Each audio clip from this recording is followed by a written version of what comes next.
Chapter 37. Sir Francis Varney's separate opponents. The interposition of Flora. The old admiral so completely overcame the family of the Bannerworths by his generosity and evident single-mindedness of his behavior, that although not one, except Flora, approved of his conduct towards Mr. Marchdale, yet they could not help liking him, and had they been placed in a position to choose which of the two they would have had remain with them, the admiral or Marchdale, there can be no question they would have made choice of the former.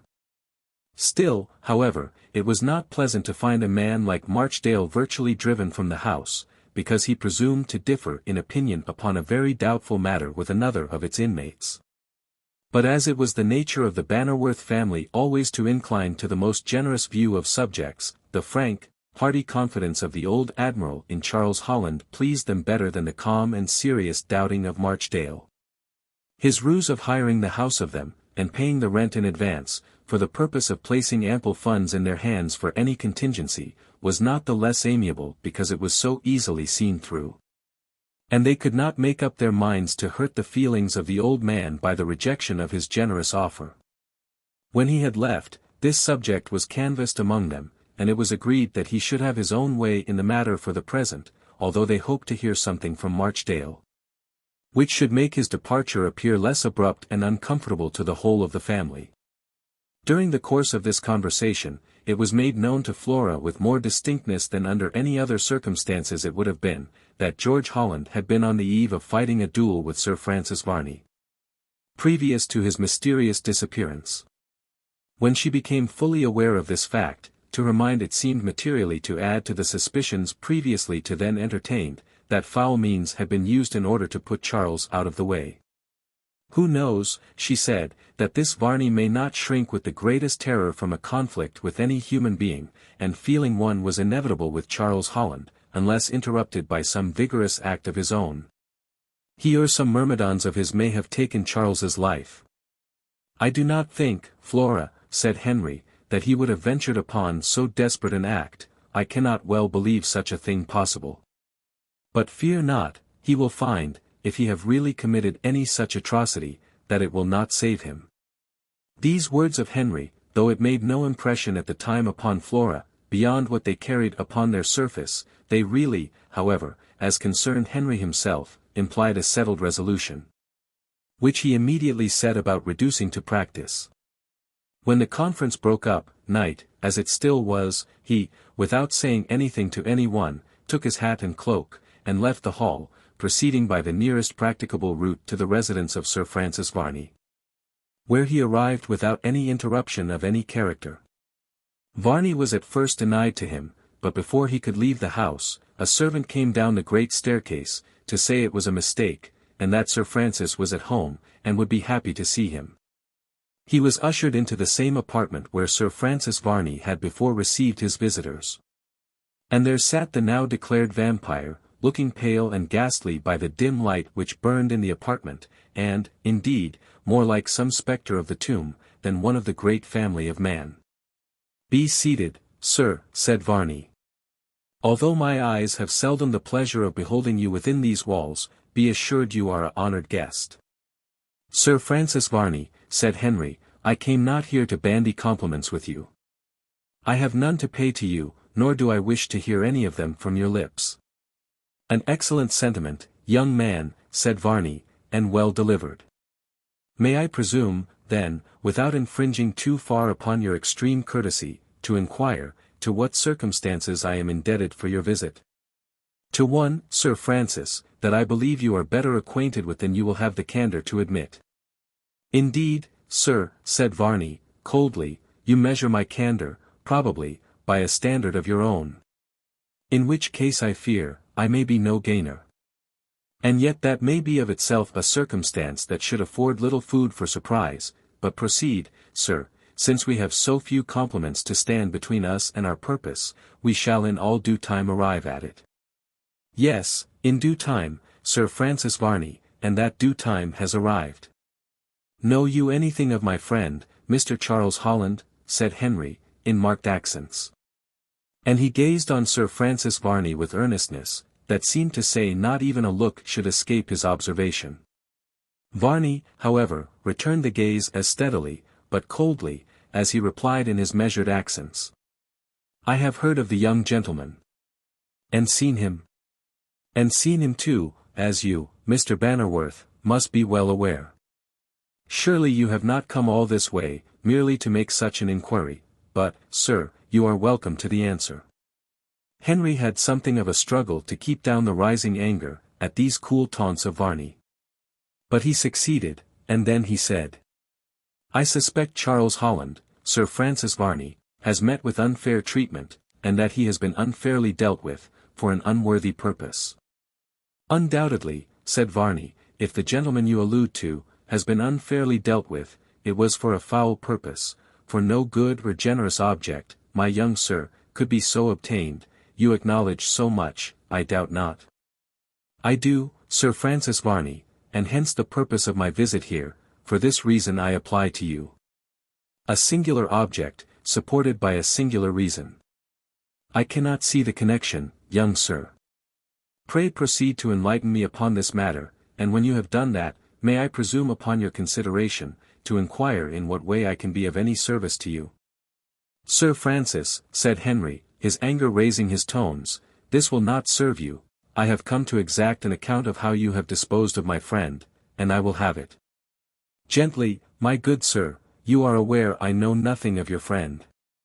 His motions are his own, and as to what I have done with him, my only answer is, that he would permit me to do nothing with him, had I been so inclined to have taken the liberty. You are suspected, Sir Francis Varney, of having made an attempt upon the life or liberty of Charles Holland. You, in fact, are suspected of being his murderer, and, so help me heaven, if I have not justice, I will have vengeance. Young sir, your words are of grave import, and ought to be coolly considered before they are uttered. With regard to justice and vengeance, Mr. Bannerworth, you may have both. But I tell you, of Charles Holland, or what has become of him, I know nothing. But wherefore do you come to so unlikely a quarter to learn something of an individual of whom I know nothing? Because Charles Holland was to have fought a duel with you, but before that had time to take place, he has suddenly become missing. I suspect that you are the author of his disappearance, because you fear an encounter with a mortal man. Mr. Bannerworth, permit me to say, in my own defense, that I do not fear any man, however foolish he may be, and wisdom is not an attribute I find, from experience in all men, of your friend. However, you must be dreaming, sir, a kind of vivid insanity has taken possession of your mind, which distorts. Sir Francis Varney, exclaimed Henry, now perfectly uncontrollable. Sir, said Varney, as he filled up the pause, proceed. I am all attention. You do me honor. If, resumed Henry, such was your object in putting Mr. Holland aside, by becoming personally or by proxy an assassin, you are mistaken in supposing you have accomplished your object. Go on, sir, said Sir Francis Varney, in a bland and sweet tone, I am all attention, pray proceed. You have failed, for I now here, on this spot, defy you to mortal combat. Coward, assassin as you are, I challenge you to fight. You don't mean on the carpet here, said Varney, deliberately. No, sir, but beneath the canopy of heaven, in the light of the day. And then, Sir Francis, we shall see who will shrink from the conflict. It is remarkably good, Mr. Bannerworth, and, begging your pardon, for I do not wish to give any offense, my honored sir, it would rehearse before an audience, in short, sir, it is highly dramatic. You shrink from the combat, do you? Now, indeed, I know you. Young man, said Sir Francis, calmly, and shaking his head very deliberately, and the shadows passed across his pale face, you know me not, if you think Sir Francis Varney shrinks from any man, much less one like yourself. You are a coward, and worse, if you refuse my challenge. I do not refuse it, I accept it, said Varney, calmly, and in a dignified manner. And then, with a sneer, he added, you are well acquainted with the mode in which gentlemen generally manage these matters, Mr. Bannerworth, and perhaps I am somewhat confined in my knowledge in the ways of the world, because you are your own principal and second. In all my experience, I never met with a similar case. The circumstances under which it is given are as unexampled, and will excuse the mode of the challenge, said Henry, with much warmth. Singular coincidence, the challenge and mode of it is most singular. They are well matched in that respect. Singular, did I say? The more I think of it, Mr. Bannerworth, the more I am inclined to think this positively odd. Early tomorrow, Sir Francis, you shall hear from me. In that case, you will not arrange preliminaries now? Well, well. It is very unusual for the principals themselves to do so, and yet, excuse my freedom, I presumed, as you had so far deserted the beaten track, that I had no idea how far you might be disposed to lead the same route. I have said all I intended to say, Sir Francis Varney, we shall see each other again. I may not detain you, I presume, to taste aught in the way of refreshment. Henry made no reply, but turned towards the door, without even making an attempt to return the grave and formal bow that Sir Francis Varney made as he saw him about to quit the apartment. For Henry saw that his pale features were lighted up with a sarcastic smile, most disagreeable to look upon as well as irritating to Henry Bannerworth. He now quitted Sir Francis Varney's abode, being let out by a servant who had been rung for that purpose by his master.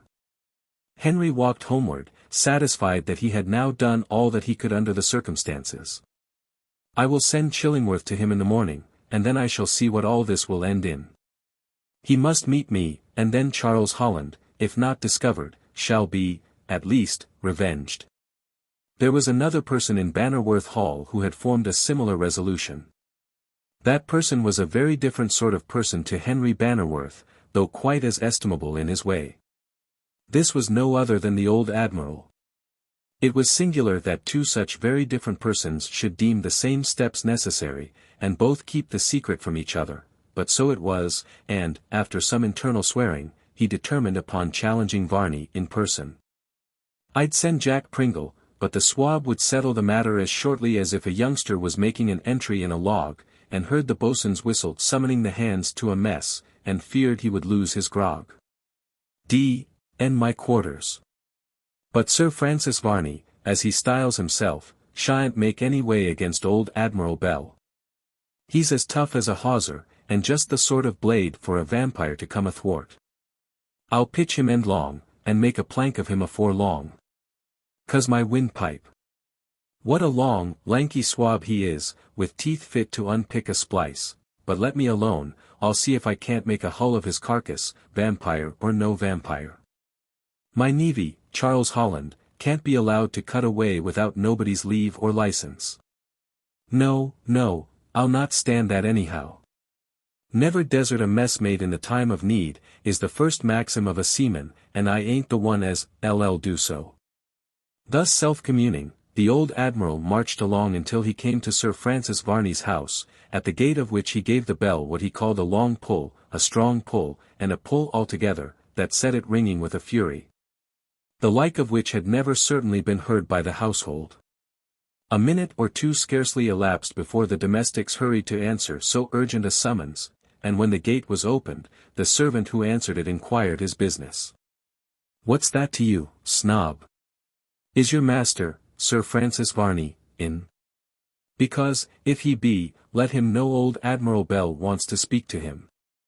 Gee here." "Yes, sir," replied the servant, who had paused a few moments to examine the individual who gave this odd kind of address. In another minute word was brought to him that Sir Francis Varney would be very happy to see Admiral Bell. Aye, he muttered, just as the devil likes to meet with holy water, or as I like any water save salt water. He was speedily introduced to Sir Francis Varney, who was seated in the same posture as he had been left by Henry Bannerworth not many minutes before. "Admiral Bell," said Sir Francis, rising, and bowing to that individual in the most polite, calm, and dignified manner imaginable, "permit me to express the honor I feel at this unexpected visit." "None of your gammon. Will you be seated? Allow me to offer you such refreshments as this poor house affords. D.N. all this. You know, Sir Francis, I don't want none o' this palaver. It's for all the world like a Frenchman, when you are going to give him a broadside. He makes grimaces, throws dust in your eyes, and tries to stab you in the back. Oh, no. None of that for me. I should say not, Admiral Bell.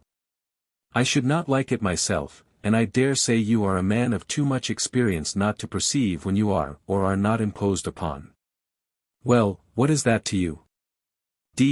And me, I didn't come here to talk to you about myself. Then may I presume upon your courtesy so far as to beg that you will enlighten me upon the object of your visit? Yes, in pretty quick time. Just tell me where you have stowed away my nephew, Charles Holland. Really, Hold your slack, will you, and hear me out. If he's living, let him out, and I'll say no more about it. That's liberal, you know, it ain't terms everybody would offer you. I must, in truth, admit they are not. And, moreover, they quite surprise even me, and I have learned not to be surprised at almost anything. Well, will you give him up alive? But, hark ye, you mustn't have made very queer fish of him, d'ye see? I hear you, said Sir Francis, with a bland smile, passing one hand gently over the other, and showing his front teeth in a peculiar manner, but I really cannot comprehend all this, but I may say, generally, that Mr. Holland is no acquaintance of mine, and I have no sort of knowledge where he may be. That won't do for me, said the Admiral, positively, shaking his head.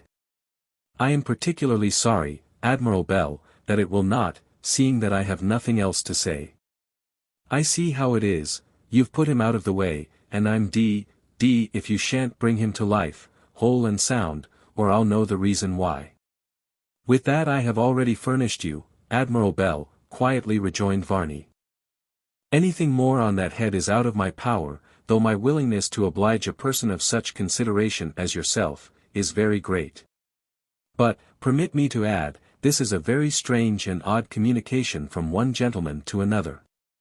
You have lost a relative, who has, very probably, taken some offence, or some notion into his head, of which nobody but himself knows anything, and you come to one yet more unlikely to know anything of him, than even yourself. Gammon again, now, Sir Francis Varney, or Blarney. Varney, if you please, Admiral Bell, I was christened Varney. Christened, eh?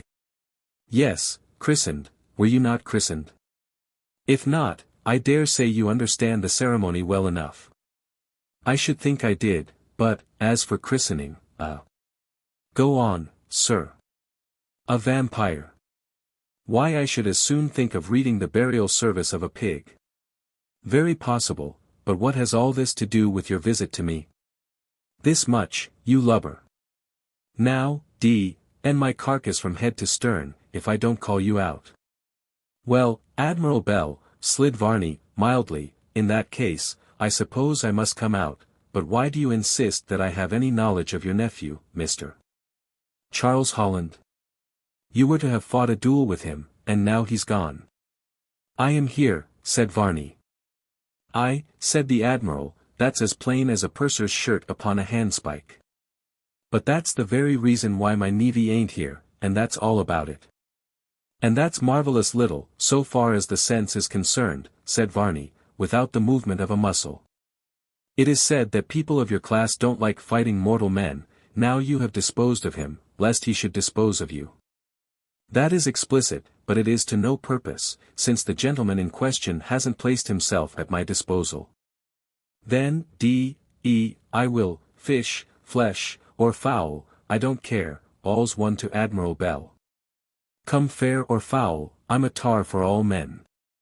A seaman ever ready to face a foe, so here goes, you lubberly moon-manufactured calf. I hear, Admiral, but it is scarcely civil, to say the least of it.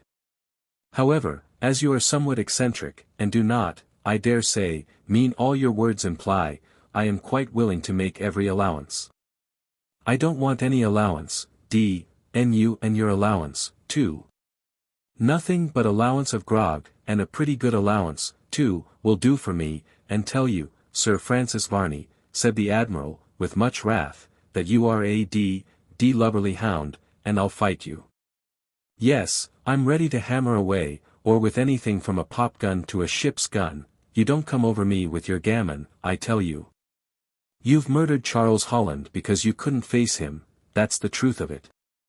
With the other part of your speech, Admiral Bell, allow me to say, you have mixed up a serious accusation, one I cannot permit to pass lightly. Will you or not fight? Oh, yes, I shall be happy to serve you any way that I can. I hope this will be an answer to your accusation, also. That's settled, then. Why, I am not captious, Admiral Bell, but it is not generally usual for the principals to settle the preliminaries themselves. Doubtless you, in your career of fame and glory, know something of the manner in which gentlemen demean themselves on these occasions. Oh, D.N.U. Yes, I'll send someone to do all this. Yes, Jack Pringle will be the man, though Jack ain't a holiday, sure-going, smooth-spoken swab, but as good a seaman as ever trod deck or handled a boarding pike. Any friend of yours, said Varney, blandly, will be received and treated as such upon an errand of such consequence, and now our conference has, I presume, concluded. Yes, I've done, no, yes, no. I will keel-haul you, but I'll know something of my navy, Charles Holland. Good day, Admiral Bell. As Varney spoke, he placed his hand upon the bell which he had near him, to summon an attendant to conduct the Admiral out.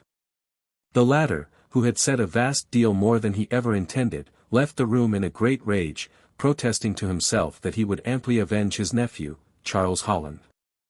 He proceeded homeward, considerably vexed and annoyed that he had been treated with so much calmness, and all knowledge of his nephew denied.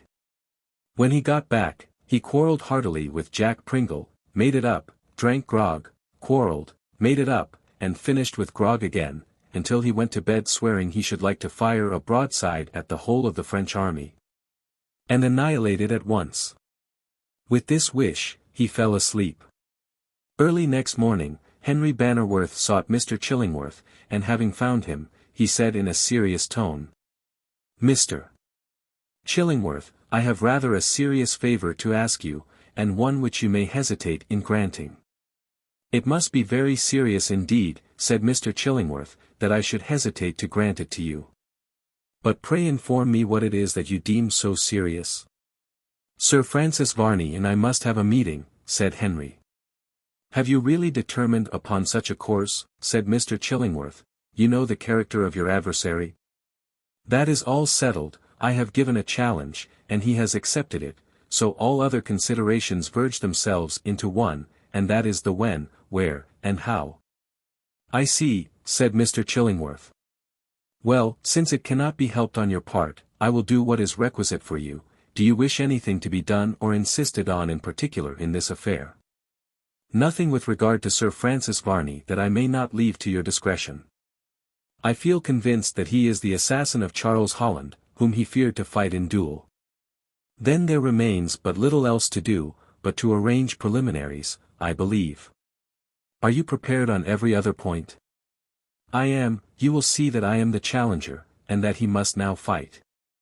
What accident may turn up to save him, I fear not, but sure I am, that he will endeavour to take every advantage that may arise, and so escape the encounter. And what do you imagine he will do now he has accepted your challenge, said Mr. Chillingworth? One would imagine he could not very well escape. No, but he accepted the challenge which Charles Holland sent him, a duel was inevitable, and it seems to me to be a necessary consequence that he disappeared from amongst us, for Mr. Holland would never have shrunk from the encounter. There can be no sort of suspicion about that, remarked Chillingworth, but allow me to advise you that you take care of yourself, and keep a watchful eye upon every one, do not be seen out alone. I fear not. Nay, the gentleman who has disappeared was, I am sure, fearless enough, but yet that has not saved him. I would not advise you to be fearful, only watchful.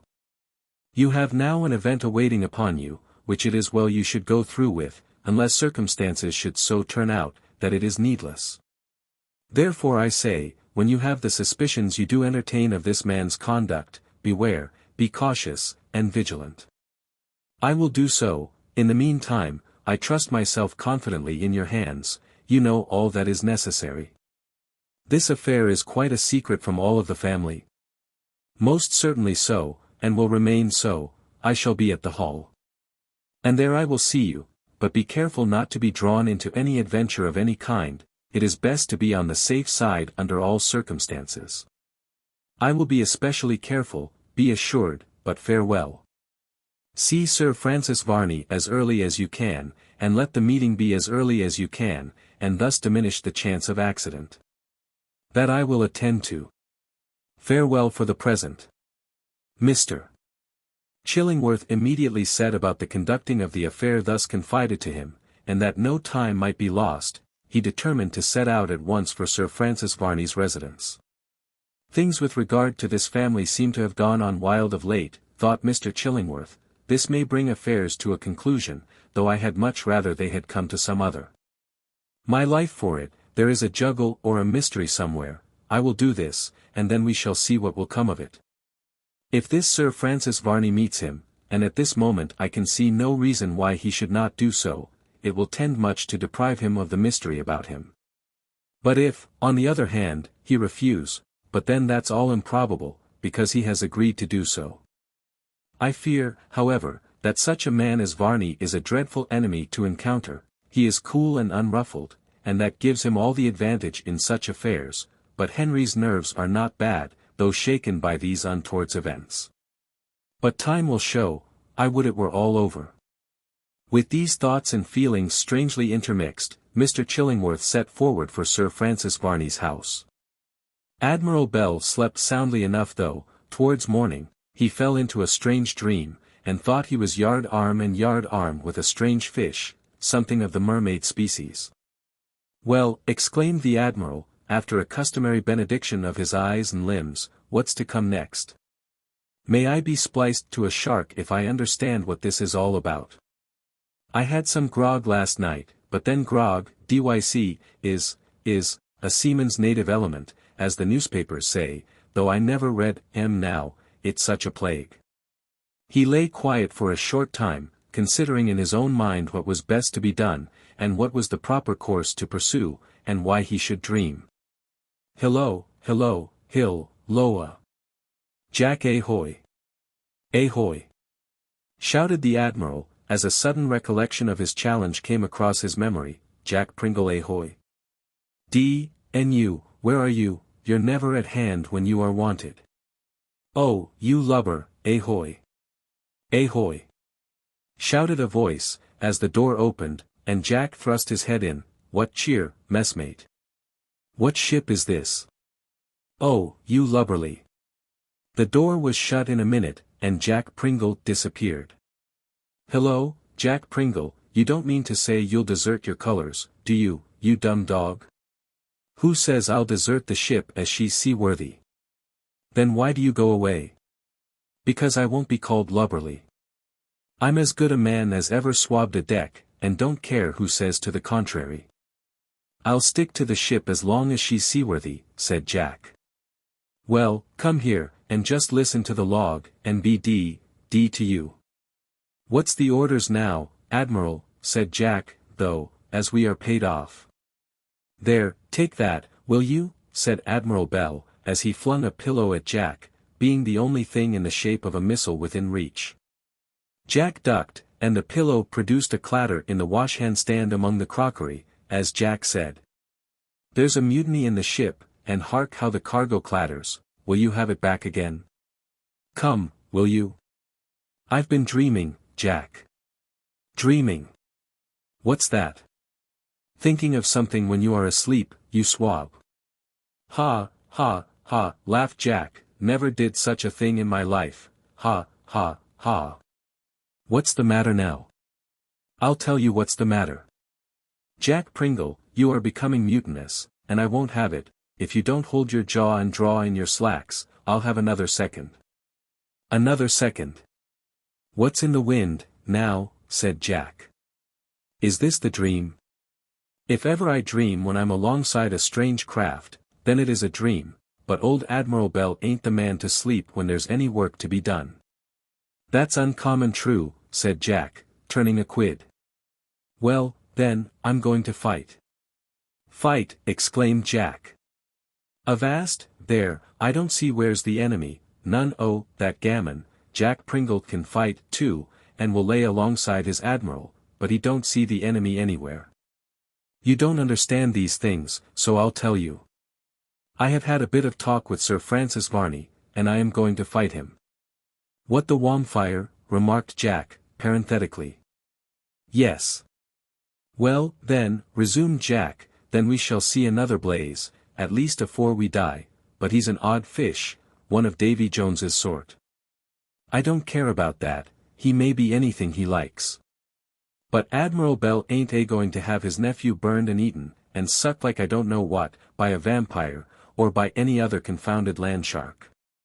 In course, said Jack, we ain't going to put up with nothing of that sort, and if so be as how he has put him out of the way, why it's our duty to send him after him, and square the board. That's the thing, Jack. Now you know you must go to Sir Francis Varney and tell him you come from me. I don't care if I goes on my own account, said Jack. That won't do, I've challenged him and I must fight him. In course you will, returned Jack, and, if he blows you away, why I'll take your place, and have a blaze myself. The Admiral gave a look at Jack of great admiration, and then said. You are a good seaman, Jack, but he's a knight, and might say no to that, but do you go to him. And tell him that you come from me to settle the when and the where this duel is to be fought. Single fight, said Jack. Yes, consent to anything that is fair, said the Admiral, but let it be as soon as you can. Now, do you understand what I have said? Yes, to be sure, I ain't lived all these years without knowing your lingo. Then go at once, and don't let the honor of Admiral Bell and Old England suffer, Jack. I'm his man, you know, at any price. Never fear, said Jack, you shall fight him, at any rate. I'll go and see he don't back out, the warmint. Then go along, Jack, and mind don't you go blazing away like a fire ship, and letting everybody know what's going on, or it'll be stopped. I'll not spoil sport, said Jack, as he left the room, to go at once to Sir Francis Varney, charged with the conducting of the important cartel of the Admiral. Jack made the best of his way with becoming gravity and expedition until he reached the gate of the Admiral's enemy. Jack rang loudly at the gate. There seemed, if one might judge by his countenance, a something on his mind, that Jack was almost another man. The gate was opened by the servant, who inquired what he wanted there. The Vampyre. Who? The Vampyre. The servant frowned, and was about to say something uncivil to Jack, who winked at him very hard, and then said. Oh, maybe you don't know him, or won't know him by that name, I wants to see Sir Francis Varney. He's at home, said the servant. Who are you? Show me up, then. I'm Jack Pringle, and I'm come from Admiral Bell, I'm the Admiral's friend, you see, so none of your black looks. The servant seemed amazed, as well as rather daunted, at Jack's address. He showed him, however, into the hall, where Mr. Chillingworth had just that moment arrived, and was waiting for an interview with Varney. Chapter 38.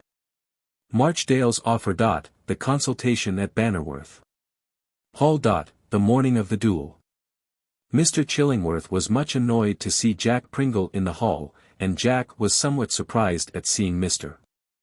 Chillingworth there at that time in the rooming.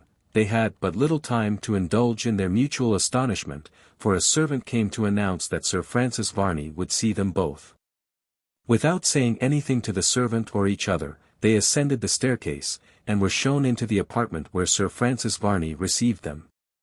Gentlemen, said Sir Francis, in his usual bland tone, you are welcome. Sir Francis, said Mr. Chillingworth, I have come upon matters of some importance, may I crave a separate audience? And I too, said Jack Pringle, I come as the friend of Admiral Bell, I want a private audience.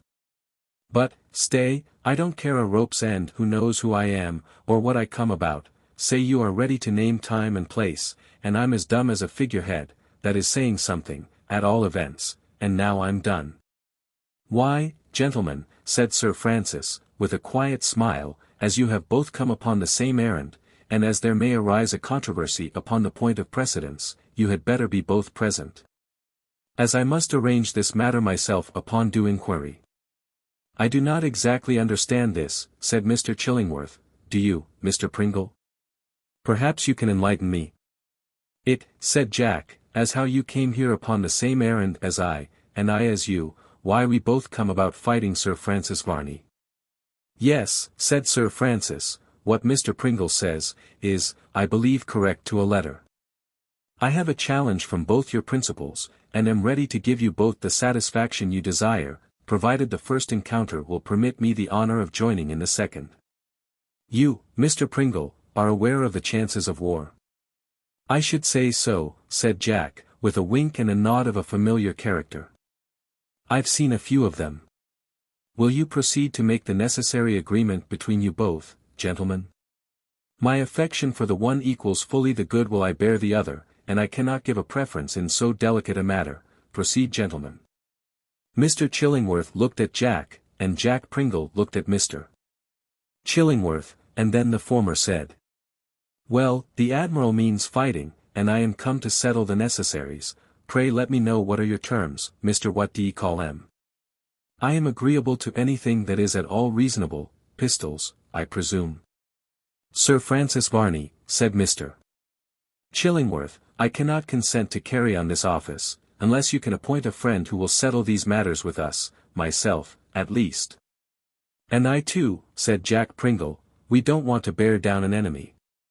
Admiral Bell ain't the man to do that, and if he were, I'm not the man to back him in doing what isn't fair or right, but he won't do it. But, gentlemen, this must not be, Mr. Henry Bannerworth must not be disappointed, and Admiral Bell must not be disappointed. Moreover, I have accepted the two cartels, and I am ready and willing to fight, one at a time, I presume.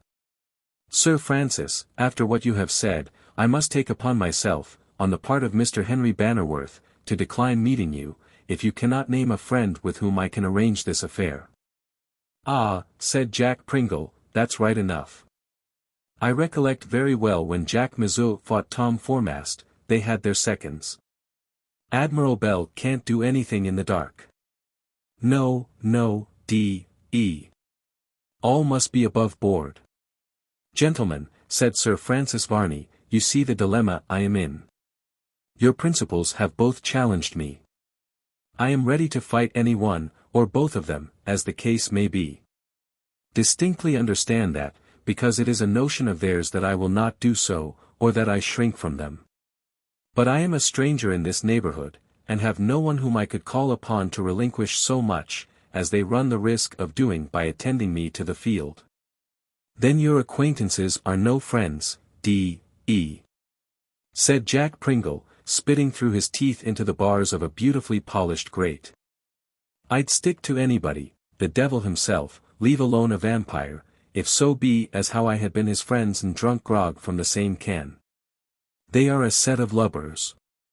I have not been here long enough to form any such friendships, Mr. Chillingworth, but can confidently rely upon your honor and that of your principal, and will freely and fairly meet him. But, Sir Francis, you forget the fact, in transacting, myself for Mr. Bannerworth, and this person or Admiral Bell, we do match, and have our own characters at stake, nay more, our lives and fortunes. These may be small, but they are everything to us. Allow me to say, on my own behalf, that I will not permit my principal to meet you unless you can name a second, as is usual with gentlemen on such occasions. I regret, while I declare to you my entire willingness to meet you, that I cannot comply through utter inability to do so, with your request. Let this go forth to the world as I have stated it, and let it be an answer to any aspersions that may be uttered as to my unwillingness to fight. There was a pause of some moments. Mr. Chillingworth was resolved that, come of it what would, he would not permit Henry to fight, unless Sir Francis Varney himself should appoint a friend, and then they could meet upon equal terms. Jack Pringle whistled, and spit, and chewed and turned his quid, hitched up his trousers, and looked wistfully from one to the other, as he said. So then it's likely to be no fight at all, Sir Francis what's so name? It seems like it, Mr. Pringle, replied Varney, with a meaning smile, unless you can be more complaisant towards myself, and kind towards the Admiral. Why, not exactly that, said Jack. It's a pity to stop a good play in the beginning, just because some little thing is wrong in the tackling. Perhaps your skill and genius may enable us to find some medium course that we may pursue with pleasure and profit. What say you, Mr. Pringle? All I know about genius, as you call it, is the Flying Dutchman, or some such odd out-of-the-way fish. But, as I said, I am not one to spoil sport, nor more is the Admiral. Oh, no, we is all true men and good. I believe it, said Varney, bowing politely. You needn't keep your figurehead on the move, I can see you just as well. Howsoever, as I was saying, I don't like to spoil sport, and sooner than both parties should be disappointed, my principal shall become your second, Sir Francis. What, Admiral Bell, exclaimed Varney, lifting his eyebrows with surprise. What, Charles Holland's uncle, exclaimed Mr. Chillingworth, in accents of amazement. And why not, said Jack, with great gravity. I will pledge my word, Jack Pringle's word, that Admiral Bell shall be second to Sir Francis Varney, during his scrimmage with Mr. Henry Bannerworth. That will let the matter go on, there can be no back out then, eh? Continued Jack Pringle, with a knowing nod at Chillingworth as he spoke. That will, I hope, remove your scruples, Mr. Chillingworth, said Varney, with a courteous smile. But will Admiral Bell do this? His second says so, and has, I dare say, influence enough with him to induce that person to act in conformity with his promise. In course he will. Do you think he would be the man to hang back? Oh, no. He would be the last to leave Jack Pringle in the lurch, no. Depend upon it, Sir Francis, he'll be as sure to do what I say, as I have said it. After that assurance, I cannot doubt it, said Sir Francis Varney. This act of kindness will, indeed, lay me under a deep and lasting obligation to Admiral Bell, which I fear I shall never be able to pay. You need not trouble yourself about that, said Jack Pringle. The Admiral will credit all, and you can pay off old scores when his turn comes in the field. I will not forget, said Varney, he deserves every consideration, but now, Mr. Chillingworth, I presume that we may come to some understanding respecting this meeting, which you were so kind as to do me the honor of seeking. I cannot object to its taking place. I shall be most happy to meet your second in the field, and will arrange with him.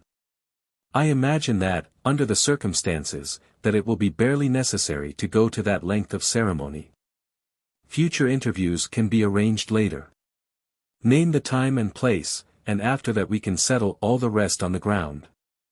Yes, said Jack, it will be time enough, surely, to see the Admiral when we are upon the ground.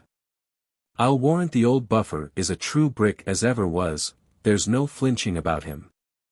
I am satisfied, said Varney.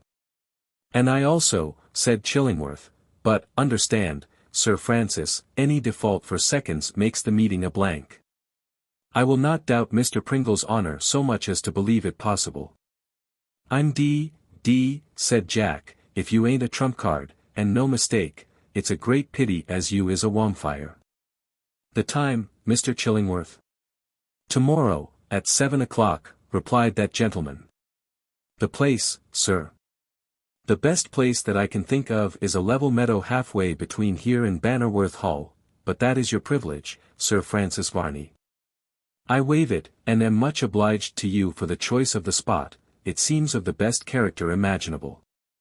I will be punctual. I think we have nothing further to arrange now, said Mr. Chillingworth. You will meet with Admiral Bell. Certainly. I believe there is nothing more to be done, this affair is very satisfactorily arranged, and much better than I anticipated. Good morning, Sir Francis, said Mr. Chillingworth. Good morning. Adieu, said Sir Francis, with a courteous salutation. Good day, Mr. Pringle, and commend me to the Admiral, whose services will be of infinite value to me. Don't mention it, said Jack.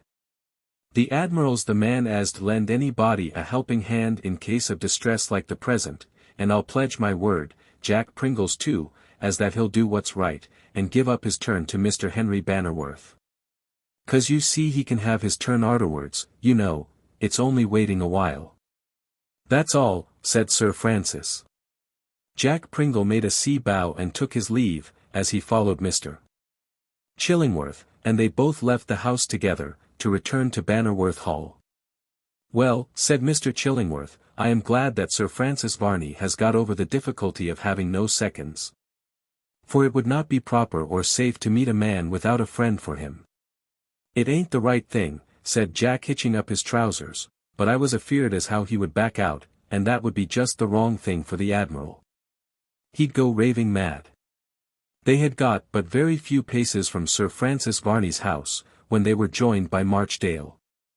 Ah, he said, as he came up, I see you have been to Sir Francis Varney's, if I may judge from the direction whence you're coming, and your proximity. Yes, we have, said Mr. Chillingworth. I thought you had left these parts. I had intended to do so, replied Marchdale, but second thoughts are sometimes best, you know. Certainly. I have so much friendship for the family at the Hall, that notwithstanding I am compelled to be absent from the mansion itself, yet I cannot quit the neighborhood while there are circumstances of such a character hanging about them. I will remain, and see if there be not something arising, in which I may be useful to them in some matter.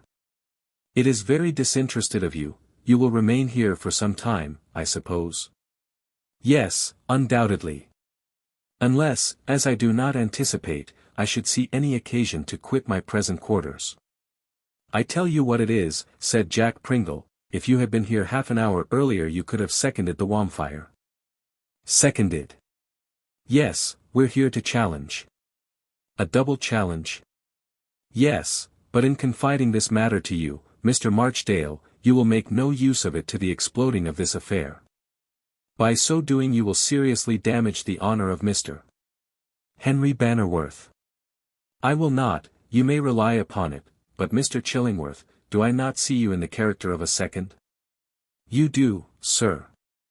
To Mr. Henry. The same, sir. Have you reflected upon the probable consequences of such an act, should any serious mischief occur? What I have undertaken, Mr. Marchdale, I will go through with. The consequences I have duly considered, and yet you see me in the character of Mr. Henry Bannerworth as friend. I am happy to see you as such, and I do not think Henry could find a better. But this is beside the question. What induced me to make the remark was this: had I been at the Hall, you will admit that Henry Bannerworth would have chosen myself, without any disparagement to you, Mr. Chillingworth. Well, sir, what then? Why, I am a single man, I can live, reside, and go anywhere, one country will suit me as well as another. I shall suffer no loss, but as for you, you will be ruined in every particular. For if you go in the character of a second, you will not be excused, for all the penalties incurred your profession of a surgeon will not excuse you. I see all that, sir.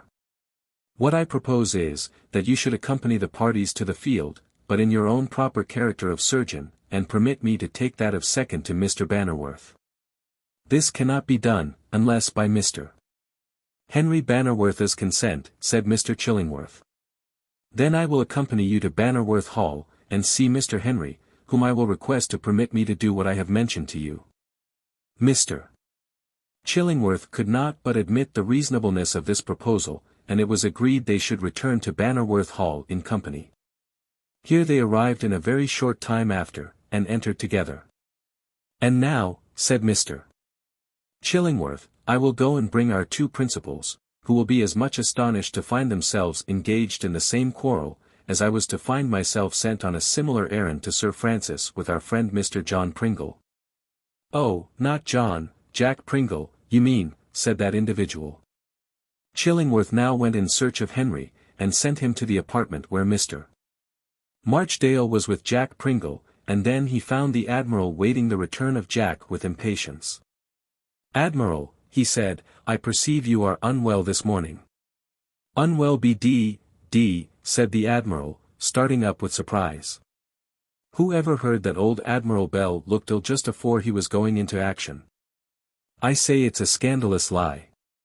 Admiral, I didn't say you were ill, only you looked ill.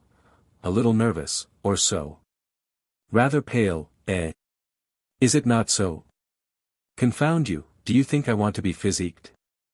I tell you, I have not a little but a great inclination to give you a good keel-hauling. I don't want a doctor just yet. But it may not be so long, you know, Admiral. But there is Jack Pringle awaiting you below. Will you go to him? There is a particular reason, he has something to communicate from Sir Francis Varney, I believe. The Admiral gave a look of some amazement at Mr. Chillingworth, and then he said, muttering to himself. If Jack Pringle should have betrayed me, but, no, he could not do that, he is too true. I'm sure of Jack, and how did that son of a gallipot hint about the odd fish I sent Jack to? Filled with a dubious kind of belief which he had about something he had heard of Jack Pringle, he entered the room, where he met Marchdale, Jack Pringle, and Henry Bannerworth. Immediately afterwards, Mr. Chillingworth entered the apartment. I have, said he, been to Sir Francis Varney, and there had an interview with him, and with Mr. Pringle, when I found we were both intent upon the same object, namely, an encounter with the knight by our principals. Eh, said the Admiral. What, exclaimed Henry, had he challenged you, Admiral? Challenged me, exclaimed Admiral Bell, with a round oath. I, however, since it comes to this, I must admit I challenged him. That's what I did, said Henry Bannerworth, after a moment's thought, and I perceive we have both fallen into the same line of conduct. That is the fact, said Mr. Chillingworth. Both Mr. Pringle and I went there to settle the preliminaries, and we found an insurmountable bar to any meeting taking place at all. He wouldn't fight, then, exclaimed Henry. I see it all now. Not fight, said Admiral Bell, with a sort of melancholy disappointment. And the cowardly rascal. Tell me, Jack Pringle, what did the long horse marine-looking slab say to it? He told me he would fight. Why, he ought to be made to stand sentry over the wind. You challenged him in person, too, I suppose, said Henry. Yes, confound him. I went there last night. And I too. It seems to me, said Marchdale, that this affair has been not indiscreetly conducted. But somewhat unusually and strangely, to say the least of it. You see, said Chillingworth, Sir Francis was willing to fight both Henry and the Admiral, as he told us. Yes, said Jack. He told us he would fight us both, if so be as his light was not doused in the first brush. That was all that was wanted, said the Admiral. We could expect no more. But then he desired to meet you without any second. But, of course, I would not accede to this proposal. The responsibility was too great and too unequally borne by the parties engaged in the rencontre. Decidedly, said Henry, but it is unfortunate, very unfortunate. Very, said the Admiral, very. What a rascally thing it is there ain't another rogue in the country to keep him in countenance. I thought it was a pity to spoil sport, said Jack Pringle. It was a pity a good intention should be spoiled, and I promised the Vampyre that if as how he would fight, you should second him, and you'd meet him to do so. Who? I, exclaimed the Admiral in some perplexity. Yes. That is the truth, said Mr. Chillingworth. Mr. Pringle said you would do so, and he then and there pledged his word that you should meet him on the ground and second him. Yes, said Jack, you must do it. I knew you would not spoil sport, and that there had better be a fight than no fight. I believe you'd sooner see a scrimmage than none, and so it's all arranged. Very well, said the Admiral, I only wish Mr. Henry Bannerworth had been his second. I think I was entitled to the first meeting.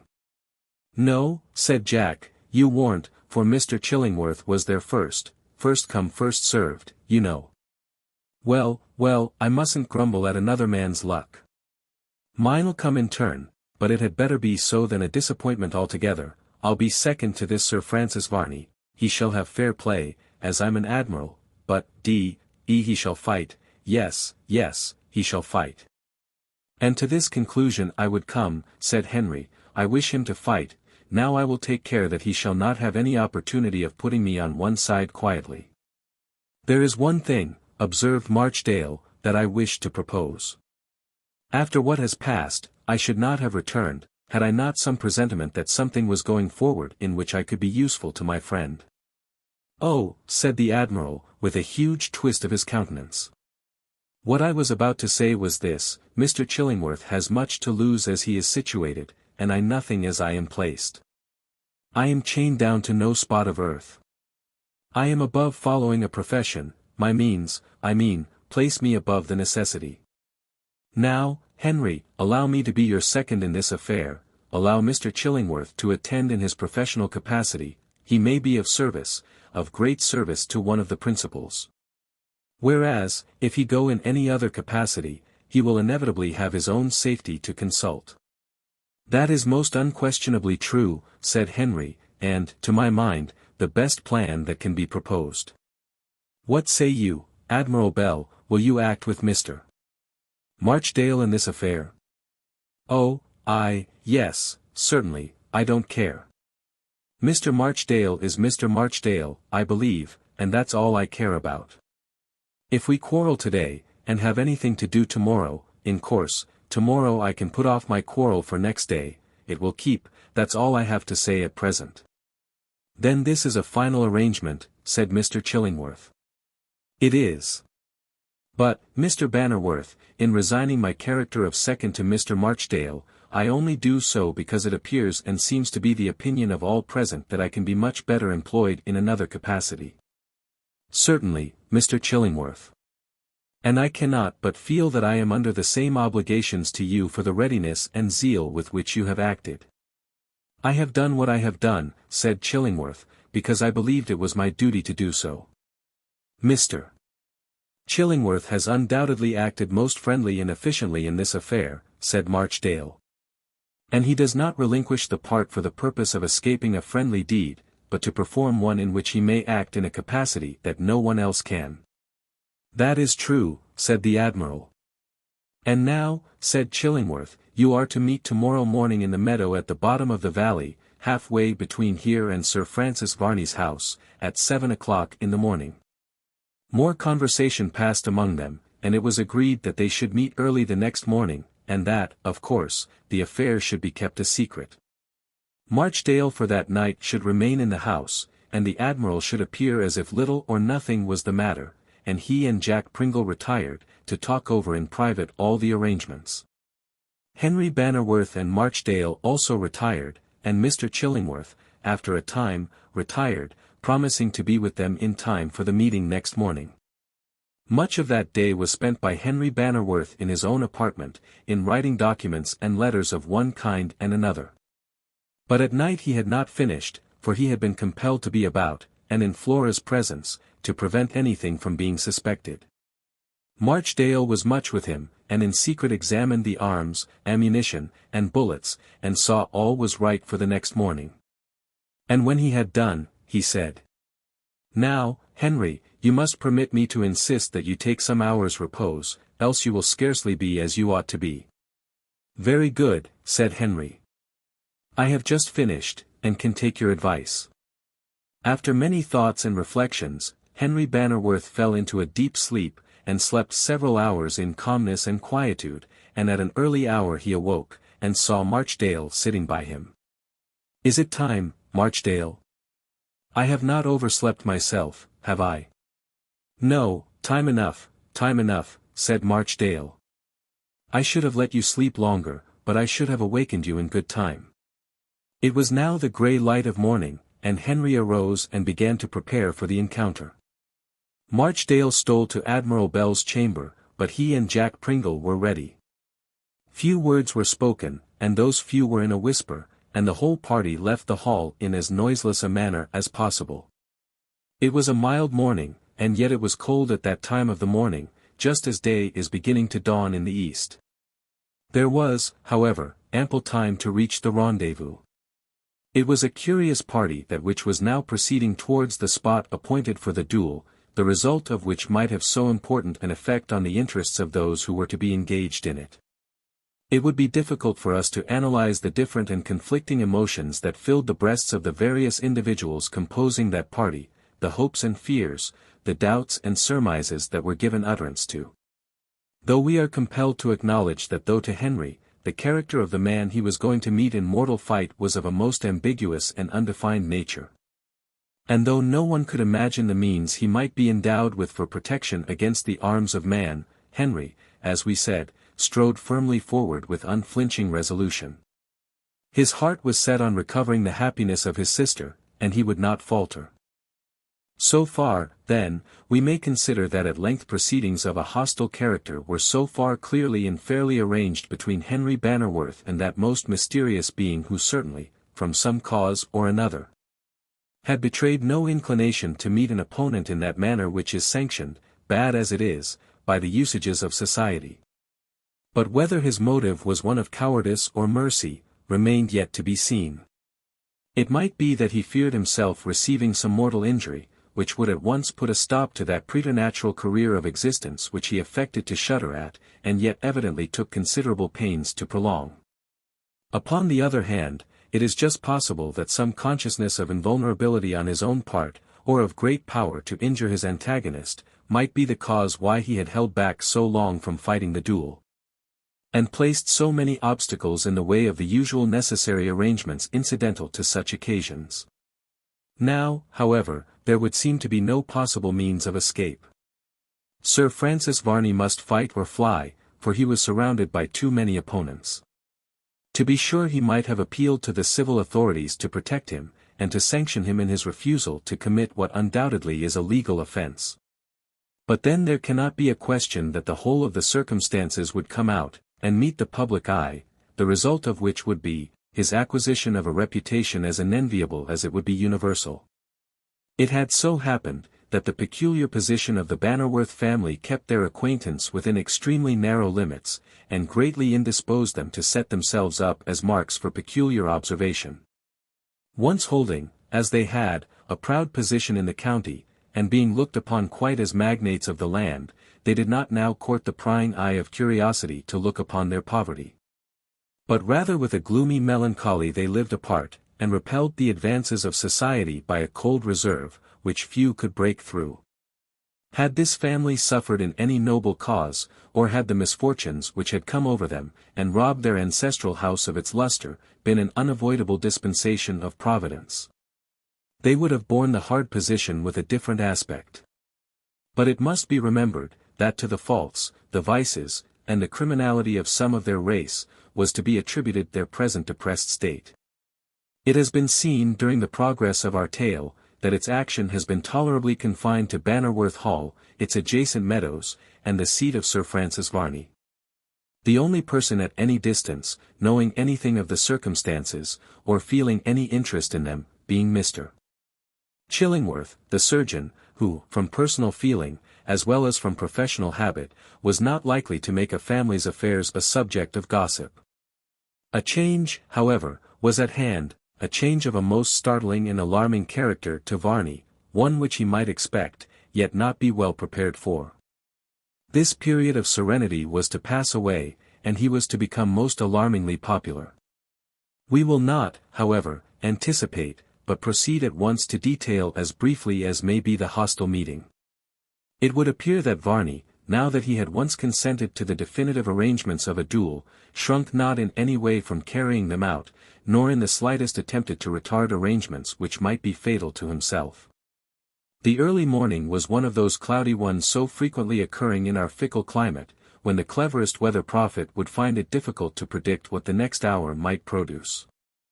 There was a kind of dim gloominess over all objects, and as there were no bright lights, there were no deep shadows, the consequence of which was a sureness of effect over the landscape, that robbed it of many of its usual beauties.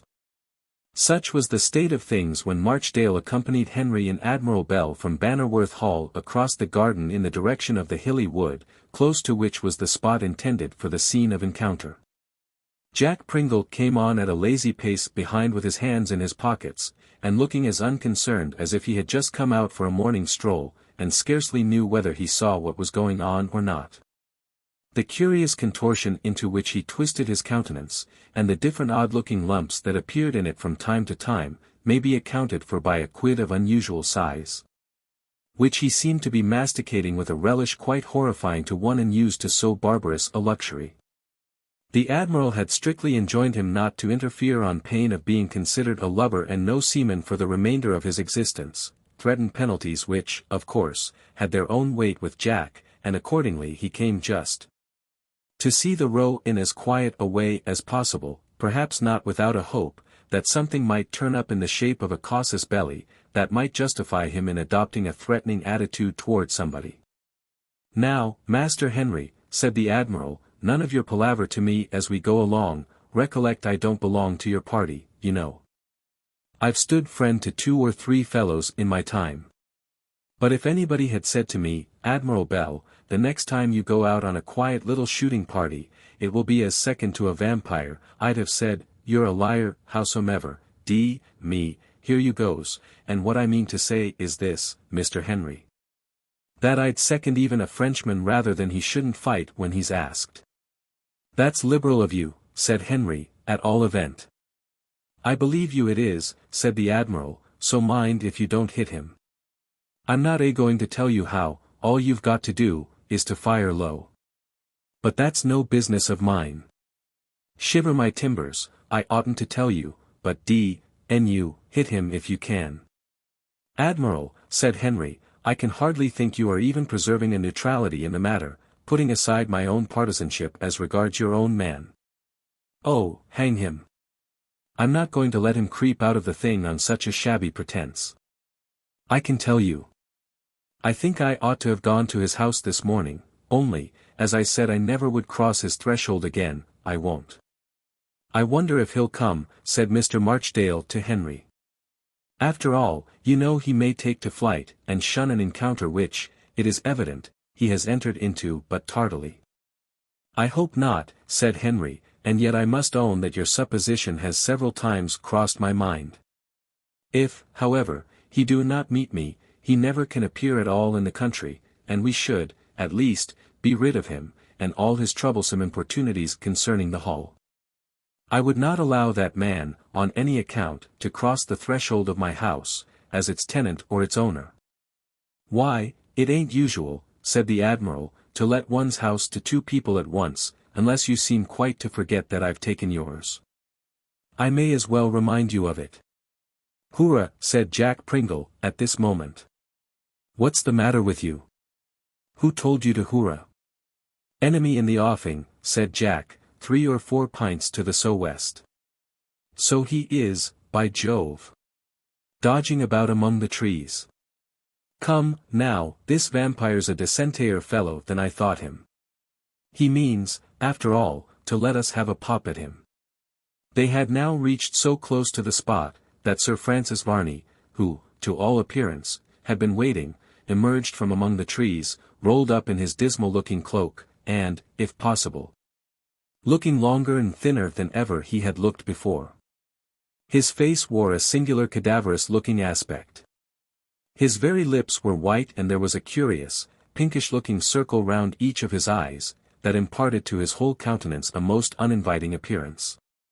He turned his eyes from one to the other of those who were advancing towards him, until he saw the admiral, upon which he gave such a grim and horrible smile, that the old man exclaimed, "I say, Jack, you lubber. There's a face for a figurehead. Aye, sir.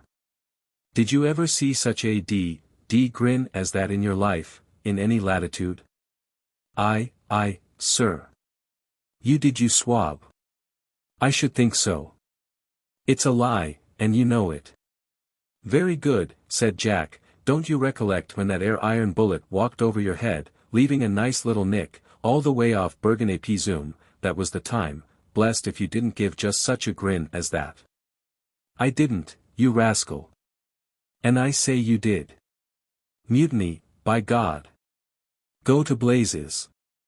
How far this contention might have gone, having now reached its culminating point, had the admiral and Jack been alone, it is hard to say.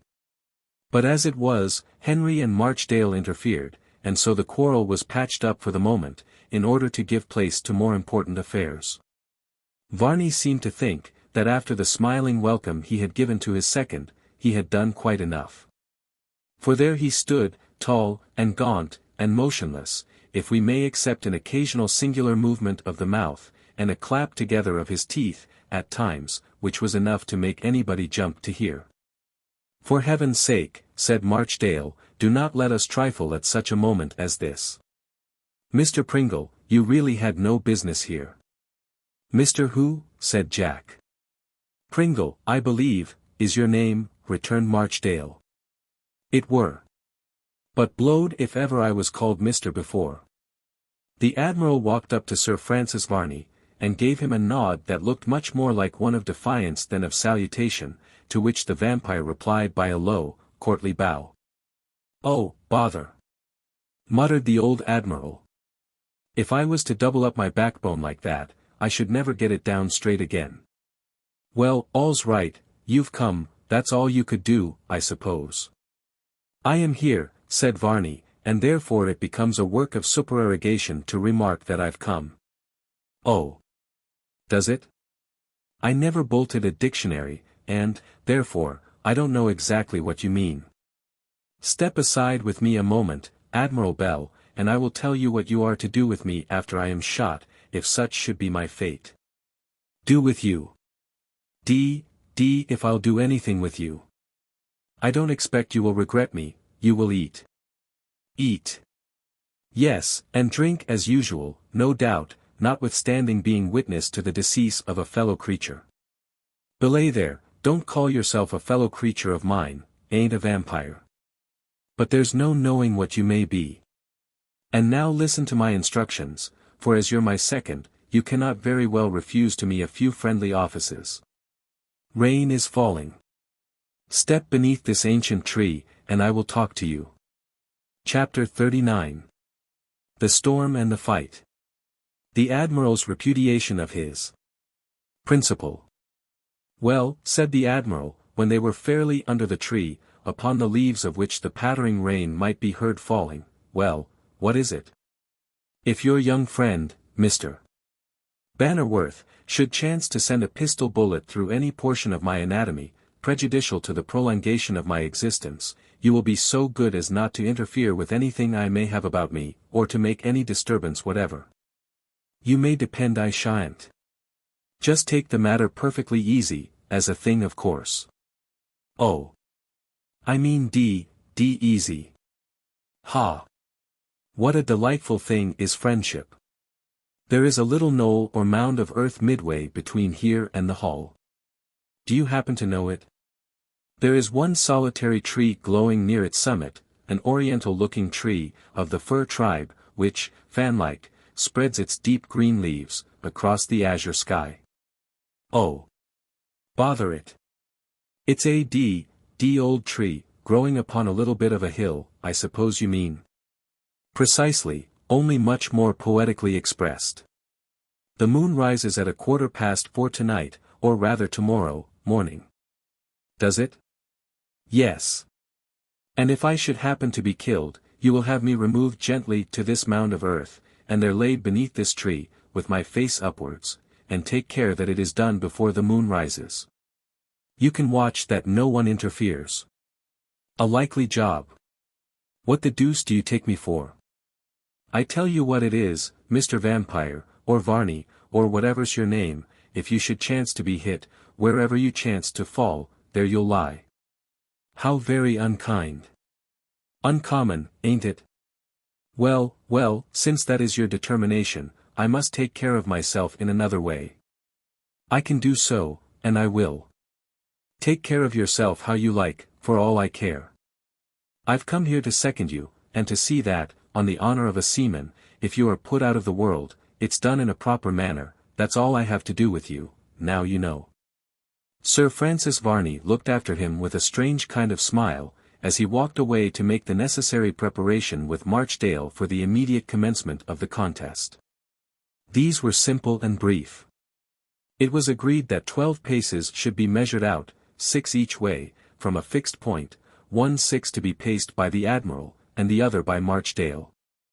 Then they were to draw lots, to see at which end of this imaginary line Varney was to be placed. After this the signal for firing was to be 1, 2, 3, fire.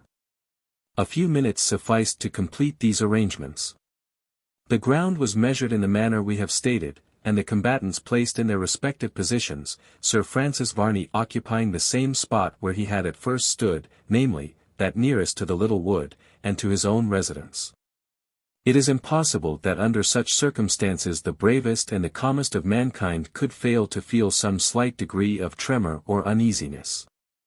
And, although we can fairly claim for Henry Bannerworth that he was as truly courageous as any right-feeling Christian man could wish to be, yet when it was possible that he stood within, as it were, a hair's breadth of eternity, a strange world of sensation and emotions found a home in his heart, and he could not look altogether undaunted on that future which might, for all he knew to the contrary, be so close at hand, as far as he was concerned.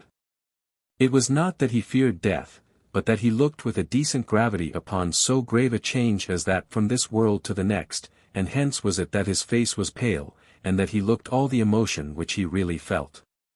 This was the aspect and the bearing of a brave but not a reckless man.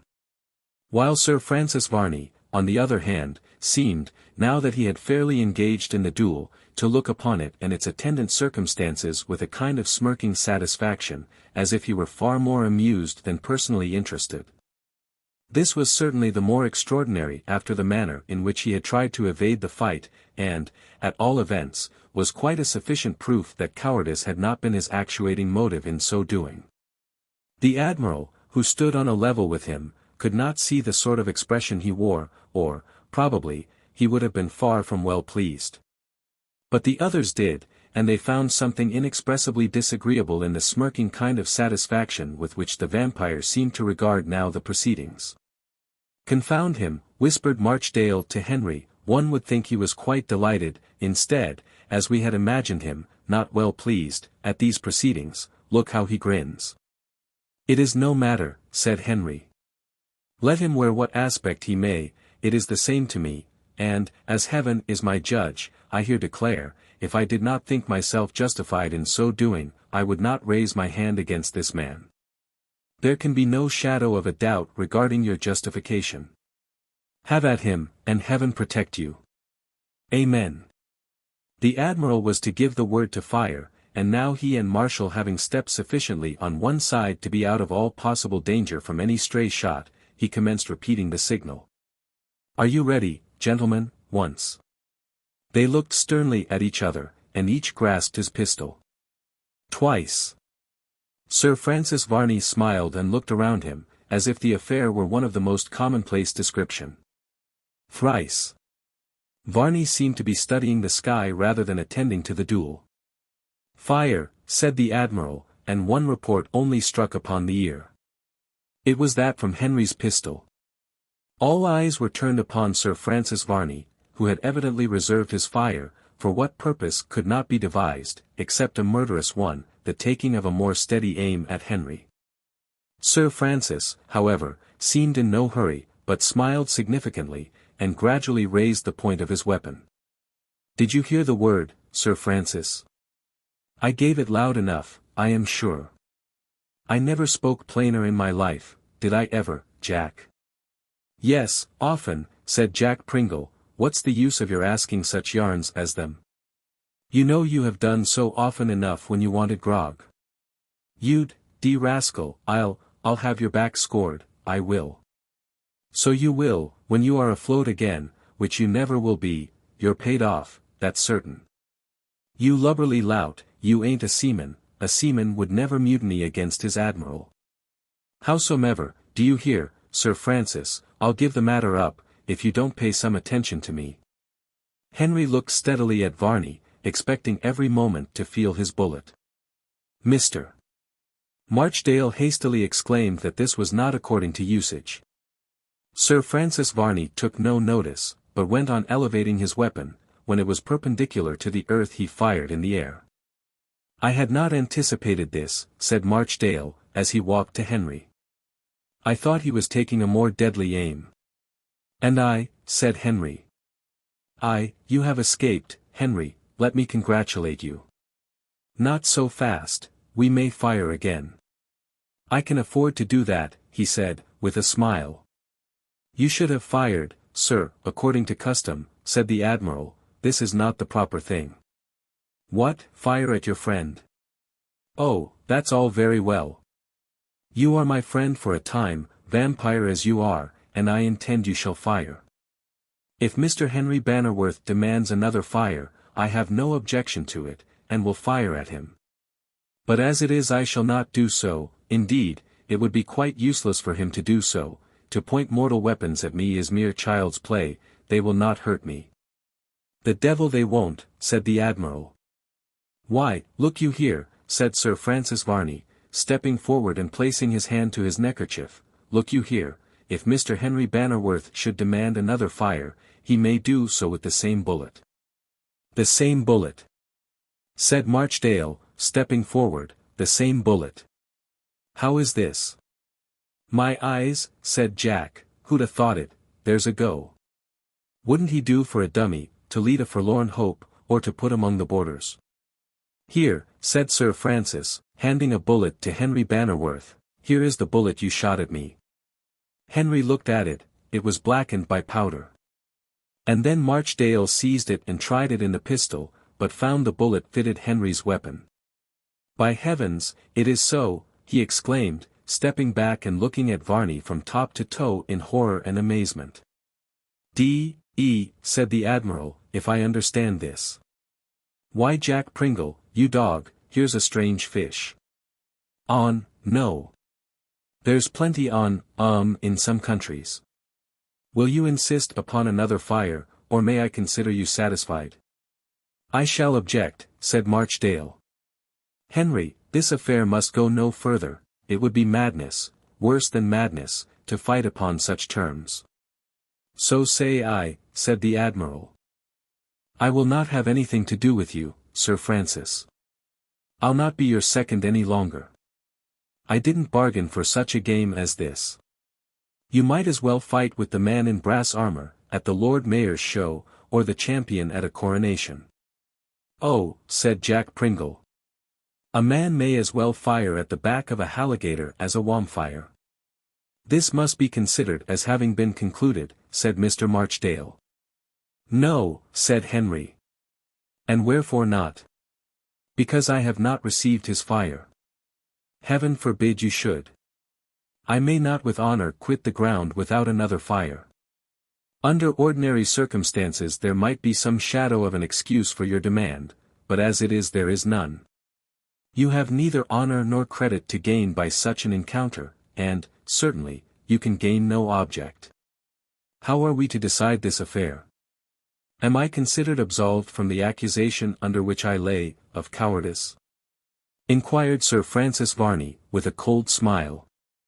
Why, as for that, said the admiral, I should as soon expect credit for fighting behind a wall, as with a man that I couldn't hit any more than the moon. Henry. Let me implore you to quit this scene, it can do no good.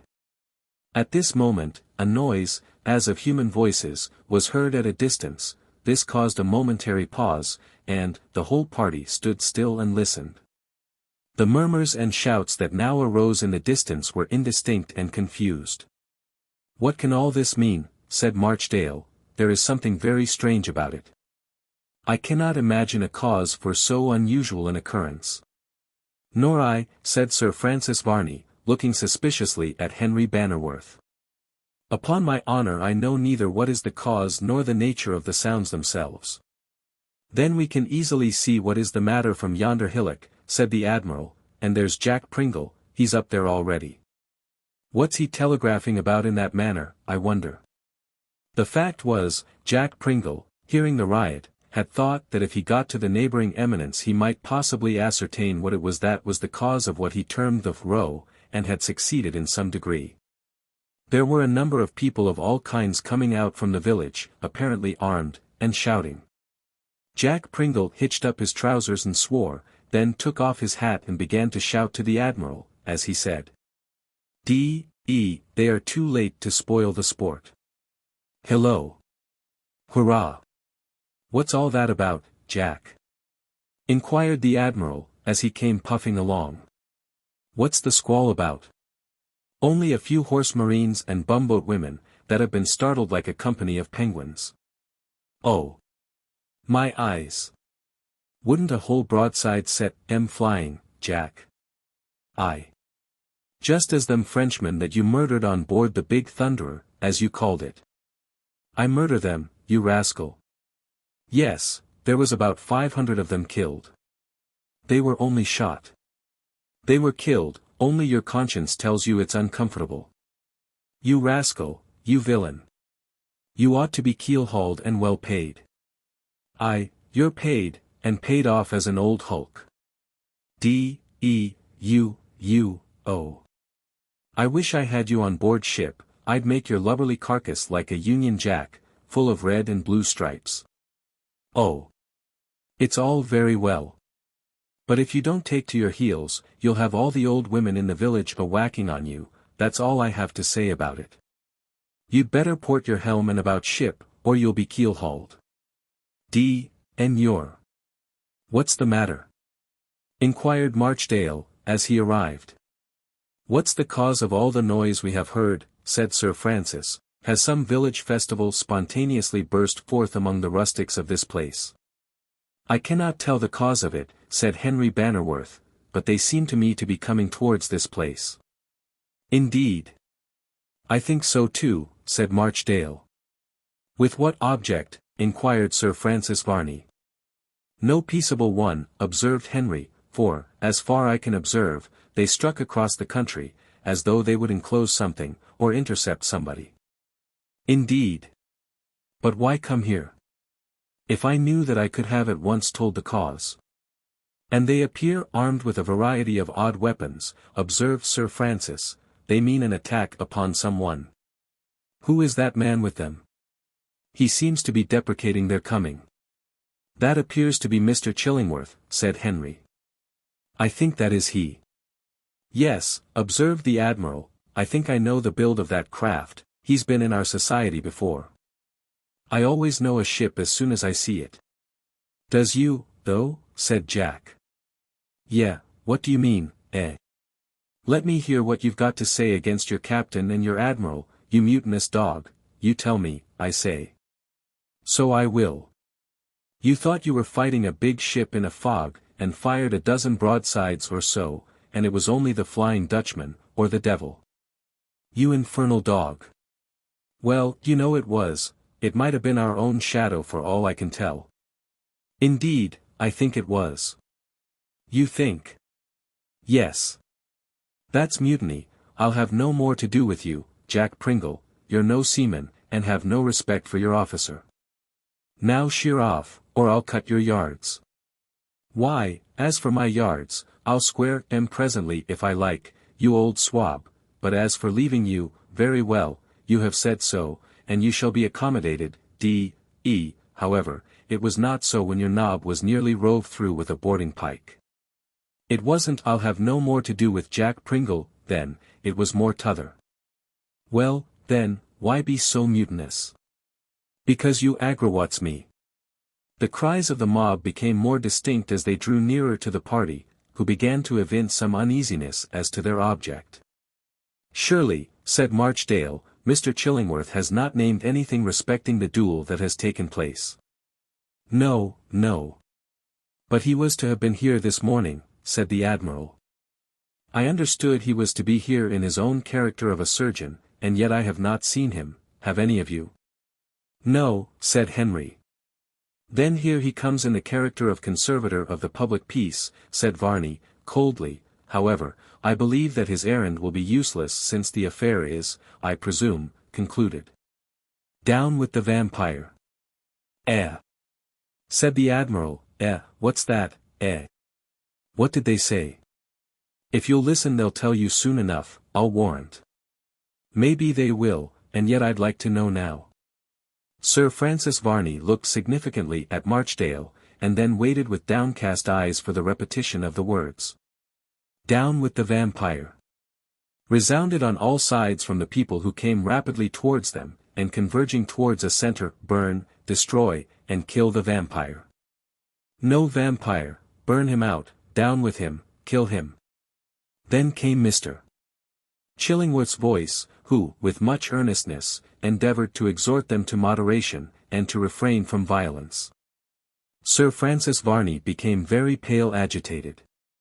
He immediately turned, and taking the least notice, he made for the wood, which lay between him and his own house, leaving the people in the greatest agitation. Mr. Marchdale was not unmoved at this occurrence, but stood his ground with Henry Bannerworth, the Admiral, and Jack Pringle, until the mob came very near to them, shouting, and uttering cries of vengeance and death of all imaginable kinds that it was possible to conceive, against the unpopular vampire. Pending the arrival of these infuriated persons, we will, in a few words, state how it was that so suddenly a set of circumstances arose productive of an amount of personal danger to Varney, such as, up to that time, had seemed not at all likely to occur. We have before stated there was but one person out of the family of the Bannerworths who was able to say anything of a positive character concerning the singular and inexplicable proceedings at the Hall, and that person was Mr. Chillingworth, an individual not at all likely to become garrulous upon the subject. But, alas! The best of men have their weaknesses, and we much regret to say that Mr. Chillingworth so far in this instance forgot that admirable discretion which commonly belonged to him, as to be the cause of the popular tumult which had now readied such a height. In a moment of thoughtlessness and confidence, he told his wife. Yes, this really clever man, from whom one would not have expected such a piece of horrible indiscretion, actually told his wife all about the vampire. But such is human nature.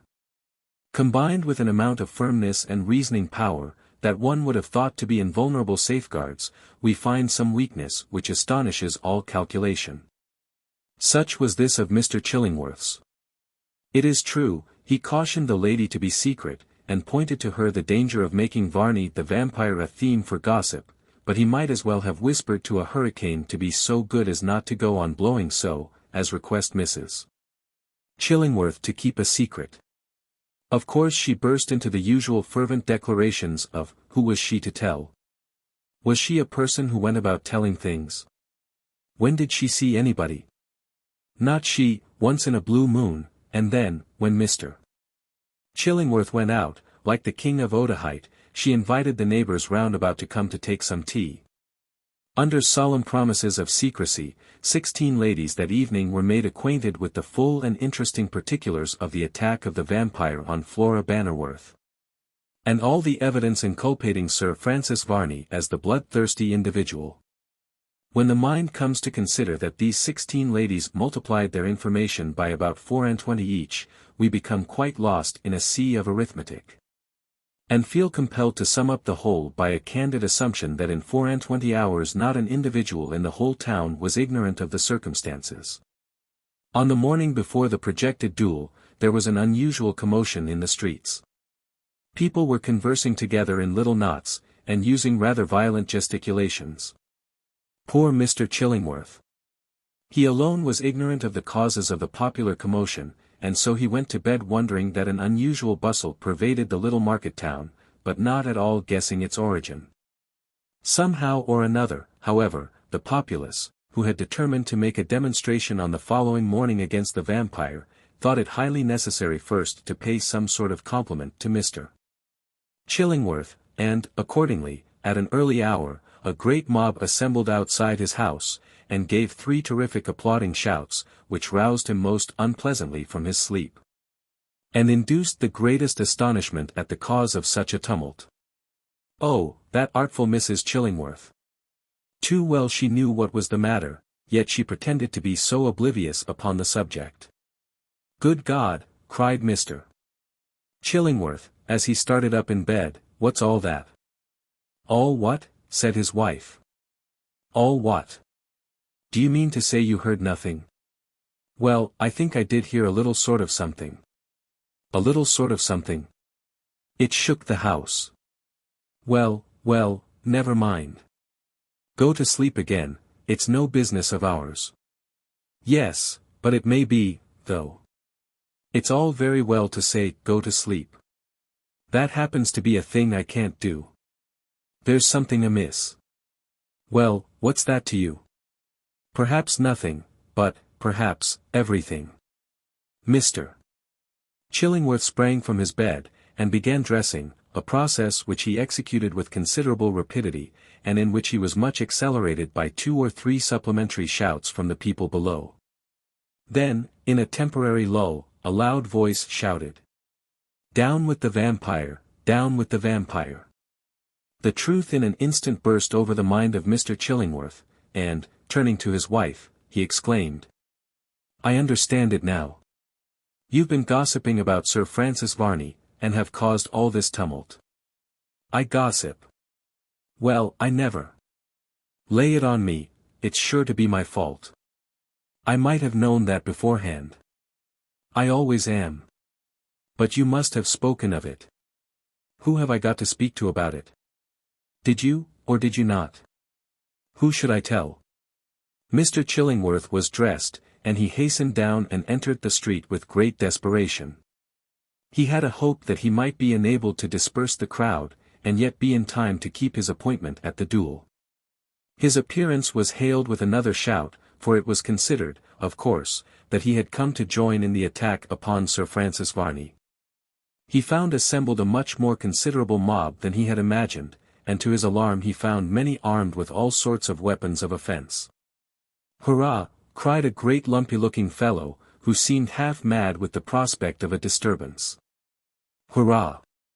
Here's the doctor, he'll tell us all about it as we go along. Come on." "For heaven's sake," said Mr. Chillingworth, "stop, what are you about to do all of you? Burn the vampire, burn the vampire.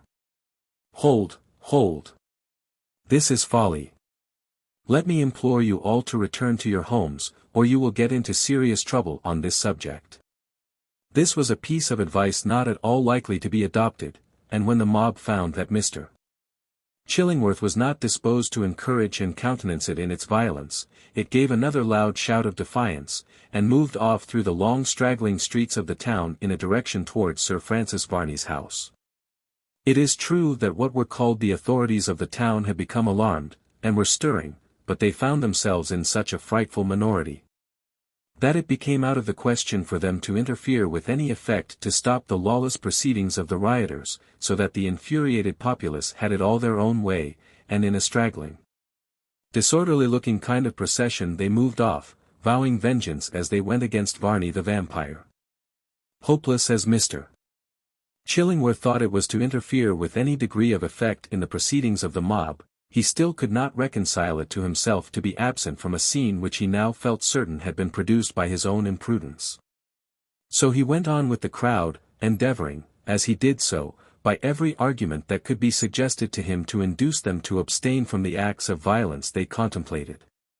He had a hope, too, that when they reached Sir Francis Varney's, finding him not within, as probably would be the case, as by that time he would have started to meet Henry Bannerworth on the ground, to fight the duel, he might induce the mob to return and forego their meditated violence.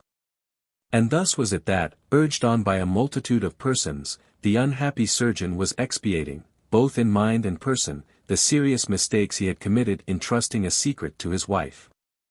Let it not be supposed that we for one moment wish to lay down a general principle as regards the confiding secrets to ladies, because from the beginning of the world it has become notorious how well they keep them, and with what admirable discretion, tact, and forethought this fairest portion of humanity conduct themselves. We know how few Mrs. Chillingworths there are in the world, and have but to regret that our friend the doctor should, in his matrimonial adventure, have met with such a specimen. Chapter 40. The Popular Riot. Sir Francis Varney's Danger. The Suggestion and its Results. Such, then, were the circumstances which at once altered the whole aspect of the affairs, and, from private and domestic causes of very deep annoyance, led to public results of a character which seemed likely to involve the whole countryside in the greatest possible confusion. But while we blame Mr. Chillingworth for being so indiscreet as to communicate the secret of such a person as Varney the Vampyre to his wife, we trust in a short time to be enabled to show that he made as much reparation as it was possible to make for the mischief he had unintentionally committed. And now as he struggled onward, apparently onward, first and foremost among the rioters, he was really doing all in his power to quell that tumult which superstition and dread had raised.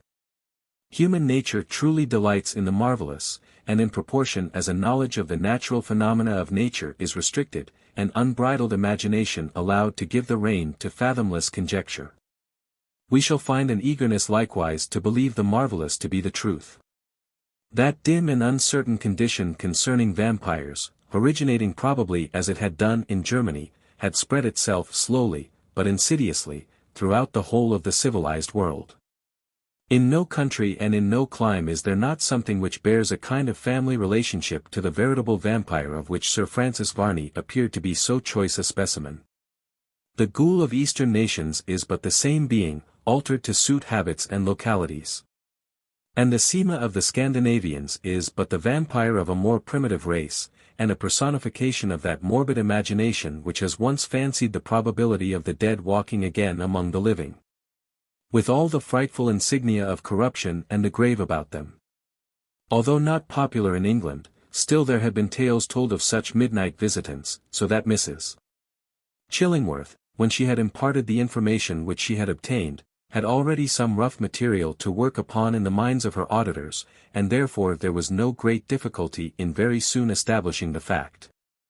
Under such circumstances, ignorant people always do what they have heard has been done by some one else before them, and in an incredibly short space of time the propriety of catching Sir Francis Varney, depriving him of his vampire-like existence, and driving a stake through his body, became not at all a questionable proposition. Alas, poor Mr. Chillingworth! As well might he have attempted King Canute's task of stemming the waves of the ocean as that of attempting to stop the crowd from proceeding to Sir Francis Varney's house. His very presence was a sort of confirmation of the whole affair. In vain he gesticulated, in vain he begged and prayed that they would go back, and in vain he declared that full and ample justice should be done upon the vampire, provided popular clamour spared him, and he was left to more deliberate judgment. Those who were foremost in the throng paid no attention to these remonstrances, while those who were more distant heard them not, and, for all they knew, he might be urging the crowd on to violence, instead of deprecating it. Thus, then, this disorderly rabble soon reached the house of Sir Francis Varney and loudly demanded of his terrified servant where he was to be found. The knocking at the hall door was prodigious, and, with a laudable desire, doubtless, of saving time, the moment one was done amusing himself with the ponderous knocker, another seized it. So that until the door was flung open by some of the bewildered and terrified men, there was no cessation whatever of the furious demands for admittance. "Varney the Vampire, Varney the Vampire," cried 100 voices. "Death to the vampire! Where is he? Bring him out! Varney the Vampire!" The servants were too terrified to speak for some moments, as they saw such a tumultuous assemblage seeking their master, while so singular a name was applied to him. At length, one more bold than the rest contrived to stammer out, "My good people, Sir Francis Varney is not at home. He took an early breakfast, and has been out nearly an hour." The mob paused a moment in indecision, and then one of the foremost cried, "Who'd suppose they'd own he was at home? He's hiding somewhere of course, let's pull him out." "Ah, pull him out, cried many voices. A rush was made into the hall, and in a very few minutes its chambers were ransacked, and all its hidden places carefully searched, with the hope of discovering the hidden form of Sir Francis Varney. The servants felt that, with their inefficient strength, to oppose the proceedings of an assemblage which seemed to be unchecked by all sort of law or reason, would be madness. They therefore only looked on, with wonder and dismay, satisfied certainly in their own minds that Sir Francis would not be found, and indulging in much conjecture as to what would be the result of such violent and unexpected proceedings. Mr.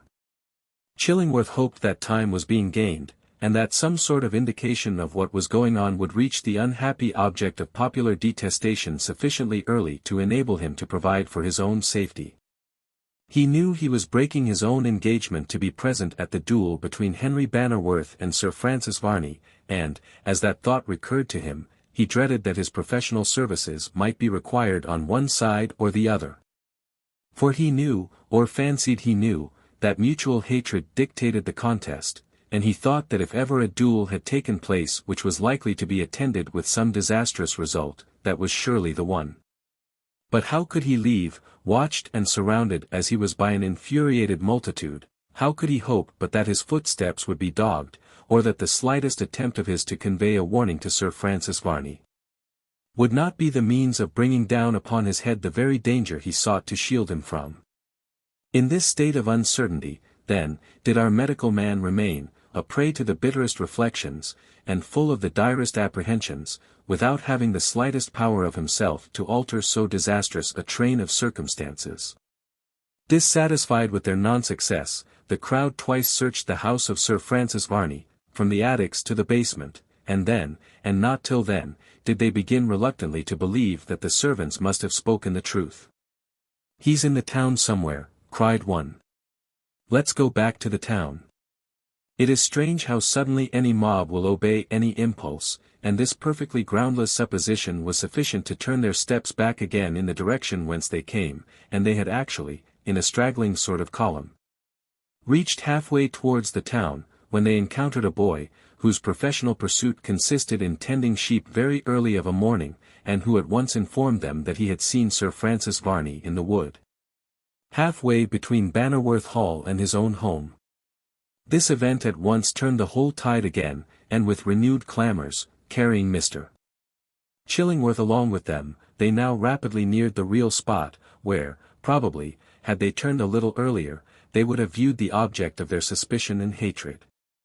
But, as we have already recorded, the advancing throng was seen by the parties on the ground, where the duel could scarcely have been said to have been fought. And then had Sir Francis Varney dashed into the wood, which was so opportunely at hand to afford him a shelter from his enemies, and from the intricacies of which, well acquainted with them as he doubtless was, he had every chance of eluding their pursuit. The whole affair was a great surprise to Henry and his friends, when they saw such a string of people advancing, with such shouts and imprecations. They could not, for the life of them, imagine what could have excited such a turn-out among the ordinarily industrious and quiet inhabitants of a town, remarkable rather for the quietude and steadiness of its population than for any violent outbreaks of popular feeling. "What can Mr. Chillingworth be about," said Henry, "to bring such a mob here? Has he taken leave of his senses?" "Nay," said Marchdale, "look again, he seems to be trying to keep them back, although ineffectually, for they will not be stayed." "D.E.," said the Admiral, "here's a gang of pirates, we shall be boarded and carried before we know where we are, Jack." "Aye, aye, sir," said Jack. "And is that all you've got to say, you lubber, when you see your Admiral in danger? You'd better go and make terms with the enemy at once." "Really, this is serious," said Henry, "they shout for Varney. Can Mr. Chillingworth have been so mad as to adopt this means of stopping the duel?" "Impossible," said Marchdale. "If that had been his intention, he could have done so quietly, through the medium of the civil authorities." "Hang me," exclaimed the Admiral, "if there are any civil authorities, they talk of smashing somebody." "What do they say, Jack? I don't hear quite so well as I used." "You always was a little deaf," said Jack. "What? A little deaf, I say." "Why, you lubberly lying swab, how dare you say so?" "Because you was. You slave-going scoundrel." "For heaven's sake, do not quarrel at such a time as this," said Henry, "we shall be surrounded in a moment. Come, Mr. Marchdale, let you and I visit these people, and ascertain what it is that has so much excited their indignation." "Agreed," said Marchdale, and they both stepped forward at a rapid pace, to meet the advancing throng. The crowd which had now approached to within a short distance of the expectant little party, was of a most motley description, and its appearance, under many circumstances, would cause considerable risibility. Men and women were mixed indiscriminately together, and in the shouting, the latter, if such a thing were possible, exceeded the former, both in discordance and energy. Every individual composing that mob carried some weapon calculated for defense, such as flails, scythes, sickles, bludgeons, and and this mode of arming caused them to wear a most formidable appearance. While the passion that superstition had called up was strongly depicted in their inflamed features. Their fury, too, had been excited by their disappointment, and it was with concentrated rage that they now pressed onward. The calm and steady advance of Henry and Mr. Marchdale to meet the advancing throng, seemed to have the effect of retarding their progress a little, and they came to a parley at a hedge, which separated them from the meadow in which the duel had been fought. "You seem to be advancing towards us," said Henry. "Do you seek me or any of my friends, and if so, upon what errand? Mr. Chillingworth, for heaven's sake, explain what is the cause of all this assault. You seem to be at the head of it." "Seem to be," said Mr. Chillingworth, "without being so. You are not sought, nor any of your friends." "Who, then?" "Sir Francis Varney," was the immediate reply. "Indeed. And what has he done to excite popular indignation?" "Of private wrong I can accuse him, but I desire no crowd to take up my cause, or to avenge my quarrels. Mr. Bannerworth, it has become known, through my indiscretion, that Sir Francis Varney is suspected of being a vampire." "Is this so?" "Hurrah!" shouted the mob. "Down with the vampire!" "Hurrah!" "Where is he?" "Down with him!" "Drive a stake through him," said a woman, "it's the only way, and the humanest. You've only to take a hedge stake and sharpen it a bit at one end, and char it a little in the fire so as there mayn't be no splinters to hurt, and then poke it through his stomach." The mob gave a great shout at this humane piece of advice, and it was some time before Henry could make himself heard at all, even to those who were nearest to him. When he did succeed in so doing, he cried, with a loud voice, "Hear me, all of you. It is quite needless for me to inquire how you became possessed of the information that a dreadful suspicion hangs over the person of Sir Francis Varney. But if, in consequence of hearing such news, you fancy this public demonstration will be agreeable to me, or likely to relieve those who are nearest or dearest to me from the state of misery and apprehension into which they have fallen, you are much mistaken." Hear him," cried Mr. Marchdale, "he speaks both wisdom and truth." "If anything," pursued Henry, "could add to the annoyance of vexation and misery we have suffered, it would assuredly be the being made subjects of everyday gossip, and everyday clamour." "You hear him," said Mr. Marchdale. "Yes, we does," said a man, "but we comes out to catch a vampire, for all that." "Oh, to be sure," said the humane woman, "nobody's feelings is nothing to us. Are we to be woke up in the night with vampires sucking our bloods while we've got a stake in the country?" "Hurrah!" shouted everybody. "Down with the vampire!" "Where is he?" "You are wrong." "I assure you, you are all wrong," said Mr. Chillingworth, imploringly, "there is no vampire here, you see. Sir Francis Varney has not only escaped, but he will take the law of all of you." This was an argument which appeared to stagger a few, but the bolder spirits pushed them on, and a suggestion to search the wood having been made by someone who was more cunning than his neighbours, that measure was at once proceeded with, and executed in a systematic manner, which made those who knew it to be the hiding-place of Sir Francis Varney tremble for his safety. It was with a strange mixture of feeling that Henry Bannerworth waited the result of the search for the man who but a few minutes before had been opposed to him in a contest of life or death. The destruction of Sir Francis Varney would certainly have been an effectual means of preventing him from continuing to be the incubus he then was upon the Bannerworth family. And yet the generous nature of Henry shrank with horror from seeing even such a creature as Varney sacrificed at the shrine of popular resentment, and murdered by an infuriated populace. He felt as great an interest in the escape of the vampire as if some great advantage to himself had been contingent upon such an event. And, although he spoke not a word, while the echoes of the little wood were all awakened by the clamorous manner in which the mob searched for their victim, his feelings could be well read upon his countenance. The Admiral, too, without possessing probably the fine feelings of Henry Bannerworth, took an unusually sympathetic interest in the fate of the vampire. And, after placing himself in various attitudes of intense excitement, he exclaimed, "D. n it, Jack, I do hope, after all, the vampire will get the better of them. It's like a whole flotilla attacking one vessel, a lubberly proceeding at the best, and I'll be hanged if I like it. I should like to pour in a broadside into those fellows, just to let them see it wasn't a proper English mode of fighting. Shouldn't you, Jack? Sir, I should. Shiver me, if I see an opportunity, if I don't let some of those rascals know what's what. Scarcely had these words escaped the lips of the old admiral than there arose a loud shout from the interior of the wood. It was a shout of success, and seemed at the very least to herald the capture of the unfortunate Varney. "By heaven!" exclaimed Henry, "they have him." "God forbid," said Mr. Marchdale, "this grows too serious." "Bear a hand, Jack," said the admiral, "we'll have a fight for it yet, they shan't murder even a vampire in cold blood. Load the pistols and send a flying shot or two among the rascals, the moment they appear." "No, no," said Henry, "no more violence, at least there has been enough, there has been enough." Even as he spoke there came rushing from among the trees, at the corner of the wood, the figure of a man. There needed but one glance to assure them who it was. Sir Francis Varney had been seen, and was flying before those implacable foes who had sought his life.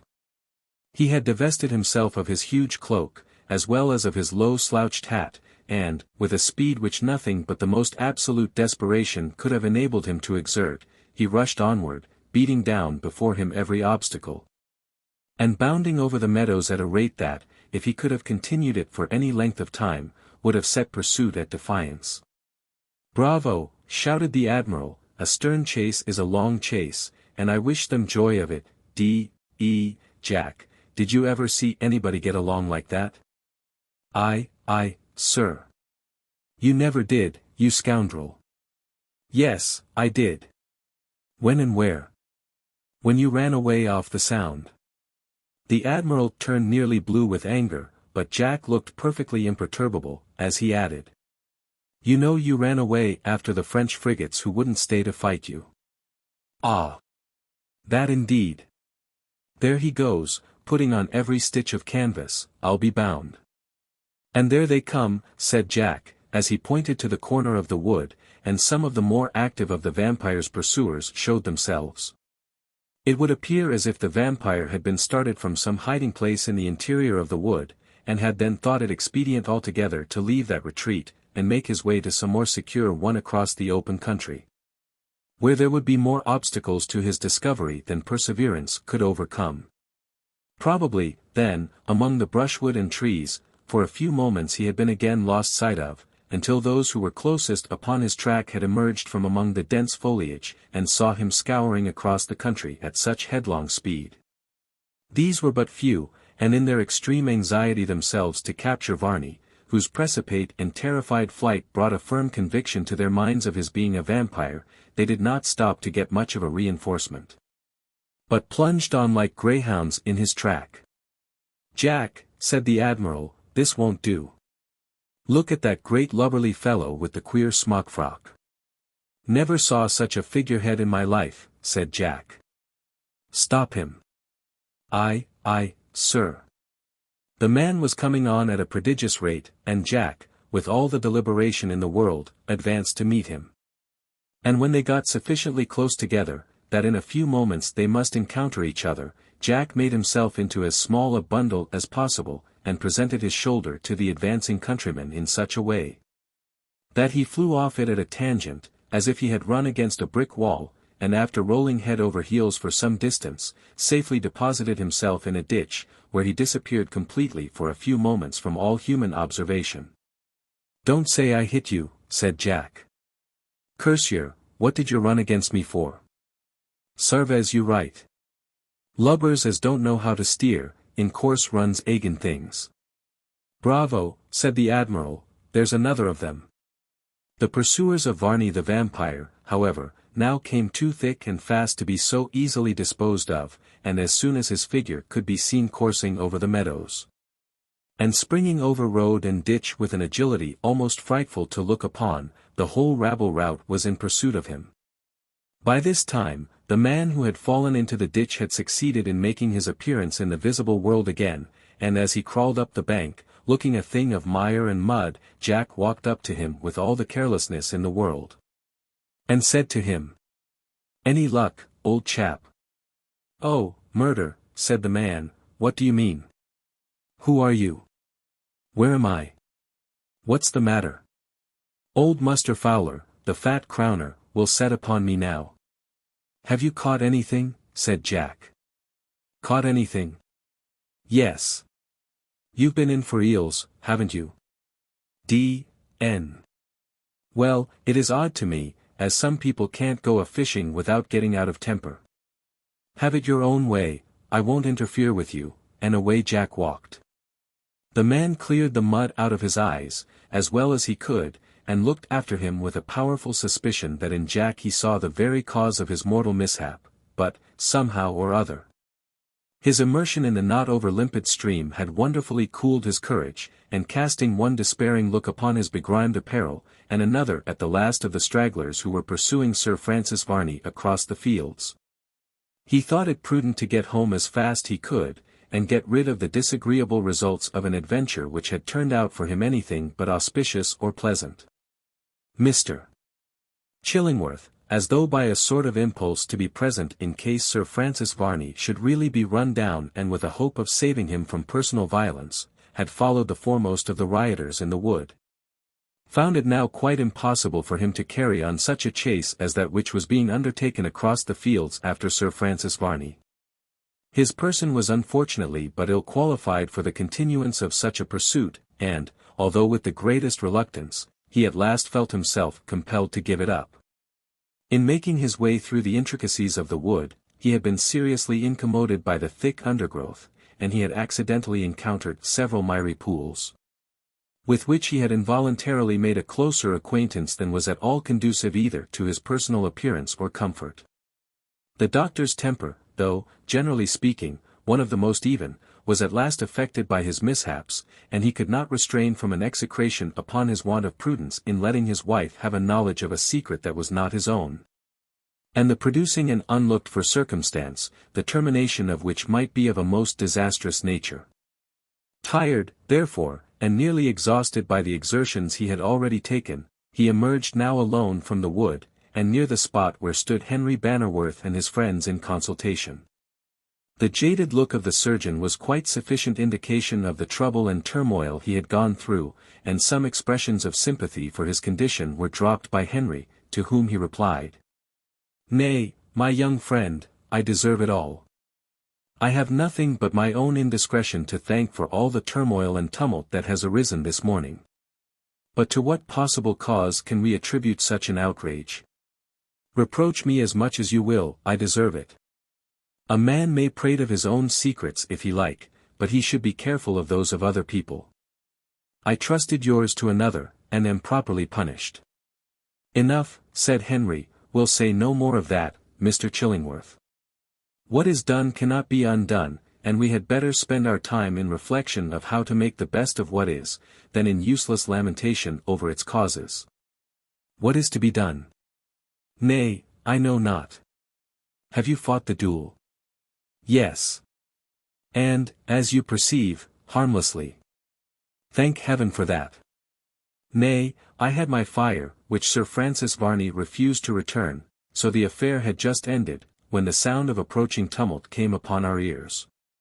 "What a strange mixture," exclaimed Marchdale, "of feelings and passions this Varney appears to be. At one moment acting with the apparent greatest malignity, and another, seeming to have awakened in his mind a romantic generosity which knows no bounds. I cannot understand him." "Nor I, indeed," said Henry. "But yet I somehow tremble for his fate, and I seem to feel that something ought to be done to save him from the fearful consequences of popular feeling. Let us hasten to the town, and procure what assistance we may, but a few persons, well organized and properly armed, will achieve wonders against a desultory and ill-appointed multitude. There may be a chance of saving him, yet, from the imminent danger which surrounds him." "That's proper," cried the Admiral. "I don't like to see anybody run down. A fair fight's another thing. Yard arm and yard arm, stink pots and pipkins, broadside to broadside, and throw in your bodies, if you like, on the lee quarter, but don't do anything shabby. What do you think of it, Jack? Why, I means to say as how if Varney only keeps on sail as he's been doing, that the devil himself wouldn't catch him in a gale. And yet, said Henry, it is our duty to do the best we can. Let us at once to the town, and summons all the assistance in our power. Come on, come on. His friends needed no further urging, but, at a brisk pace, they all proceeded by the nearest footpaths towards the town. It puzzled his pursuers to think in what possible direction Sir Francis Varney expected to find sustenance or succor, when they saw how curiously he took his flight across the meadows. Instead of endeavouring, by any circuitous path, to seek the shelter of his own house, or to throw himself upon the care of the authorities of the town, who must, to the extent of their power, have protected him, he struck across the fields.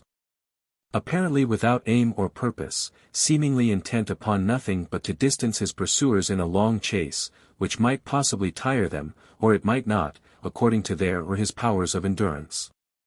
We say this seemed to be the case, but it was not so in reality. Sir Francis Varney had a deeper purpose, and it was scarcely to be supposed that a man of his subtle genius, and, apparently, far-seeing and reflecting intellect, could have so far overlooked the many dangers of his position as not to be fully prepared for some such contingency as that which had just now occurred. Holding, as he did, so strange a place in society, living among men, and yet possessing so few attributes in common with humanity, he must all along have felt the possibility of drawing upon himself popular violence. He could not wholly rely upon the secrecy of the Bannerworth family, much as they might well be supposed to shrink from giving publicity to circumstances of so fearfully strange and perilous a nature as those which had occurred amongst them. The merest accident might, at any moment, make him the town's talk. The overhearing of a few chance words by some gossiping domestic, some ebullition of anger or annoyance by some member of the family, or a communication from some friend who had been treated with confidence, might, at any time, awaken around him some such a storm as that which now raged at his heels. Varney the Vampyre must have calculated this. He must have felt the possibility of such a state of things, and, as a matter of course, politically provided himself with some place of refuge. After about 20 minutes of hard chasing across the fields, there could be no doubt of his intentions. He had such a place of refuge. And, strange a one as it might appear, he sped towards it in as direct a line as ever a well-sped arrow flew towards its mark. That place of refuge, to the surprise of every one, appeared to be the ancient ruin, of which we have before spoken, and which was so well known to every inhabitant of the county. Truly, it seemed like some act of mere desperation for Sir Francis Varney to hope there to hide himself. There remained within, of what had once been a stately pile, but a few grey crumbling walls, which the hunted would have passed unheeded, knowing that not for one instant could he have baffled his pursuers by seeking so inefficient a refuge. And those who followed hard and fast upon the track of Sir Francis Varney felt so sure of their game, when they saw whither he was speeding, that they relaxed in their haste considerably, calling loudly to each other that the vampire was caught at last, for he could be easily surrounded among the old ruins, and dragged from amongst its moss-grown walls. In another moment, with a wild dash and a cry of exultation, he sprang out of sight, behind an angle, formed by what had been at one time one of the principal supports of the ancient structure. Then, as if there was still something so dangerous about him, that only by a great number of hands could he be hoped to be secured, the infuriated peasantry gathered in a dense circle around what they considered his temporary place of refuge. And as the sun, which had now climbed above the tree tops, and dispersed, in a great measure, many of the heavy clouds of morning, shone down upon the excited group, they might have been supposed there assembled to perform some superstitious rite, which time had hallowed as an association of the crumbling ruin around which they stood. By the time the whole of the stragglers, who had persisted in the chase, had come up, there might have been about 50 or 60 resolute men, each intent upon securing the person of one whom they felt, while in existence, would continue to be a terror to all the weaker and dearer portions of their domestic circles. There was a pause of several minutes. Those who had come the fleetest were gathering breath, and those who had come up last were looking to their more forward companions for some information as to what had occurred before their arrival. All was profoundly still within the ruin, and then suddenly, as if by common consent, there arose from every throat a loud shout of "Down with the vampire! Down with the vampire!" The echoes of that shout died away, and then all was still as before, while a superstitious feeling crept over even the boldest. It would almost seem as if they had expected some kind of response from Sir Francis Varney to the shout of defiance with which they had just greeted him. But the very calmness, repose, and absolute quiet of the ruin, and all about it, alarmed them, and they looked the one at the other as if the adventure after all were not one of the pleasantest description, and might not fall out so happily as they had expected. Yet what danger could there be? There were they, more than 100 stout, strong men, to cope with one. They felt convinced that he was completely in their power. They knew the ruins could not hide him, and that 5 minutes' time given to the task would suffice to explore every nook and corner of them. And yet they hesitated, while an unknown terror shook their nerves, and seemingly from the very fact that they had run down their game successfully, they dreaded to secure the trophy of the chase. One bold spirit was wanting. And, if it was not a bold one that spoke at length, he might be complimented as being comparatively such. It was one who had not been foremost in the chase, perchance from want of physical power, who now stood forward, and exclaimed, "What are you waiting for, now? You can have him when you like. If you want your wives and children to sleep quietly in their beds, you will secure the vampire. Come on, we all know he's here, why do you hesitate? Do you expect me to go alone and drag him out by the ears?" Any voice would have sufficed to break the spell which bound them. This did so, and, with one accord, and yells of imprecation, they rushed forward and plunged among the old walls of the ruin. Less time than we have before remarked would have enabled any one to explore the tottering fabric sufficient to bring a conviction to their minds that, after all, there might have been some mistake about the matter. And Sir Francis Varney was not quite caught yet. It was astonishing how the fact of not finding him in a moment, again roused all their angry feelings against him, and dispelled every feeling of superstitious awe with which he had been surrounded. Rage gave place to the sort of shuddering horror with which they had before contemplated his immediate destruction, when they had believed him to be virtually within their very grasp. Over and over again the ruins were searched, hastily and impatiently by some, carefully and deliberately by others, until there could be no doubt upon the mind of every one individual, that somehow or somewhere within the shadow of those walls, Sir Francis Varney had disappeared most mysteriously. Then it would have been a strange sight for any indifferent spectator to have seen how they shrunk, one by one, out of the shadow of those ruins. Each seeming to be afraid that the vampire, in some mysterious manner, would catch him if he happened to be the last within their somber influence. And, when they had all collected in the bright, open space, some little distance beyond, they looked at each other and at the ruins, with dubious expressions of countenance, each, no doubt, wishing that each would suggest something of a consolatory or practicable character. "What's to be done, now?" said one. "Ah! That's it," said another, sententiously. "I'll be hanged if I know." "He's given us the slip," remarked a third. "But he can't have given us the slip," said one man, who was particularly famous for a dogmatical spirit of argumentation. "How is it possible? He must be here, and I say he is here." "Find him, then," cried several at once. "Oh! That's nothing to do with the argument, he's here, whether we find him or not." One very cunning fellow laid his finger on his nose, and beckoned to a comrade to retire some paces, where he delivered himself of the following very oracular sentiment. "My good friend, you must know Sir Francis Varney is here or he isn't." "Agreed, agreed." "Well, if he isn't here it's no use troubling our heads any more about him, but, otherwise, it's quite another thing, and, upon the whole, I must say, that I rather think he is." All looked at him, for it was evident he was big with some suggestion. After a pause, he resumed. "Now, my good friends, I propose that we all appear to give it up, and to go away. But that some one of us shall remain and hide among the ruins for some time, to watch, in case the vampire makes his appearance from some hole or corner that we haven't found out." "Oh, capital," said everybody. "Then you all agree to that?" "Yes, yes." "Very good, that's the only way to nick him. Now, we'll pretend to give it up, let's all of us talk loud about going home." They did all talk loud about going home. They swore that it was not worth the trouble of catching him, that they gave it up as a bad job, that he might go to the deuce in any way he liked, for all they cared.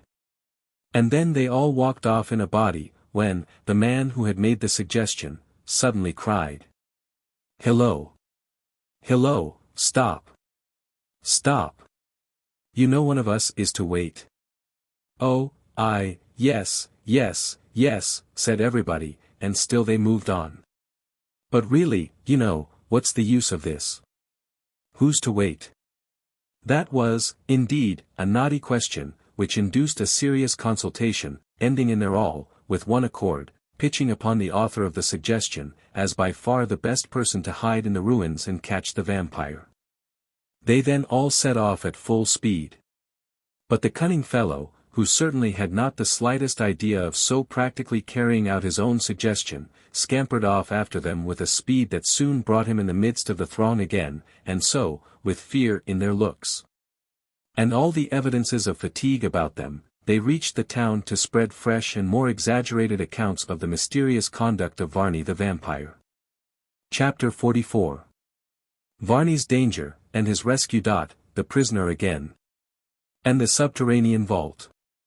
We have before slightly mentioned to the reader, and not unadvisedly, the existence of a certain prisoner, confined in a gloomy dungeon, into whose sad and blackened recesses but few and faint glimmering rays of light ever penetrated. For, by a diabolical ingenuity, the narrow loophole which served for a window to that subterraneous abode was so constructed, that, let the sun be at what point it might, during its diurnal course, but a few reflected beams of light could ever find their way into that abode of sorrow. The prisoner, the same prisoner of whom we before spoke, is there. Despair is in his looks, and his temples are still bound with those cloths, which seemed now for many days to have been sopped in blood, which has become encrusted in their folds. He still lives, apparently incapable of movement. How he has lived so long seems to be a mystery, for one would think him scarcely in a state, even were nourishment placed to his lips, to enable him to swallow it. It may be, however, that the mind has as much to do with that apparent absolute prostration of all sort of physical energy as those bodily wounds which he has received at the hands of the enemies who have reduced him to his present painful and hopeless situation. Occasionally a low groan burst from his lips, it seems to come from the very bottom of his heart, and it sounds as if it would carry with it every remnant of vitality that was yet remaining to him. Then he moves restlessly, and repeats in hurried accents the names of some who are dear to him, and far away, some who may, perchance, be mourning him, but who know not, guess not, aught of his present sufferings. As he thus moves, the rustle of a chain among the straw on which he lies gives an indication, that even in that dungeon it has not been considered prudent to leave him master of his own actions, lest, by too vigorous an effort, he might escape from the thraldom in which he is held. The sound reaches his own ears, and for a few moments, in the deep impatience of his wounded spirit, he heaps malediction on the heads of those who have reduced him to his present state. But soon a better nature seems to come over him, and gentler words fall from his lips. He preaches patience to himself, he talks not of revenge, but of justice, and in accents of more hopefulness than he had before spoken, he calls upon heaven to succor him in his deep distress. Then all is still, and the prisoner appears to have resigned himself once more to the calmness of expectation or of despair, but hark! His sense of hearing, rendered doubly acute by lying so long alone in nearly darkness, and in positive silence, detects sounds which, to ordinary mortal powers of perception, would have been by far too indistinct to produce any tangible effect upon the senses. It is the sound of feet, on they come, far overhead he hears them, they beat the green earth, that sweet, verdant sod, which he may never see again, with an impatient tread. Nearer and nearer still, and now they pause. He listens with all the intensity of one who listens for existence. Someone comes, there is a lumbering noise, a hasty footstep, he hears someone laboring for breath, panting like a hunted hare. His dungeon door is opened, and there totters in a man, tall and gaunt. He reels like one intoxicated. Fatigue has done more than the work of inebriation. He cannot save himself, and he sinks exhausted by the side of that lonely prisoner. The captive raises himself as far as his chains will allow him. He clutches the throat of his enervated visitor. "Villain, monster, vampire," he shrieks, "I have thee now." And locked in a deadly embrace, they roll upon the damp earth, struggling for life together. It is midday at Bannerworth Hall, and Flora is looking from the casement anxiously expecting the arrival of her brothers. She had seen, from some of the topmost windows of the hall, that the whole neighborhood had been in a state of commotion, but little did she guess the cause of so much tumult, or that it in any way concerned her. She had seen the peasantry forsaking their work in the fields and the gardens, and apparently intent upon some object of absorbing interest. But she feared to leave the house, for she had promised Henry that she would not do so, lest the former pacific conduct of the vampire should have been but a new snare. For the purpose of drawing her so far from her home as to lead her into some danger when she should be far from assistance. And yet more than once was she tempted to forget her promise, and to seek the open country, for fear that those she loved should be encountering some danger for her sake, which she would willingly either share with them or spare them. The solicitation, however, of her brother kept her comparatively quiet. And, moreover, since her last interview with Varney, in which, at all events, he had shown some feeling for the melancholy situation to which he had reduced her, she had been more able to reason calmly, and to meet the suggestions of passion and of impulse with a sober judgment. About midday, then, she saw the domestic party returning, that party, which now consisted of her two brothers, the Admiral, Jack Pringle, and Mr. Chillingworth. As for Mr. Marchdale, he had given them a polite adieu on the confines of the grounds of Bannerworth Hall, stating, that although he had felt it to be his duty to come forward and second Henry Bannerworth in the duel with the vampire, yet that circumstance by no means obliterated from his memory the insults he had received from Admiral Bell, and, therefore, he declined going to Bannerworth Hall, and bade them a very good morning. To all this, Admiral Bell replied that he might go and be D, if he liked, and that he considered him a swab and a humbug, and appealed to Jack Pringle whether he, Jack, ever saw such a sanctified-looking prig in his life. "I," says Jack.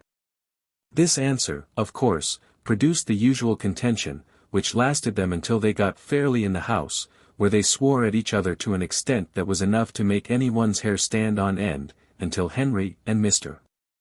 Chillingworth interfered, and really begged that they would postpone the discussion until some more fitting opportunity.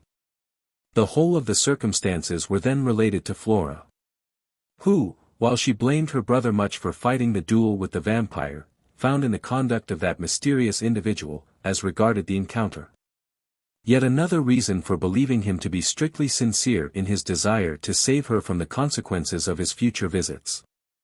Her desire to leave Bannerworth Hall consequently became more and more intense, and as the Admiral really now considered himself the master of the house, they offered no amount of opposition to the subject, but merely said, "My dear Flora, Admiral Bell shall decide in all these matters, now. We know that he is our sincere friend, and that whatever he says we ought to do, will be dictated by the best possible feelings towards us." "Then I appeal to you, sir," said Flora, turning to the Admiral. "Very good," replied the old man. "Then I say—" "Nay, Admiral," interrupted Mr. Chillingworth. "You promised me, but a short time since, that you would come to no decision whatever upon this question, until you had heard some particulars which I have to relate to you, which, in my humble opinion, will sway your judgment." "And so I did," cried the Admiral, "but I had forgotten all about it. Flora, my dear, I'll be with you in an hour or two. My friend, the doctor, here, has got some sow by the ear, and fancies it's the right one. However, I'll hear what he has got to say, first, before we come to a conclusion. So, come along, Mr. Chillingworth, and let's have it out at once." Flora, said Henry, when the Admiral had left the room, I can see that you wish to leave the hall. I do, brother, but not to go far. I wish rather to hide from Varney than to make myself inaccessible by distance. You still cling to this neighborhood? I do, and you know with what hope I cling to it. Perfectly. You still think it possible that Charles Holland may be united to you? I do. You believe his faith? Oh, yes. As I believe in heaven's mercy. And I, Flora, I would not doubt him now for worlds. Something even now seems to whisper to me that a brighter sun of happiness will yet dawn upon us, and that, when the mists which at present enshroud ourselves and our fortunes pass away, they will disclose a landscape full of beauty. The future of which shall know no pangs. Yes, brother, exclaimed Flora, enthusiastically, this, after all, may be but some trial, grievous while it lasts, but yet tending eventually only to make the future look more bright and beautiful. Heaven may yet have in store for us all some great happiness, which shall spring clearly and decidedly from out these misfortunes. Be it so, and may we ever thus banish despair by such hopeful propositions. Lean on my arm, Flora. You are safe with me. Come, dearest, and taste the sweetness of the morning air. There was, indeed now, a hopefulness about the manner in which Henry Bannerworth spoke, such as Flora had not for some weary months had the pleasure of listening to, and she eagerly rose to accompany him into the garden, which was glowing with all the beauty of sunshine, for the day had turned out to be much finer than the early morning had at all promised it would be. Flora, he said, when they had taken some turns to and fro in the garden, notwithstanding all that has happened, there is no convincing Mr. Chillingworth that Sir Francis Varney is really what to us he appears. Indeed. It is so. In the face of all evidence, he neither will believe in vampires at all, nor that Varney is anything but some mortal man, like ourselves, in his thoughts, talents, feelings, and modes of life. And with no more power to do any one an injury than we have. Oh, would that I could think so. But, unhappily, we have by far too many, and too conclusive evidences to the contrary. We have, indeed, brother. And though, while we respect that strength of mind in our friend which will not allow him, even almost at the last extremity, to yield to what appear to be stern facts, we may not ourselves be so obdurate. But may feel that we know enough to be convinced. You have no doubt, brother. Most reluctantly, I must confess, that I feel compelled to consider Varney as something more than mortal. He must be so. And now, sister, before we leave the place which has been a home to us from earliest life, let us for a few moments consider if there be any possible excuse for the notion of Mr.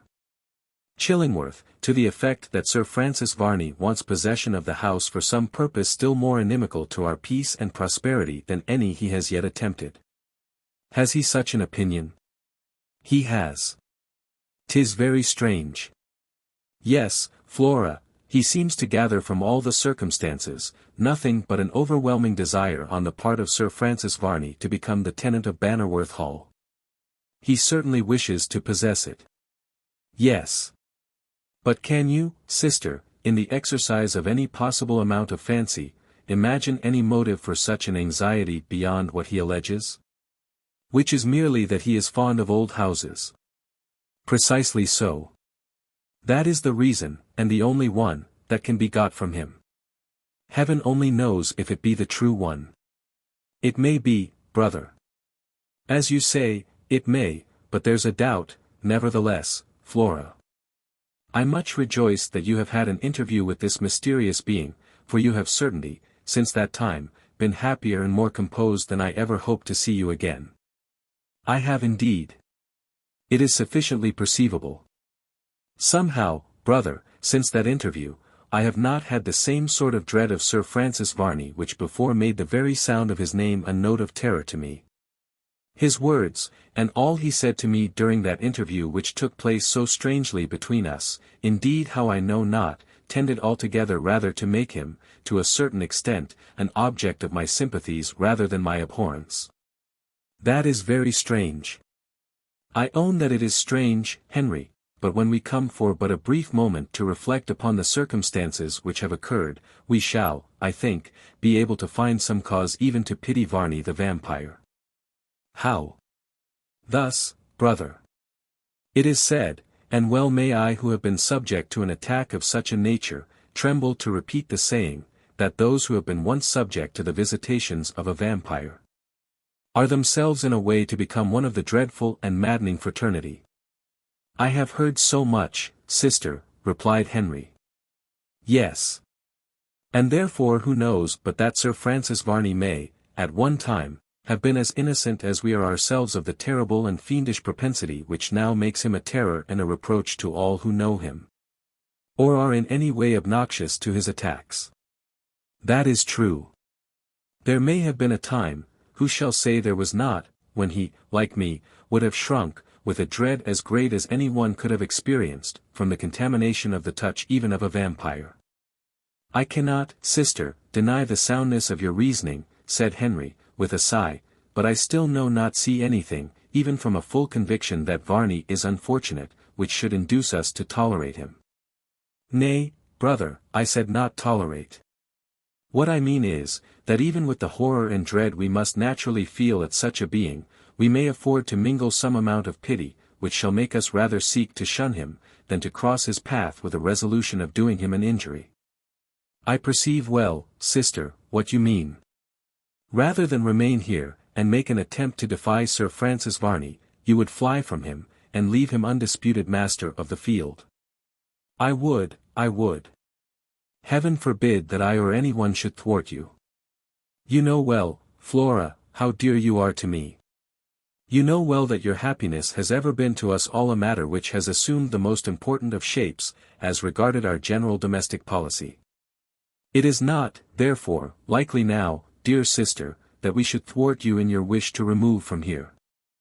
I know, Henry, all you would say, remarked Flora, as a tear started to her eyes. I know well all you think, and, in your love for me, I likewise know well I rely forever. You are attached to this place, as, indeed, we all are, by 1,000 happy and pleasant associations. But listen to me further, Henry, I do not wish to wander far. Not far, Flora? No. Do I not still cling to a hope that Charles may yet appear? And if he do so, it will assuredly be in this neighborhood, which he knows is native and most dear to us all. True. Then do I wish to make some sort of parade, in the way of publicity, of our leaving the hall. Yes. And yet not go far. In the neighboring town, for example, surely we might find some means of living entirely free from remark or observation as to who or what we were. That, sister, I doubt. If you seek for that species of solitude which you contemplate, it is only to be found in a desert. A desert? Yes, or in a large city. Indeed. Flora, you may well believe me, that it is so. In a small community you can have no possible chance of evading an amount of scrutiny which would very soon pierce through any disguise you could by any possibility assume. Then there is no resource. We must go far. Nay, I will consider for you, Flora. And although, as a general principle, what I have said I know to be true, yet some more special circumstance may arise that may point a course that, while it enables us, for Charles Holland's sake, to remain in this immediate neighborhood, yet will procure to us all the secrecy we may desire. Dear brother, said Flora, as she flung herself upon Henry's neck, you speak cheeringly to me, and, what is more, you believe in Charles's faithfulness and truth. As heaven is my judge, I do. 1,000 thanks for such an assurance. I know him too well to doubt, for one moment, his faith. Oh, brother! Could Charles Holland, the soul of honor, the abode of every noble impulse that can adorn humanity, could he have written those letters? No. Perish the thought. It has perished. Thank God. I only, upon reflection, wonder how, misled for the moment by the concurrence of a number of circumstances, I could ever have suspected him. It is like your generous nature, brother, to say so. But you know as well as I, that there has been one here who has, far from feeling any sort of anxiety to think as well as possible of poor Charles Holland, has done all that in him lay to take the worst view of his mysterious disappearance. And induce us to do the like. You allude to Mr. Marchdale. I do. Well, Flora, at the same time that I must admit you have cause for speaking of Mr. Marchdale as you do, yet when we come to consider all things, there may be found for him excuses. May there? Yes, Flora, he is a man, as he himself says, past the meridian of life, and the world is a sad as well as a bad teacher, for it soon, too soon, alas, deprives us of our trusting confidence in human nature. It may be so. But yet, he, knowing as he did so very little of Charles Holland, judged him hastily and harshly. You rather ought to say, Flora, that he did not judge him generously. Well, be it so. And you must recollect, when you say so, that Marchdale did not love Charles Holland. Nay, now, said Flora, while there flashed across her cheek, for a moment, a heightened colour, you are commencing to jest with me, and, therefore, we will say no more. You know, dear Henry, all my hopes, my wishes, and my feelings, and I shall therefore leave my future destiny in your hands, to dispose of as you please. Look yonder. Where? There. Do you not see the Admiral and Mr. Chillingworth walking among the trees? Yes, yes, I do now. How very serious and intent they are upon the subject of their discourse. They seem quite lost to all surrounding objects. I could not have imagined any subject that would so completely have absorbed the attention of Admiral Bell. Mr. Chillingworth had something to relate to him or to propose, of a nature which, perchance, has had the effect of enchaining all his attention. He called him from the room. Yes, I saw that he did. But see, they come towards us, and now we shall, probably, hear what is the subject matter of their discourse and consultation. We shall. Admiral Bell had evidently seen Henry and his sister, for now, suddenly, as if not from having for the first moment observed them, and, in consequence, broken off their private discourse. But as if they arrived at some point in it which enabled them to come to a conclusion to be communicative, the Admiral came towards the brother and sister. Well, said the bluff old Admiral, when they were sufficiently near to exchange words, well, Miss Flora, you are looking 1,000 times better than you were. I thank you, Admiral, I am much better. Oh, to be sure you are. And you will be much better still, and no sort of mistake. Now, here's the doctor and I have both been agreeing upon what is best for you. Indeed. Yes, to be sure. Have we not, doctor? We have, Admiral. Good. And what, now, Miss Flora, do you suppose it is? I really cannot say. Why, it's change of air, to be sure. You must get away from here as quickly as you can, or there will be no peace for you. Yes, added Mr. Chillingworth, advancing. I am quite convinced that change of scene and change of place, and habits, and people, will tend more to your complete recovery than any other circumstances. In the most ordinary cases of indisposition we always find that the invalid recovers much sooner away from the scene of his indisposition, than by remaining in it. Even though its general salubrity be much greater than the place to which he may be removed. Good, said the Admiral. Then we are to understand, said Henry, with a smile, that we are no longer to be your guests, Admiral Bell. Belay there, cried the Admiral, who told you to understand any such thing, I should like to know. Well, but we shall look upon this house as yours, now, and, that being the case, if we remove from it, of course we cease to be your guests any longer. That's all you know about it. Now, hark ye. You don't command the fleet, so don't pretend to know what the Admiral is going to do. I have made money by knocking about some of the enemies of old England, and that's the most gratifying manner in the world of making money, so far as I am concerned. It is an honorable mode. Of course it is. Well, I am going to, what the deuce do you call it? What? That's just what I want to know. Oh, I have it now. I am going to what the lawyers call invest it. A prudent step, Admiral, and one which it is to be hoped, before now, has occurred to you. Perhaps it has and perhaps it hasn't, however, that's my business, and no one's else's. I am going to invest my spare cash in taking houses. So, as I don't care a straw where the houses may be situated, you can look out for one somewhere that will suit you, and I'll take it, so, after all, you will be my guests there just the same as you are here. Admiral, said Henry, it would be imposing upon a generosity as rare as it is noble, were we to allow you to do so much for us as you contemplate. Very good. We cannot, we dare not. But I say you shall. So you have had your say, and I've had mine, after which, if you please, Master Henry Bannerworth, I shall take upon myself to consider the affair as altogether settled. You can commence operations as soon as you like. I know that Miss Flora, here, bless her sweet eyes, don't want to stay at Bannerworth Hall any longer than she can help it. Indeed I was urging upon Henry to remove, said Flora. But yet I cannot help feeling with him, Admiral, that we are imposing upon your goodness. Go on imposing, then. But. Pshaw! Can't a man be imposed upon if he likes? D.N.it, that's a poor privilege for an Englishman to be forced to make a row about. I tell you I like it. I will be imposed upon, so there's an end of that, and now let's come in and see what Mrs. Bannerworth has got ready for luncheon. It can hardly be supposed that such a popular ferment as had been created in the country town, by the singular reports concerning Varney the Vampyre, should readily, and without abundant satisfaction, subside.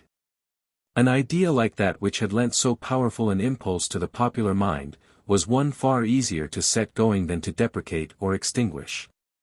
The very circumstances which had occurred to foil the excited mob in their pursuit of Sir Francis Varney, were of a nature to increase the popular superstition concerning him, and to make him and his acts appear in still more dreadful colours. Mobs do not reason very closely and clearly, but the very fact of the frantic flight of Sir Francis Varney from the projected attack of the infuriated multitude, was seized hold of as proof positive of the reality of his vampire-like existence. Then, again, had he not disappeared in the most mysterious manner? Had he not sought refuge where no human being would think of seeking refuge, namely, in that old, dilapidated ruin, where, when his pursuers were so close upon his track, he had succeeded in eluding their grasp with a facility which looked as if he had vanished into thin air, or as if the very earth had opened to receive him bodily within its cold embraces. It is not to be wondered at, that the few who fled so precipitately from the ruin, lost nothing of the wonderful story they had to tell, in the carrying it from that place to the town. When they reached their neighbors, they not only told what had really occurred, but they added to it all their own surmises, and the fanciful creation of all their own fears, so that before midday, and about the time when Henry Bannerworth was conversing so quietly in the gardens of the hall with his beautiful sister, there was an amount of popular ferment in the town, of which they had no conception. All business was suspended, and many persons, now that once the idea had been started concerning the possibility that a vampire might have been visiting some of the houses in the place, told how, in the dead of the night, they had heard strange noises. How children had shrieked from no apparent cause, doors opened and shut without human agency, and windows rattled that never had been known to rattle before. Some, too, went so far as to declare that they had been awakened out of their sleep by noises incidental to an effort made to enter their chambers. And others had seen dusky forms of gigantic proportions outside their windows, tampering with their fastenings, and only disappearing when the light of day mocked all attempts at concealment. These tales flew from mouth to mouth, and all listened to them with such an eager interest, that none thought it worth while to challenge their inconsistencies, or to express a doubt of their truth, because they had not been mentioned before. The only individual, and he was a remarkably clever man, who made the slightest remark upon the subject of a practical character, hazarded a suggestion that made confusion worse confounded. He knew something of vampires. He had travelled abroad, and had heard of them in Germany, as well as in the East, and, to a crowd of wondering and aghast listeners, he said, "You may depend upon it, my friends, this has been going on for some time. There have been several mysterious and sudden deaths in the town lately. People have wasted away and died nobody knew how or wherefore. Yes, yes, said everybody. There was Miles, the butcher. You know how fat he was, and then how fat he wasn't. A general assent was given to the proposition. And then, elevating one arm in an oratorical manner, the clever fellow continued. I have not a doubt that Miles, the butcher, and every one else who has died suddenly lately, have been victims of the vampire. And what's more, they'll all be vampires, and come and suck other people's blood, till at last the whole town will be a town of vampires. But what's to be done? Cried one, who trembled so excessively that he could scarcely stand under his apprehension. There is but one plan. Sir Francis Varney must be found, and put out of the world in such a manner that he can't come back to it again. And all those who are dead that we have any suspicion of, should be taken up out of their graves and looked at, to see if they're rotting or not. If they are, it's all right. But, if they look fresh and much, as usual, you may depend they're vampires, and no mistake. This was a terrific suggestion thrown amongst a mob. To have caught Sir Francis Varney and immolated him at the shrine of popular fury, they would not have shrunk from. But a desecration of the graves of those whom they had known in life was a matter which, however much it had to recommend it, even the boldest stood aghast at, and felt some qualms of irresolution.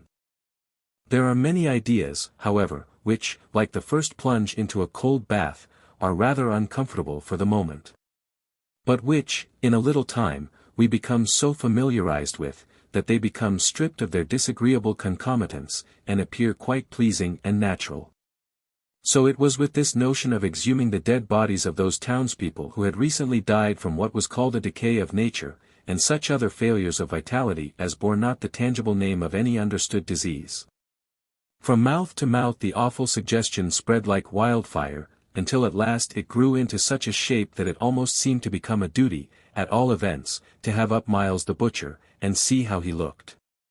There is, too, about human nature a natural craving curiosity concerning everything connected with the dead.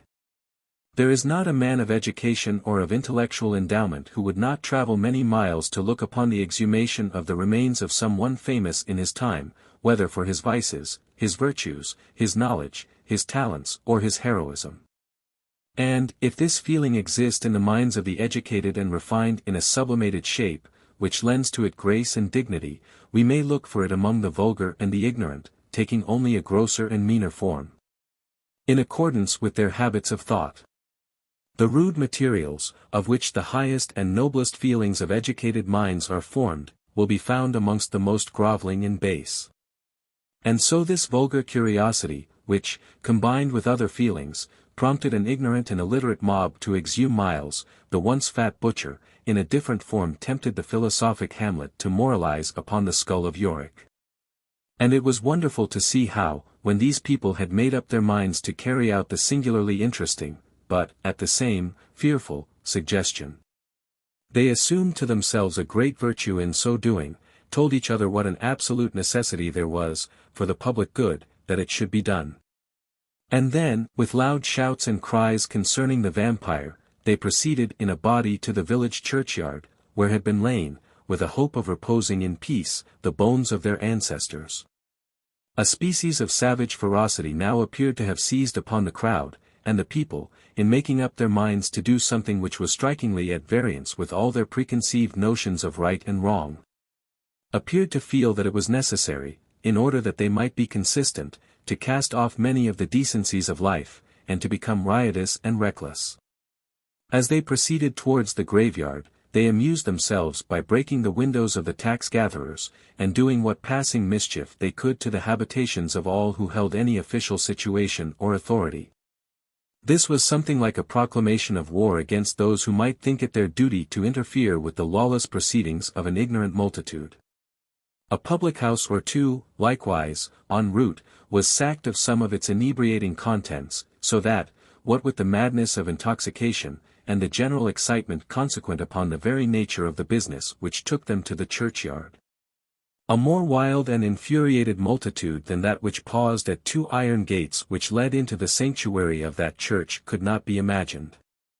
Those who have never seen a mob placed in such a situation as to have cast off all moral restraint whatever, at the same time that it feels there is no physical power to cope with it, can form no notion of the mass of terrible passions which lie slumbering under what, in ordinary cases, have appeared harmless bosoms, but which now run riot, and overcame every principle of restraint. It is a melancholy fact, but, nevertheless, a fact, despite its melancholy, that, even in a civilized country like this, with a generally well-educated population, nothing but a well-organized physical force keeps down, from the commission of the most outrageous offenses, hundreds and thousands of persons. We have said that the mob paused at the iron gates of the churchyard, but it was more a pause of surprise than one of vacillation, because they saw that those iron gates were closed, which had not been the case within the memory of the oldest among them. At the first building of the church, and the enclosure of its graveyard, 2 pairs of these massive gates had been presented by some munificent patron. But, after a time, they hung idly upon their hinges, ornamental certainly, but useless, while a couple of turnstiles, to keep cattle from straying within the sacred precincts, did duty instead, and established, without trouble, the regular thoroughfare, which long habit had dictated as necessary, through the place of sepulture. But now those gates were closed, and for once were doing duty. Heaven only knows how they had been moved upon their rusty and time-worn hinges. The mob, however, was checked for the moment, and it was clear that the ecclesiastical authorities were resolved to attempt something to prevent the desecration of the tombs. Those gates were sufficiently strong to resist the first vigorous shake which was given to them by some of the foremost among the crowd, and then one fellow started the idea that they might be opened from the inside, and volunteered to clamber over the wall to do so. Hoisted up upon the shoulders of several, he grasped the top of the wall, and raised his head above its level, and then something of a mysterious nature rose up from the inside, and dealt him such a whack between the eyes, that down he went sprawling among his coadjutors. Now, nobody had seen how this injury had been inflicted, and the policy of those in the garrison should have been certainly to keep up the mystery, and leave the invaders in ignorance of what sort of person it was that had so foiled them. Man, however, is prone to indulge in vain glorification, and the secret was exploded by the triumphant waving of the long staff of the beetle, with the gilt knob at the end of it, just over the parapet of the wall, in token of victory. "It's Waggles! It's Waggles!" cried everybody. "It's Waggles, the beetle!" "Yes," said a voice from within, "it's Waggles, the beetle, and he thinks as he had you there rather, try it again. The church isn't in danger, oh, no. What do you think of this?" The staff was flourished more vigorously than ever, and in the secure position that Waggles occupied it seemed not only impossible to attack him, but that he possessed wonderful powers of resistance, for the staff was long and the knob was heavy. It was a boy who hit upon the ingenious expedient of throwing up a great stone, so that it just fell inside the wall, and hit Waggles a great blow on the head.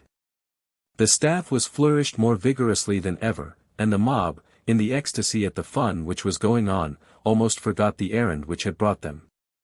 Perhaps after all the affair might have passed off jestingly, had not there been some really mischievous persons among the throng who were determined that such should not be the case. And they incited the multitude to commence an attack upon the gates, which in a few moments must have produced their entire demolition. Suddenly, however, the boldest drew back, and there was a pause, as the well-known form of the clergyman appeared advancing from the church door, attired in full canonicals. "There's Mr. LIII," said several. "How unlucky he should be here." "What is this?" said the clergyman, approaching the gates. "Can I believe my eyes when I see before me those who compose the worshippers at this church armed, and attempting to enter for the purpose of violence to this sacred place? Oh! Let me beseech you, lose not a moment, but return to your homes, and repent of that which you have already done. It is not yet too late. Listen, I pray you, to the voice of one with whom you have so often joined in prayer to the throne of the Almighty, who is now looking upon your actions." This appeal was heard respectfully, but it was evidently very far from suiting the feelings and the wishes of those to whom it was addressed. The presence of the clergyman was evidently an unexpected circumstance, and the more especially too as he appeared in that costume which they had been accustomed to regard with a reverence almost amounting to veneration. He saw the favorable effect he had produced, and anxious to follow it up, he added, "Let this little ebullition of feeling pass away, my friends. And, believe me, when I assure you upon my sacred word, that whatever ground there may be for complaint or subject for inquiry, shall be fully and fairly met. And that the greatest exertions shall be made to restore peace and tranquillity to all of you." "It's all about the vampire," cried one fellow. "Mr. Lee, how should you like a vampire in the pulpit?" "Hush, hush. Can it be possible that you know so little of the works of that great being whom you all pretend to adore, as to believe that he would create any class of beings of a nature such as those you ascribe to that terrific word? Oh, let me pray of you to get rid of these superstitions, alike disgraceful to yourselves and afflicting to me." The clergyman had the satisfaction of seeing the crowd rapidly thinning from before the gates, and he believed his exhortations were having all the effect he wished. It was not until he heard a loud shout behind him, and, upon hastily turning, saw that the churchyard had been scaled at another place by some 50 or 60 persons, that his heart sunk within him. And he began to feel that what he had dreaded would surely come to pass. Even then he might have done something in the way of pacific exertion, but for the interference of Waggles, the beadle, who spoilt everything. Chapter 45. The open graves. The dead bodies. A scene of terror. We have said Waggles spoilt everything, and so he did, for before Mr. Lee could utter a word more, or advance 2 steps towards the rioters, Waggles charged them staff in hand, and there soon ensued a riot of a most formidable description. A kind of desperation seemed to have seized the beadle, and certainly, by his sudden and unexpected attack, he achieved wonders. When, however, a dozen hands got hold of the staff, and it was wrenched from him, and he was knocked down, and half a dozen people rolled over him, Waggles was not near the man he had been. And he would have been very well content to have lain quiet where he was.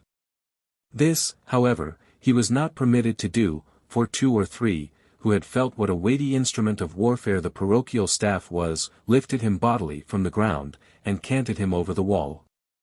Without much regard to whether he fell on a hard or a soft place on the other side. This feat accomplished, no further attention was paid to Mr. Lee, who, finding that his exhortations were quite unheeded, retired into the church with an appearance of deep affliction about him, and locked himself in the vestry. The crowd now had entire possession, without even the sort of control that an exhortation assumed over them, of the burying ground. And soon in a dense mass were these desperate and excited people collected round the well-known spot where lay the mortal remains of Miles, the butcher. "Silence," cried a loud voice, and every one obeyed the mandate, looking towards the speaker, who was a tall, gaunt-looking man, attired in a suit of faded black, and who now pressed forward to the front of the throng. "Oh!" cried one, "it's Fletcher, the ranter. What does he do here?" "Hear him! Hear him!" cried others, "he won't stop us." "Yes, hear him!" cried the tall man, waving his arms about like the sails of a windmill. "Yes, hear him! Sons of darkness, you're all vampires, and are continually sucking the life-blood from each other. No wonder that the evil one has power over you all. You're as men who walk in the darkness when the sunlight invites you, and you listen to the words of humanity when those of a diviner origin are offered to your acceptance. But there shall be miracles in the land, and even in this place, set apart with a pretended piety that is in itself most damnable, you shall find an evidence of the true light. And the proof that those who will follow me the true path to glory shall be found here within this grave. Dig up Miles, the butcher." "Here, here, here, hurrah," said everybody. "Mr. Fletcher's not such a fool, after all. He means well." "Yes, you sinners," said the ranter, "and if you find Miles, the butcher, decaying, even as men are expected to decay whose mortal tabernacles are placed within the bowels of the earth, you shall gather from that a great omen. And a sign that if you follow me you seek the Lord. But you find him looking fresh and healthy, as if the warm blood was still within his veins. You shall take that likewise as a signification that what I say to you shall be as the gospel, and that by coming to the chapel of the little Bouzelum, ye shall achieve a great salvation. Very good, said a brawny fellow, advancing with a spade in his hand, you get out of the way, and I'll soon have him up. Here goes, like blue blazes. The first shovelful of earth he took up, he cast over his head into the air, so that it fell in a shower among the mob, which of course raised a shout of indignation. And, as he continued so to dispose of the superfluous earth, a general row seemed likely to ensue. Mr. Fletcher opened his mouth to make a remark, and, as that feature of his face was rather a capacious one, a descending lump of mold, of a clayey consistency, fell into it, and got so wedged among his teeth, that in the process of extracting it he nearly brought some of those essential portions of his anatomy with it. This was a state of things that could not last long, and he who had been so liberal with his spadesful of mold was speedily disarmed, and yet he was a popular favourite, and had done the thing so good-humouredly, that nobody touched him. 6 or 8 others, who had brought spades and pickaxes, now pushed forward to the work, and in an incredibly short space of time the grave of Miles, the butcher, seemed to be very nearly excavated. Work of any kind or nature whatever, is speedily executed when done with a wish to get through it, and never, perhaps, within the memory of man, was a grave opened in that churchyard with such a wonderful celerity. The excitement of the crowd grew intense, every available spot from which a view of the grave could be got, was occupied. For the last few minutes scarcely a remark had been uttered, and when, at last, the spade of one of those who were digging struck upon something that sounded like wood, you might have heard a pin drop. And each one there present drew his breath more shortly than before. There he is, said the man, whose spade struck upon the coffin. Those few words broke the spell, and there was a general murmur, while every individual present seemed to shift his position in his anxiety to obtain a better view of what was about to ensue. The coffin now having been once found, there seemed to be an increased impetus given to the work. The earth was thrown out with a rapidity that seemed almost the quick result of the working of some machine. And those closest to the grave's brink crouched down, and, intent as they were upon the progress of events, heeded not the damp earth that fell upon them, nor the frail brittle and humid remains of humanity that occasionally rolled to their feet. It was, indeed, a scene of intense excitement, a scene which only wanted a few prominent features in its foreground of a more intellectual and higher caste than composed the mob, to make it a fit theme for a painter of the highest talent. And now the last few shovelfuls of earth that hid the top of the coffin were cast from the grave, and that narrow house which contained the mortal remains of him who was so well known, while in life, to almost every one then present, was brought to the gaze of eyes which never had seemed likely to have looked upon him again. The cry was now for ropes, with which to raise the cumbrous mass, but these were not to be had. No one thought of providing himself with such appliances, so that by main strength, only, could the coffin be raised to the brink. The difficulty of doing this was immense, for there was nothing tangible to stand upon. And even when the mold from the sides was sufficiently cleared away, that the handles of the coffin could be laid hold of, they came away immediately in the grasp of those who did so.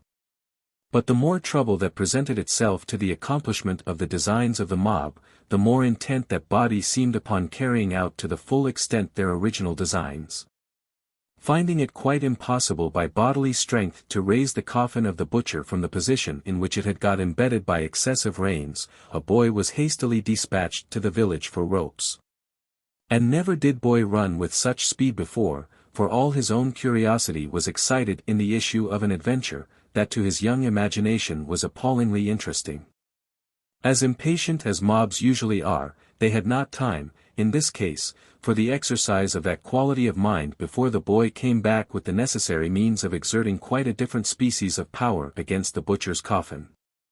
Strong ropes were slid under the inert mass, and 20 hands at once plied the task of raising that receptacle of the dead from what had been presumed to be its last resting place. The rope strained and creaked, and many thought that they would burst asunder sooner than raise the heavy coffin of the defunct butcher.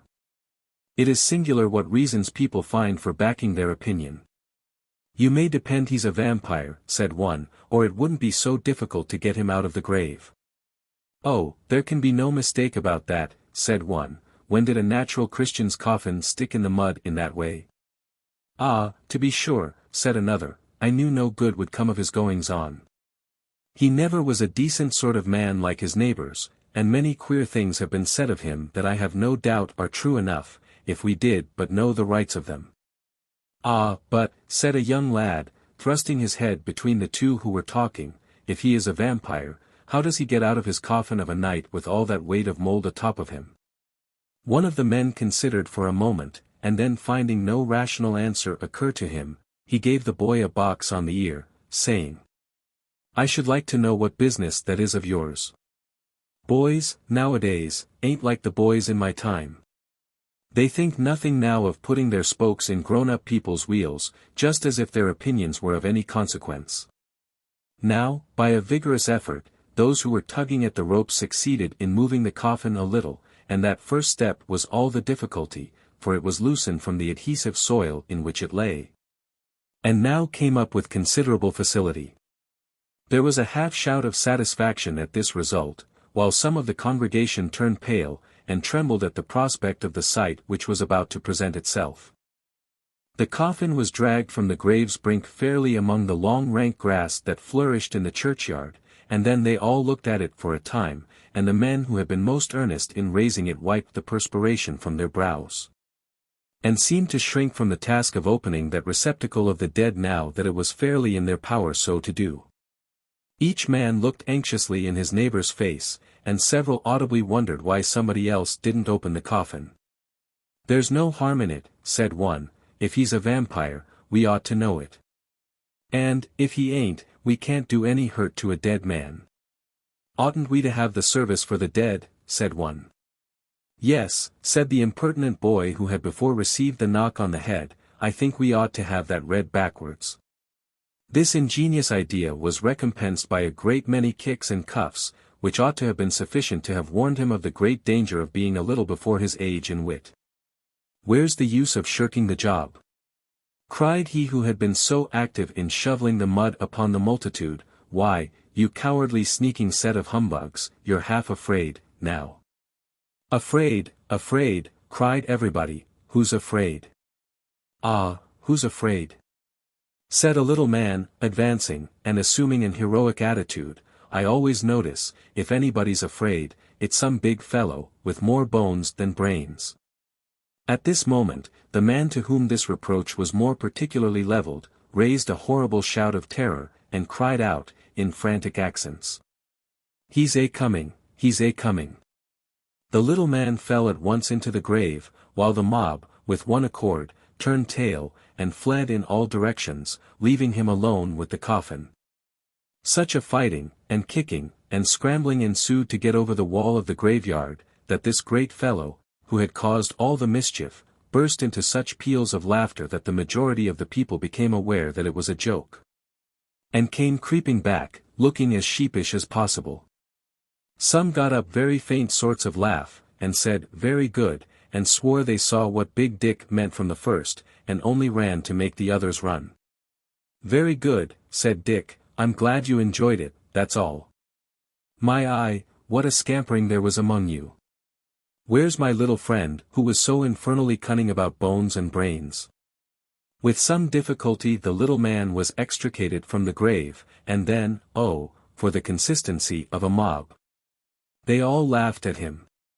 Those very people who, heedless of all the amenities of existence, had been trampling upon each other, and roaring with terror, actually had the impudence to laugh at him, and call him a cowardly little rascal, and say it served him right. But such is popularity.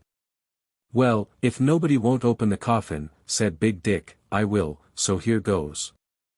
I knowed the old fellow when he was alive, and many a time he's d me and I've d him, so I ain't going to be afraid of him now he's dead. We was very intimate, you see, 'cause we was the two heaviest men in the parish. There's a reason for everything. Ah, Dick's the fellow to do it, cried a number of persons, there's nobody like Dick for opening a coffin, he's the man as don't care for nothing. Ah, you snivelling curs, said Dick, I hate you. If it weren't for my own satisfaction, and all for to prove that my old friend, the butcher, as weighed 17 stone, and stood 6 feet 2½ on his own soul, I'd see you all jolly well. D first, said the boy. Open the lid, Dick, let's have a look. Ah, you're a rum un, said Dick, arter my own heart.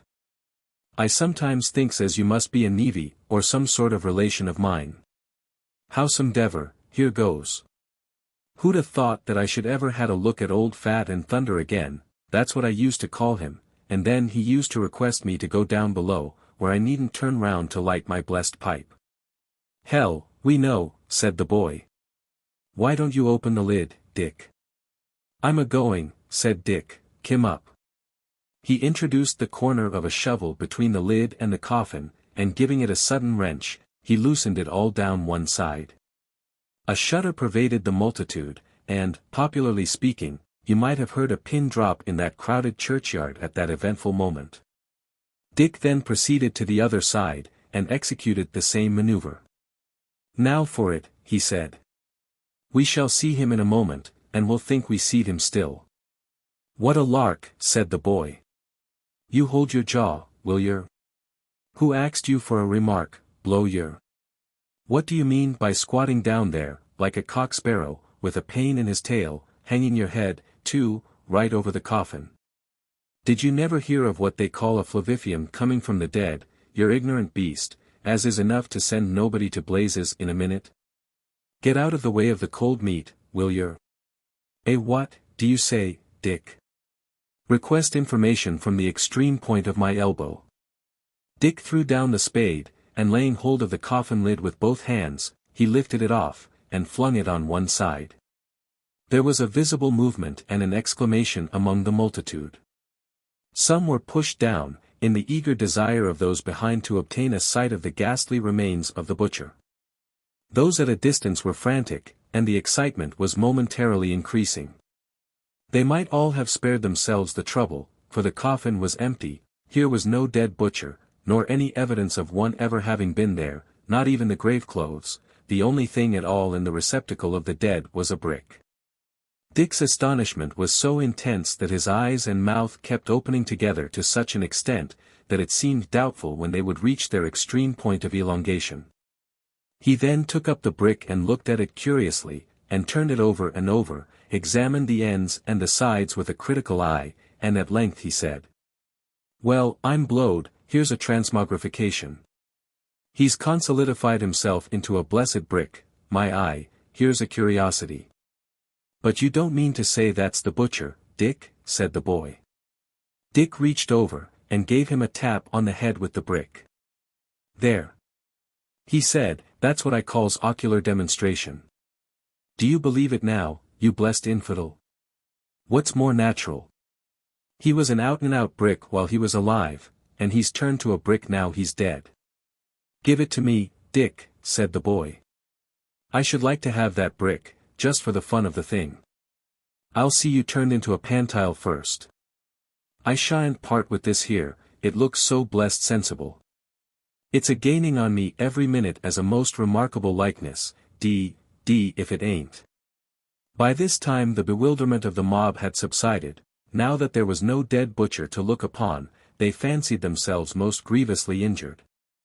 And, somehow or other, Dick, notwithstanding all his exertions in their service, was looked upon in the light of a showman, who had promised some startling exhibition and then had disappointed his auditors. The first intimation he had of popular vengeance was a stone thrown at him, but Dick's eye happened to be upon the fellow who threw it, and collaring him in a moment, he dealt him a cuff on the side of the head, which confused his faculties for a week.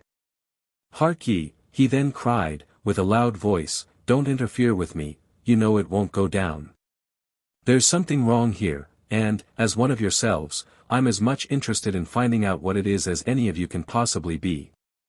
There seems to be some truth in this vampire business. Our old friend, the butcher, you see, is not in his grave. Where is he then? The mob looked at each other, and none attempted to answer the question. Why, of course, he's a vampire, said Dick, and you may all of you expect to see him, in turn, come into your bedroom windows with a burst, and lay hold of you like 1.5 million of leeches rolled into one. There was a general expression of horror, and then Dick continued. You'd better all of you go home, I shall have no hand in pulling up any more of the coffins, this is a dose for me. Of course you can do what you like. Pull them all up, cried a voice, pull them all up. Let's see how many vampires there are in the churchyard. Well, it's no business of mine, said Dick, but I wouldn't, if I was you. You may depend, said one, that Dick knows something about it, or he wouldn't take it so easy. Ah! Down with him, said the man who had received the box on the ears, he's perhaps a vampire himself. The mob made a demonstration towards him, but Dick stood his ground, and they paused again. Now, you're a cowardly set, he said, 'cause you're disappointed, you want to come upon me. Now, I'll just show what a little thing will frighten you all again, and I warn beforehand it will, so you shan't say you didn't know it, and were taken by surprise. The mob looked at him, wondering what he was going to do. Once. Twice. Thrice, he said, and then he flung the brick up into the air an immense height, and shouted, "Heads," in a loud tone. A general dispersion of the crowd ensued, and the brick fell in the center of a very large circle indeed. There you are again, said Dick, why, what a nice act you are. What fun, said the boy. It's a famous coffin, this, Dick, and he laid himself down in the butcher's last resting place. I never was in a coffin before, it's snug enough. Ah, you're a rum un, said Dick, you're such a inquiring genius, you is, you'll get your head into some hole one day, and not be able to get it out again, and then I shall see you a-kicking. Hush. Lay still, don't say anything. Good again, said the boy, what shall I do? Give a sort of a howl and a squeak, when they've all come back again. Won't I, said the boy, pop on the lid. There you are, said Dick. D if I don't adopt you, and bring you up to the science of nothing. Now, listen to me, good people all, added Dick, I have really got something to say to you. At this intimation the people slowly gathered again round the grave. Listen, said Dick, solemnly, it strikes me there's some tremendous do going on. Yes, there is, said several who were foremost. It won't be long before you'll all of you be most nably astonished. But let me beg of all you not to accuse me of having anything to do with it, provided I tell you all I know. No, Dick, we won't. Good, then, listen. I don't know anything, but I'll tell you what I think, and that's as good. I don't think that this brick is the butcher, but I think, that when you least expect it, hush. Come a little closer. Yes, we are closer. Well, then, I say, when you all least expect it, and when you ain't dreaming of such a thing, you'll hear something of my fat friend as is dead and gone, that will astonish you all. Dick paused, and he gave the coffin a slight kick, as intimation to the boy that he might as well be doing his part in the drama, upon which that ingenious young gentleman set up such a howl, that even Dick jumped. So unearthly did it sound within the confines of that receptacle of the dead. But if the effect upon him was great, what must it have been upon those whom it took completely unawares? For a moment or two they seemed completely paralyzed, and then they frightened the boy, for the shout of terror that rose from so many throats at once was positively alarming. This jest of Dick's was final, for, before 3 minutes had elapsed, the churchyard was clear of all human occupants save himself and the boy, who had played his part so well in the coffin. Get out, said Dick, it's all right, we've done them at last, and now you may depend upon it they won't be in a hurry to come here again. You keep your own counsel, or else somebody will serve you out for this. I don't think you're altogether averse to a bit of fun, and if you keep yourself quiet, you'll have the satisfaction of hearing what's said about this affair in every pothouse in the village, and no mistake. Chapter 46. The preparations for leaving Bannerworth Hall, and the mysterious conduct of the Admiral and Mr. Chillingworth. It seemed now, that, by the concurrence of all parties, Bannerworth Hall was to be abandoned. And, notwithstanding Henry was loath, as he had, indeed, from the first shown himself, to leave the ancient abode of his race, yet, as not only Flora, but the Admiral and his friend Mr. Chillingworth seemed to be of opinion that it would be a prudent course to adopt, he felt that it would not become him to oppose the measure. He, however, now made his consent to depend wholly upon the full and free acquiescence of every member of the family.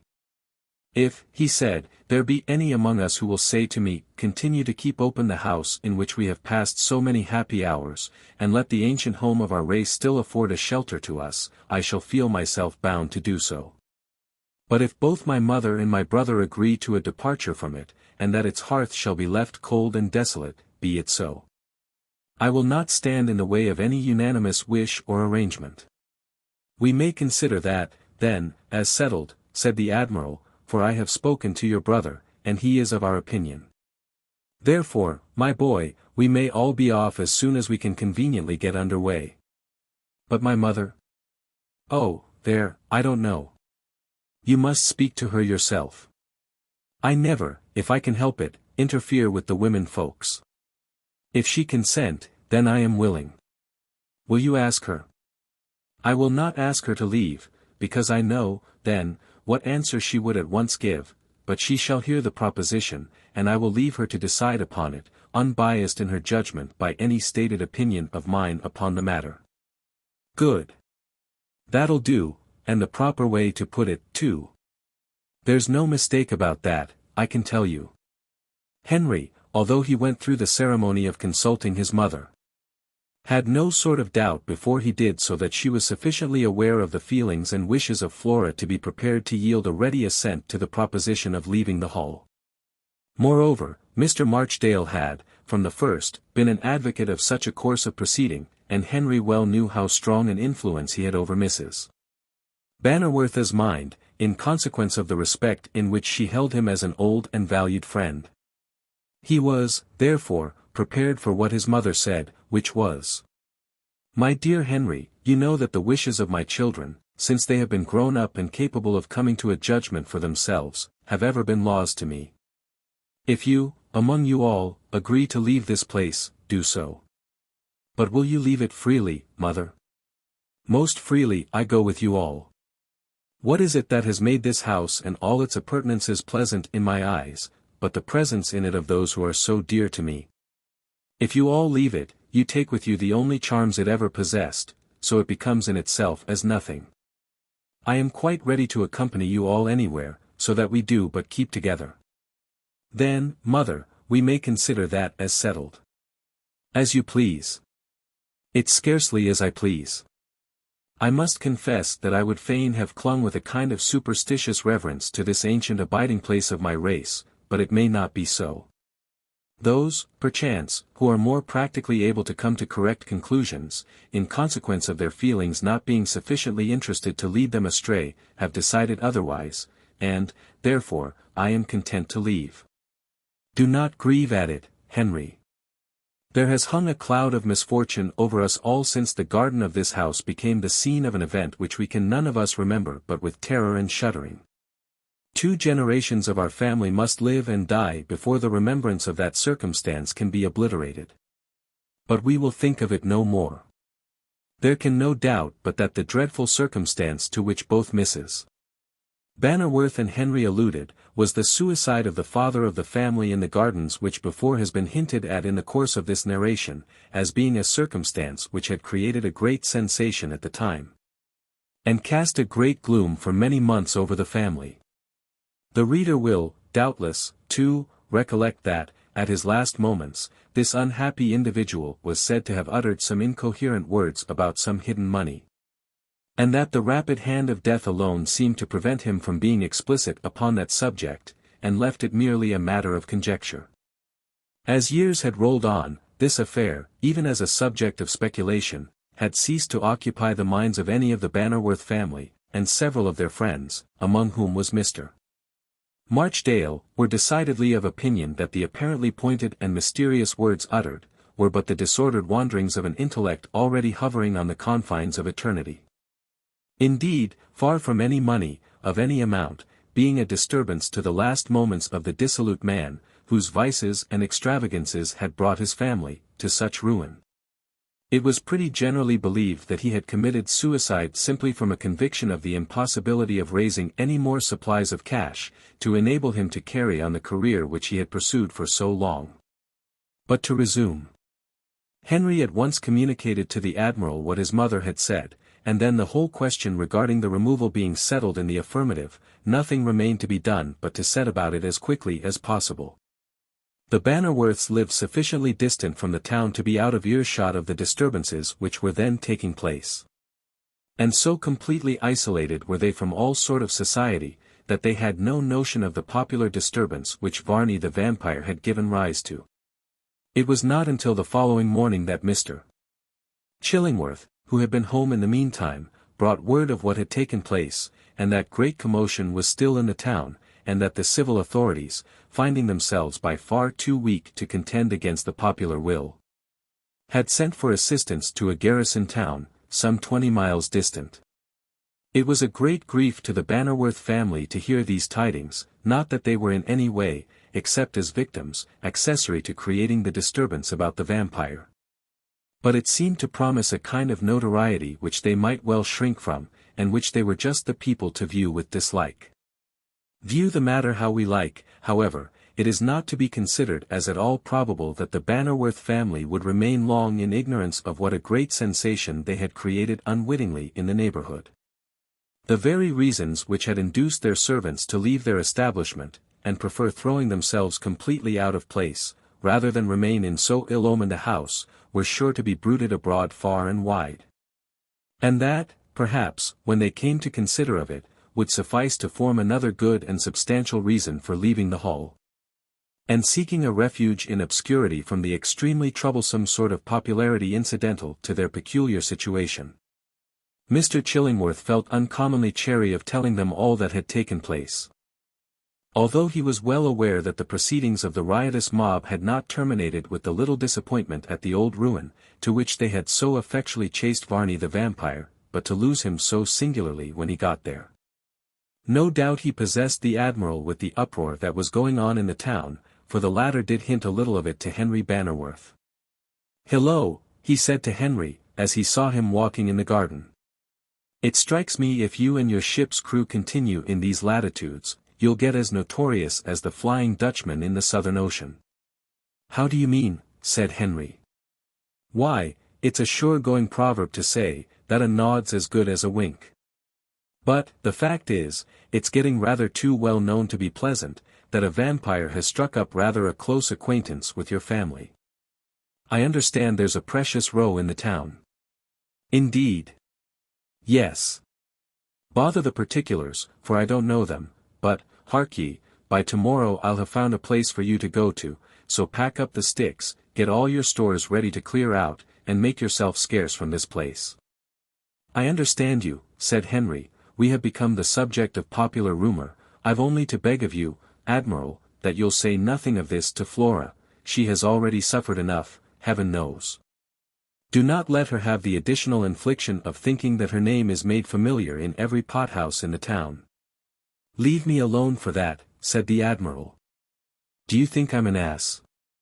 I, said Jack Pringle, who came in at that moment, and thought the question was addressed to him. "Who spoke to you, you bad-looking horse marine?" "Me a horse marine? Didn't you ask a plain question of a fellow, and get a plain answer?" "Why, you son of a bad-looking gun, what do you mean by that?" "I tell you what it is, Jack, I've let you come sneaking too often on the quarter-deck, and now you come poking your fun at your officers, you rascal." "I poking fun," said Jack. "Couldn't think of such a thing. I should just as soon think of you making a joke as me. Now, I tell you what it is, I shall just strike you off the ship's books, and you shall just go and cruise by yourself. I've done with you." "Go and tell that to the Marines, if you like," said Jack. "I ain't done with you yet, for a jolly long watch. Why, what do you suppose would become of you, you great babby, without me? Ain't I always a-conveying you from place to place, and steering you through all sorts of difficulties? D.N. your impudence. Well, then, D.N. yours. Shiver my timbers. Aye, you may do what you like with your own timbers. And you won't leave me? Certainly not. Come here, then. Jack might have expected a gratuity, for he advanced with alacrity. There, said the Admiral, as he laid his stick across his shoulders, that's your last month's wages. Don't spend it all at once. Well, I'm D, said Jack, who'd have thought of that, he's a turning rumgumptious, and no mistake. Howsomedever, I must turn it over in my mind, and be even with him, somehow, I owes him one for that. I say, Admiral. What now, you lubber? Nothing, turn that over in your mind, and away Jack walked, not quite satisfied, but feeling, at least, that he had made a demonstration of attack. As for the Admiral, he considered that the thump he had given Jack with the stick, and it was no gentle one, was a decided balancing of accounts up to that period, and as he remained likewise master of the field, he was upon the whole very well satisfied. These last few words which had been spoken to Henry by Admiral Bell, more than any others, induced him to hasten his departure from Bannerworth Hall. He had walked away when the altercation between Jack Pringle and the Admiral began. For he had seen sufficient of those wordy conflicts between those originals to be quite satisfied that neither of them meant what he said of a discouraging character towards the other. And that far from there being any unfriendly feeling contingent upon those little affairs, they were only a species of friendly sparring, which both parties enjoyed extremely. He went direct to Flora, and he said to her, "Since we are all agreed upon the necessity, or, at all events, upon the expediency of a departure from the hall, I think, sister, the sooner we carry out that determination the better and the pleasanter for us all it will be. Do you think you could remove so hastily as tomorrow?" "Tomorrow. That is soon indeed." "I grant you that it is so, but Admiral Bell assures me that he will have everything in readiness, and a place provided for us to go to by then. Would it be possible to remove from a house like this so very quickly?" "Yes, sister. If you look around you, you will see that a great portion of the comforts you enjoy in this mansion belong to it as a part of its very structure, and are not removable at pleasure. What we really have to take away is very little. The urgent want of money during our father's lifetime induced him, as you may recollect even, at various times to part with much that was ornamental, as well as useful, which was in the hall. You will recollect that we seldom returned from those little continental tours which to us were so delightful, without finding some old familiar objects gone, which, upon inquiry, we found had been turned into money, to meet some more than usually pressing demand." "That is true, brother, I recollect well. So that, upon the whole, sister, there is little to remove." "Well, be it so. I will prepare our mother for this sudden step. Believe me, my heart goes with it. And as a force of vengeful circumstances have induced us to remove from this home, which was once so full of pleasant recollections, it is certainly better, as you say, that the act should be at once consummated, than left hanging in terror over our minds." "Then I'll consider that as settled," said Henry. Chapter 47. The removal from the hall. The night watch, and the alarm. Mrs. Bannerworth's consent having been already given to the removal, she said at once, when appealed to, that she was quite ready to go at any time her children thought expedient. Upon this, Henry sought the Admiral, and told him as much, at the same time adding, "My sister feared that we should have considerable trouble in the removal, but I have convinced her that such will not be the case, as we are by no means overburdened with cumbrous property." "Cumbrous property," said the Admiral, "why, what do you mean?" "I beg leave to say, that when I took the house, I took the table and chairs with it." "N.it, what good do you suppose an empty house is to me?" "The tables and chairs." "Yes. I took the house just as it stands. Don't try and bamboozle me out of it. I tell you, you've nothing to move but yourselves and immediate personal effects. I was not aware, Admiral, that that was your plan. Well, then, now you are, listen to me. I've circumvented the enemy too often not to know how to get up a plot. Jack and I have managed it all. Tomorrow evening, after dark, and before the moons got high enough to throw any light, you and your brother, and Miss Flora and your mother, will come out of the house, and Jack and I will lead you where you're to go to. There's plenty of furniture where you're going, and so you will get off free, without anybody knowing anything about it. Well, Admiral, I've said it before, and it is the unanimous opinion of us all, that everything should be left to you. You have proved yourself too good a friend to us for us to hesitate at all in obeying your commands. Arrange everything, I pray you, according to your wishes and feelings, and you will find there shall be no cavilling on our parts. That's right. There's nothing like giving a command to some one person. There's no good done without. Now I'll manage it all. Mind you, 7 o'clock tomorrow evening everything is to be ready, and you will all be prepared to leave the hall. It shall be so. Who's that giving such a thundering ring at the gate? Nay, I know not. We have few visitors and no servants, so I must e'en be my own gate porter. Henry walked to the gate, and having opened it, a servant in a handsome livery stepped a pace or two into the garden. Well, said Henry. Is Mr. Henry Bannerworth within, or Admiral Bell? Both, cried the Admiral. I'm Admiral Bell, and this is Mr. Henry Bannerworth. What do you want with us, you gingerbread-looking flunky? Sir, my master desires his compliments, his very best compliments, and he wants to know how you are after your flurry. What? After your flurry and excitement. Who is your master? Said Henry. Sir Francis Varney. The devil, said the Admiral, if that don't beat all the impudence I ever came near. Our flurry. Ah! I like that fellow. Just go and tell him. No, no, said Henry, interposing, send back no message. Say to your master, fellow, that Mr. Henry Bannerworth feels that not only has he no claim to Sir Francis Varney's courtesy, but that he would rather be without it. Oh, ha, said the footman, adjusting his collar, very good. This seems a old-fashioned, outlandish place of yours. Any ale? Now, shiver my hulks, said the Admiral. Hush!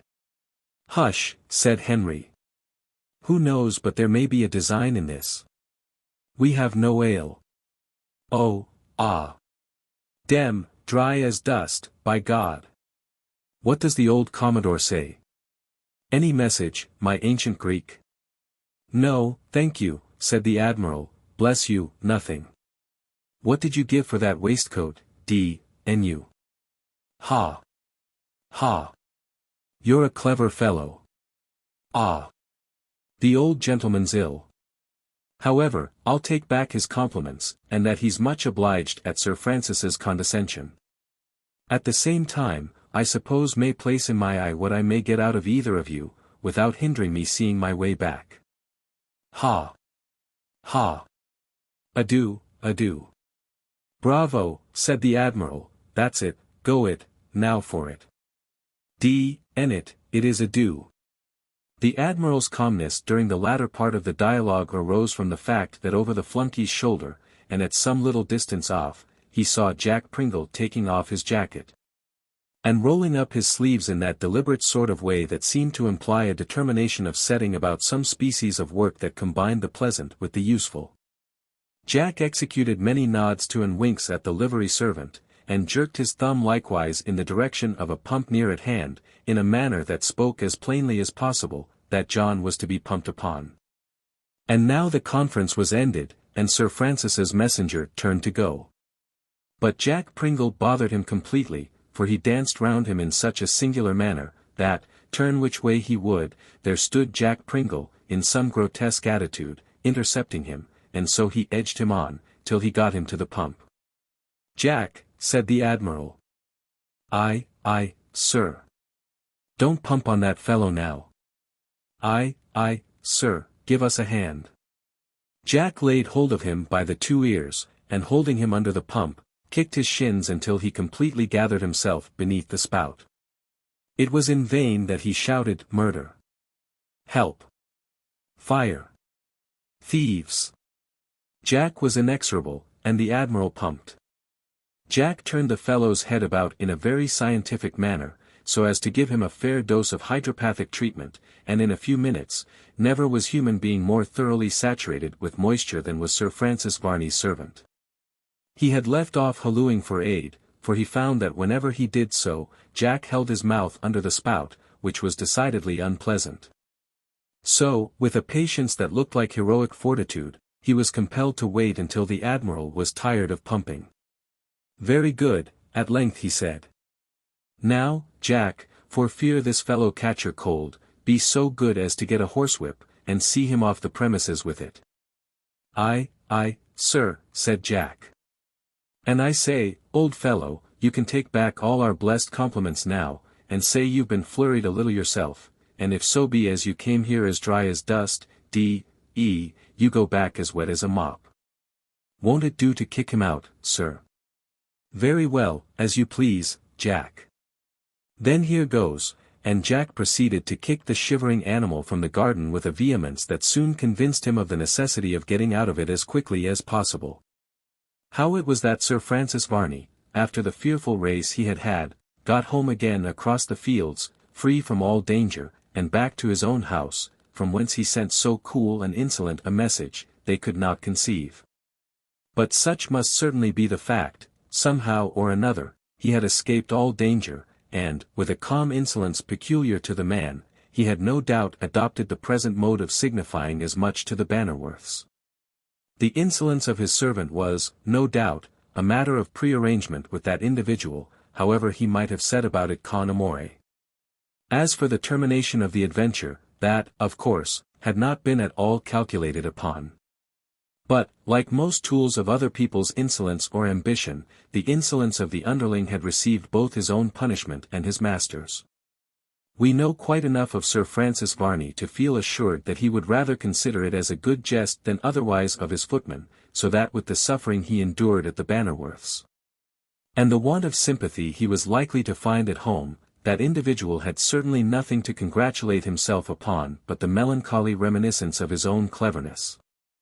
But were the mob satisfied with what had occurred in the churchyard? They were not, and that night was to witness the perpetration of a melancholy outrage, such as the history of the time presents no parallel to. The finding of a brick in the coffin of the butcher, instead of the body of that individual, soon spread as a piece of startling intelligence all over the place.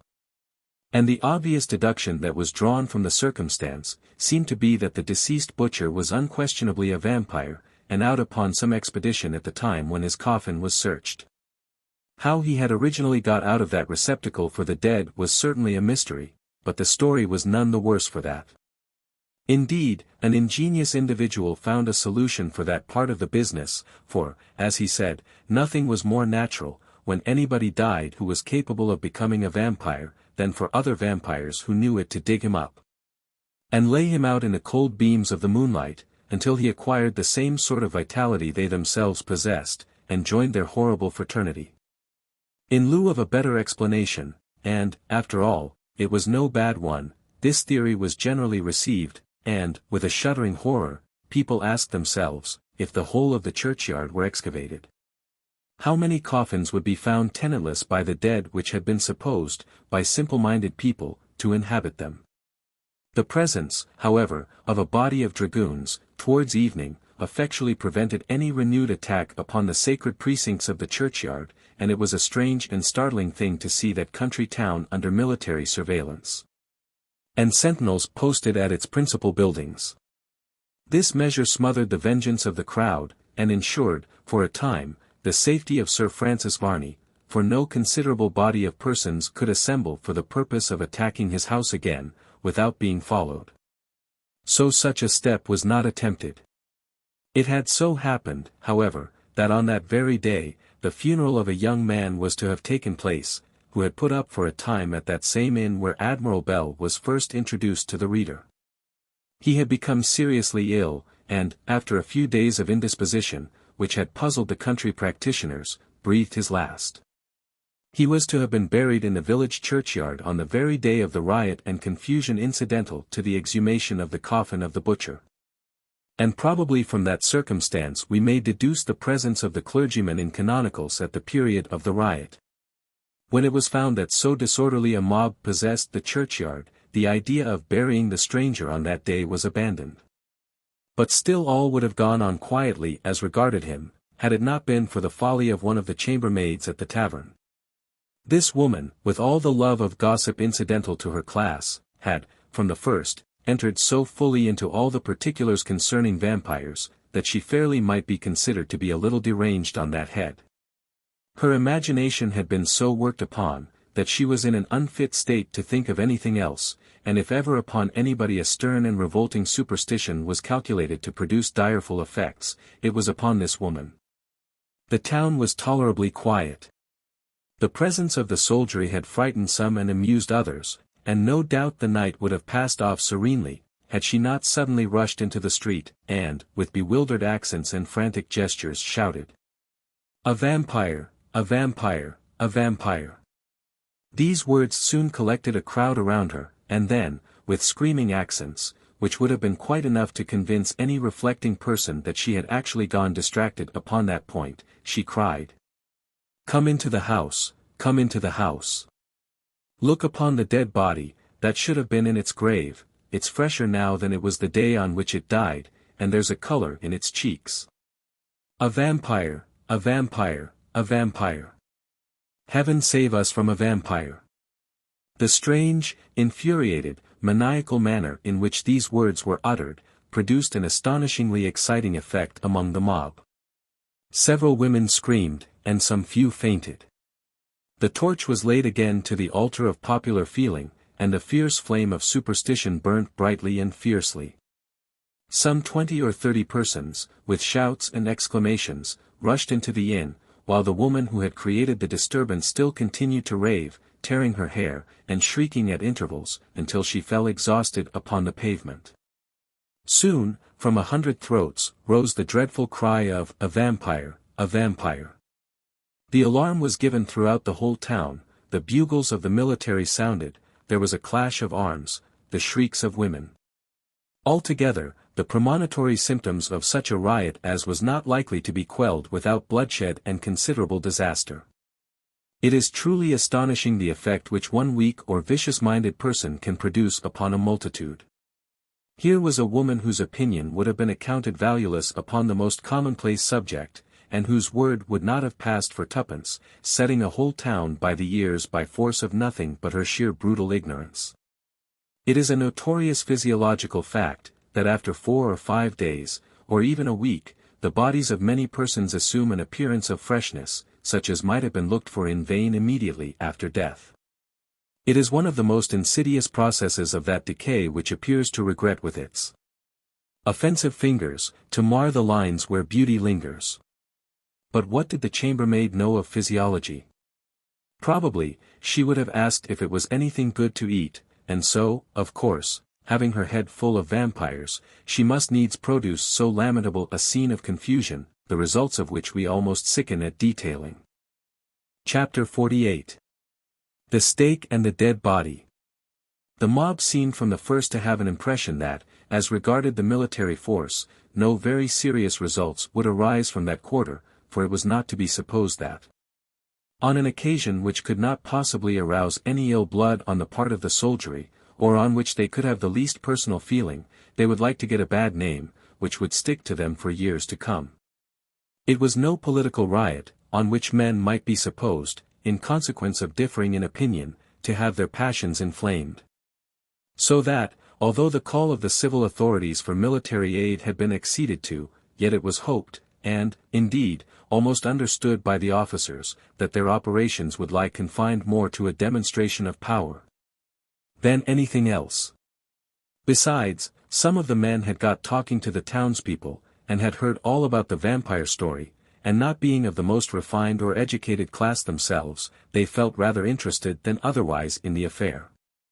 Under these circumstances, then, we are inclined to think, that the disorderly mob of that inn had not so wholesome a fear as it was most certainly intended they should have of the redcoats.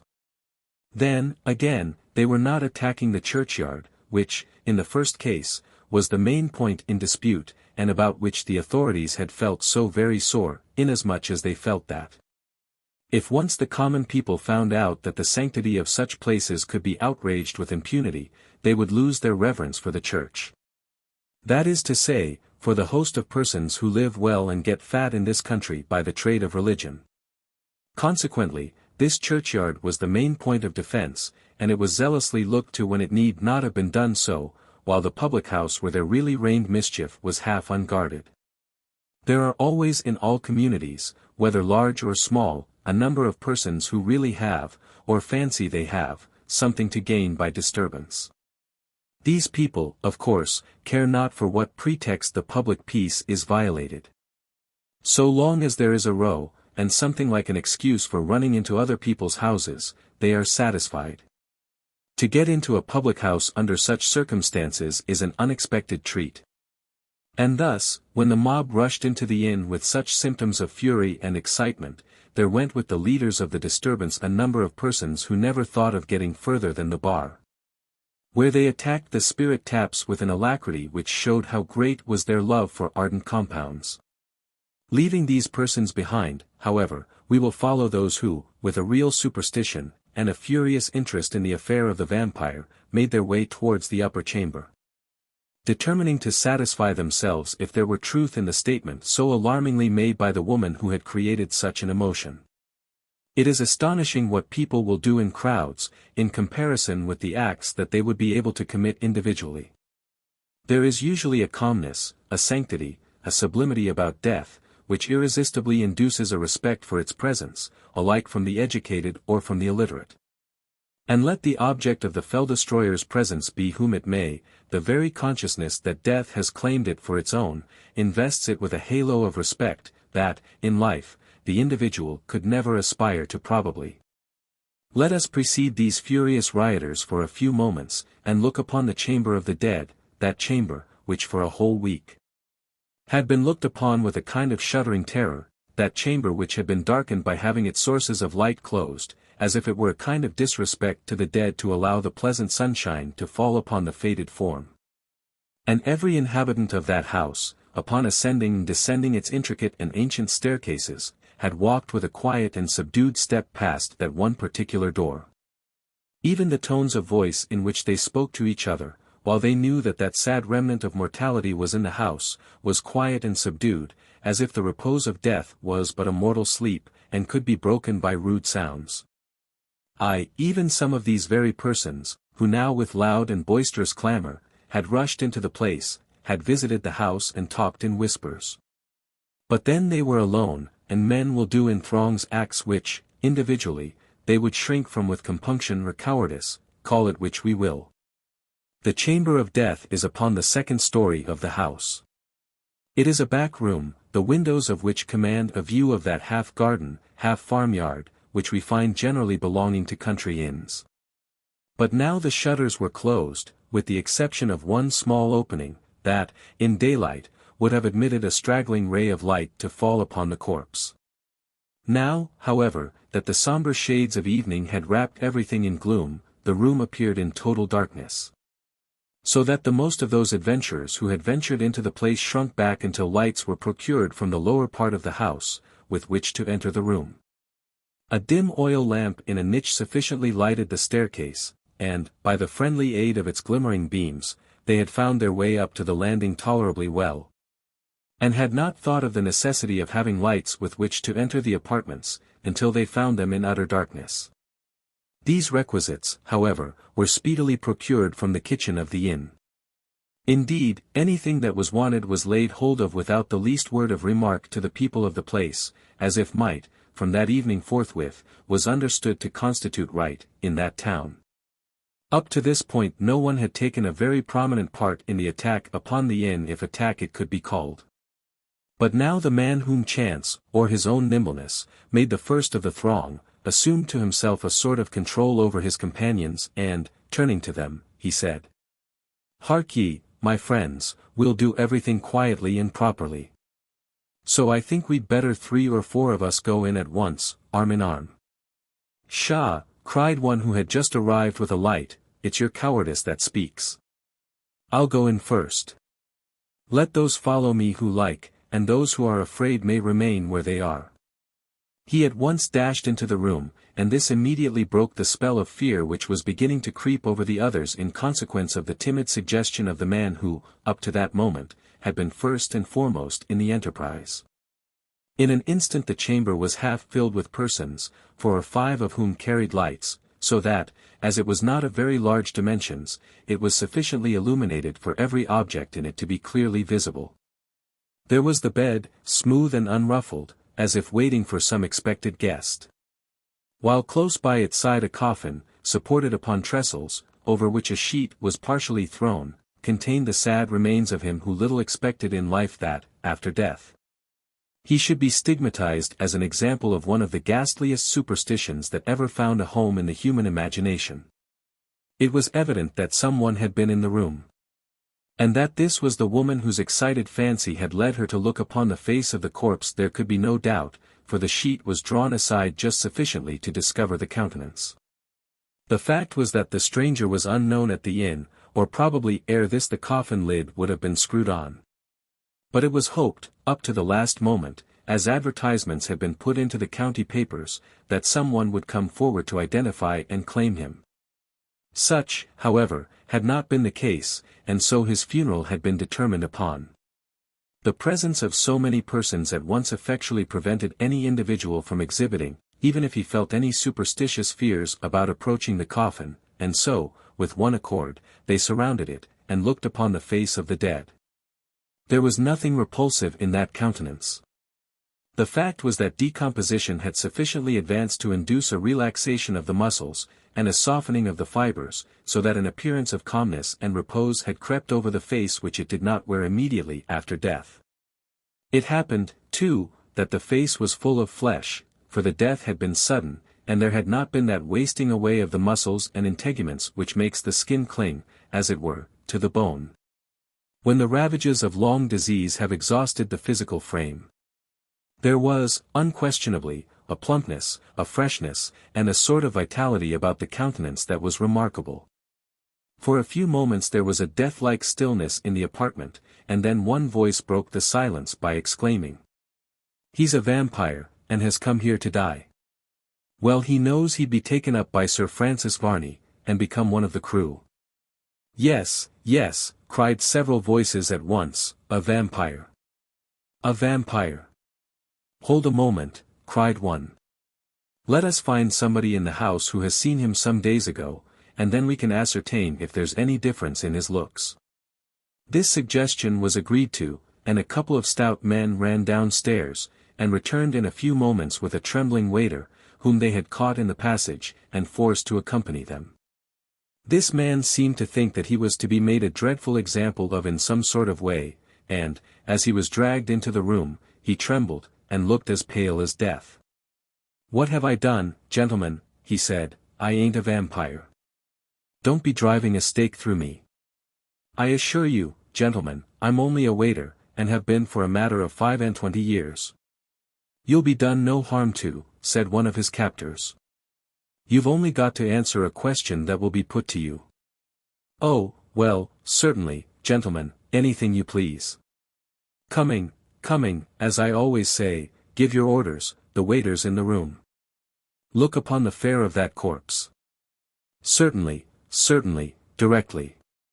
"Have you ever seen it before?" "Seen it before? Lord bless you! Yes, a dozen of times.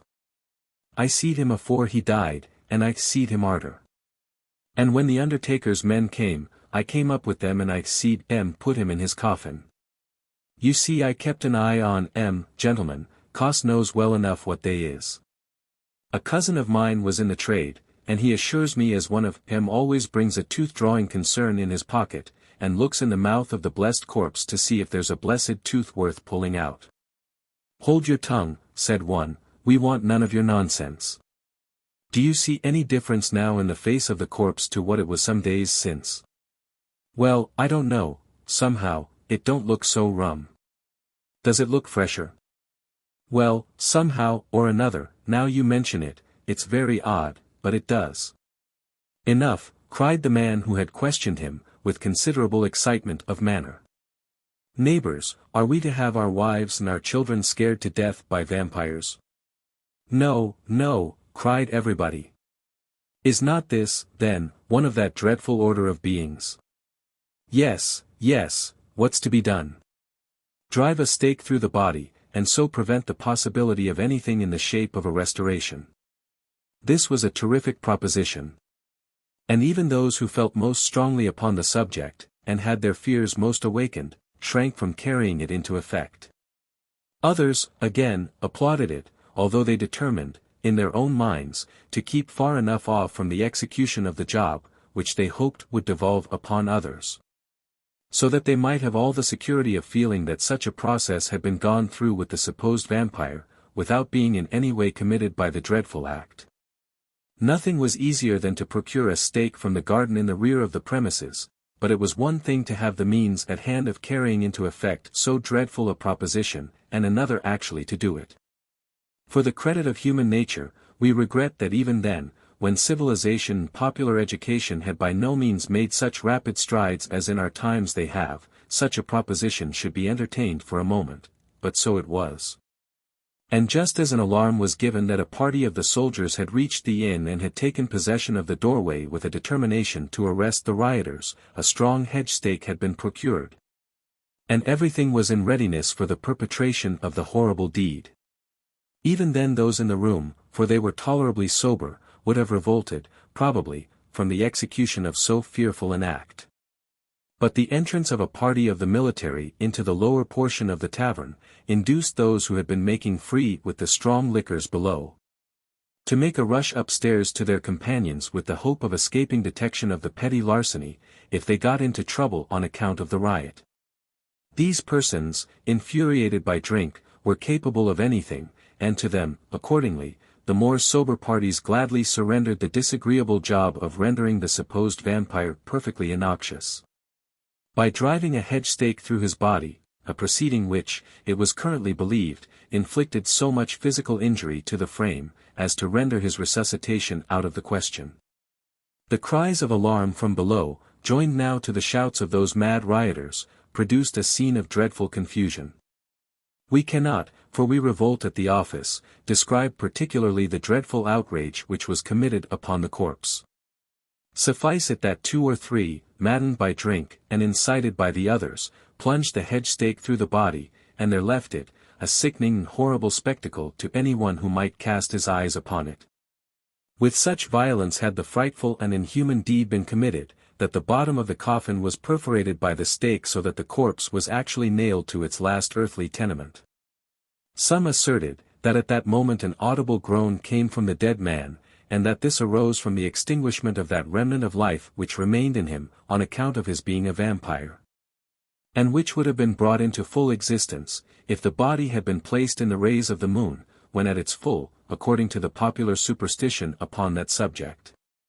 Others, again, were quite ready to swear that at the moment the stake was used there was a visible convulsion of all the limbs, and that the countenance, before so placid and so calm, became immediately distorted, as if with agony.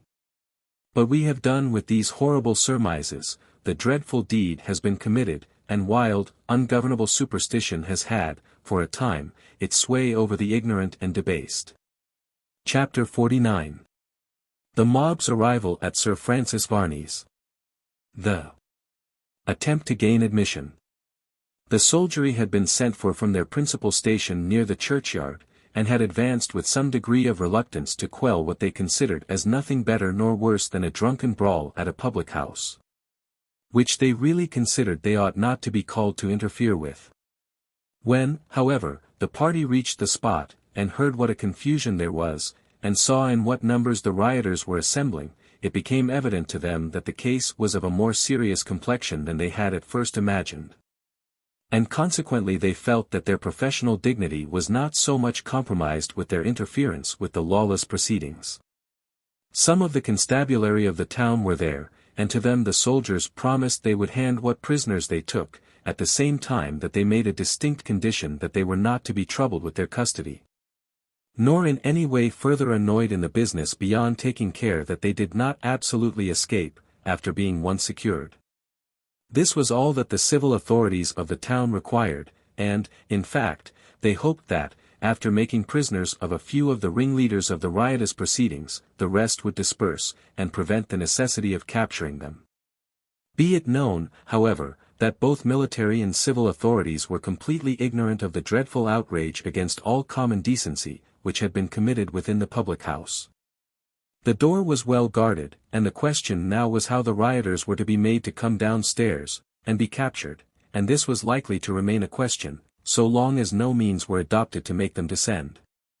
So that, after a time, it was agreed that a couple of troopers should march upstairs with a constable, to enable him to secure anyone who seemed a principal in the riot. But this only had the effect of driving those who were in the second floor, and saw the approach of the two soldiers, whom they thought were backed by the whole of their comrades, up a narrow staircase, to a third floor, rather consisting of lofts than of actual rooms. But still, for the time, it was a refuge, and owing to the extreme narrowness of the approach to it, which consisted of nearly a perpendicular staircase, with any degree of tact or method, it might have been admirably defended. In the hurry and scramble, all the lights were left behind. And when the two soldiers and constables entered the room where the corpse had lain, they became, for the first time, aware of what a horrible purpose had been carried out by the infuriated mob. The sight was one of perfect horror, and hardened to scenes which might strike other people as being somewhat of the terrific as these soldiers might be supposed to be by their very profession. They actually sickened at the sight which the mutilated corpse presented, and turned aside with horror. These feelings soon gave way to anger and animosity against the crowd who could be guilty of such an atrocious outrage. And, for the first time, a strong and interested vengeance against the mob pervaded the breasts of those who were brought to act against it. One of the soldiers ran downstairs to the door, and reported the scene which was to be seen above. A determination was instantly come to capture as many as possible of those who had been concerned in so diabolical an outrage, and leaving a guard of 5 men at the door, the remainder of the party ascended the staircase, determined upon storming the last refuge of the rioters, and dragging them to justice. The report, however, of these proceedings that were taking place at the inn, spread quickly over the whole town, and soon as large a mob of the disorderly and the idle as the place could at all afford was assembled outside the inn. This mob appeared, for a time, inertly to watch the proceedings. It seemed rather a hazardous thing to interfere with the soldiers, whose carbines looked formidable and troublesome weapons. With true mob courage, therefore, they left the minority of their comrades, who were within the house, to their fate. And after a whispered conference from one to the other, they suddenly turned in a body, and began to make for the outskirts of the town. They then separated, as if by common consent, and straggled out into the open country by 2s and 3s, consolidating again into a mass when they had got some distance off, and clear of any exertions that could be made by the soldiery to stay them. The cry then rose of "Down with Sir Francis Varney, slay him, burn his house, death to all vampires," and, at a rapid pace, they proceeded in the direction of his mansion. We will leave this mob, however, for the present, and turn our attention to those who are at the inn, and are certainly in a position of some jeopardy. Their numbers were not great, and they were unarmed. Certainly, their best chance would have been to have surrendered at discretion, but that was a measure which, if the sober ones had felt inclined to, those who were infuriated and half-maddened with drink would not have acceded to on any account.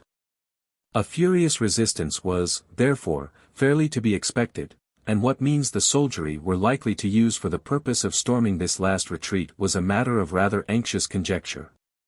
In the case of a regular enemy, there would not, perhaps, have been much difficulty, but here the capture of certain persons, and not their destruction, was the object. And how that was to be accomplished by fair means, certainly was a question which nobody felt very competent to solve. Determination, however, will do wonders. And although the rioters numbered over 40, notwithstanding all their desertions, and not above 17 or 18 soldiers marched into the inn, we shall perceive that they succeeded in accomplishing their object without any maneuvering at all. The space in which the rioters were confined was low, narrow, and inconvenient, as well as dark, for the lights on the staircase cast up that height but very insufficient rays. Weapons of defense they found but very few, and yet there were some which, to do them but common credit, they used as effectually as possible. These attics, or lofts, were used as lumber rooms, and had been so for years, so that there was a collection of old boxes, broken pieces of furniture, and other matters, which will, in defiance of everything and everybody, collect in a house. These were formidable means of defense, if not of offense, down a very narrow staircase, had they been used with judgment. Some of the rioters, who were only just drunk enough to be foolhardy, collected a few of these articles at the top of the staircase, and swore they would smash anybody who should attempt to come up to them, a threat easier uttered than executed. And besides, after all, if their position had been ever so impregnable, they must come down eventually, or be starved out.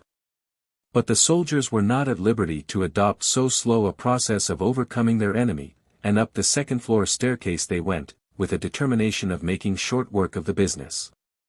They paused a moment, by word of command, on the landing, and then, after this slight pause, the word was given to advance.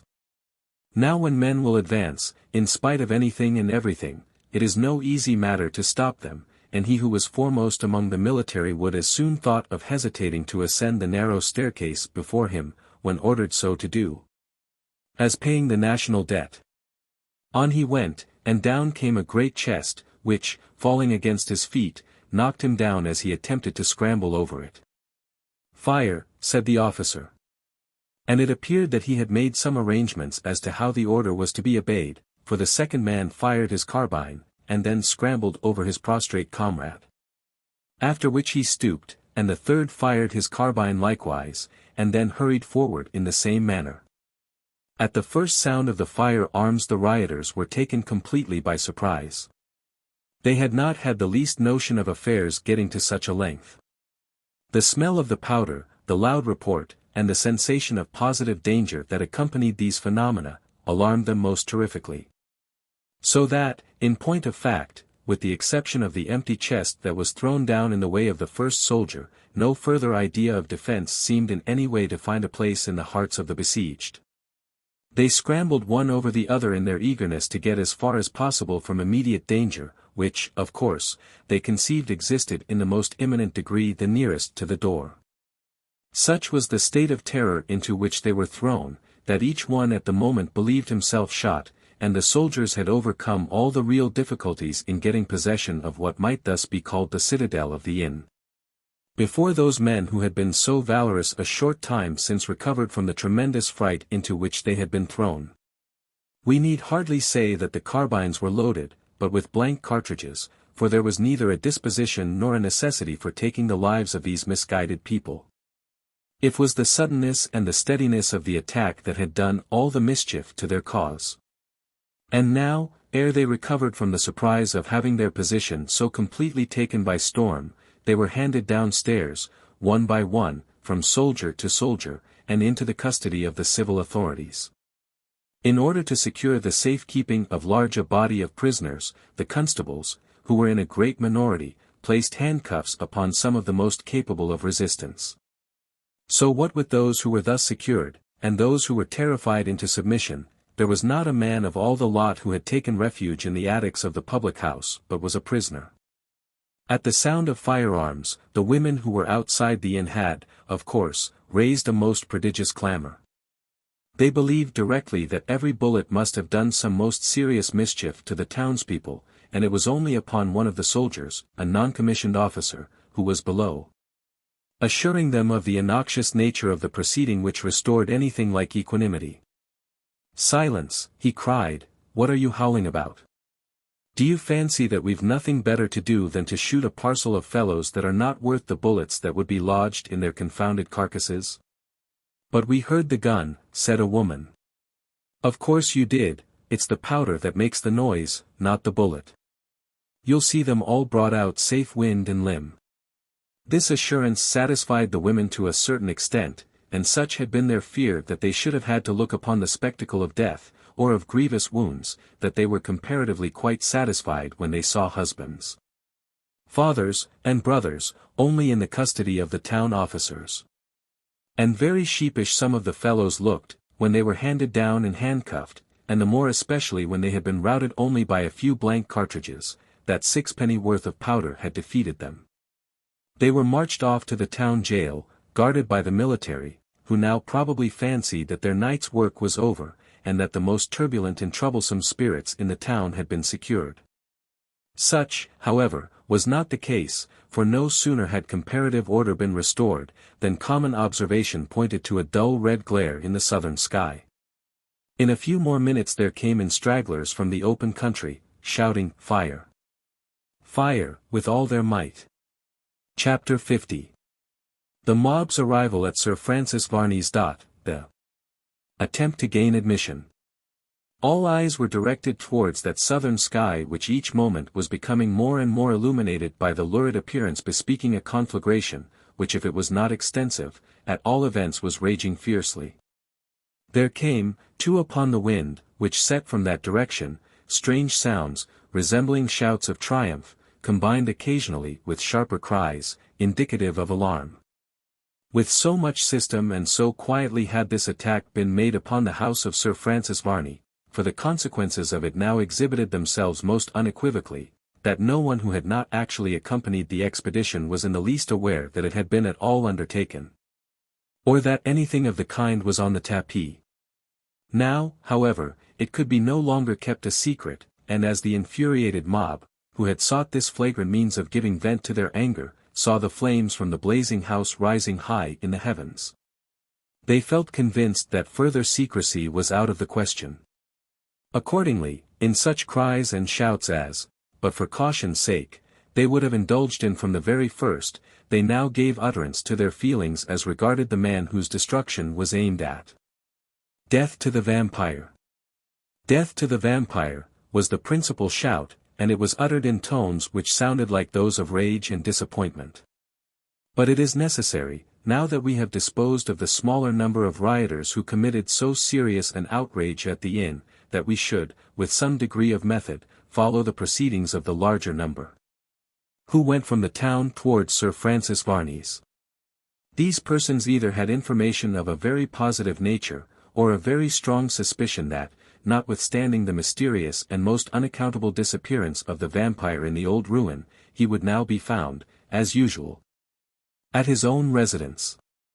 Perhaps one of his own servants may have thus played the traitor to him. But however it was, there certainly was an air of confidence about some of the leaders of the tumultuous assemblage that induced a general belief that this time, at least, the vampire would not escape popular vengeance for being what he was. We have before noticed that these people went out of the town at different points, and did not assemble into one mass until they were at a sufficient distance off to be free from all fear of observation. Then some of the less observant and cautious of them began to indulge in shouts of rage and defiance. But those who placed themselves foremost succeeded in procuring a halt, and one said, "Good friends all, if we make any noise, it can only have one effect, and that is, to warn Sir Francis Varney, and enable him to escape. If, therefore, we cannot go on quietly, I propose that we return to our homes, for we shall accomplish nothing." This advice was sufficiently and evidently reasonable to meet with no dissension.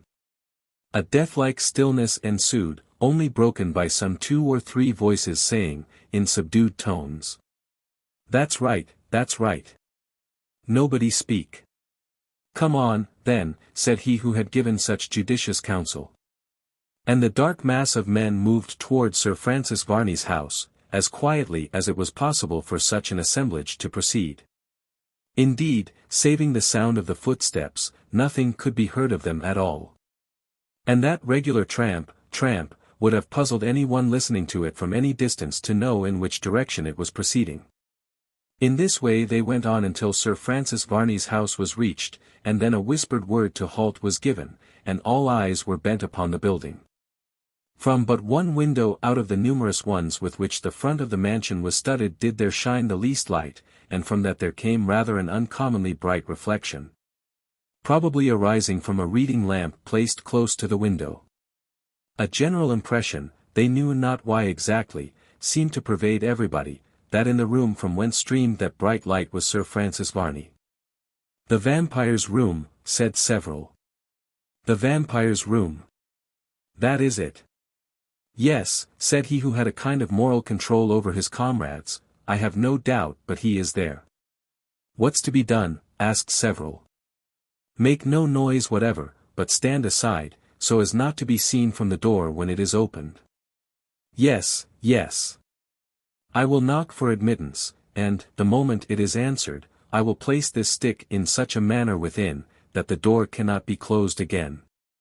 Upon my saying, advance, you will make a rush forward, and we shall have possession immediately of the house. All this was agreed to.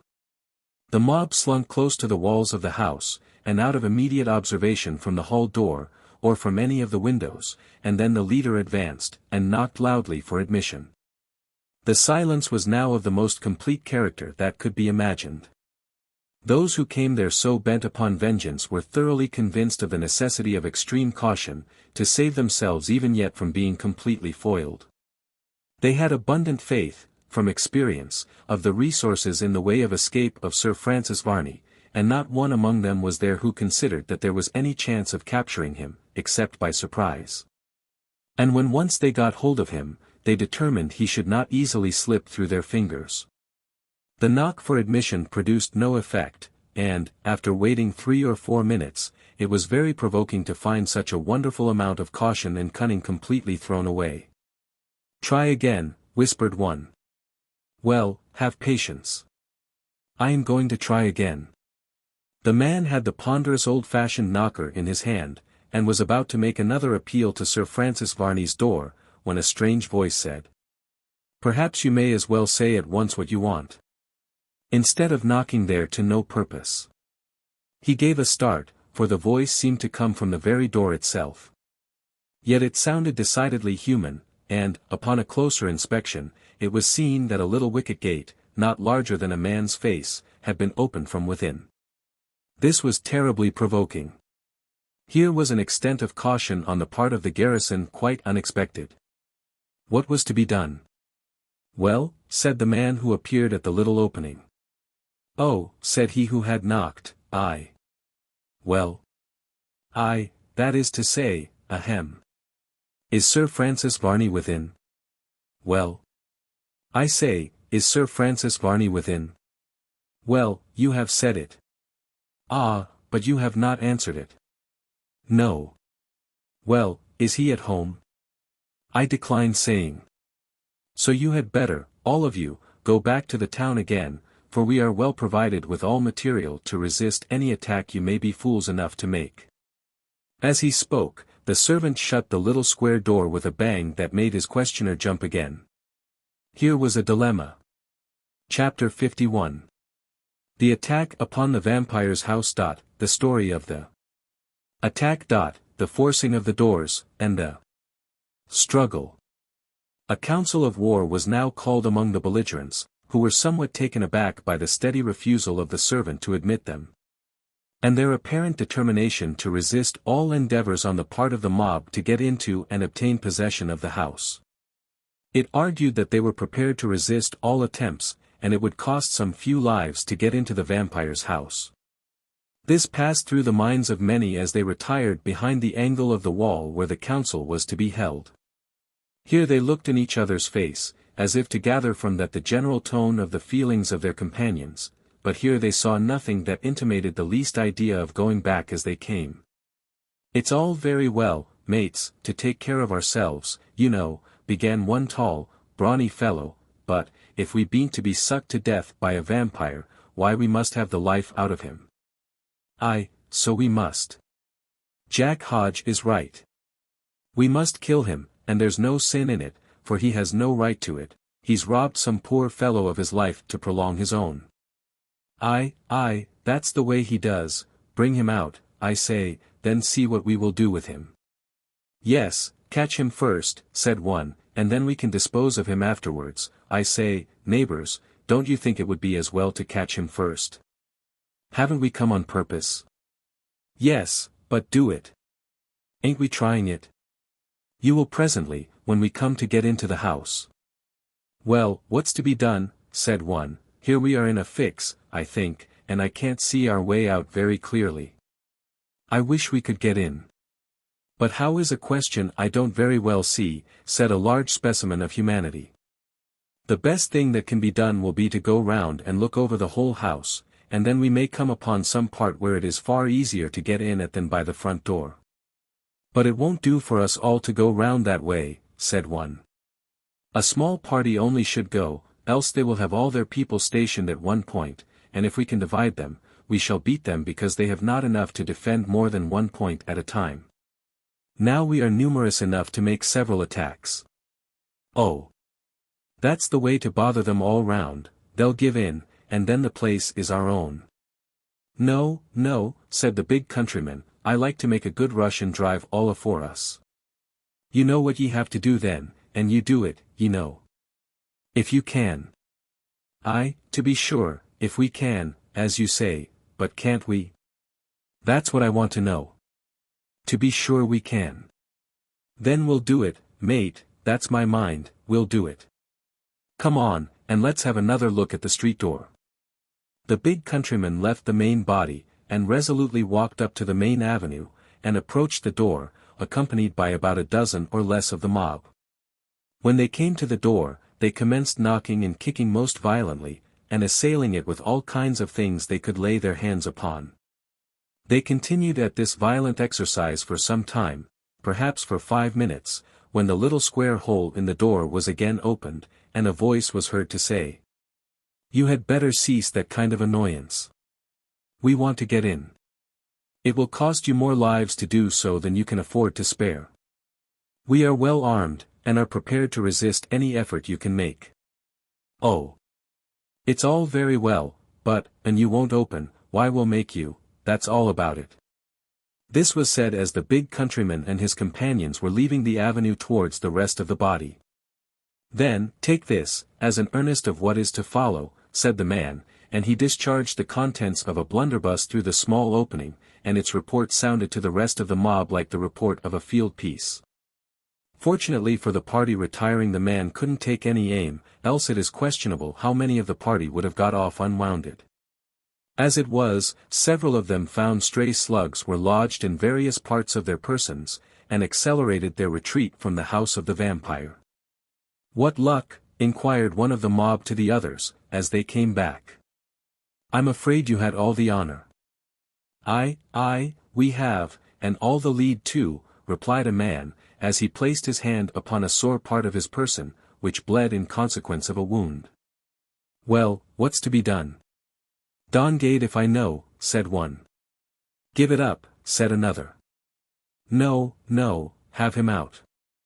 I'll never give in while I can use a stick."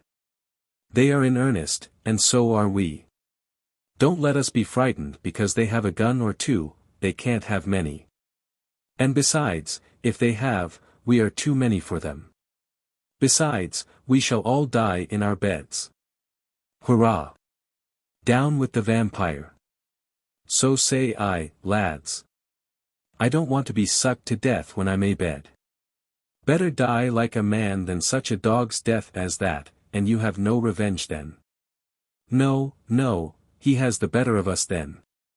We'll have him out, we'll burn him, that's the way we'll do it. Aye, so we will, only let us get in. At that moment a chosen party returned who had been round the house to make a reconnaissance. Well, inquired the mob, what can be done now, where can we get in? In several places. All right, come along then. The place is our own. Stop a minute, they are armed at all points, and we must make an attack on all points, else we may fail. A party must go round to the front door, and attempt to beat it in. There are plenty of poles and things that could be used for such a purpose. There is, besides, a garden door, that opens into the house, a kind of parlor, a kitchen door, a window in the flower garden, and an entrance into a storeroom. This place appears strong, and is therefore unguarded. The very point to make an attack. Not quite. Why not? Because it can easily be defended, and rendered useless to us. We must make an attack upon all places but that, and, while they are being at those points, we can then enter at that place, and then you will find them desert the other places when they see us inside. Hurrah!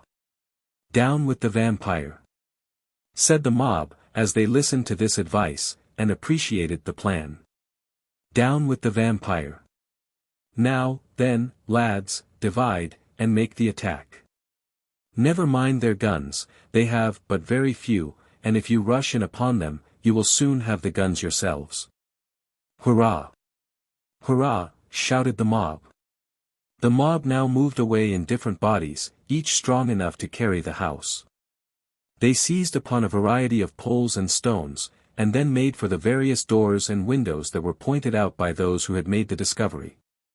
Each one of those who had formed the party of observation, formed a leader to the others, and at once proceeded to the post assigned him. The attack was so sudden and so simultaneous that the servants were unprepared. And though they ran to the doors, and fired away, still they did but little good, for the doors were soon forced open by the enraged rioters, who proceeded in a much more systematic operation. Using long heavy pieces of timber which were carried on the shoulders of several men, and driven with the force of battering rams, which, in fact, they were, against the door.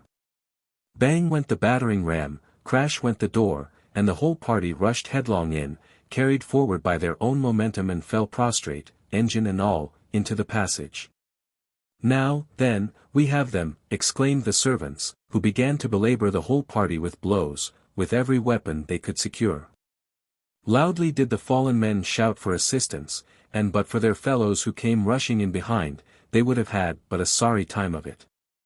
"Hurrah!" shouted the mob, "the house is our own." "Not yet," shouted the servants. "We'll try," said the mob, and they rushed forward to drive the servants back, but they met with a stout resistance, and as some of them had choppers and swords, there were a few wounds given, and presently bang went the blunderbuss. 2 or 3 of the mob reeled and fell.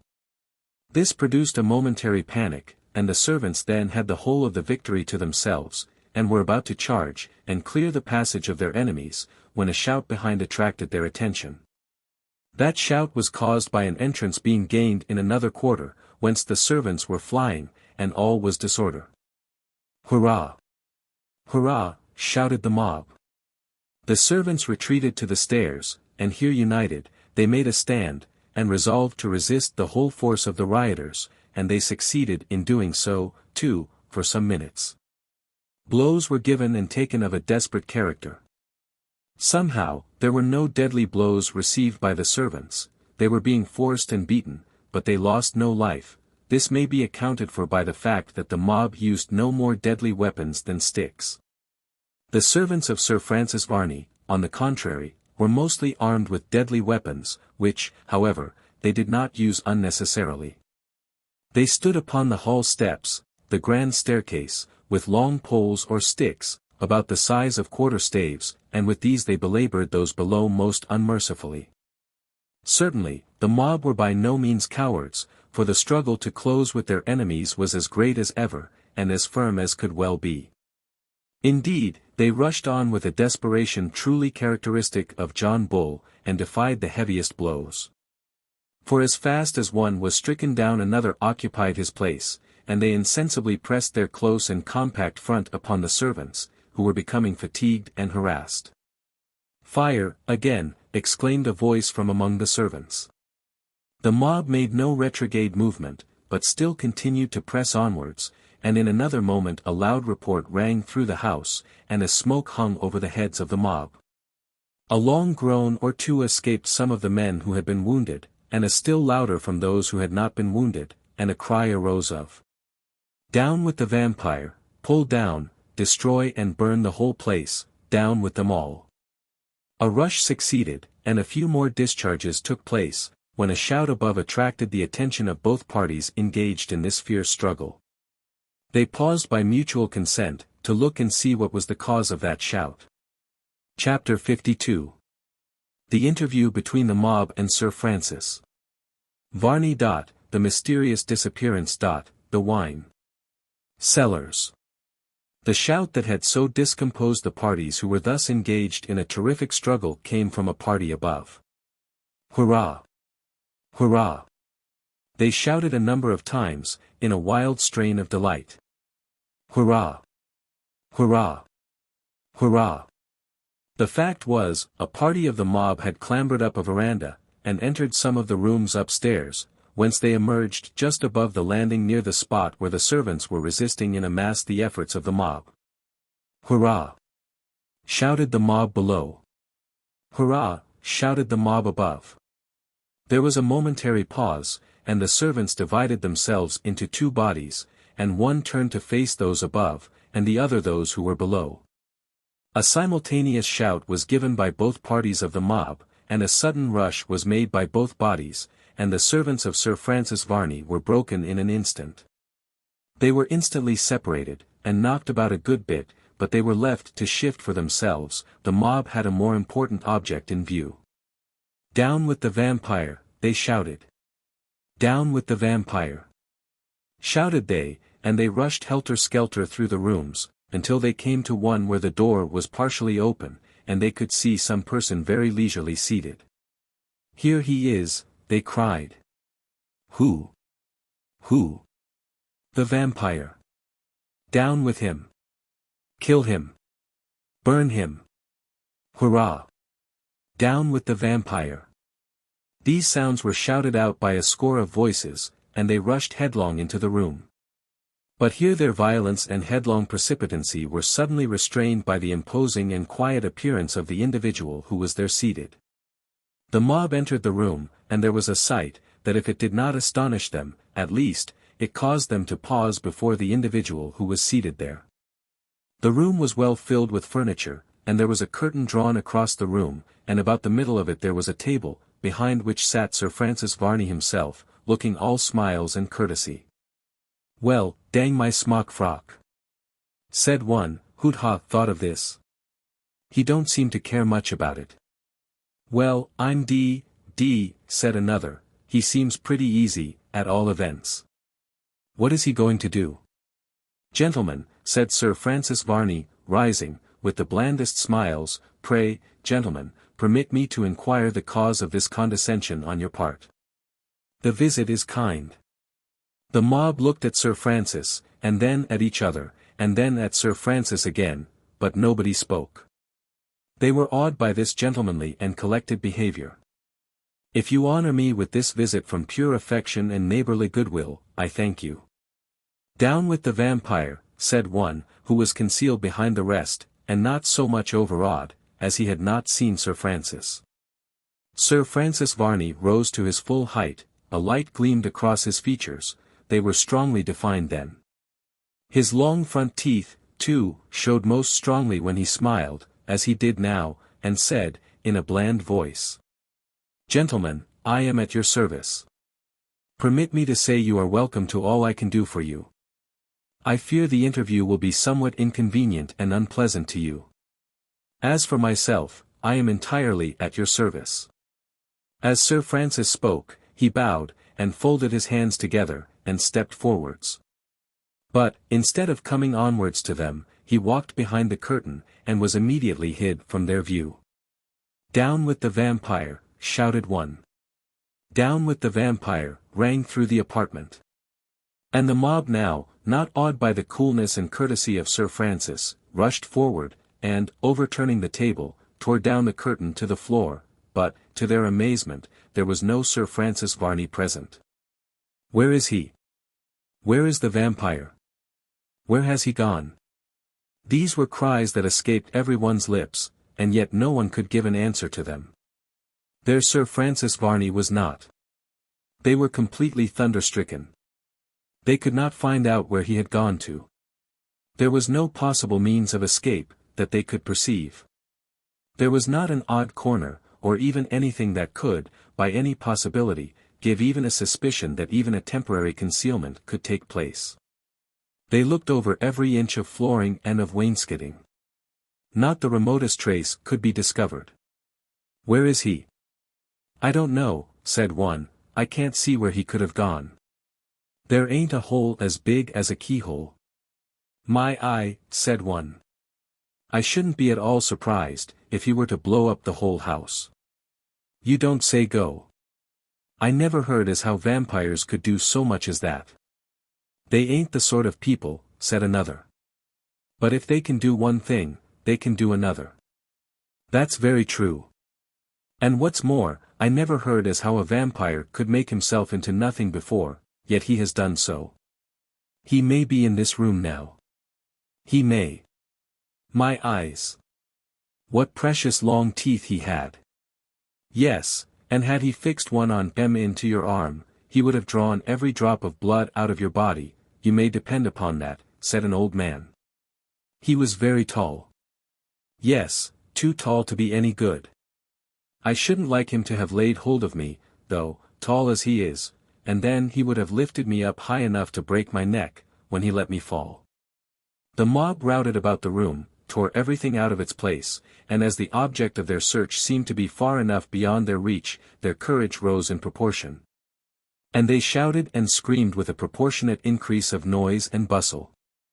And at length they ran about mad with rage and vexation, doing all the mischief that was in their power to inflict. Then they became mischievous, and tore the furniture from its place, and broke it in pieces, and then amused themselves with breaking it up, throwing pieces at the pier glasses, in which they made dreadful holes. And when that was gone, they broke up the frames. Every hole and corner of the house was searched, but there was no Sir Francis Varney to be found. The cellars, shouted a voice. The cellars, re-echoed nearly every pair of lips in the whole place. In another moment, there was crushing and crowding to get down into the cellars. Hooray, said one, as he knocked off the neck of the bottle that first came to hand. Here's luck to vampire hunting. Success to our chase. So say I, neighbor, but is that your manners to drink before your betters?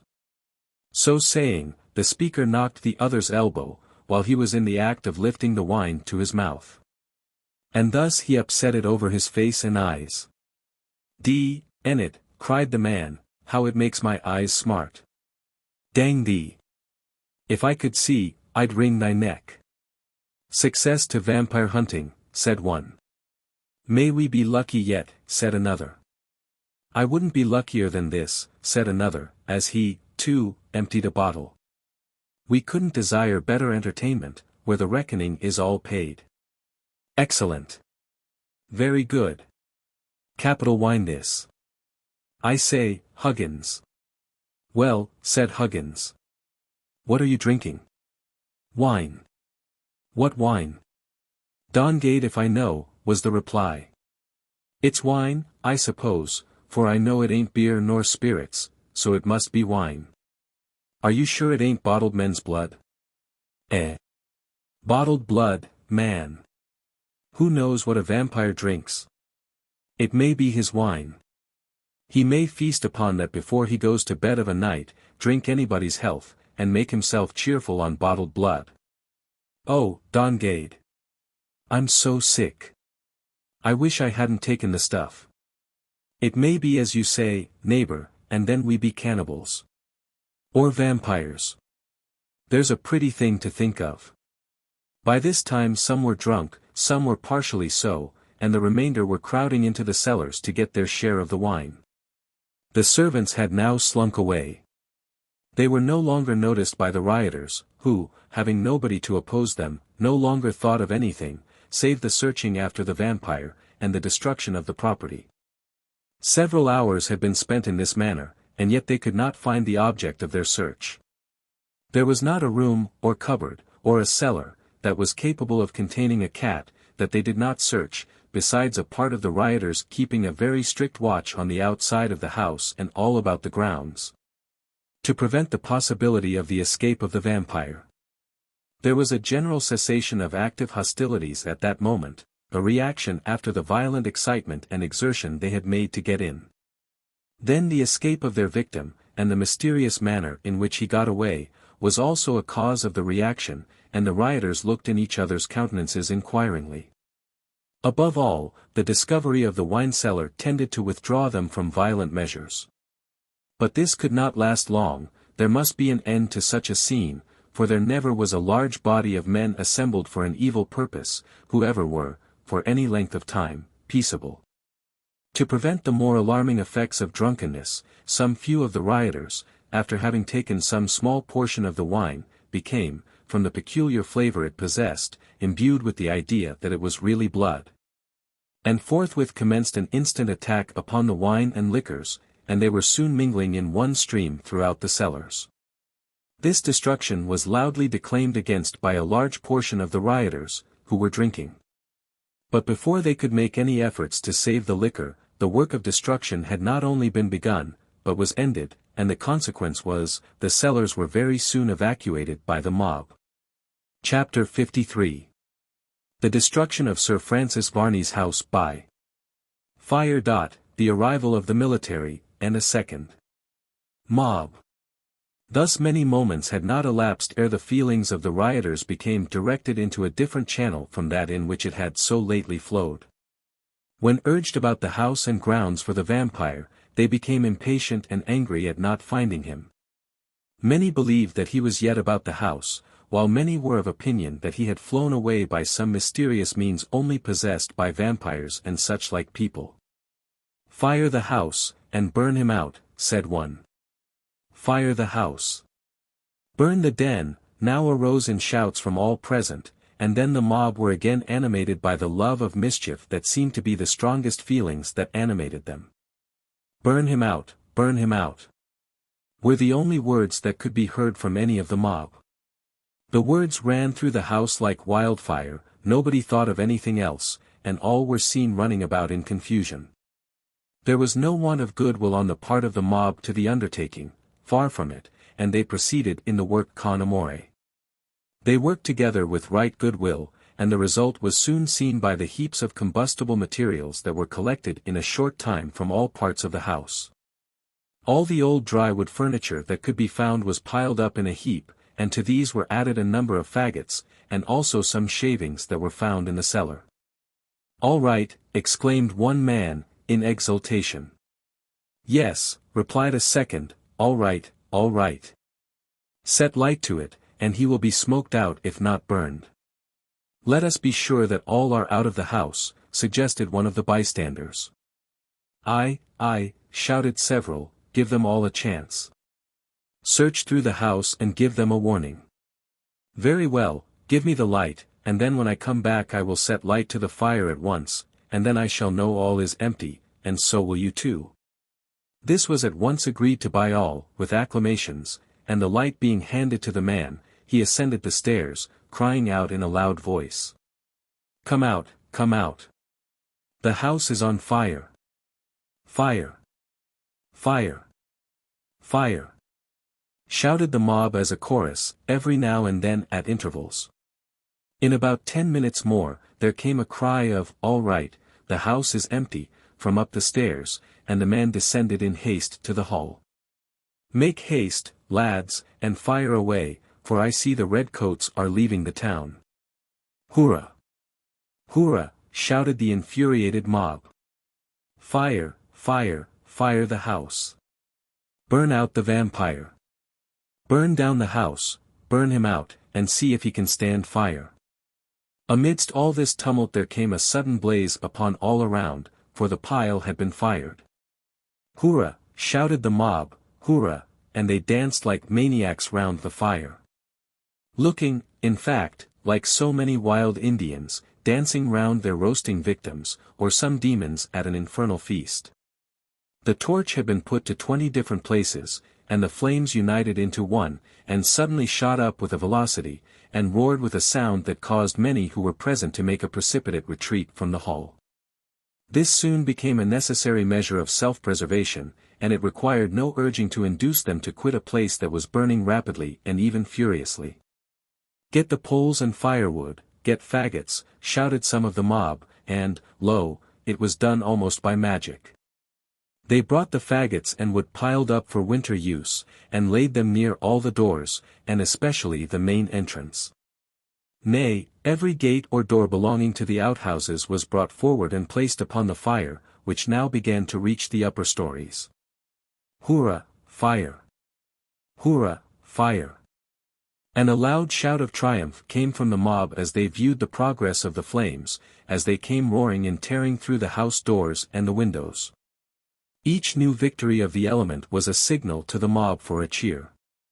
And a hearty cheer, too, came from them. "Where is the vampire now?" exclaimed one. "Ha! Where is he?" said another. "If he be there," said the man, pointing to the flames, "I reckon he's got a warm berth of it, and, at the same time, very little water to boil in his kettle." "Ha, ha! What a funny old man is Bob Mason, he's always poking fun. He'd joke if his wife were dying." "There is many a true word spoken in jest," suggested another, "and, to my mind, Bob Mason wouldn't be very much grieved if his wife were to die." "Die?" said Bob. "She and I have lived and quarrelled daily a matter of 35 years, and, if that ain't enough to make a man sick of being married, and of his wife, hand me, that's all. I say I am tired." This was said with much apparent sincerity, and several laughed at the old man's heartiness. "It's all very well," said the old man, "it's all very well to laugh about matters you don't understand, but I know it isn't a joke, not a bit on it. I tells you what it is, neighbor, I never made but one grand mistake in all my life." "And what was that?" "To tie myself to a woman." "Why, you'd get married tomorrow if your wife were to die today," said one. "If I did, I hope I may marry a vampire. I should have something then to think about. I should know what's o'clock. But, as for my old woman, Lord, Lord, I wish Sir Francis Varney had had her for life. I'll warrant when the next natural term of his existence came round again, he wouldn't be in no hurry to renew it. If he did, I should say that vampires had the happy lot of managing women, which I haven't got. No, nor anybody else." A loud shout now attracted their attention, and, upon looking in the quarter whence it came, they descried a large body of people coming towards them. From one end of the mob could be seen a long string of red coats. "The red coats!" shouted one. "The military!" shouted another. It was plain the military who had been placed in the town to quell disturbances, had been made acquainted with the proceedings at Sir Francis Varney's house, and were now marching to relieve the place, and to save the property. They were, as we have stated, accompanied by a vast concourse of people, who came out to see what they were going to see, and seeing the flames at Sir Francis Varney's house, they determined to come all the way, and be present. The military, seeing the disturbance in the distance, and the flames issuing from the windows, made the best of their way towards the scene of tumult with what speed they could make. "Here they come," said one. "Yes, just in time to see what is done. Yes, they can go back and say we have burned the vampire's house down, hurrah! Hurrah!" shouted the mob, in prolonged accents, and it reached the ears of the military. The officer urged the men onwards, and they responded to his words, by exerting themselves to step out a little faster. "Oh, they should have been here before this, it's no use, now, they are too late." "Yes, they are too late. I wonder if the vampire can breathe through the smoke, and live in fire," said one. "I should think he must be able to do so, if he can stand shooting, as we know he can. You can't kill a vampire. But yet he must be consumed, if the fire actually touches him, but not unless he can bear almost anything." "So he can." "Hurrah!" shouted the mob, as a tall flame shot through the top windows of the house. The fire had got the ascendant now, and no hopes could be entertained, however extravagant, of saving the smallest article that had been left in the mansion. "Hurrah!" shouted the mob with the military, who came up with them. "Hurrah!" shouted the others in reply. "Quick march," said the officer, and then, in a loud, commanding tone, he shouted, "Clear the way, there. Clear the way." "Aye, there's room enough for you," said old Mason, "what are you making so much noise about?" There was a general laugh at the officer, who took no notice of the words, but ordered his men up before the burning pile, which was now an immense mass of flame. The mob who had accompanied the military now mingled with the mob that had set the house of Sir Francis Varney on fire ere the military had come up with them. "Halt!" cried out the officer. And the men, obedient to the word of command, halted, and drew up in a double line before the house. There were then some words of command issued, and some more given to some of the subalterns, and a party of men, under the command of a sergeant, was sent off from the main body, to make a circuit of the house and grounds. The officer gazed for some moments upon the burning pile without speaking, and then, turning to the next in command, he said in low tones, as he looked upon the mob. "We have come too late." "Yes, much.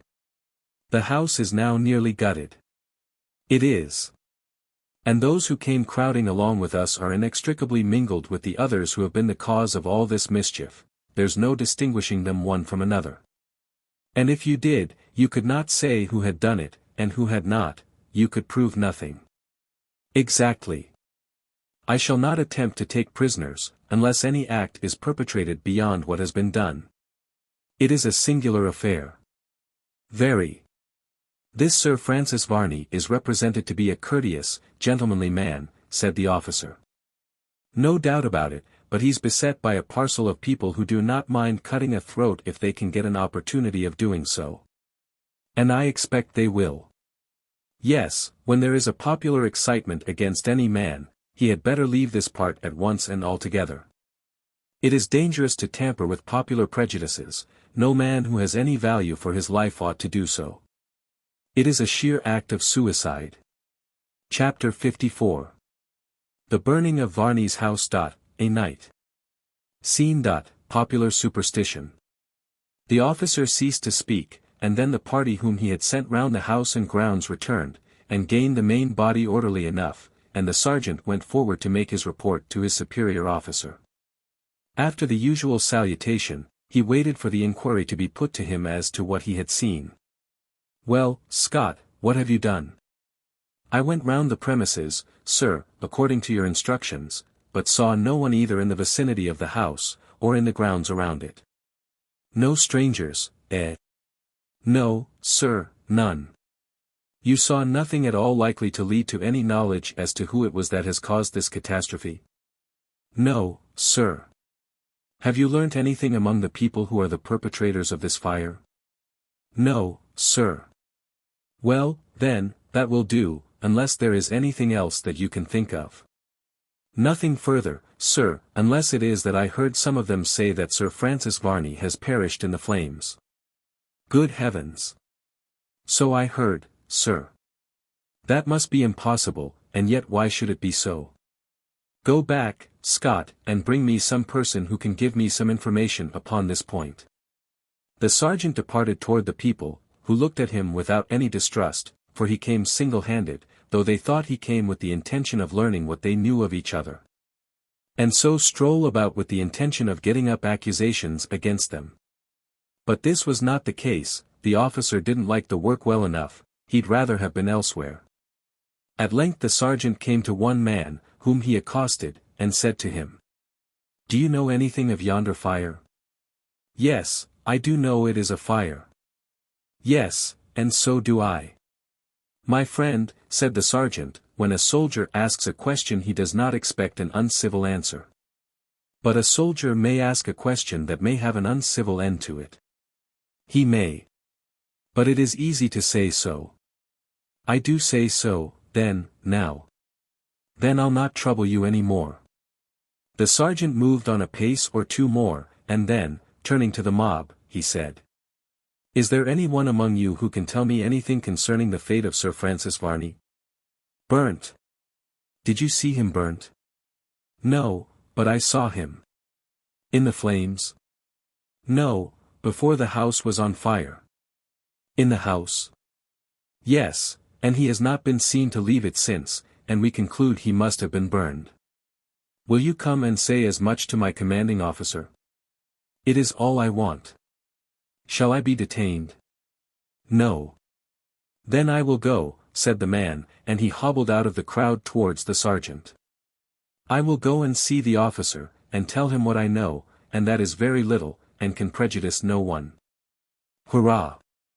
said the crowd, when they heard this latter assertion, for, at first, they began to be in some alarm lest there should be something wrong about this, and some of them get identified as being active in the fray. The sergeant led the man back to the spot, where the officer stood a little way in advance of his men. "Well, Scott," he said, "what have we here?" "A man who has volunteered a statement, sir." "Oh. Well, my man, can you say anything concerning all this disturbance that we have here?" "No, sir." "Then what did you come here for?" I understood the sergeant to want someone who could speak of Sir Francis Varney. "Well, I saw him." "Where?" "In the house." "Exactly, but have you not seen him out of it?" "Not since, nor anyone else, I believe." "Where was he?" "Upstairs, where he suddenly disappeared, and nobody can tell where he may have gone to. But he has not been seen out of the house since, and they say he could not have gone bodily out if they had not seen him." "He must have been burnt," said the officer, musingly. "He could not escape, one would imagine, without being seen by some one out of such a mob." "Oh, dear no, for I am told they placed a watch at every hole, window, or door however high, and they saw nothing of him, not even fly out." "Fly out?" "I'm speaking of a man." "And I of a vampire," said the man carelessly. "A vampire? Pooh, pooh. Oh no. Sir Francis Varney is a vampire. There can be no sort of doubt about it. You have only to look at him, and you will soon be satisfied of that. See his great sharp teeth in front, and ask yourself what they are for, and you will soon find the answer. They are to make holes within the bodies of his victims, through which he can suck their blood." The officer looked at the man in astonishment for a few moments, as if he doubted his own ears, and then he said, "Are you serious?" "I am ready to swear to it." "Well, I have heard a great deal about popular superstition, and thought I had seen something of it, but this is decidedly the worst case that ever I saw or heard of.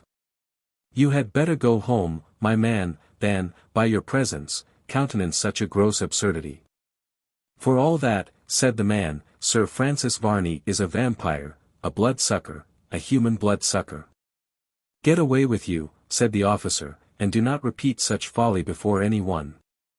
The man almost jumped when he heard the tone in which this was spoken, for the officer was both angry and contemptuous, when he heard the words of the man. "These people," he added, turning to the sergeant, "are ignorant in the extreme. One would think we had got into the country of vampires, instead of a civilized community." The day was going down now. The last rays of the setting sun glimmered upwards, and still shone upon the treetops. The darkness of night was still fast closing around them. The mob stood a motley mass of human beings, wedged together, dark and somber, gazing upon the mischief that had been done, the work of their hands. The military stood at ease before the burning pile, and by their order and regularity, presented a contrast to the mob, as strongly by their bright gleaming arms, as by their dress and order. The flames now enveloped the whole mansion. There was not a window or a door from which the fiery element did not burst forth in clouds, and forked flames came rushing forth with a velocity truly wonderful. The red glare of the flames fell upon all objects around for some distance, the more especially so, as the sun had sunk, and a bank of clouds rose from beneath the horizon and excluded all his rays. There was no twilight, and there was, as yet, no moon. The countryside was enveloped in darkness, and the burning house could be seen for miles around, and formed a rallying point to all men's eyes. The engines that were within reach came tearing across the country, and came to the fire, but they were of no avail. There was no supply of water, save from the ornamental ponds. These they could only get at by means that were tedious and unsatisfactory, considering the emergency of the case.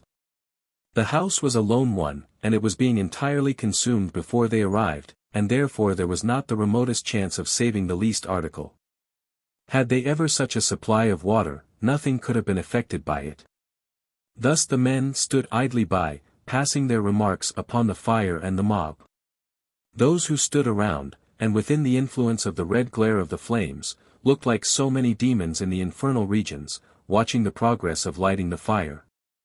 Which we are told by good Christians is the doom of the unfortunate in spirit, and the woefully unlucky in circumstances. It was a strange sight that. And there were many persons who would, without doubt, have rather been snug by their own fireside than they would have remained there, but it happened that no one felt inclined to express his inclination to his neighbor, and, consequently, no one said anything on the subject.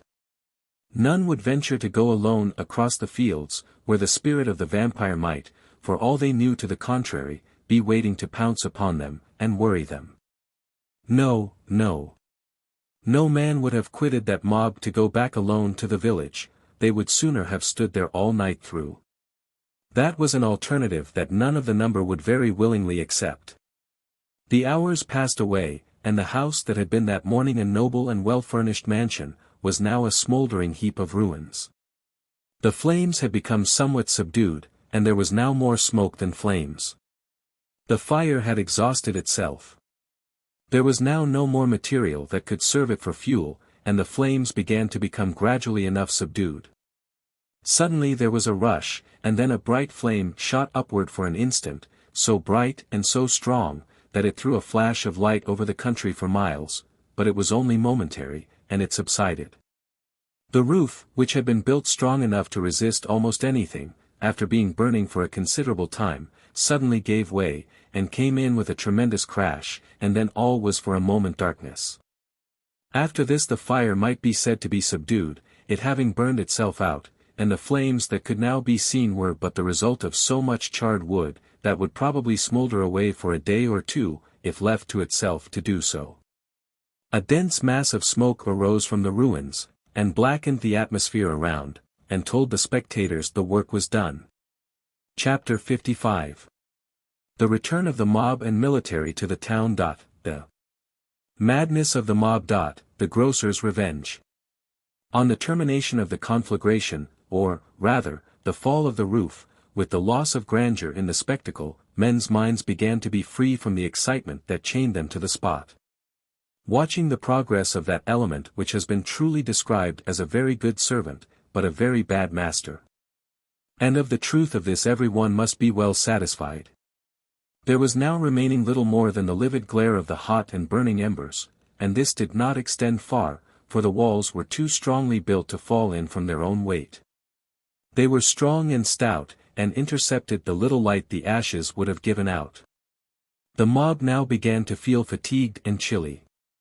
It had been standing and walking about many hours, and the approach of exhaustion could not be put off much longer, especially as there was no longer any great excitement to carry it off. The officer, seeing that nothing was to be done, collected his men together, and they were soon seen in motion. He had been ordered to stop any tumult that he might have seen, and to save any property. But there was nothing to do now. All the property that could have been saved was now destroyed, and the mob were beginning to disperse, and creep towards their own houses. The order was then given for the men to take close order, and keep together, and the word to march was given, which the men obeyed with alacrity, for they had no goodwill in stopping there the whole of the night. The return to the village of both the mob and the military was not without its vicissitudes, accidents of all kinds were rife amongst them. The military, however, taking the open paths, soon diminished the distance, and that, too, with little or no accidents, save such as might have been expected from the state of the fields, after they had been so much trodden down of late. Not so the townspeople or the peasantry. For, by way of keeping up their spirits, and amusing themselves on their way home, they commenced larking, as they called it, which often meant the execution of practical jokes, and these sometimes were of a serious nature. The night was dark at that hour, especially so when there was a number of persons traversing about, so that little or nothing could be seen. The mistakes and blunders that were made were numerous. In one place there were a number of people penetrating a path that led only to a hedge and deep ditch, indeed it was a brook very deep and muddy. Here they came to a stop and endeavored to ascertain its width, but the little reflected light they had was deceptive, and it did not appear so broad as it was. "Oh, I can jump it," exclaimed one. "And so can I," said another. "I have done so before, and why should I not do so now?" This was unanswerable, and as there were many present, at least a dozen were eager to jump. "If thee can do it, I know I can," said a brawny countryman, "so I'll do it at once." "The sooner the better," shouted someone behind, "or you'll have no room for a run. Here's a lot of them coming up, push over as quickly as you can." Thus urged, the jumpers at once made a rush to the edge of the ditch, and many jumped, and many more, from the prevailing darkness, did not see exactly where the ditch was, and taking 1 or 2 steps too many, found themselves up above the waist in muddy water. Nor were those who jumped much better off, for nearly all jumped short or fell backwards into the stream, and were dragged out in a terrible state. "Oh, Lord! Oh, Lord!" exclaimed one poor fellow, dripping wet and shivering with cold, "I shall die. Oh, the room it is, there'll be a pretty winter for me, I'm half dead." "Hold your noise," said another, "and help me to get the mud out of my eye, I can't see." "Never mind," added a third, "considering how you jump, I don't think you want to see. This comes a hunting vampires. Oh, it's all a judgment.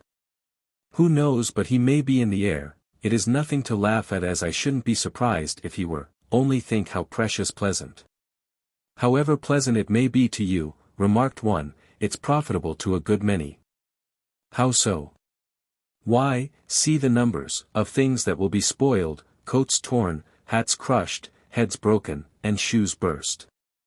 Oh, it's an ill wind that blows nobody any good." "So it is, but you may benefit anybody you like, so you don't do it at my expense." In one part of a field where there were some stiles and gates, a big countryman caught a fat shopkeeper with the arms of the stile a terrible poke in the stomach. While the breath was knocked out of the poor man's stomach, and he was gasping with agony, the fellow set to laughing, and said to his companions, who were of the same class, "I say, Jim, look at the grocer, he hasn't got any wind to spare. I'd run him for a wager, see how he gapes like a fish out of water." The poor shopkeeper felt indeed like a fish out of water, and as he afterwards declared he felt just as if he had had a red-hot clock weight thrust into the midst of his stomach and there left to cool. However, the grocer would be revenged upon his tormentor, who had now lost sight of him, but the fat man, after a time, recovering his wind, and the pain in his stomach becoming less intense, he gathered himself up. "My name ain't Jones," he muttered, "if I don't be one to his one for that, I'll do something that shall make him remember what it is to insult a respectable tradesman. I'll never forgive such an insult. It is dark, and that's why it is he has dared to do this." Filled with dire thoughts and a spirit of revenge, he looked from side to see with what he could effect his object, but could be nothing. "It's shameful," he muttered. "What would I give for a little retort? I'd plaster his ugly countenance." As he spoke, he placed his hands on some pails to rest himself. When he found that they stuck to them, the pails had that day been newly pitched. A bright idea now struck him. "If I could only get a handful of this stuff," he thought, "I should be able to serve him out for serving me out. I will, cost what it may, I'm resolved upon that. I'll not have my wind knocked out, and my inside set on fire for nothing. No, no, I'll be revenged on him." With this view he felt over the pails, and found that he could scrape off a little only, but not with his hands.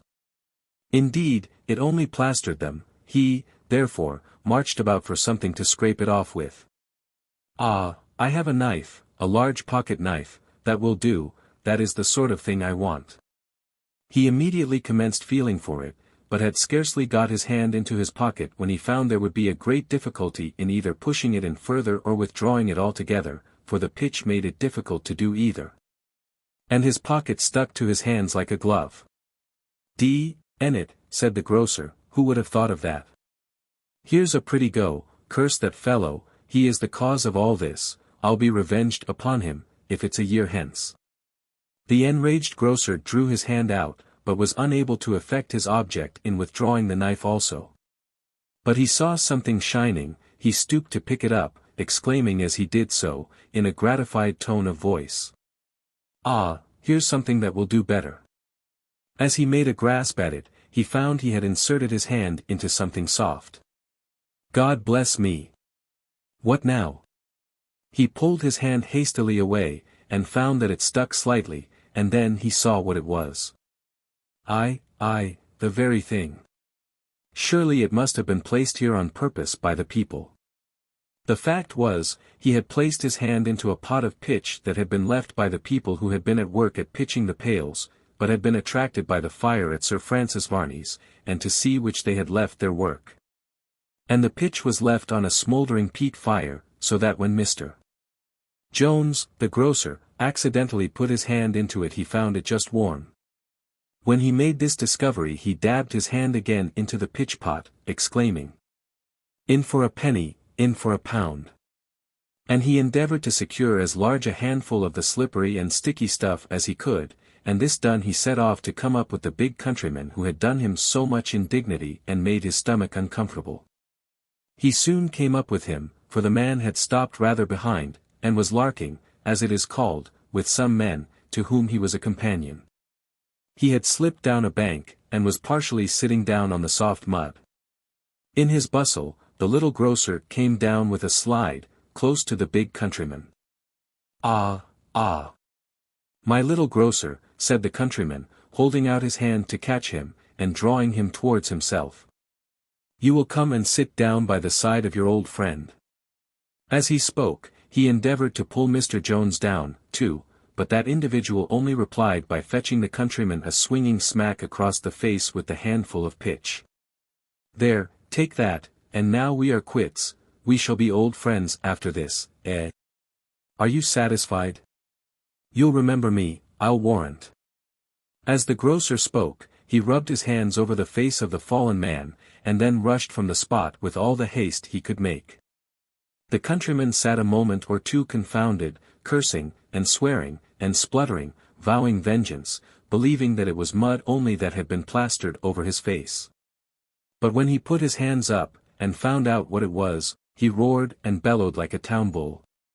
He cried out to his companions that his eyes were pitched, but they only laughed at him, thinking he was having some foolish lark with them.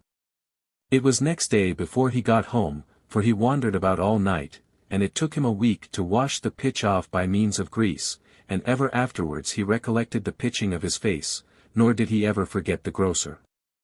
Thus it was the whole party returned a long while after dark across the fields, with all the various accidents that were likely to befall such an assemblage of people.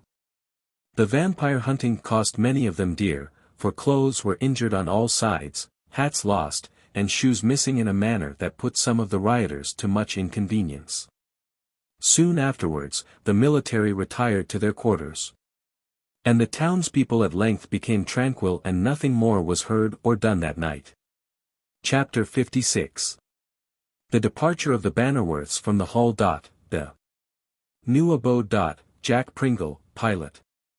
During that very evening, on which the house of Sir Francis Varney was fired by the mob, another scene, and one of different character, was enacted at Bannerworth Hall, where the owners of that ancient place were departing from it.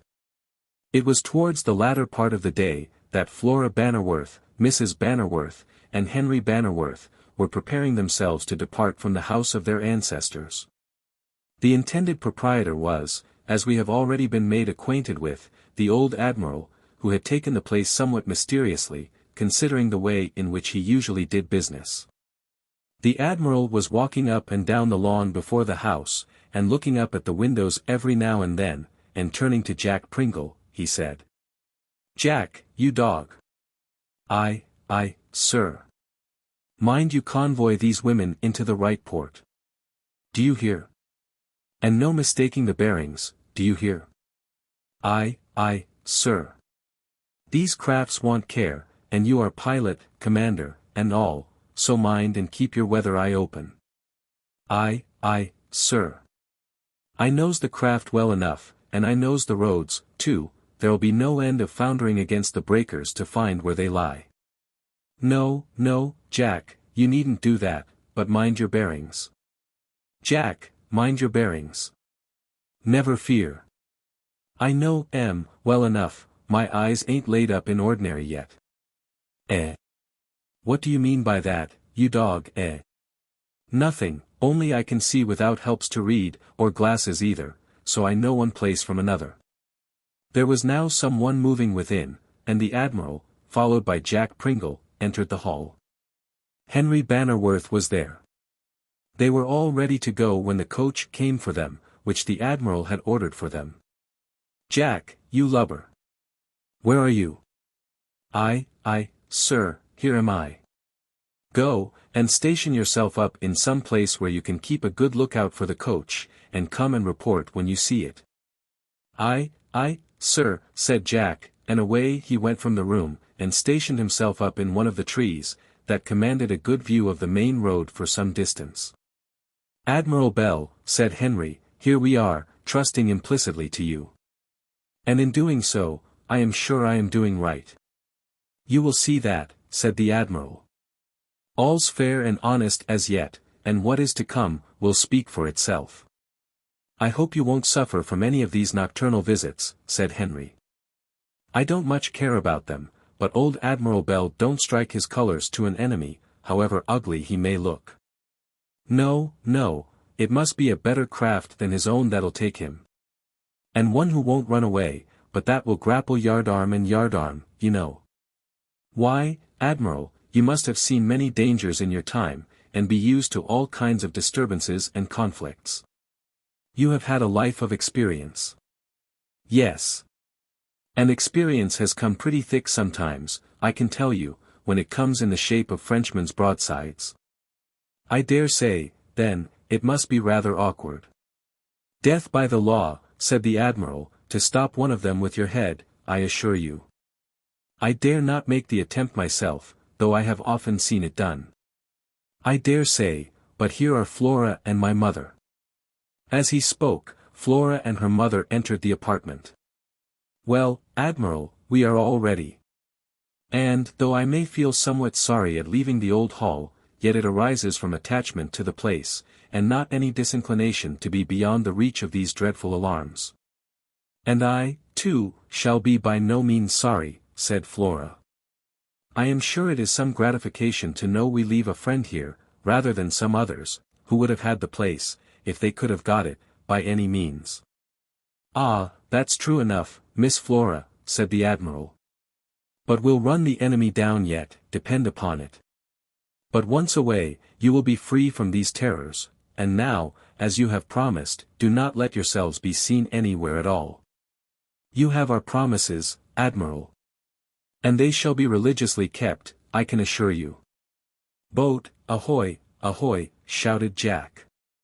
"What boat?" said the Admiral, surprised, and then he muttered, "Confound you for a lubber. Didn't I tell you to mind your bearings, you dogfish you?" Aye, sir, and so I did." "You did?" "Yes, here they are. Squint over the larboard bulkheads, as they call walls, and then atween the two trees on the starboard side of the course, then straight ahead for a few hundred fathoms, when you come to a funnel as is smoking like the crater of Mount Vesuvius. And then in a line with that on the top of the hill, comes our boat." "Well," said the Admiral, "that'll do. Now go open the gates, and keep a bright look-out, and if you see anybody near your watch, why douse their glim." Aye, sir," said Jack, and he disappeared. "Rather a lucid description," said Henry, as he thought of Jack's report to the Admiral. "Oh, it's a seaman's report. I know what he means, it's quicker and plainer than the land lingo, to my ears, and Jack can't talk any other, you see." By this time the coach came into the yard, and the whole party descended into the courtyard, where they came to take leave of the old place.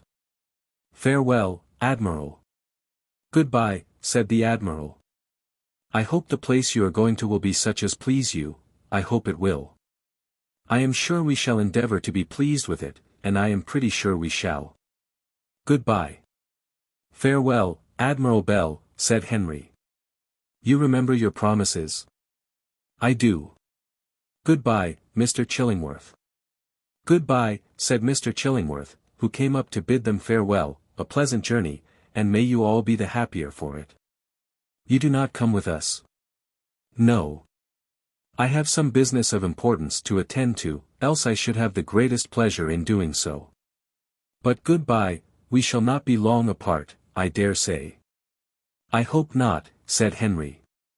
The door of the carriage was shut by the Admiral, who looked round, saying, Jack Pringle, where are you, you dog?"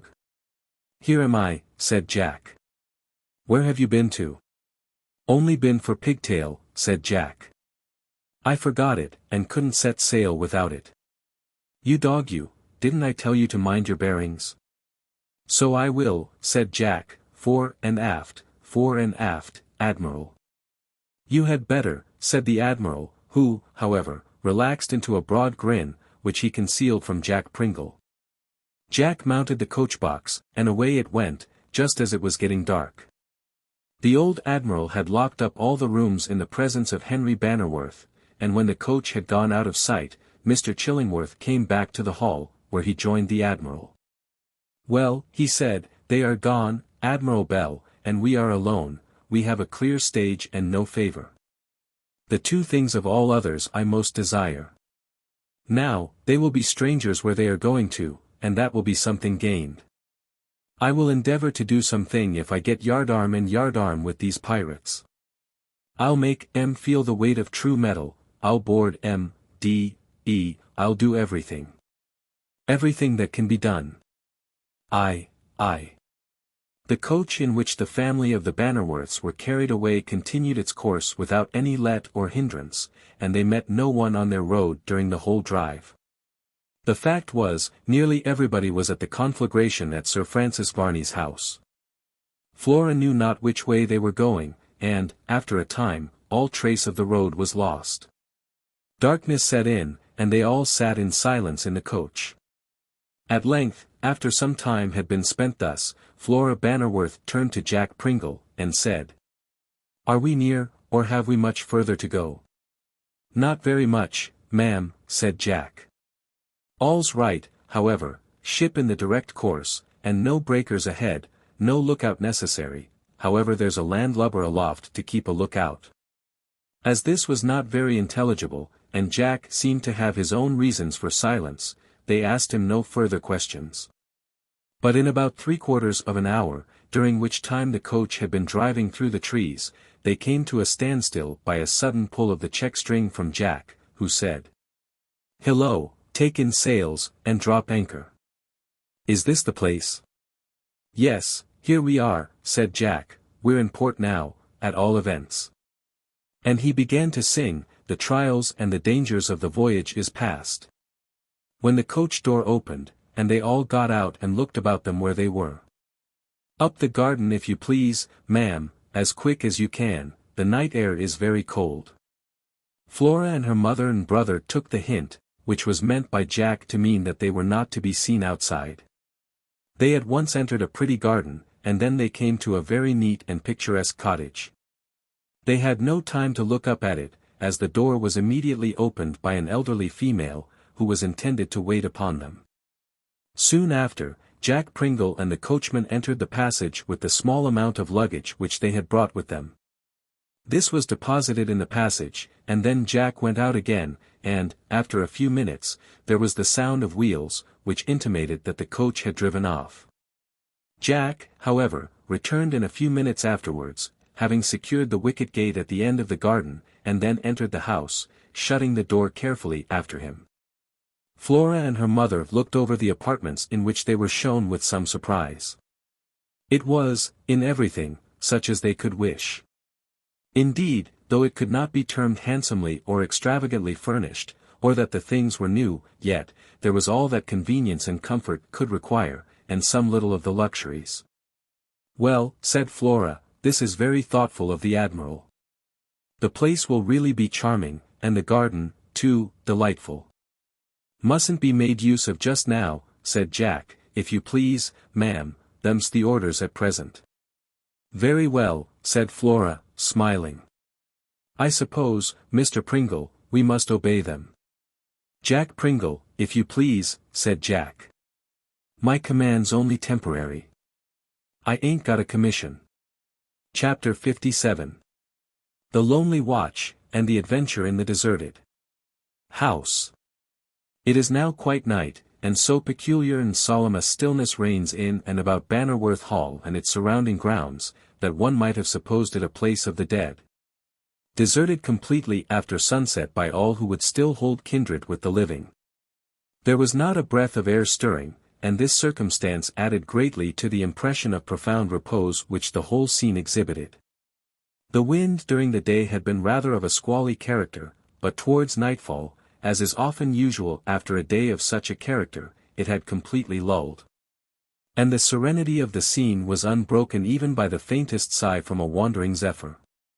The moon rose late at that period, and as is always the case at that interval between sunset and the rising of that luminary which makes the night so beautiful, the darkness was of the most profound character.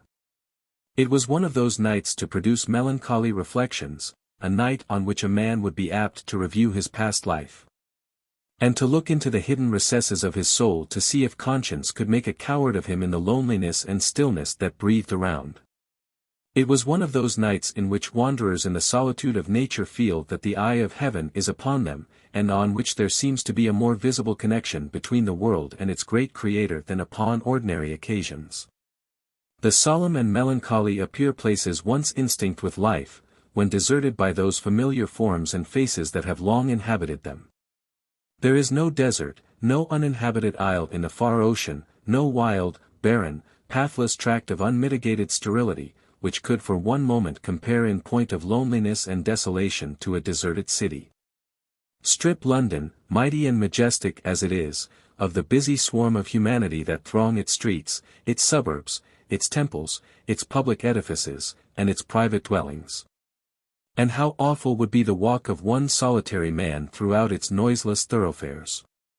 If madness seized not upon him ere he had been long the sole survivor of a race, it would need be cast in no common mold. And to descend from great things to smaller, from the huge Leviathan city to one mansion far removed from the noise and bustle of conventional life, we may imagine the sort of desolation that reigned through Bannerworth Hall, when, for the first time, after nearly 150 years of occupation, it was deserted by the representatives of that family, so many members of which had lived and died beneath its roof. The house, and everything within, without, and around it, seemed actually to sympathize with its own desolation and desertion. It seemed as if 20 years of continued occupation could not have produced such an effect upon the ancient edifice as had those few hours of neglect and desertion. And yet it was not as if it had been stripped of those time-worn and ancient relics of ornament and furnishing that so long had appertained to it. No, nothing but the absence of those forms which had been accustomed quietly to move from room to room, and to be met here upon a staircase, there upon a corridor, and even in some of the ancient panelled apartments, which give it an air of dreary repose and listlessness. The shutters, too, were all closed, and that circumstance contributed largely to the production of that gloomy effect which otherwise could not have ensued. In fact, what could be done without attracting very special observation was done to prove to any casual observer that the house was untenanted. But such was not really the case. In that very room where the much dreaded Varney the Vampyre had made one of his dreaded appearances to Flora Bannerworth and her mother, sat two men. It was from that apartment that Flora had discharged the pistol, which had been left to her by her brother, and the shot from which it was believed by the whole family had most certainly taken effect upon the person of the vampire. It was a room peculiarly accessible from the gardens, for it had long French windows opening to the very ground, and but a stone step intervened between the flooring of the apartment and a broad gravel walk which wound round that entire portion of the house. It was in this room, then, that two men sat in silence, and nearly in darkness. Before them, and on a table, were several articles of refreshment, as well of defense and offense, according as their intentions might be.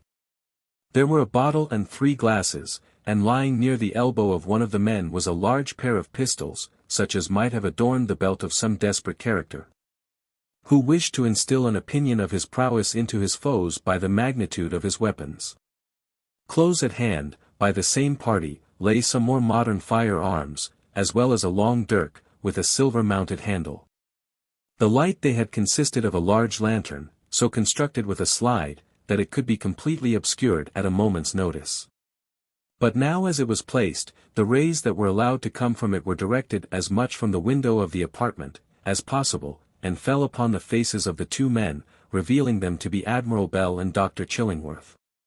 It might have been the effect of the particular light in which he sat, but the doctor looked extremely pale, and did not appear at all at his ease. The Admiral, on the contrary, appeared in as placable a state of mind as possible and had his arms folded across his breast, and his head shrunk down between his shoulders as if he had made up his mind to something that was to last a long time. And, therefore he was making the best of it. "I do hope," said Mr. Chillingworth, after a long pause, "that our efforts will be crowned with success. You know, my dear sir, that I have always been of your opinion, that there was a great deal more in this matter than met the eye." "To be sure," said the Admiral, "and as to our efforts being crowned with success, why, I'll give you a toast, Doctor, may the morning's reflection provide for the evening's amusement." "Ha! Ha!" said Chillingworth, faintly. "I'd rather not drink any more, and you seem, Admiral, to have transposed the toast in some way. I believe it runs, may the evening's amusement bear the morning's reflection." "Transpose the devil," said the Admiral, "what do I care how it runs? I gave you my toast, and as to that you mention, it's another one altogether, and a sneaking, sure-going one too, but why don't you drink?" "Why, my dear sir, medically speaking, I am strongly of opinion that, when the human stomach is made to contain a large quantity of alcohol, it produces bad effects upon the system. Now, I've certainly taken one glass of this infernally strong Hollands, and it is now lying in my stomach like the red-hot heater of a tea-urn." "Is it? Put it out with another, then."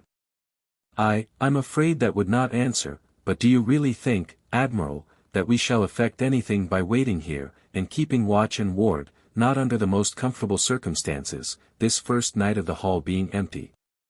"Well, I don't know that we shall," said the Admiral, "but when you really want to steal a march upon the enemy, there is nothing like beginning betimes.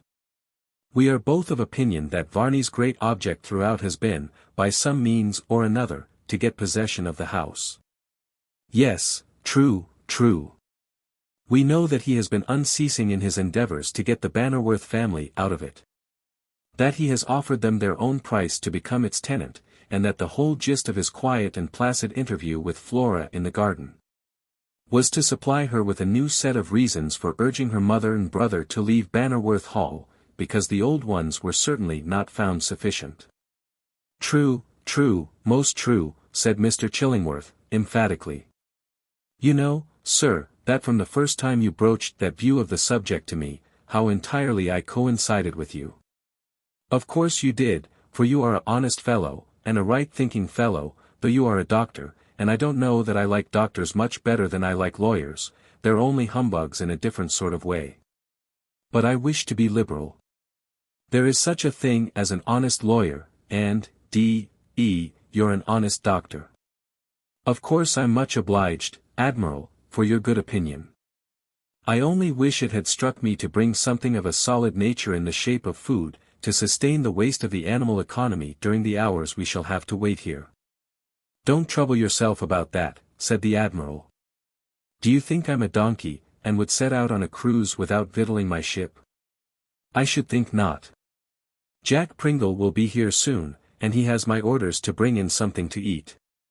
"Well," said the doctor, "that's very provident of you, Admiral, and I feel personally obliged, but tell me, how do you intend to conduct the watch?" "What do you mean?" "Why, I mean, if we sit here with the window fastened so as to prevent our light from being seen, and the door closed, how are we by any possibility to know if the house is attacked or not?" "Hark ye, my friend," said the Admiral. "I've left a weak point for the enemy." "A what, Admiral?" "A weak point. I've taken good care to secure everything but one of the windows on the ground floor, and that I've left open, or so nearly open, that it will look like the most natural place in the world to get in at. Now, just inside that window, I've placed a lot of the family crockery. I'll warrant, if anybody so much as puts his foot in, you'll hear the smash, and, there it is." There was a loud crash at this moment, followed by a succession of similar sounds, but of a lesser degree, and both the Admiral and Mr. Chillingworth sprung to their feet. "Come on," cried the former. "Here'll be a precious row, take the lantern." Mr. Chillingworth did so, but he did not seem possessed of a great deal of presence of mind. For, before they got out of the room, he twice accidentally put on the dark slide, and produced a total darkness. D.N., said the Admiral, don't make it wink and wink in that way, hold it up, and run after me as hard as you can. I'm coming, said Mr. Chillingworth. It was one of the windows of a long room, containing 5, fronting the garden, which the Admiral had left purposely unguarded. And it was not far from the apartment in which they had been sitting, so that, probably, not half a minute's time elapsed between the moment of the first alarm, and their reaching the spot from whence it was presumed to arise. The Admiral had armed himself with one of the huge pistols, and he dashed forward, with all the vehemence of his character, towards the window, where he knew he had placed the family crockery. And where he fully expected to meet the reward of his exertion by discovering some one lying amid its fragments. In this, however, he was disappointed, for, although there was evidently a great smash amongst the plates and dishes, the window remained closed, and there was no indication whatever of the presence of any one. Well, that's odd, said the Admiral, I balanced them up amazingly careful, and 2 of them edgeways, D.E., a fly would have knocked them down. Mew, said a great cat, emerging from under a chair. Curse you, there you are, said the Admiral. Put out the light, here we're illuminating the whole house for nothing. With a click went the darkening slide over the lantern, and all was obscurity. At that instant a shrill, clear whistle came from the garden. Chapter 58. The arrival of Jack Pringle. Midnight and the Vampire. The mysterious hat. Bless me! What is that? Said Mr. Chillingworth, what a very singular sound. Hold your noise, said the Admiral. Did you never hear that before? No, how should I? Lor, bless the ignorance of some people, that's a boatswain's call. Oh, it is, said Mr. Chillingworth, is he going to call again? D.E., I tell ye it's a boatswain's call. Well, then, D.E., if it comes to that, said Mr. Chillingworth, what does he call here for? The Admiral disdained an answer. But demanding the lantern, he opened it, so that there was a sufficient glimmering of light to guide him, and then walked from the room towards the front door of the hall. He asked no questions before he opened it, because, no doubt, the signal was preconcerted. And Jack Pringle, for it was he indeed who had arrived, at once walked in, and the Admiral barred the door with the same precision with which it was before secured. Well, Jack, he said, did you see anybody? I, sir, said Jack. Why, ye don't mean that, where? Where I bought the grub, a woman. D.E., you're a fool, Jack. You're another. Hello, ye scoundrel, what d'ye mean by talking to me in that way? Is this your respect for your superiors? Ship's been paid off long ago, said Jack, and I ain't got no superiors. I ain't a Marine or a Frenchman. Why, you're drunk. I know it, put that in your eye. There's a scoundrel. Why, you know nothing, lubber, didn't I tell you to be careful, and that everything depended upon secrecy and caution? And didn't I tell you, above all this, to avoid drink? To be sure you did. And yet you come here like a rum cask. Yes. Now you've had your say, what then? You'd better leave him alone, said Mr. Chillingworth, it's no use arguing with a drunken man. Harkee, Admiral, said Jack, steadying himself as well as he could. I've put up with you a precious long while, but I won't no longer, you're so drunk, now, that you keeping bobbing up and down like the mizzen gaff in a storm, that's my opinion, told a roll. Let him alone, urged Mr. Chillingworth. The villain, said the Admiral, he's enough to ruin everything, now, who would have thought that? But it's always been the way with him for a matter of 20 years, he never had any judgment in his drink. When it was all smooth sailing, and nothing to do, and the fellow might have got an extra drop on board, which nobody would have cared for, he's as sober as a judge. But, whenever there's anything to do, that wants a little cleverness, confound him, he ships rum enough to float a 74. Are you going to stand anything to drink, said Jack, my old buffer. Do you recollect where you got your knob scuttled off Beirut, how you fell on your latter end and tried to recollect your church cateches, you old brute, I's ashamed of you. Do you recollect the brown girl you bought for 13 bob and a tanner, at the Blessed Society Islands, and sold her again for $1, to a nigger 7 feet 2, in his natural pumps? You're a nice article, you is, to talk of marines and swabs, and shore-going lubbers, blow your. Do you recollect the little Frenchman that told ye he'd pull your blessed nose, and I advised you to soap it? Do you recollect Saul at Spithead, as you got in at a port-hole of the state cabin, all but her behind? Death and the devil, said the Admiral, breaking from the grasp of Mr. Chillingworth. Aye, said Jack, you'll come to them both one of these days, old cock, and no mistake. I'll have his life, roared the Admiral. Nay, nay, sir, said Mr. Chillingworth, catching the Admiral round the waist. My dear sir, recollect, now, if I may venture to advise you, Admiral Bell, there's a lot of that fiery Hollands you know, in the next room, set firm down to that, and finish him off. I'll warrant him, he'll be quiet enough. What's that you say? Cried Jack. Hollands, who's got any, next to rum and Elizabeth Baker, if I has an affection, it's Hollands. Jack, said the Admiral. Aye, sir, said Jack, instinctively. Come this way. Jack staggered after him, and they all reached the room where the Admiral and Mr. Chillingworth had been sitting before the alarm.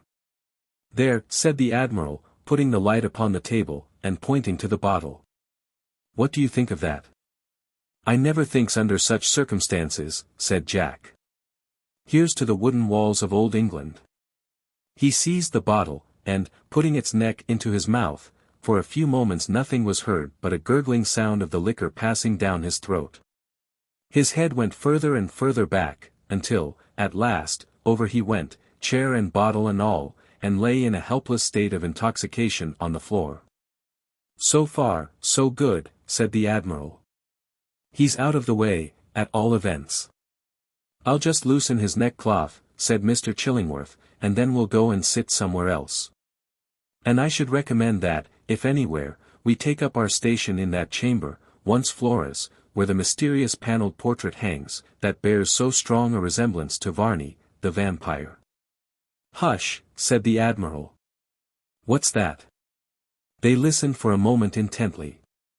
And then, distinctly, upon the gravel path outside the window, they heard a footstep, as if some person were walking along, not altogether heedlessly, but yet without any very great amount of caution or attention to the noise he might make. Hist, said the doctor. Not a word. They come. What do you say they for? Said the Admiral. Because something seems to whisper me that Mr. Marchdale knows more of Varney, the vampire, than ever he has chosen to reveal. Put out the light. Yes, that'll do. The moon has risen, see how it streams through the chinks of the shutters. No, it's not in that direction, or our light would have betrayed us. Do you not see the beams come from that half-glass door leading to the greenhouse? Yes, and there's the footstep again, or another. Tramp, tramp came a footfall again upon the gravel path, and, as before, died away upon their listening ears. What do you say now, said Mr. Chillingworth, are there not two? If they were a dozen, said the Admiral, although we have lost one of our force, I would tackle them. Let's creep on through the rooms in the direction the footsteps went. My life on it, said Mr. Chillingworth as they left the apartment, if this be Varney, he makes for that apartment where Flora slept, and which he knows how to get admission to.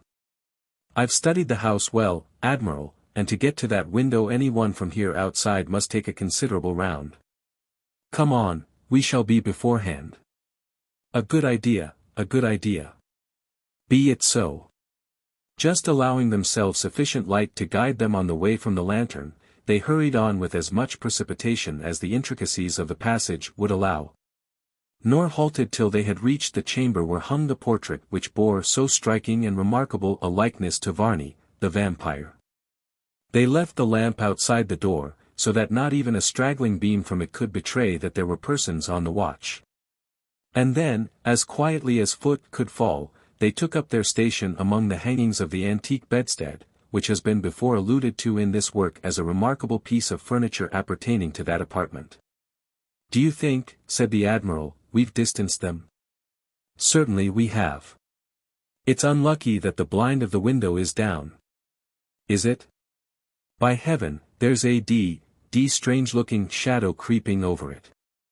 Mr. Chillingworth looked almost with suspended breath.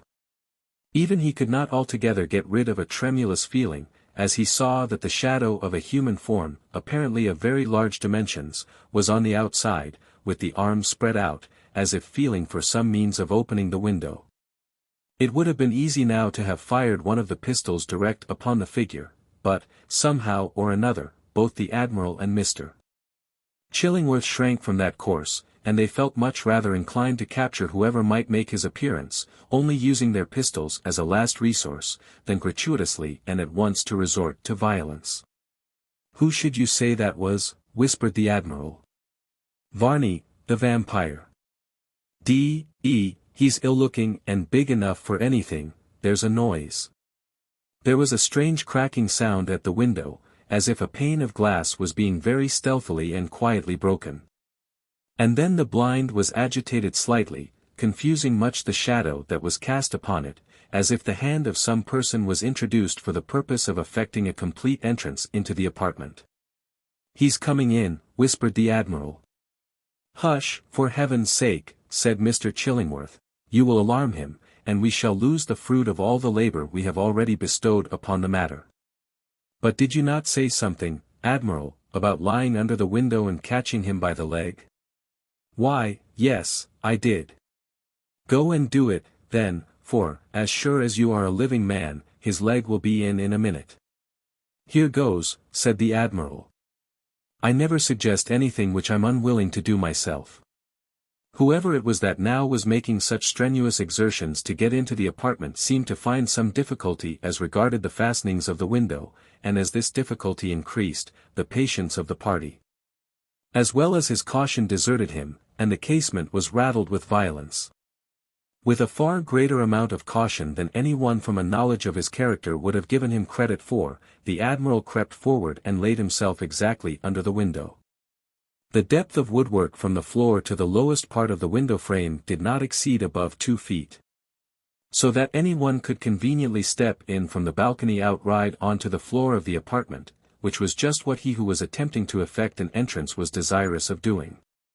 It was quite clear that, be he who he might, mortal or vampire, he had some acquaintance with the fastening of the window, for now he succeeded in moving it, and the sash was thrown open.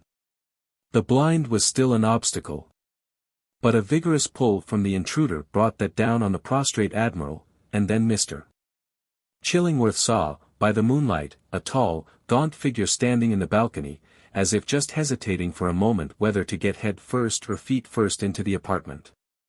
Had he chosen the former alternative he would need, indeed, to have been endowed with more than mortal powers of defense and offense to escape capture, but his lucky star was in the ascendancy, and he put his foot in first.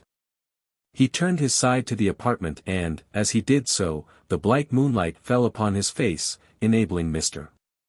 Chillingworth to see, without the shadow of a doubt, that it was, indeed, Varney, the Vampyre, who was thus stealthily making his entrance into Bannerworth Hall, according to the calculation which had been made by the Admiral upon that subject.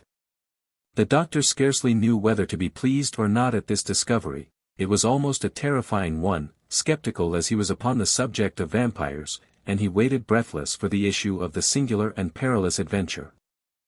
No doubt Admiral Bell deeply congratulated himself upon the success which was about to crown his stratagem for the capture of the intruder, be he who he might. And he writhed with impatience for the foot to come sufficiently near him to enable him to grasp it. His patience was not severely tried, for in another moment it rested upon his chest. "Boarders ahoy!" shouted the Admiral, and at once he laid hold of the trespasser. Yardarm to yardarm, I think I've got you now. Here's a prize, Doctor. He shall go away without his leg if he goes away now." What? The light, he has, Doctor, the light. The light. Why, what's this? Hello, there. Dar. Chillingworth sprang into the passage, and procured the light. In another moment he was at the side of the Admiral, and the lantern slide being thrown back, he saw at once the dilemma into which his friend had fallen. There he lay upon his back, grasping, with the vehemence of an embrace that had in it much of the ludicrous, a long boot, from which the intruder had cleverly slipped his leg, leaving it as a poor trophy in the hands of his enemies. "Why, you've only pulled his boot off," said the doctor, "and now he's gone for good, for he knows what we're about, and has slipped through your fingers." Admiral Bell sat up and looked at the boot with a rueful countenance. "Done again?" he said. "Yes, you are done," said the doctor. "Why didn't you lay hold of the leg while you were about it, instead of the boot?" "Admiral, are these your tactics?" "Don't be a fool," said the Admiral. "Put out the light and give me the pistols, or blaze away yourself into the garden, a chance shot may do something. It's no use running after him, a stern chase is a long chase, but fire away." As if some parties below had heard him give the word, two loud reports from the garden immediately ensued, and a crash of glass testified to the fact that some deadly missile had entered the room. "Murder," said the doctor, and he fell flat upon his back. "I don't like this at all. It's all in your line, Admiral, but not in mine." "All's right, my lad," said the Admiral, "now for it." He saw lying in the moonlight the pistols which he and the doctor had brought into the room, and in another moment he, to use his own words, returned the broadside of the enemy. "D—n it," he said, "this puts me in mind of old times. Blaze away, you thieves, while I load, broadside to broadside. It's your turn now, I scorn to take an advantage." What the devil's that? Something very large and very heavy came bang against the window, sending it all into the room, and nearly smothering the Admiral with the fragments. Another shot was then fired, and in came something else, which hit the wall on the opposite side of the room, rebounding from thence on to the doctor, who gave a yell of despair.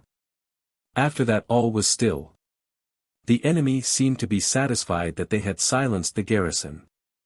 And it took the Admiral a great deal of kicking and plunging to rescue himself from some superincumbent mass that was upon him, which seemed to him to be a considerable-sized tree.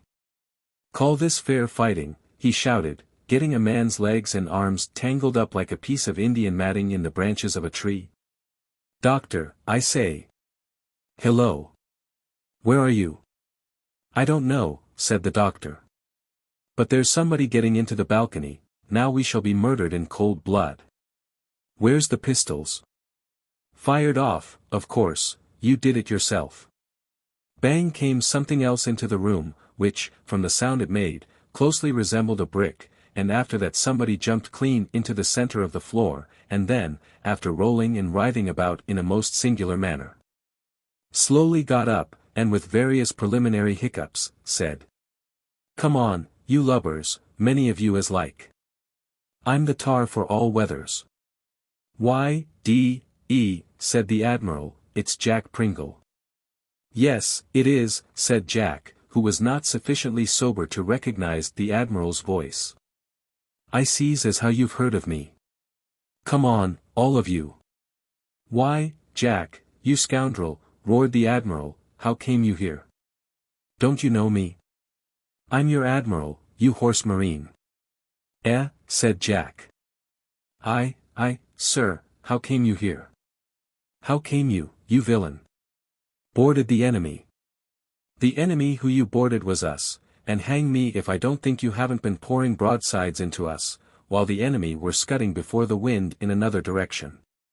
"Lor," said Jack. "Explain, you scoundrel, directly, explain." "Well, that's only reasonable," said Jack, and giving a heavier lurch than usual, he sat down with a great bounce upon the floor. "You see it's just this here, when I was a-coming of course I heard, just as I was a-going, that air as made me come all in consequence of somebody a-going, or for to come, you see, Admiral." "Doctor," cried the Admiral, in a great rage, "just help me out of this entanglement of branches, and I'll rid the world from an encumbrance by smashing that fellow." "Smash yourself," said Jack. "You know you're drunk." "My dear Admiral," said Mr. Chillingworth, laying hold of one of his legs, and pulling it very hard, which brought his face into a lot of brambles, "we're making a mess of this business." "Murder," shouted the Admiral, "you are indeed. Is that what you call pulling me out of it? You've stuck me fast." "I'll manage it," said Jack. "I've seed him in many a scrape, and I've seed him out. You pull me, Doctor, and I'll pull him. Yo hoy." Jack laid hold of the Admiral by the scuff of the neck, and the Doctor laid hold of Jack round the waist, the consequence of which was that he was dragged out from the branches of the tree, which seemed to have been thrown into the room. And down fell both Jack and the Doctor. At this instant there was a strange hissing sound heard below the window, then there was a sudden, loud report, as if a hand grenade had gone off. A spectral sort of light gleamed into the room, and a tall, gaunt-looking figure rose slowly up in the balcony. "Beware of the dead," said a voice. "Let the living contend with the living, the dead with the dead. Beware." The figure disappeared, as did also the strange, spectral-looking light. A death-like silence ensued, and the cold moonbeams streamed in upon the floor of the apartment, as if nothing had occurred to disturb the rapt repose and serenity of the scene. Chapter 59. The warning that, the new plan of operation.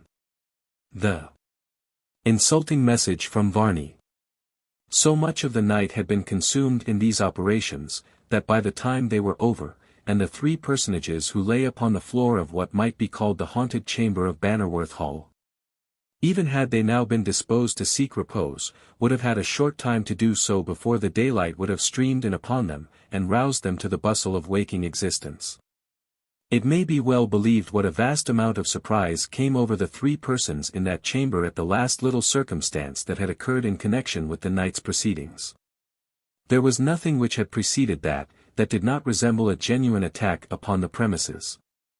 But about that last mysterious appearance, with its curious light, there was quite enough to bother the Admiral and Jack Pringle to a considerable effect, whatever might be the effect upon Mr. Chillingworth, whose profession better enabled him to comprehend, chemically, what would produce effects that, no doubt, astonished them amazingly. What with his intoxication and the violent exercise he had taken, Jack was again thoroughly prostrate. While the Admiral could not have looked more astonished had the Evil One himself appeared in propria persona and given him notice to quit the premises. He was, however, the first to speak, and the words he spoke were addressed to Jack, to whom he said, "Jack, you lubber, what do you think of all that?"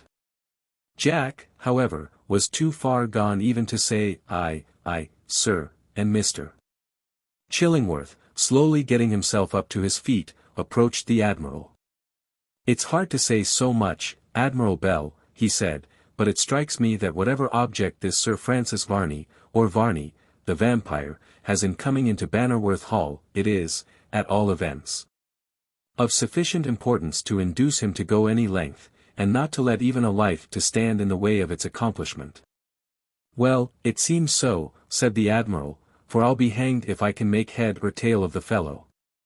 If we value our personal safety, we shall hesitate to continue a perilous adventure which I think can end only in defeat, if not in death." "But we don't value our personal safety," said the Admiral. "We've got into the adventure, and I don't see why we shouldn't carry it out. It may be growing a little serious, but what of that? For the sake of that young girl, Flora Bannerworth, as well as for the sake of my nephew, Charles Holland, I will see the end of this affair, let it be what it may, but mind you, Mr. Chillingworth, if one man chooses to go upon a desperate service, that's no reason why he should ask another to do so." "I understand you," said Mr. Chillingworth. "But, having commenced the adventure with you, I am not the man to desert you in it. We have committed a great mistake." "A mistake? How?" "Why, we ought to have watched outside the house, instead of within it. There can be no doubt that if we had lain in wait in the garden, we should have been in a better position to have accomplished our object." "Well, I don't know, Doctor, but it seems to me that if Jack Pringle hadn't made such a fool of himself, we should have managed very well, and I don't know now how he came to behave in the manner he did." "Nor I," said Mr. Chillingworth. But, at all events, so far as the result goes, it is quite clear that any further watching, in this house, for the appearance of Sir Francis Varney, will now be in vain. He has nothing to do now but to keep quiet until we are tired out, a fact, concerning which he can easily obtain information, and then he immediately, without trouble, walks into the premises, to his own satisfaction. But what the deuce can he want upon the premises? That question, Admiral, induces me to think that we have made another mistake. We ought not to have attempted to surprise Sir Francis Varney in coming into Bannerworth Hall, but to catch him as he came out. Well, there's something in that, said the Admiral. This is a pretty night's business, to be sure. However, it can't be helped, it's done, and there's an end on't. And now, as the morning is near at hand, I certainly must confess I should like to get some breakfast, although I don't like that we should all leave the house together. Why, said Mr. Chillingworth, as we have now no secret to keep with regard to our being here, because the principal person we wish to keep it from is aware of it, I think we cannot do better than send at once for Henry Bannerworth. Tell him of the non-success of the effort we have made in his behalf, and admit him at once into our consultation of what is next to be done. Agreed, I think that, without troubling him, we might have captured this Varney, but that's over now, and, as soon as Jack Pringle chooses to wake up again, I'll send him to the Bannerworths with a message. Aye, sir, said Jack, suddenly, all's right. Why, you vagabond, said the Admiral, I do believe you've been shamming. Shamming what? Being drunk, to be sure. Lor! Couldn't do it, said Jack, I'll just tell you how it was. I wakened up and found myself shut in somewhere, and, as I couldn't get out of the door, I thought I'd try the window, and there I did get out. Well, perhaps I wasn't quite the thing, but I sees two people in the garden a-looking up at this air room, and, to be sure, I thought it was you and the doctor.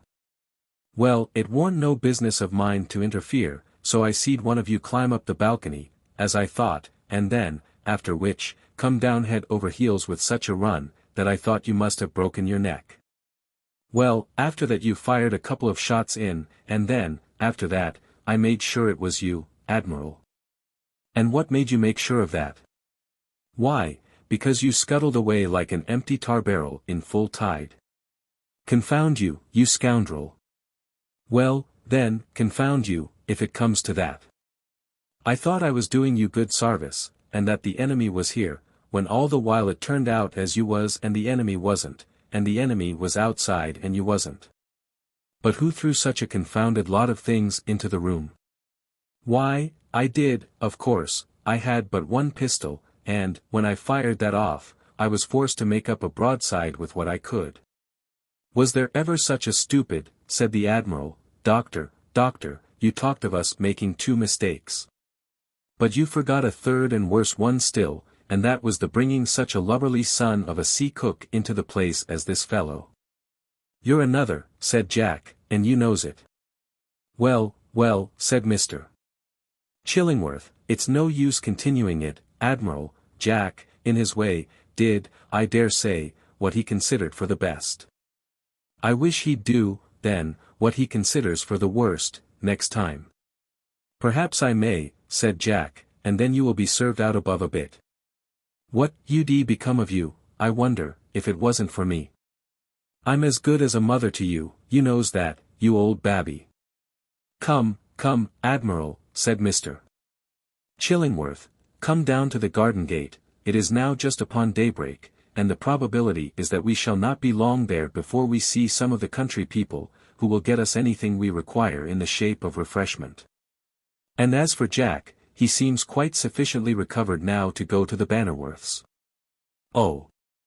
I can go, said Jack, as for that, the only thing as puts me out of the way is the want of something to drink. My constitution won't stand what they call temperance living, or nothing with the chill off. Go at once, said the Admiral, and tell Mr. Henry Bannerworth that we are here, but do not tell him before his sister or his mother. If you meet anybody on the road, send them here with a cargo of victuals. It strikes me that a good, comfortable breakfast wouldn't be at all amiss, Doctor. How rapidly the day dawns, remarked Mr. Chillingworth, as he walked into the balcony from whence Varney, the vampire, had attempted to make good his entrance to the hall.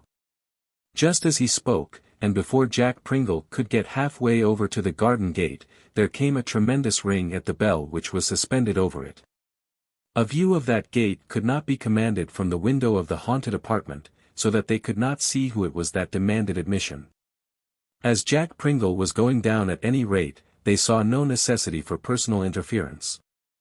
And he proved that there was not, by presently returning with a note which he said had been thrown over the gate by a lad, who then scampered off with all the speed he could make. The note, exteriorly, was well got up, and had all the appearance of great care having been bestowed upon its folding and sealing. It was duly addressed to Admiral Bell, Bannerworth Hall, and the word "immediate" was written at one corner. The Admiral, after looking at it for some time with very great wonder, came at last to the conclusion that probably to open it would be the shortest way of arriving at a knowledge of who had sent it, and he accordingly did so. The note was as follows. My dear Sir, feeling assured that you cannot be surrounded with those means and appliances for comfort in the hall, in its now deserted condition, which you have a right to expect, and so eminently deserve. I flatter myself that I shall receive an answer in the affirmative, when I request the favor of your company to breakfast, as well as that of your learned friend, Mr. Chillingworth. In consequence of a little accident which occurred last evening to my own residence, I am, ad interim, until the county build it up for me again, staying at a house called Walmsley Lodge, where I shall expect you with all the impatience of one soliciting an honor, and hoping that it will be conferred upon him. I trust that any little difference of opinion on other subjects will not interfere to prevent the harmony of our morning's meal together. Believe me to be, my dear Sir, with the greatest possible consideration, your very obedient, humble servant, Francis Varney. The Admiral gasped again, and looked at Mr. Chillingworth, and then at the note, and then at Mr. Chillingworth again, as if he was perfectly bewildered. That's about the coolest piece of business, said Mr. Chillingworth, that ever I heard of. Hang me, said the Admiral, if I shan't like the fellow at last. It is cool, and I like it because it is cool. Where's my hat? Where's my stick? What are you going to do? Accept his invitation, to be sure, and breakfast with him, and, my learned friend, as he calls you, I hope you'll come likewise. I'll take the fellow at his word. By fair means, or by foul, I'll know what he wants here, and why he persecutes this family, for whom I have an attachment, and what hand he has in the disappearance of my nephew, Charles Holland. For, as sure as there's a heaven above us, he's at the bottom of that affair. Where is this Walmsley Lodge? Just in the neighborhood, but... Come on, then, come on. But, really, Admiral, you don't mean to say you'll breakfast with a vampire? Yes, I would, and will, and mean to do so. Here, Jack, you needn't go to Mr. Bannerworth as yet. Come, my learned friend, let's take time by the forelock. Chapter 60. The interrupted breakfast at Sir Francis Varney's. Notwithstanding all Mr. Chillingworth could say to the contrary, the Admiral really meant to breakfast with Sir Francis Varney. The worthy doctor could not for some time believe but that the Admiral must be joking, when he talked in such a strain, but he was very soon convinced to the contrary, by the latter actually walking out and once more asking him, Mr. Chillingworth, if he meant to go with him, or not. This was conclusive, so the doctor said. Well, Admiral, this appears to me rather a mad sort of freak, but, as I have begun the adventure with you, I will conclude it with you. That's right, said the Admiral, I'm not deceived in you, Doctor, so come along. Hang these vampires, I don't know how to tackle them, myself. I think, after all, Sir Francis Varney is more in your line than line is in mine. How do you mean? Why, couldn't you persuade him he's ill, and wants some physic? That would soon settle him, you know. Settle him, said Mr. Chillingworth. I beg to say that if I did give him any physic, the dose would be much to his advantage, but, however, my opinion is, that this invitation to breakfast is, after all, a mere piece of irony. And that, When we get to Walmsley Lodge, we shall not see anything of him, on the contrary, we shall probably find it's a hoax. I certainly shouldn't like that, but still it's worth the trying. The fellow has really behaved himself in such an extraordinary manner, that, if I can make terms with him I will, and there's one thing, you know, Doctor, that I think we may say we have discovered. And what may that be? Is it, not to make too sure of a vampire, even when you have him by the leg? No, that ain't it, though that's a very good thing in its way, but it is just this, that Sir Francis Varney, whoever he is and whatever he is after Bannerworth Hall, and not the Bannerworth family. If you recollect, Mr. Chillingworth, in our conversation, I have always insisted upon that fact. You have, and it seems to me to be completely verified by the proceedings of the night. There, then, Admiral, is the great mystery. What can he want at Bannerworth Hall that makes him take such a world of trouble, and run so many fearful risks in trying to get at it? That is, indeed, the mystery. And if he really means this invitation to breakfast, I shall ask him plumply, and tell him, at the same time, that possibly his very best way to secure his object will be to be candid, vampire as he is. But really, Admiral, you do not still cling to that foolish superstition of believing that Sir Francis Varney is in reality a vampire? I don't know, and I can't say. If anybody was to give me a description of a strange sort of fish that I had never seen, I wouldn't take upon myself to say there wasn't such a thing. Nor would you, Doctor, if you had really seen the many odd ones that I have encountered at various times. Well, Admiral, I'm certainly not belonging to that school of philosophy which declares the impossible to be what it don't understand. There may be vampires, and there may be apparitions, for all I know to the contrary. I only doubt these things, because I think, if they were true, that, as a phenomena of nature, they would have been by this time established by repeated instances without the possibility of doubt or cavil. Well, there's something in that. But how far have we got to go now? No further than to yon enclosure where you see those park-like looking gates, and that cedar tree stretching its dark green foliage so far into the road, that is Walmsley Lodge, whither you have been invited. And you, my learned friend, recollect that you were invited too, so that you are no intruder upon the hospitality of Varney the Vampyre. I say, Admiral, said Mr. Chillingworth, when they reached the gates, you know it is not quite the thing to call a man a vampire at his own breakfast table, so just oblige me by promising not to make any such remark to Sir Francis. A likely thing, said the Admiral.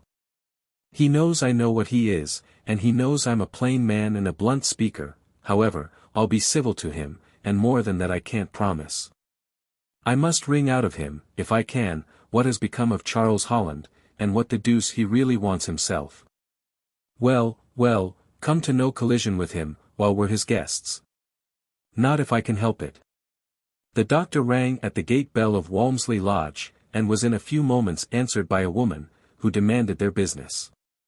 Is Sir Francis Varney here? Said the doctor. Oh, ah. Yes, she replied.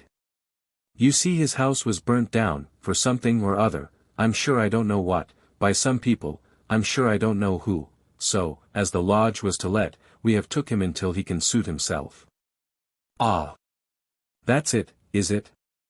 Said the Admiral, tell him that Admiral Bell and Dr. Chillingworth are here. Very well, said the woman, you may walk in. Thank ye, you're vastly obliging, ma'am. Is there anything going on in the breakfast line? Well, yes. I am getting him some breakfast, but he didn't say as he expected company. The woman opened the garden gate, and they walked up a trimly laid-out garden to the lodge, which was a cottage-like structure in external appearance, although within it boasted of all the comforts of a tolerably extensive house. She left them in a small room, leading from the hall, and was absent about 5 minutes. Then she returned, and, merely saying that Sir Francis Varney presented his compliments, and desired them to walk upstairs, she preceded them up a handsome flight which led to the first floor of the lodge. Up to this moment, Mr. Chillingworth had expected some excuse, for, notwithstanding all he had heard and seen of Sir Francis Varney, he could not believe that any amount of impudence would suffice to enable him to receive people as his guests, with whom he must feel that he was at such positive war. It was a singular circumstance, and, perhaps, the only thing that matched the cool impertinence of the invitation, was the acceptance of it under the circumstances by the Admiral. Sir Francis Varney might have intended it as a jest. But if he did so, in the first instance, it was evident he would not allow himself to be beaten with his own weapons. The room into which they were shown was a longish narrow one. A very wide door gave them admission to it, at the end, nearest the staircase, and at its other extremity there was a similar door opening into some other apartments of the house. Sir Francis Varney sat with his back towards this second door, and a table, with some chairs and other articles of furniture, were so arranged before him, that while they seemed but to be carelessly placed in the position they occupied, they really formed a pretty good barrier between him and his visitors. The Admiral, however, was too intent upon getting a sight of Varney, to notice any preparation of this sort, and he advanced quickly into the room. And there, indeed, was the much dreaded, troublesome, persevering, and singular-looking being who had caused such a world of annoyance to the family of the Bannerworths, as well as disturbing the peace of the whole district, which had the misfortune to have him as an inhabitant. If anything, he looked thinner, taller, and paler than usual, and there seemed to be a slight nervousness of manner about him, as he slowly inclined his head towards the Admiral, which was not quite intelligible. "Well," said Admiral Bell, "you invited me to breakfast, and my learned friend, here we are." "No two human beings," said Varney, "could be more welcome to my hospitality than yourself and Dr. Chillingworth. I pray you to be seated. What a pleasant thing it is, after the toils and struggles of this life, occasionally to sit down in the sweet companionship of such dear friends." He made a hideous face as he spoke, and the Admiral looked as if he were half inclined to quarrel at that early stage of the proceedings. "Dear friends," he said, well, it's no use squabbling about a word or two. But I tell you what it is, Mr. Varney, or Sir Francis Varney, or whatever your D name is."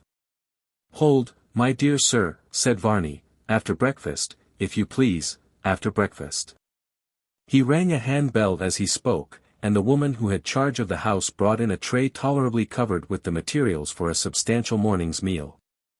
She placed it upon the table, and certainly the various articles that smoked upon it did great credit to her culinary powers. "Deborah," said Sir Varney, in a mild sort of tone, "keep on continually bringing things to eat until this old brutal sea ruffian has satiated his disgusting appetite." The Admiral opened his eyes an enormous width, and, looking at Sir Francis Varney, he placed his two fists upon the table, and drew a long breath. "Did you address those observations to me," he said, at length, "you blood-sucking vagabond?" "Eh?" said Sir Francis Varney, looking over the Admiral's head, as if he saw something interesting on the wall beyond. "My dear Admiral," said Mr. Chillingworth, "come away." "I'll see you'd first," said the Admiral. "Now, Mr. Vampire, no shuffling, did you address those observations to me?" "Deborah," said Sir Francis Varney, in silvery tones, "you can remove this tray and bring on the next." "Not if I know it," said the Admiral, "I came to breakfast, and I'll have it, after breakfast I'll pull your nose. If you were 50 vampires, I'd do it." "Dar." "Chillingworth," said Varney, without paying the least attention to what the Admiral said, "you don't eat, my dear sir, you must be fatigued with your night's exertions. A man of your age, you know, cannot be supposed to roll and tumble about like a fool in a pantomime with impunity. Only think what a calamity it would be if you were laid up. Your patients would all get well, you know." "Sir Francis Varney," said Mr. Chillingworth, "we're your guests, we come here at your invitation to partake of a meal. You have wantonly attacked both of us. I need not say that by so doing you cast a far greater slur upon your own taste and judgment than you can upon us." "Admirably spoken," said Sir Francis Varney, giving his hands a clap together that made the Admiral jump again. "Now, old Bell, I'll fight you, if you think yourself aggrieved, while the doctor sees fair play." "Old who?" shouted the Admiral. "Bell, is not your name Bell? A family cognomen, I presume, on account of the infernal clack, without any sense in it, that is the characteristic of your race. You'll fight me, said the Admiral, jumping up. Yes, if you challenge me. By Jove I do. Of course. Then I accept it, and the challenged party, you know well, or ought to know, can make his own terms in the encounter. Make what terms you please, I care not what they are. Only say you will fight, and that's sufficient. It is well, said Sir Francis Varney, in a solemn tone. Nay, interrupted Mr. Chillingworth, this is boyish folly. Hold your row, said the Admiral, and let's hear what he's got to say. In this mansion, said Sir Francis Varney, for a mansion it is, although under the unpretending name of a lodge, in this mansion there is a large apartment which was originally fitted up by a scientific proprietor of the place.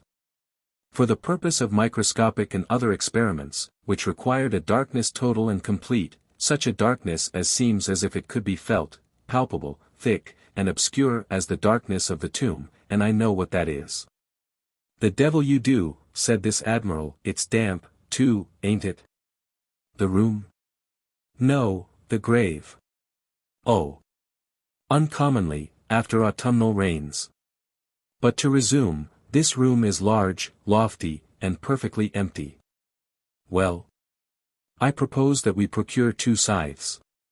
2 what?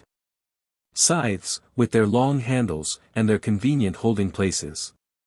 Well, I'll be hanged. What next do you propose? You may be hanged. The next is, that with these scythes we be both of us placed in the darkened room, and the door closed, and doubly locked upon us for 1 hour, and that then and there we do our best each to cut the other in 2. If you succeed in dismembering me, you will have won the day, but I hope, from my superior agility, here Sir Francis jumped upon his chair, and sat upon the back of it, to get the better of you. How do you like the plan I have proposed? Does it meet your wishes? Curse your impudence, said the Admiral, placing his elbows upon the table and resting his chin in astonishment upon his 2 hands. Nay, interrupted Sir Francis, you challenged me. And, besides, you'll have an equal chance, you know that.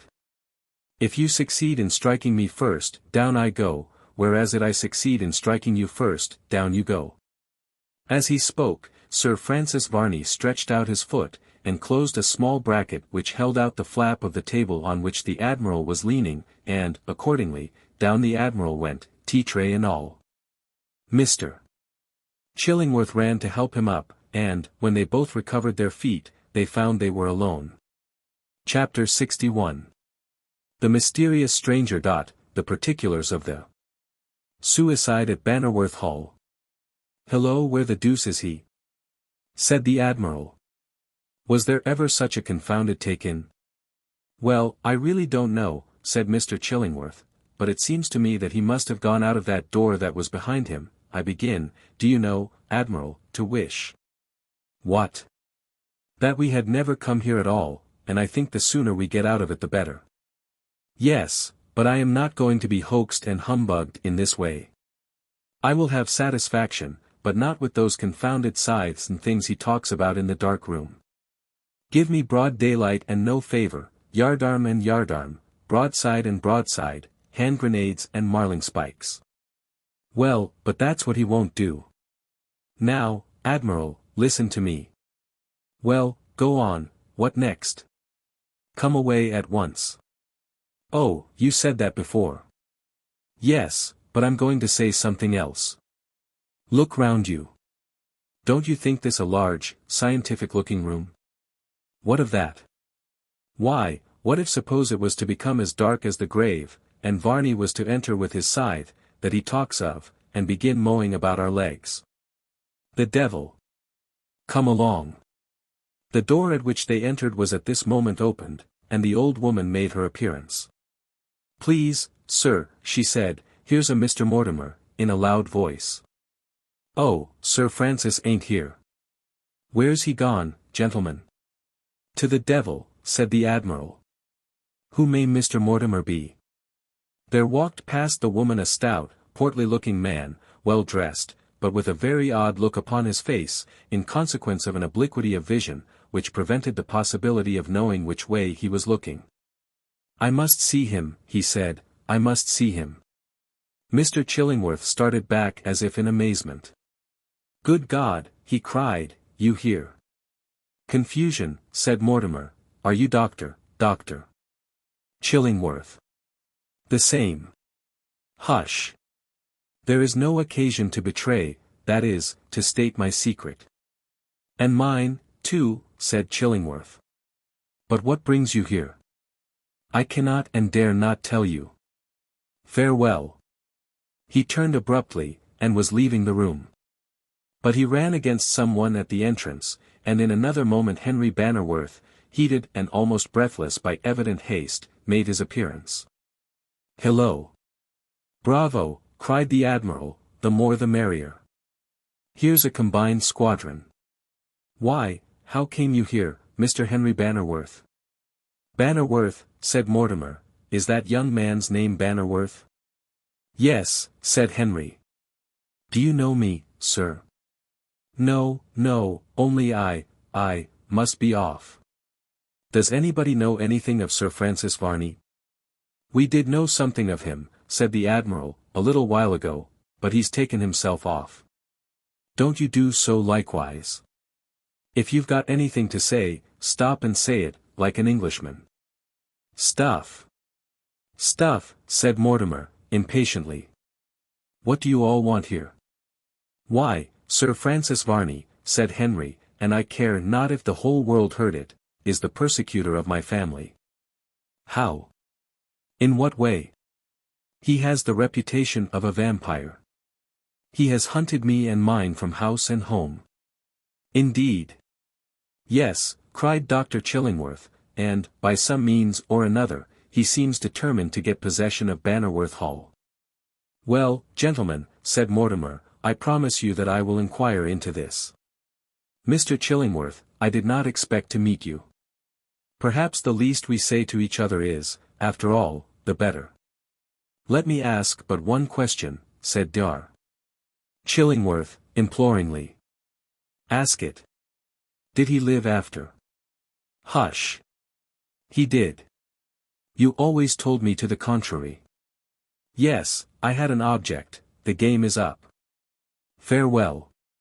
And, gentlemen, as I am making my exit, let me do so with a sentiment. Society at large is divided into two great classes." "And what may they be?" said the Admiral. "Those who have been hanged, and those who have not. Adieu." He turned and left the room, and Mr. Chillingworth sunk into a chair, and said, in a low voice, "It's uncommonly true, and I've found out an acquaintance among the former. D.N. it. You seem all mad," said the Admiral. "I can't make out what you are about. How came you here, Mr. Henry Bannerworth?" "By mere accident I heard," said Henry, "that you were keeping watch and ward in the hall. Admiral, it was cruel, and not well done of you, to attempt such an enterprise without acquainting me with it. Did you suppose for a moment that I, who had the greatest interest in this affair, would have shrunk from danger, if danger there be? Or lacked perseverance, if that quality were necessary in carrying out any plan by which the safety and honor of my family might be preserved? Nay, now, my young friend," said Mr. Chillingworth. "Nay, sir. But I take it ill that I should have been kept out of this affair, and it should have been sedulously, as it were, kept a secret from me." "Let him go on as he likes," said the Admiral, "boys will be boys. After all, you know, Doctor, it's my affair, and not yours. Let him say what he likes, where's the odds? It's of no consequence. I do not expect, Admiral Bell," said Henry, "that it is to you, but it is to me. Pshaw! Respecting you, sir, as I do. Gammon! I must confess that I did expect what you didn't get, therefore, there's an end of that. Now, I tell you what, Henry, Sir Francis Varney is within this house. At least, I have reason to suppose so." "Then," exclaimed Henry, impetuously, I will wring from him answers to various questions which concern my peace and happiness. Please, gentlemen, said the woman Deborah, making her appearance, Sir Francis Varney has gone out, and he says I'm to show you all the door, as soon as it is convenient for you all to walk out of it. I feel convinced, said Mr. Chillingworth, that it will be a useless search now to attempt to find Sir Francis Varney here. Let me beg of you all to come away. And believe me that I do not speak lightly, or with a view to get you from here, when I say, that after I have heard something from you, Henry, which I shall ask you to relate to me, painful though it may be, I shall be able to suggest some explanation of many things which appear at present obscure, and to put you in a course of freeing you from the difficulties which surround you, which, heaven knows, I little expected I should have it in my power to propose to any of you. I will follow your advice, Mr. Chillingworth, said Henry, for I have always found that it has been dictated by good feeling as well as correct judgment. Admiral Bell, you will oblige me much by coming away with me now and at once. Well, remarked the Admiral, if the doctor has really something to say, it alters the appearance of things, and, of course, I have no objection. Upon this, the whole three of them immediately left the place, and it was evident that Mr. Chillingworth had something of an uncomfortable character upon his mind. He was unusually silent and reserved, and, when he did speak, he seemed rather inclined to turn the conversation upon indifferent topics, than to add anything more to what he had said upon the deeply interesting one which held so foremost a place in all their minds. How is Flora, now, he asked of Henry, since her removal? Anxious still, said Henry, but, I think, better. That is well. I perceive that, naturally, we are all three walking towards Bannerworth Hall, and, perhaps, it is as well that on that spot I should ask of you, Henry, to indulge me with a confidence such as, under ordinary circumstances, I should not at all feel myself justified in requiring of you. To what does it relate? Said Henry. You may be assured, Mr. Chillingworth, that I am not likely to refuse my confidence to you, whom I have so much reason to respect as an attached friend of myself and my family. You will not object, likewise, I hope, added Mr. Chillingworth, to extend that confidence to Admiral Bell, for, as you well know, a truer and more warm-hearted man than he does not exist. What do you expect for that, Doctor? Said the Admiral. There is nothing, said Henry, that I could relate at all, that I should shrink from relating to Admiral Bell. Well, my boy, said the Admiral, and all I can reply to that is, you are quite right. For there can be nothing that you need shrink from telling me, so far as regards the fact of trusting me with it goes. I am assured of that. A British officer, once pledging his word, prefers death to breaking it. Whatever you wish kept secret in the communication you make to me, say so, and it will never pass my lips.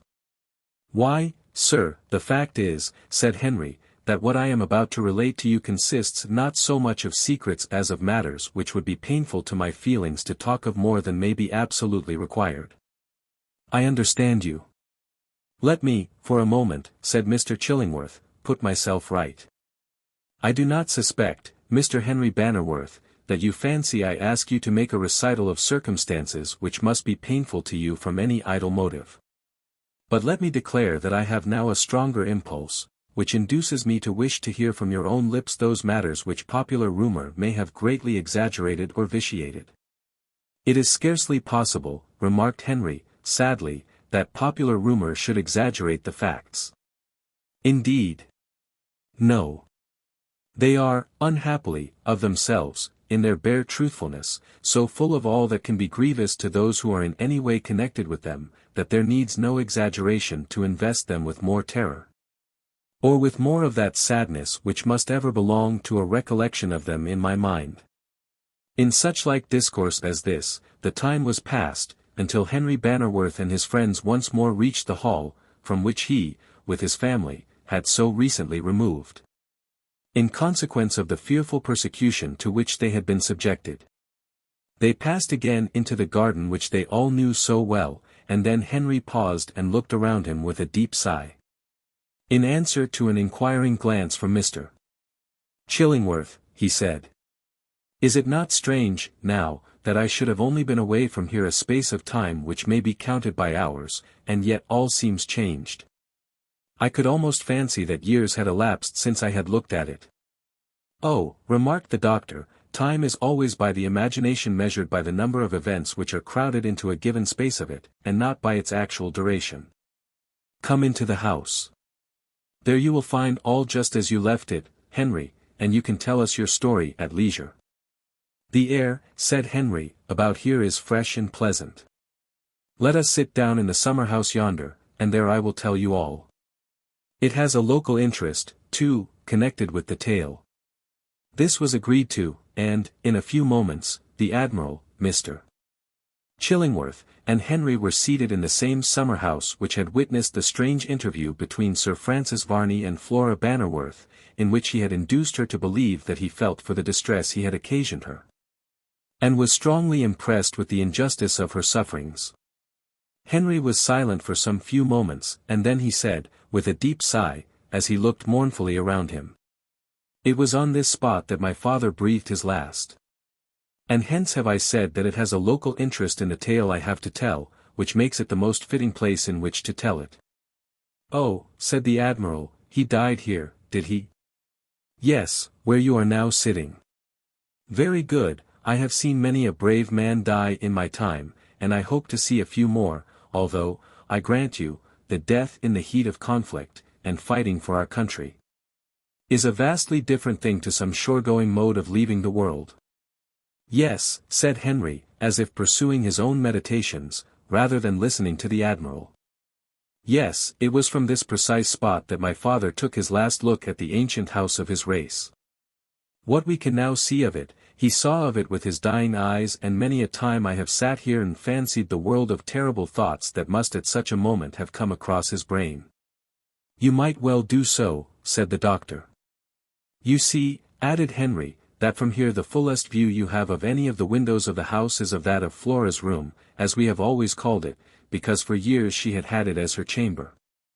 And, when all the vegetation of summer is in its prime, and the vine which you perceive crawls over this summer house is full of leaf and fruit, the view is so much hindered that it is difficult, without making an artificial gap in the clustering foliage, to see anything but the window." "So I should imagine," replied Mr. Chillingworth. "You, doctor," added Henry, "who know much of my family, need not be told what sort of man my father was." "No, indeed. But you, Admiral Bell, who do not know, must be told, and, however grievous it may be to me to have to say so, I must inform you that he was not a man who would have merited your esteem." "Well," said the Admiral, "you know, my boy, that can make no difference as regards you in anybody's mind, who has got the brains of an owl. Every man's credit, character, and honor, to my thinking, is in his own most special keeping, and let your father be what he might, or who he might, I do not see that any conduct of his ought to raise upon your cheek the flush of shame, or cost you more uneasiness than ordinary good feeling dictates to the errors and feelings of a fellow creature. If all the world," said Henry, "would take such liberal and comprehensive views as you do, Admiral, it would be much happier than it is, but such is not the case, and people are but too apt to blame one person for the evil that another has done." "Ah, but," said Mr. Chillingworth, "it so happens that those are the people whose opinions are of the very least consequence."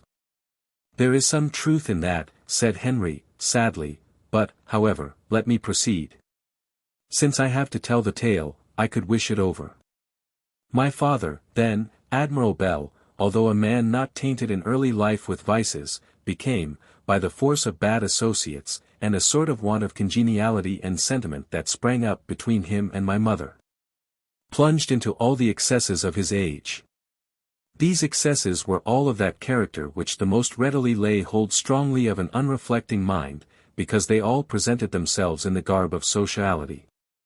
The wine cup is drained in the name of good fellowship.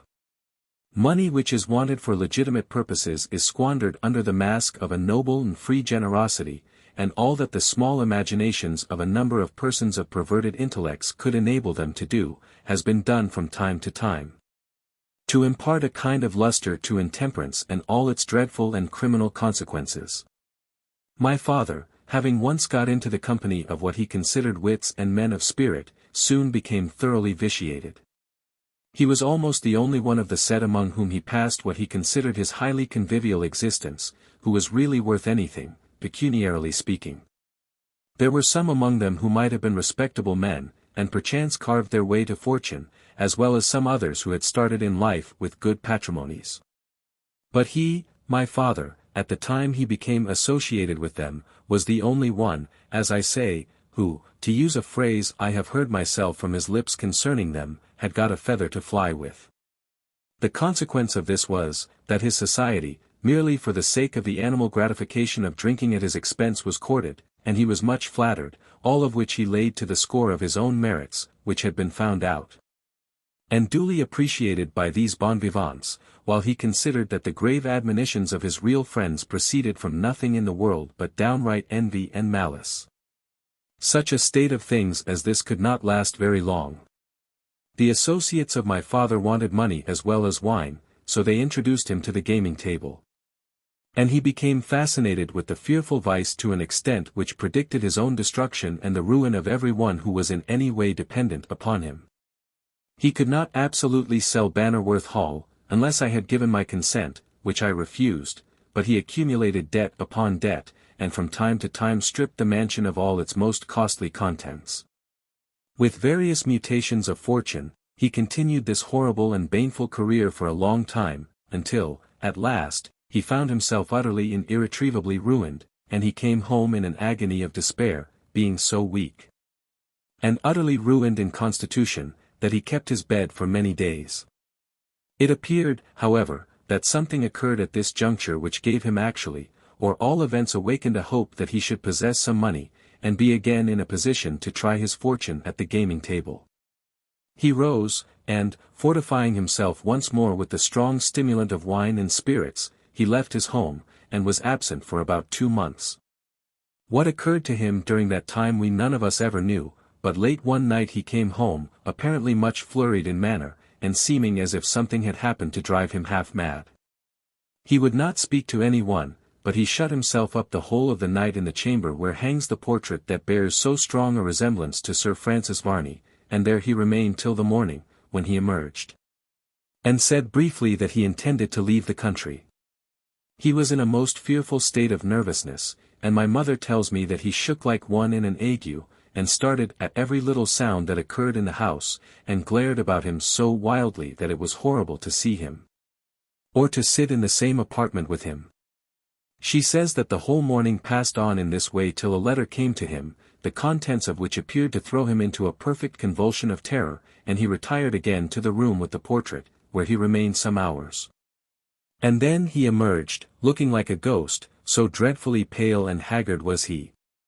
He walked into the garden here, and was seen to sit down in this summer house, and fix his eyes upon the window of that apartment.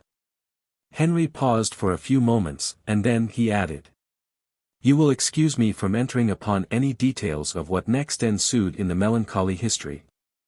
My father here committed suicide. He was found dying, and all words he spoke were, 'The money is hidden.' Death claimed his victim, and, with a convulsive spasm, he resigned his spirit, leaving what he had intended to say hidden in the oblivion of the grave." "That was an odd affair," said the Admiral.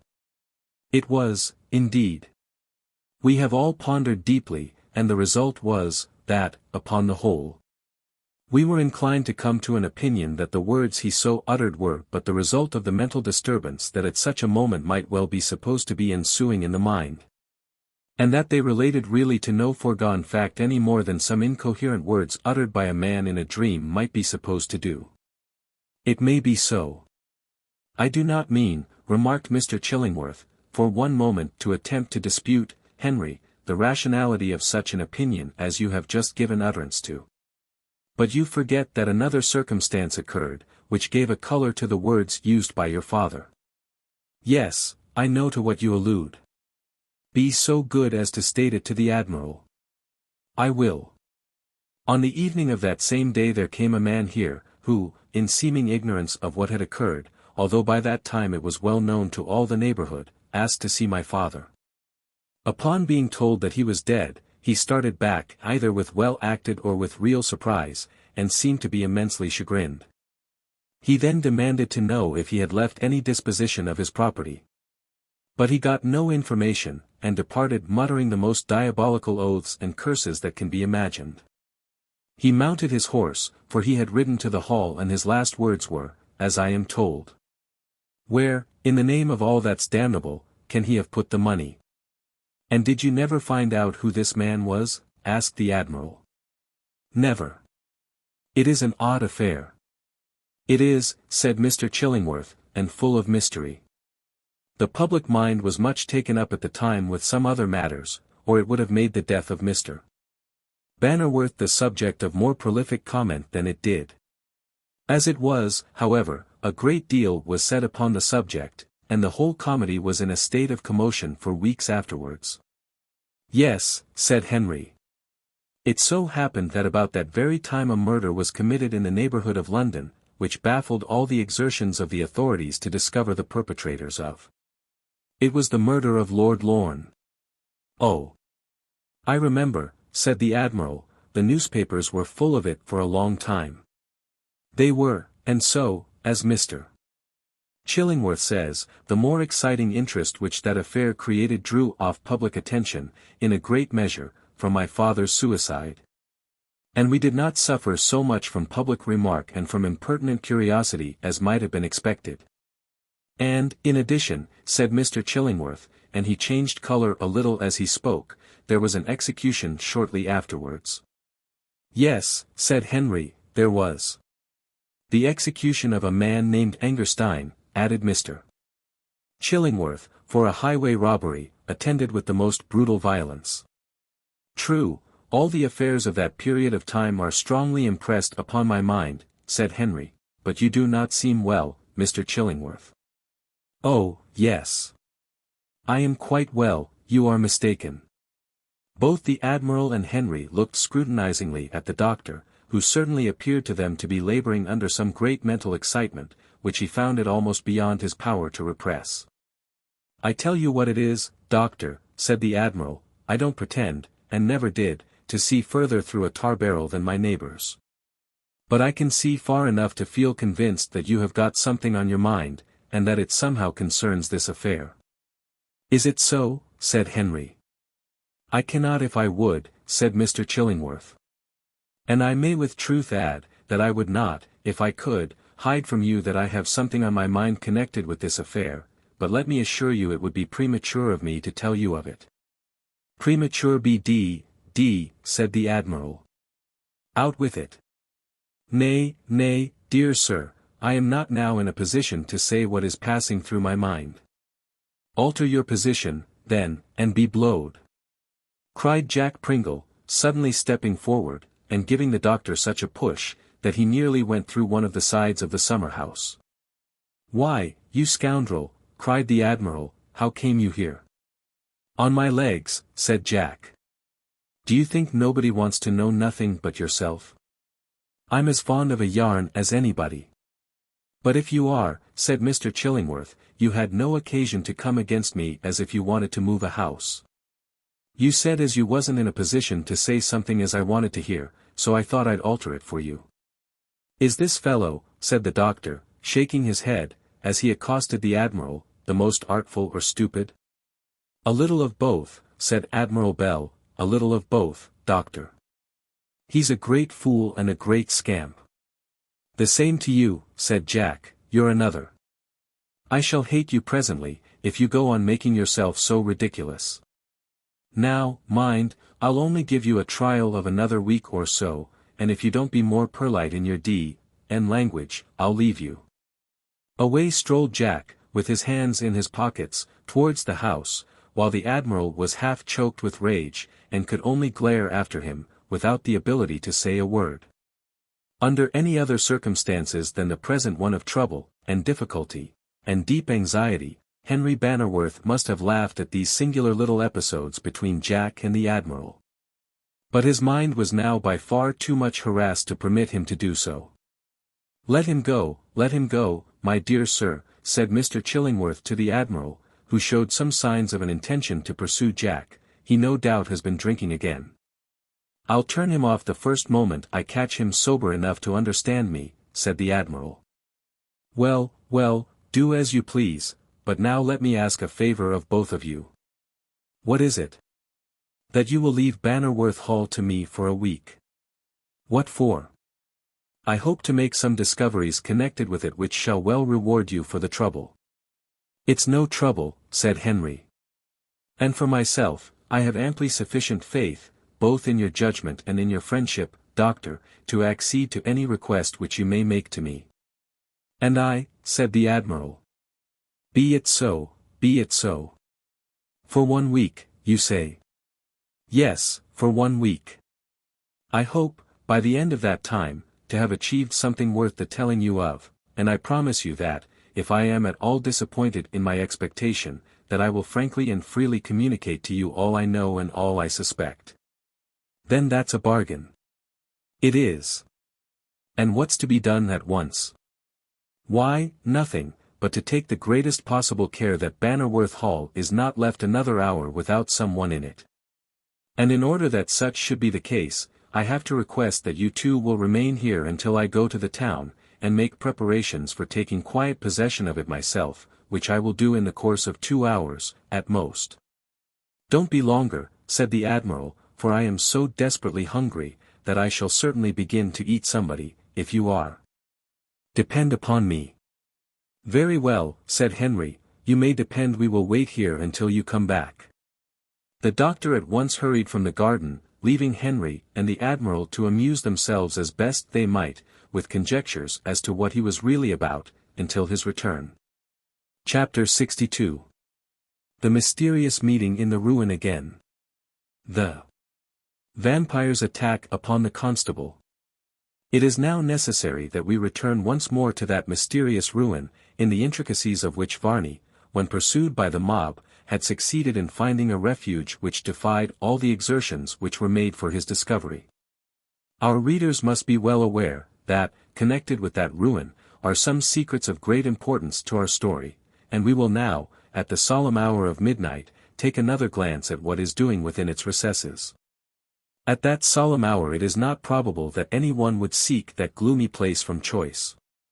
Some lover of the picturesque certainly might visit it.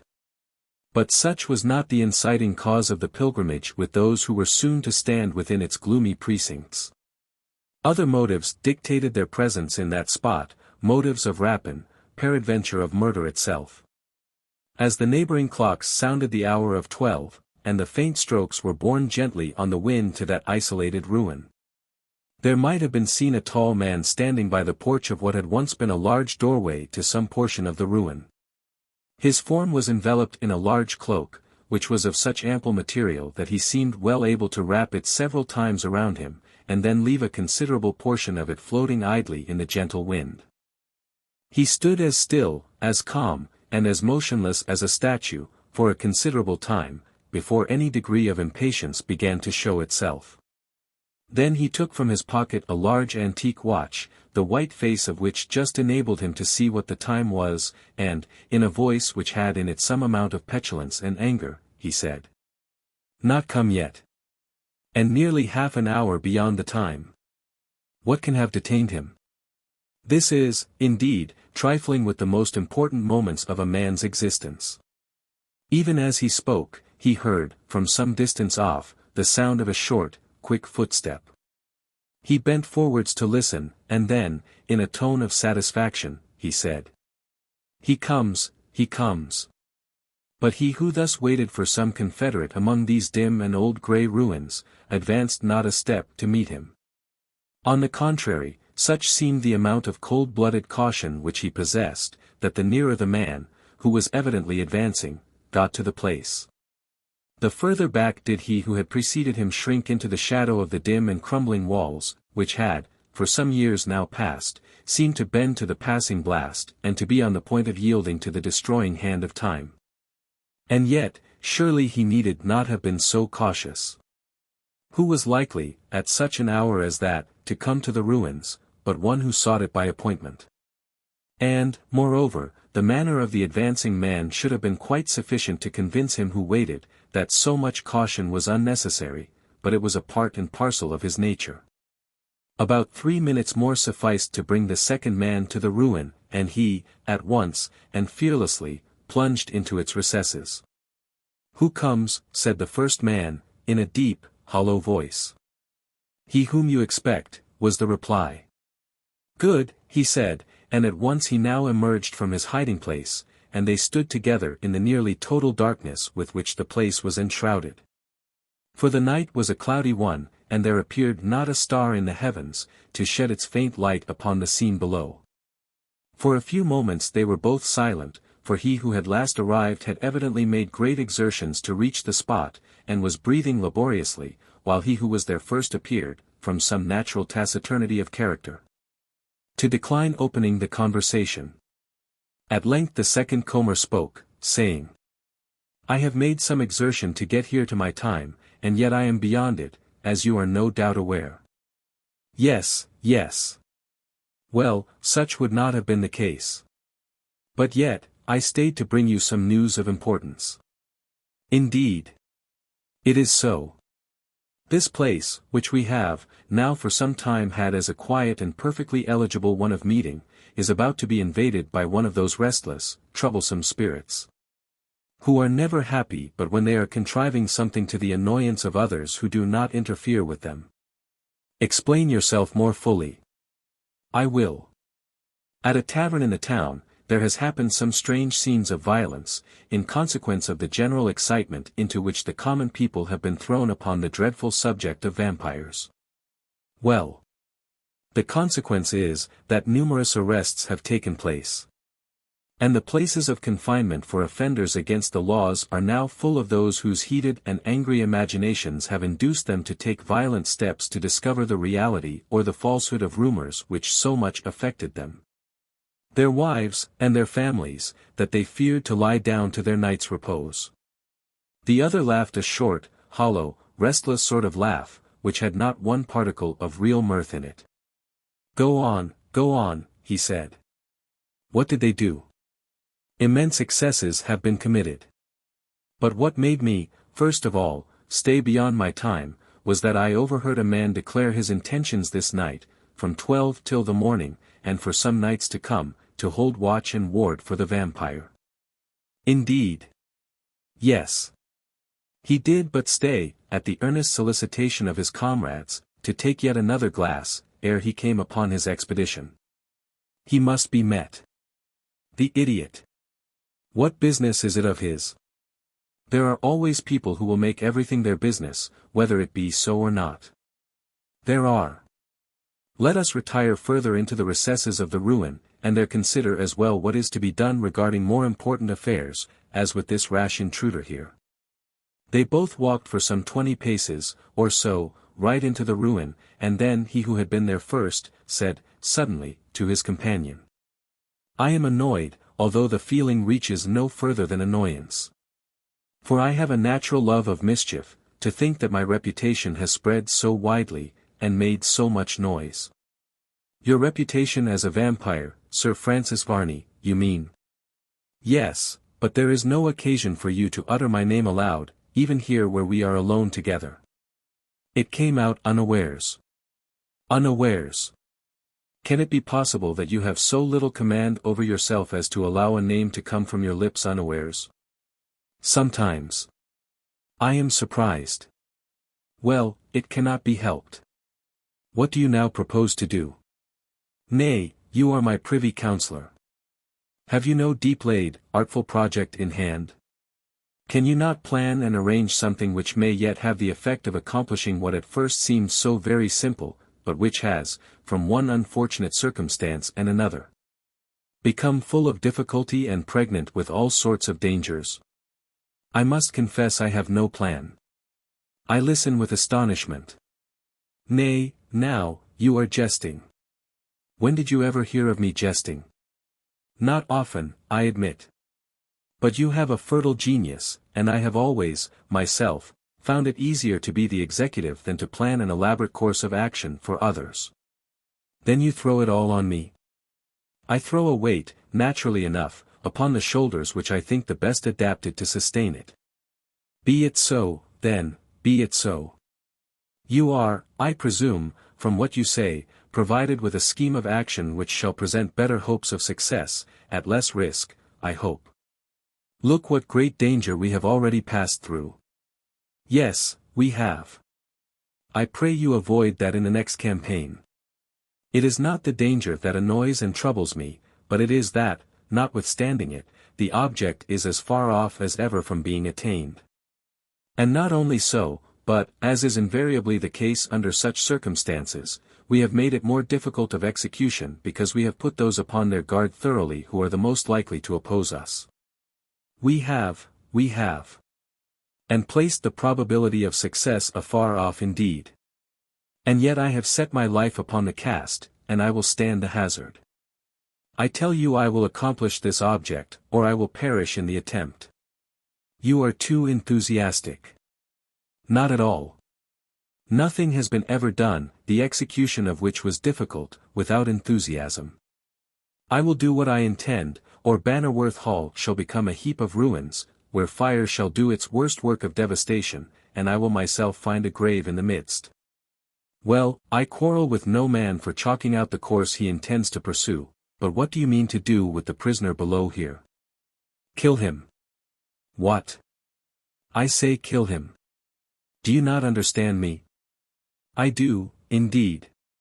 When everything else is secured, and when the whole of that which I so much court, and which I will have, is in my possession, I will take his life, or you shall. You are just the man for such a deed. A smooth-faced, specious sort of roan are you, and you like not danger. There will be none in taking the life of a man who is chained to the floor of a dungeon. I know not why, said the other, you take a pleasure on this particular night, of all others, in saying all you can which you think will be offensive to me. Now, how you wrong me. This is the reward of confidence. I don't want such confidence. Why, you surely don't want me to flatter you. No, but... Pshaw! Hark you. That admiral is the great stumbling block in my way. I should ere this have had undisturbed possession of Bannerworth Hall but for him. He must be got out of the way somehow. A short time will tire him out of watching. He is one of those men of impulse who soon become wearied of inaction. And then the Bannerworths return to the Hall. It may be so. I am certain of it. We have been outgeneraled in this matter, although I grant we did all that men could do to give us success. In what way would you get rid of this troublesome admiral? I scarcely know. A letter from his nephew might, if well put together, get him to London. I doubt it. I hate him mortally. He has offended me more than once most grievously. I know it. He saw through you. I do not give him so much credit. He is a suspicious man, and a vain and a jealous one. And yet he saw through you. Now, listen to me. You are completely at fault, and have no plan of operations whatever in your mind. What I want you to do is, to disappear from the neighborhood for a time, and so will I. As for our prisoner here below, I cannot see what else can be done with him than. Then what? Do you hesitate? I do. Then what is it you were about to say? I cannot but feel that all we have done hitherto, as regards this young prisoner of ours, has failed. He has, with a determined obstinacy, set at naught, as well you know, all threats. He has refused to do one act which could in any way aid me in my objects. In fact, from the first to the last, he has been nothing but an expense and an encumbrance to us both. All that is strictly true. And yet, although you, as well as I, know of a marvelously ready way of getting rid of such encumbrances, I must own, that I shrink with more than a feeling of reluctance from the murder of the youth. You contemplated it then? Asked the other. No, I cannot be said to have contemplated it. That is not the proper sort of expression to use. What is then? To contemplate a deed seems to me to have some close connection to the wish to do it. And you have no such wish. I have no such wish, and what is more I will not do it. Then that is sufficient, and the only question that remains for you to confide, is, what you will do. It is far easier in all enterprises to decide upon what we will not do, than upon what we will. For my own part one must say that I can perceive no mode of extricating ourselves from this involvement with anything like safety. Then it must be done with something like danger. As you please. You say so, and your words bear a clear enough signification, but from your tone I can guess how much you are dissatisfied with the aspect of affairs. Dissatisfied. Yes, I say, dissatisfied. Be frank, and own that which it is in vain to conceal from me. I know you too well, arch hypocrite as you are, and fully capable of easily deceiving many, you cannot deceive me. I really cannot understand you. Then I will take care that you shall. How? Listen. I will not have the life of Charles Holland taken. Who wishes to take it? You. There, indeed, you wrong me. Unless you yourself thought that such an act was imperatively called for by the state of affairs, do you think that I would needlessly bring down upon my head the odium as well as the danger of such a deed? No, no. Let him live, if you are willing. He may live 1,000 years for all I care. 'Tis well. I am, mark me, not only willing, but I am determined that he shall live so far as we are concerned. I can respect the courage that, even when he considered that his life was at stake, enabled him to say no to a proposal which was cowardly and dishonorable, although it went far to the defeat of my own plans and has involved me in much trouble. Hush! Hush! What is it? I fancy I hear a footstep. Indeed, that were a novelty in such a place as this. And yet not more than I expected. Have you forgotten what I told you when I reached here tonight after the appointed hour? Truly, I had for the moment. Do you think then that the footstep which now meets our ears, is that of the adventurer who boasted that he could keep watch for the vampire? In faith do I. What is to be done with such a meddling fool? He ought certainly to be taught not to be so fond of interfering with other people's affairs. Certainly. Perchance the lesson will not be wholly thrown away upon others. It may be worth while to take some trouble with this poor valiant fellow, and let him spread his news so as to stop any one else from being equally venturous and troublesome. A good thought. Shall it be done? Yes. If you will arrange that which shall accomplish such a result. Be it so. The moon rises soon. It does. Ah, already I fancy I see a brightening of the air as if the mellow radiance of the Queen of Night were already quietly diffusing itself throughout the realms of space. Come further within the ruins. They both walked further among the crumbling walls and fragments of columns with which the place abounded. As they did so they paused now and then to listen, and more than once they both heard plainly the sound of certain footsteps immediately outside the once handsome and spacious building. Varney, the vampire, who had been holding this conversation with no other than Marchdale, smiled as he, in a whispered voice, told the latter what to do in order to frighten away from the place the foolhardy man who thought that, by himself, he should be able to accomplish anything against the vampire. It was, indeed, a harebrained expedition, for whether Sir Francis Varney was really so awful and preternatural a being as so many concurrent circumstances would seem to proclaim, or not. He was not a likely being to allow himself to be conquered by any one individual, let his powers or his courage be what they might. What induced this man to become so venturesome we shall now proceed to relate, as well as what kind of reception he got in the old ruins, which, since the mysterious disappearance of Sir Francis Varney within their recesses, had possessed so increased a share of interest and attracted so much popular attention and speculation. Chapter 63. The Guests at the Inn, and the Story of the Dead. Uncle.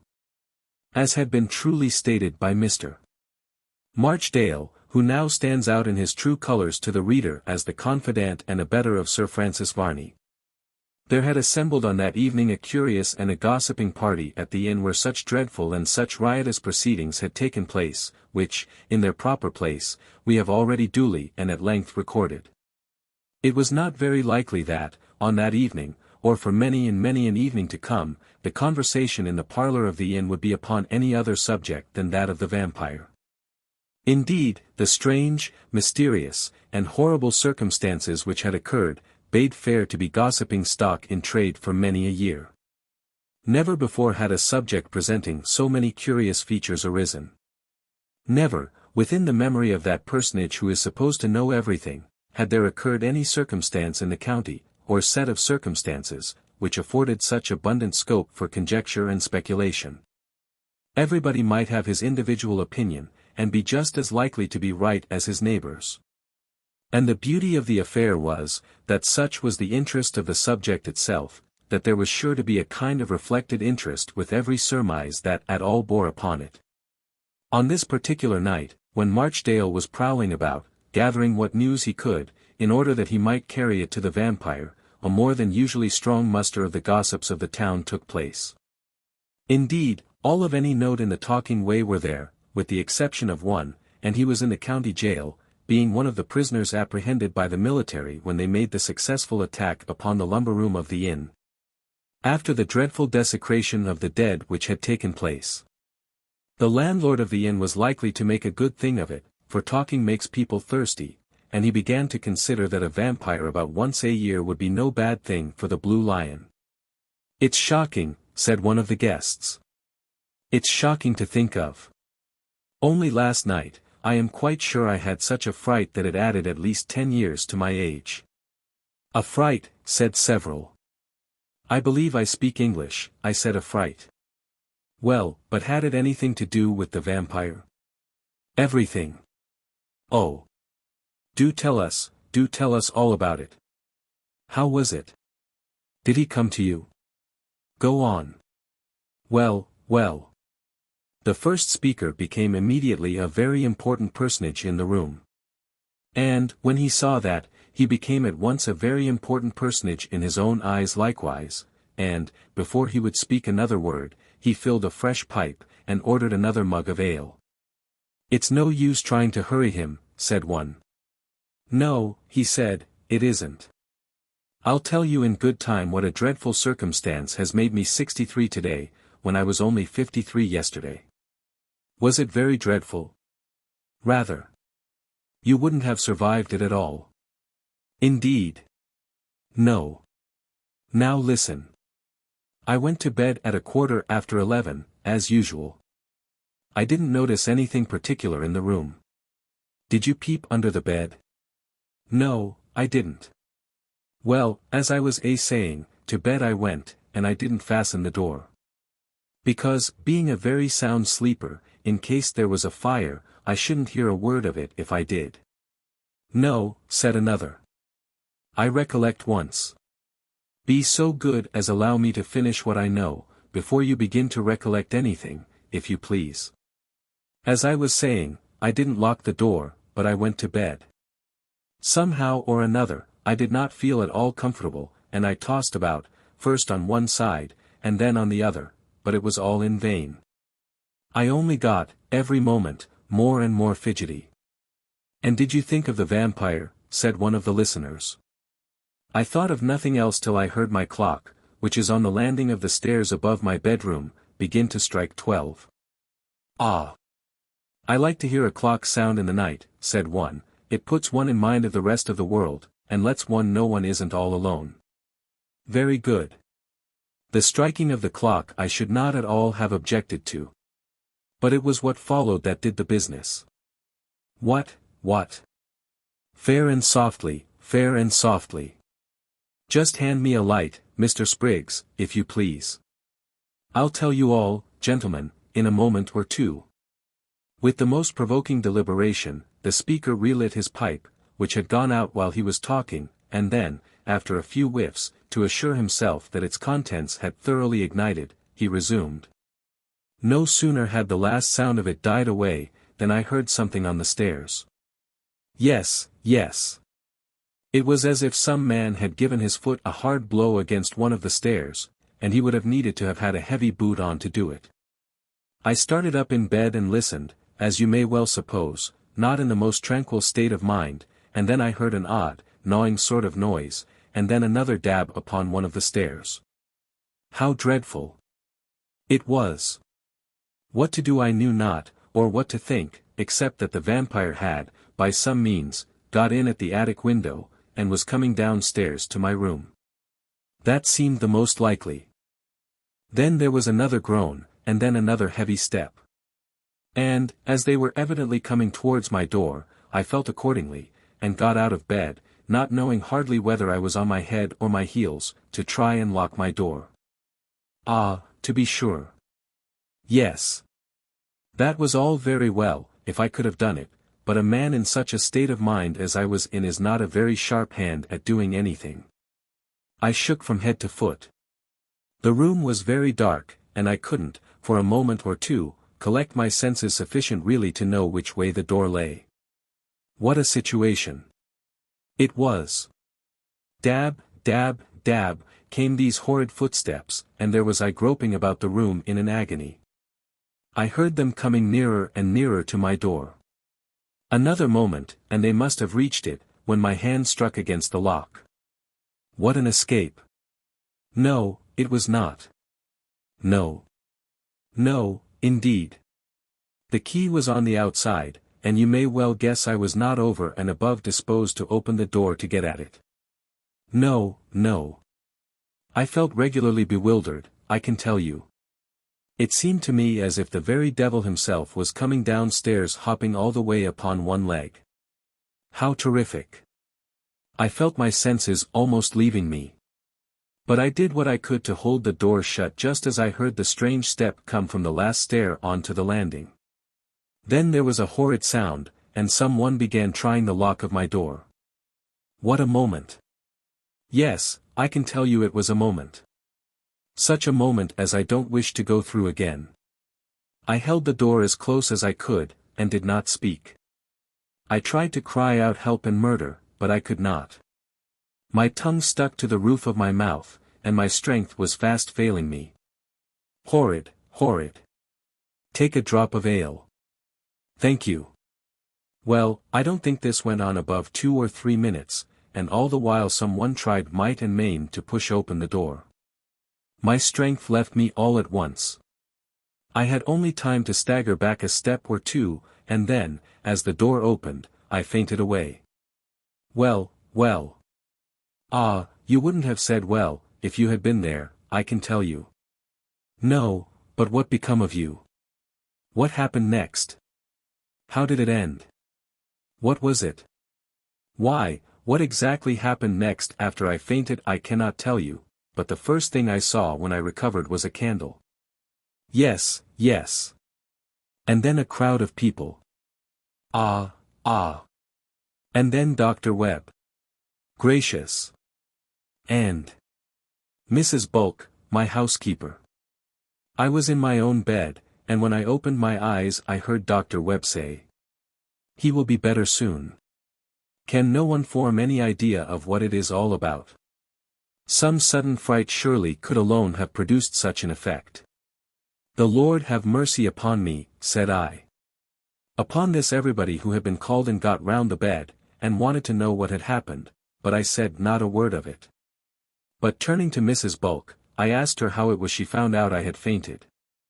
"Why, sir," says she, "I was coming up to bed as softly as I could, because I knew you had gone to rest some time before. The clock was striking 12, and as I went past it some of my clothes, I suppose, caught the large weight, but it was knocked off, and down the stairs it rolled, going with such a lump from one to the other. And I couldn't catch it because it rolled so fast, that I made sure you would be awakened. So I came down to tell you what it was, and it was some time before I could get your room door open, and when I did I found you out of bed and insensible." There was a general look of disappointment when this explanation was given, and one said, "Then it was not the vampire?" "Certainly not. And, after all, only a clock weight. That's about it. Why didn't you tell us that at first?" "Because that would have spoilt the story." There was a general murmur of discontent, and, after a few moments one man said, with some vivacity, "Well, although our friend's vampire has turned out, after all, to be nothing but a confounded clock-weight. There's no disputing the fact about Sir Francis Varney being a vampire, and not a clock-weight. Very true, very true. And what's to be done to rid the town of such a man? Oh, don't call him a man. Well, a monster. Ah, that's more like. I tell you what, sir, if you had got a light, when you first heard the noise in your room, and gone out to see what it was, you would have spared yourself much fright. Ah, no doubt. It's always easy afterwards to say, if you had done this, and if you had done the other, so and so would have been the effect, but there is something about the hour of midnight that makes men tremble. Well, said one, who had not yet spoken, I don't see why 12 at night should be a whit more disagreeable than 12 at day. Don't you? Not I. Now, for instance, many a party of pleasure goes to that old ruin where Sir Francis Varney so unaccountably disappeared in broad daylight. But is there any one here who would go to it alone, and at midnight? Yes. Who? I would. What? And after what has happened as regards the vampire in connection with it? Yes, I would. I'll bet you 20 shillings you won't. And I, cried several. Well, gentlemen, said the man, who certainly shewed no signs of fear, I will go, and not only will I go and take all your bets, but, if I do meet the vampire, then I'll do my best to take him prisoner. And when will you go?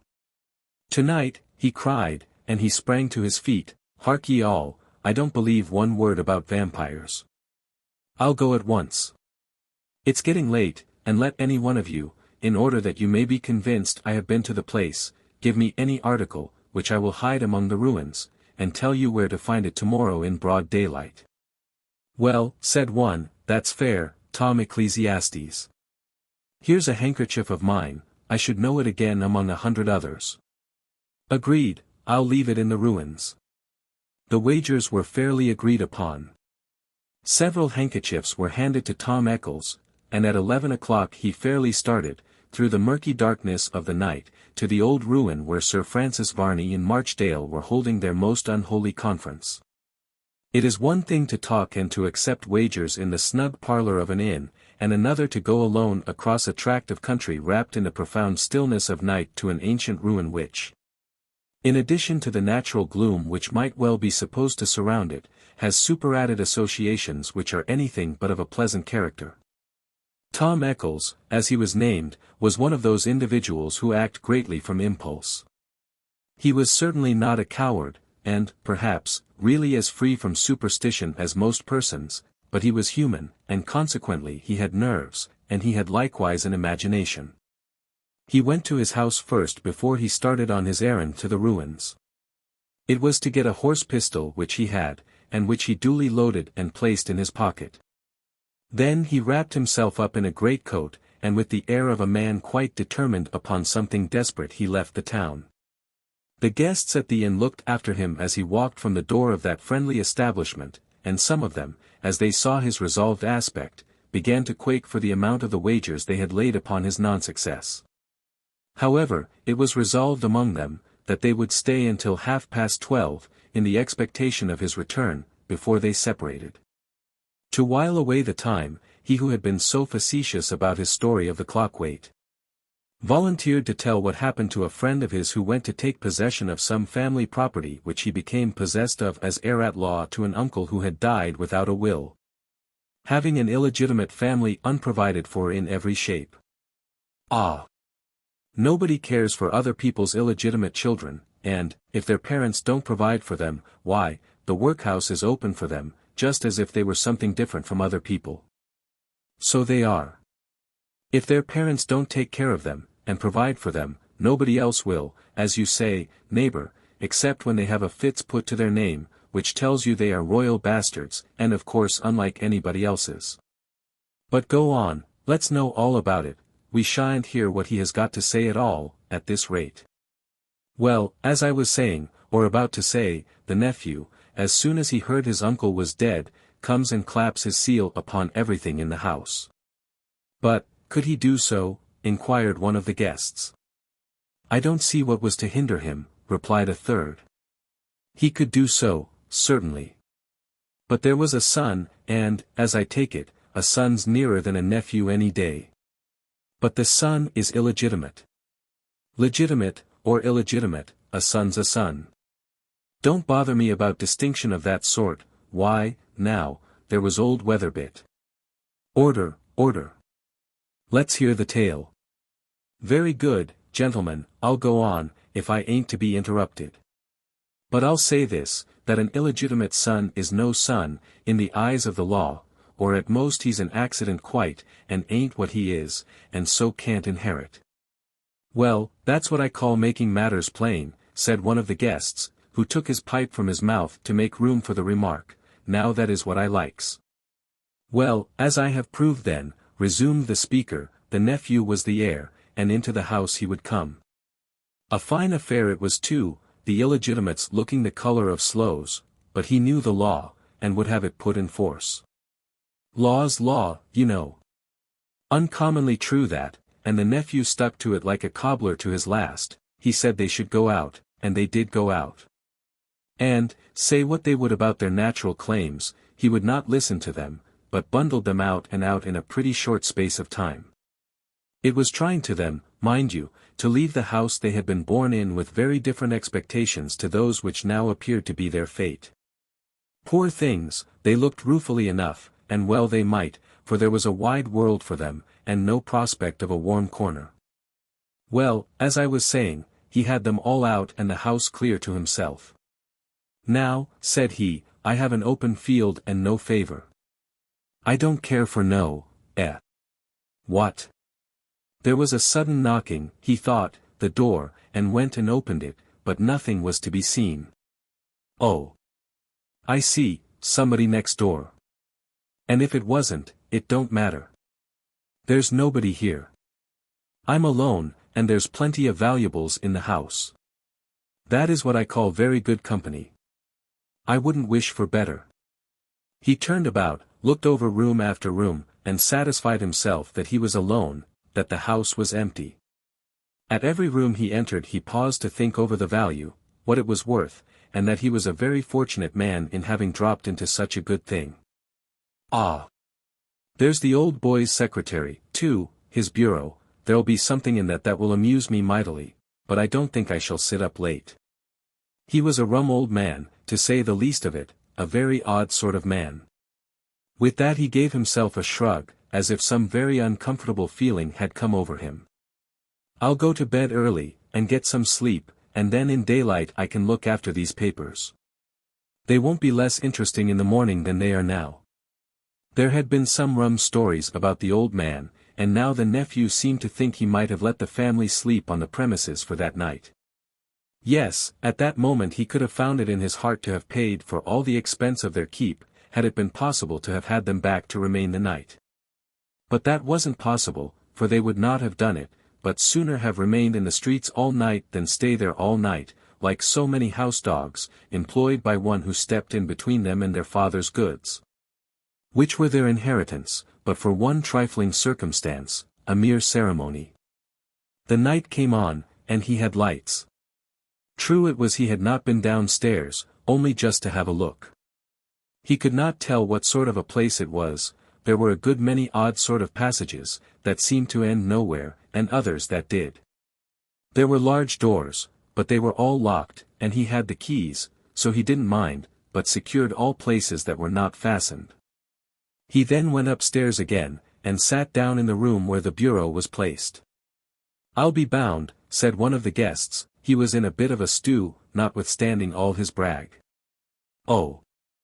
I don't believe, said another, that anything done that is dangerous, or supposed to be dangerous, by the bravest man, is any way wholly without some uncomfortable feelings. They may not be strong enough to prevent the thing proposed to be done from being done, but they give a disagreeable sensation to the skin. You have felt it, then? Ha! Ha! Ha! Why, at that time I slept in the churchyard for a wager. I must say I felt cold all over, as if my skin was walking about me in an uncomfortable manner. But you won your wager. I did. And of course you slept there. To be sure I did. And met with nothing. Nothing, save a few bumps against the gravestones. Those were hard knocks, I should say. They were, I assure you, but I lay there, and slept there, and won my wager. Would you do it again? No. And why not? Because of the rheumatism. You caught that? I did. I would give 10 times my wager to get rid of them. I have them very badly. Come, order, the tale. Let's hear the end of that, since it has begun. With all my heart. Come, neighbor. Well, as I said, he was fidgety, but yet he was not a man to be very easily frightened or overcome, for he was stout and bold. When he shut himself up in the room, he took out a bottle of some good wine, and helped himself to drink. It was good old wine, and he soon felt himself warmed and comforted. He could have faced the enemy. If one bottle produces such an effect, he muttered, what will two do? This was a question that could only be solved by trying it, and this he proceeded to do. But first he drew a brace of long-barreled pistols from his coat pocket, and taking a powder flask and bullets from his pocket also, he loaded them very carefully. There, said he, are my bulldogs, and rare watchdogs they are. They never bark but they bite. Now, if anybody does come, it will be all up with them. Tricks upon travelers ain't a safe game when I have these, and now for the other bottle. He drew the other bottle, and thought, if anything, it was better than the first. He drank it rather quick, to be sure, and then he began to feel sleepy and tired. I think I shall go to bed, he said. That is, if I can find my way there, for it does seem to me as if the door was traveling. Never mind, it will make a call here again presently, and then I'll get through. So saying he arose. Taking the candle in his hand, he walked with a better step than might have been expected under the circumstance. True, it was the candle wagged to and fro, and his shadow danced upon the wall. But still, when he got to the bed, he secured his door, put the light in a safe place, threw himself down, and was fast asleep in a few moments, or rather he fell into a doze instantaneously. How long he remained in this state he knew not, but he was suddenly awakened by a loud bang, as though something heavy and flat had fallen upon the floor, such, for instance, as a door, or anything of that sort. He jumped up, rubbed his eyes, and could even then hear the reverberations through the house. What is that? He muttered, what is that? He listened, and thought he could hear something moving downstairs, and for a moment he was seized with an ague fit.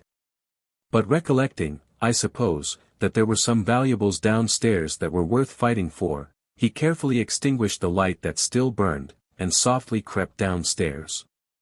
When he got downstairs he thought he could hear some one scramble up the kitchen stairs, and then into the room where the bureau was. Listening for a moment to ascertain if there were more than one, and then feeling convinced there was not, he followed into the parlor, when he heard the cabinet opened by a key. This was a new miracle, and one he could not understand. And then he heard the papers begin to rattle and rustle, so, drawing out one of the pistols, he cocked it, and walked in.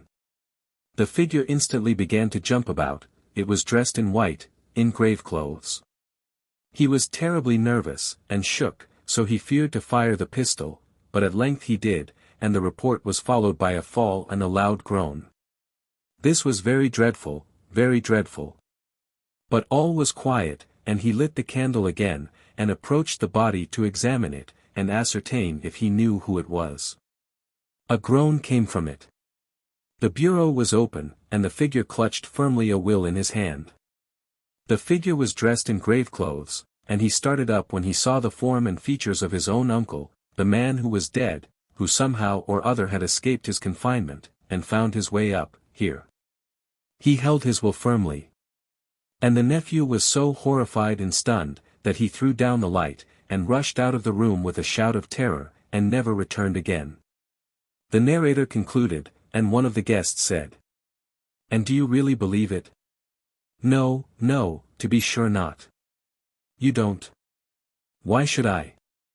My friend was, out of all hand, one of the greatest liars I ever came near, and why, therefore, should I believe him?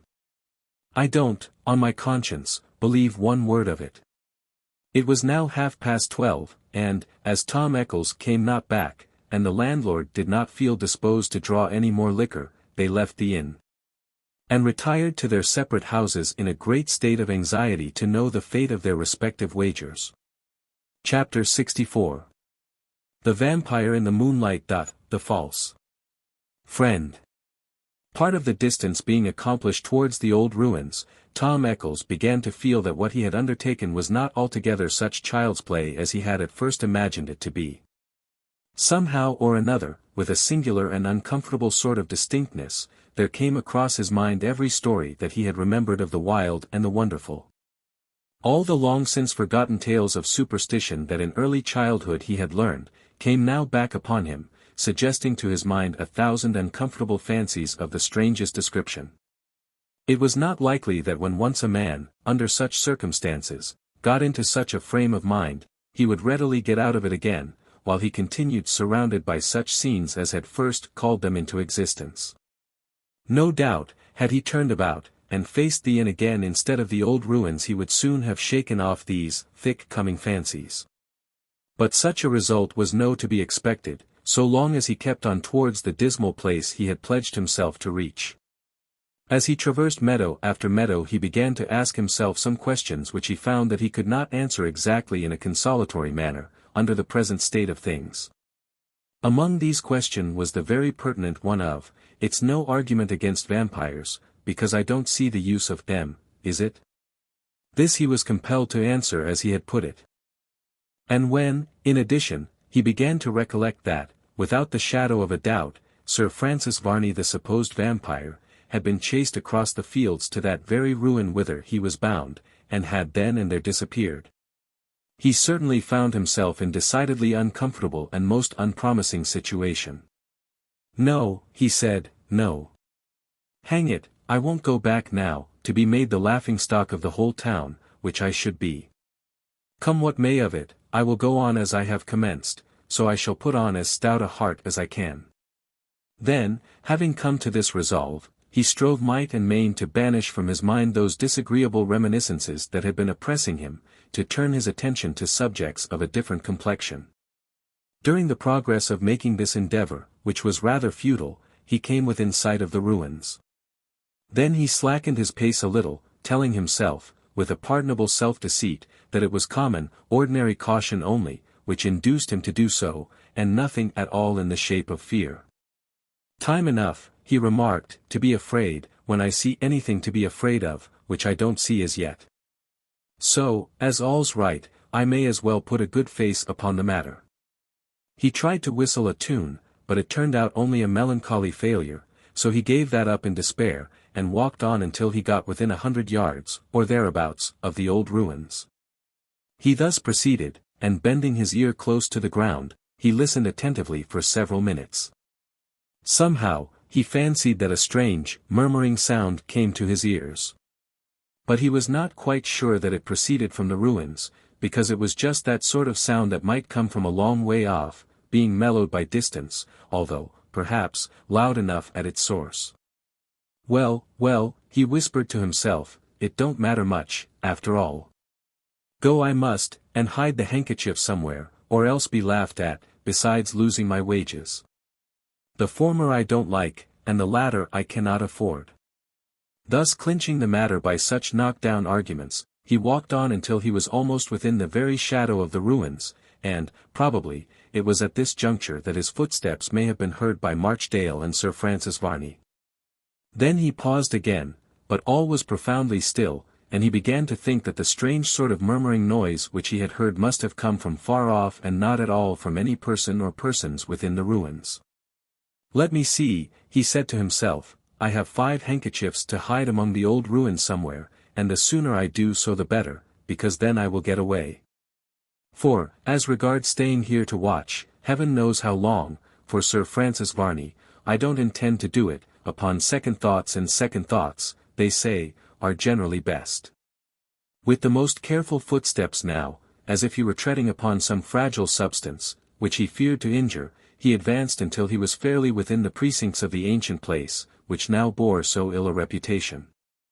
He then made to himself much the same remark that Sir Francis Varney had made to Marchdale, with respect to the brightening up of the sky, in consequence of its being near the time for the moon to rise from the horizon. And he saw more clearly around him, although he could not find any good place to hide the handkerchiefs in. I must and will, he said, hide them securely, for it would, indeed, be remarkably unpleasant, after coming here and winning my wages, to have the proofs that I had done so taken away by some chance visitor to the place. He at length saw a tolerably large stone, which stood, in a slant position, up against one of the walls. Its size attracted him. He thought, if his strength was sufficient to move it, that it would be a good thing to do so, and to place the handkerchiefs beneath it. For, at all events, it was so heavy that it could not be kicked aside, and no one, without some sort of motive to do so, beyond the mere love of labor, would set about moving it from its position. I may go further and fare worse, he said to himself, so here shall all the handkerchiefs lie, to afford a proof that I have been here. He packed them into a small compass, and then stooped to roll aside the heavy stone, when, at the moment, before he could apply his strength to that purpose, he heard someone, in his immediate neighborhood, say, "Hist." This was so sudden, and so utterly unexpected, that he not only ceased his exertions to move the stone, but he nearly fell down in his surprise. "Hist, hist," said the voice again. What, gasped Tom Eccles, what are you?" "Hush, hush, hush." The perspiration broke out upon his brow, and he leaned against the wall for support, as he managed to say, faintly. "Well, hush, what then?" "Hist." "Well, I hear you." "Where are you?" "Here at hand." "Who are you?" "Tom Ecclesiastes." "Who are you?" "A friend." "Have you seen anything?" "No, I wish I could. I should like to see you if I could." "I'm coming." There was a slow and cautious footstep, and Marchdale advanced to where Tom Eccles was standing. "Come, now," said the latter, when he saw the dusky-looking form stalking towards him, "till I know you better, I'll be obliged to you to keep off. I am well armed. Keep your distance, be you friend or foe." "Armed!" exclaimed Marchdale, and he at once paused. "Yes, I am. But I am a friend. I have no sort of objection frankly to tell you my errand. I am a friend of the Bannerworth family, and have kept watch here now for 2 nights, in the hopes of meeting with Varney, the vampire." "The deuce you have, and pray what may your name be?" "Marchdale." "If you be Mr. Marchdale, I know you by sight, for I have seen you with Mr. Henry Bannerworth several times. Come out from among the shadows, and let us have a look at you, but, till you do, don't come within arm's length of me. I am not naturally suspicious. But we cannot be too careful." "Oh. Certainly, certainly. The silver edge of the moon is now just peeping up from the east, and you will be able to see me well, if you step from the shadow of the wall by which you now are." This was a reasonable enough proposition, and Tom Eccles at once acceded to it, by stepping out boldly into the partial moonlight, which now began to fall upon the open meadows, tinting the grass with a silvery refulgence, and rendering even minute objects visible. The moment he saw Marchdale he knew him, and, advancing frankly to him, he said, "I know you, sir, well. And what brings you here?" "A wager for one thing, and a wish to see the vampire for another." "Indeed?" "Yes. I must own I have such a wish, along with a still stronger one, to capture him, if possible, and, as there are now 2 of us, why may we not do it?" "As for capturing him," said Marchdale, "I should prefer shooting him." "You would?" "I would, indeed. I have seen him once shot down, and he is now, I have no doubt, as well as ever." "What were you doing with that huge stone I saw you bending over?" "I have some handkerchiefs to hide here, as a proof that I have tonight really been to this place." "Oh, I will show you a better spot, where there is a crevice in which you can place them with perfect safety. Will you walk with me into the ruins?" "Willingly." "It's odd enough," remarked Marchdale, after he had shown Tom Eccles where to hide the handkerchiefs, that you and I should both be here upon so similar an errand. I'm very glad of it. It robs the place of its gloom, and makes it 10 times more endurable than it otherwise would be. What do you propose to do if you see the vampire? I shall try a pistol bullet on him. You say you are armed? Yes. With pistols. 1. Here it is. A huge weapon, loaded well, of course. Oh, yes, I can depend upon it, but I did not intend to use it, unless assailed. 'Tis well. What is that? What? Don't you see anything there? Come farther back. Look. At the corner of that wall there I am certain there is the flutter of a human garment. There is. Hush. Keep close. It must be the vampire. Give me my pistol. What are you doing with it? Only ramming down the charge more firmly for you. Take it. If that be Varney the Vampire, I shall challenge him to surrender the moment he appears, and if he does not, I will fire upon him, and do you do so likewise. Well, I don't know. You have scruples. I certainly have. Well, don't you fire, then, but leave it to me. There, look. Now have you any doubt? There he goes, in his cloak. It is, Varney, by heavens, cried Tom Eccles. Surrender! Shouted Marchdale.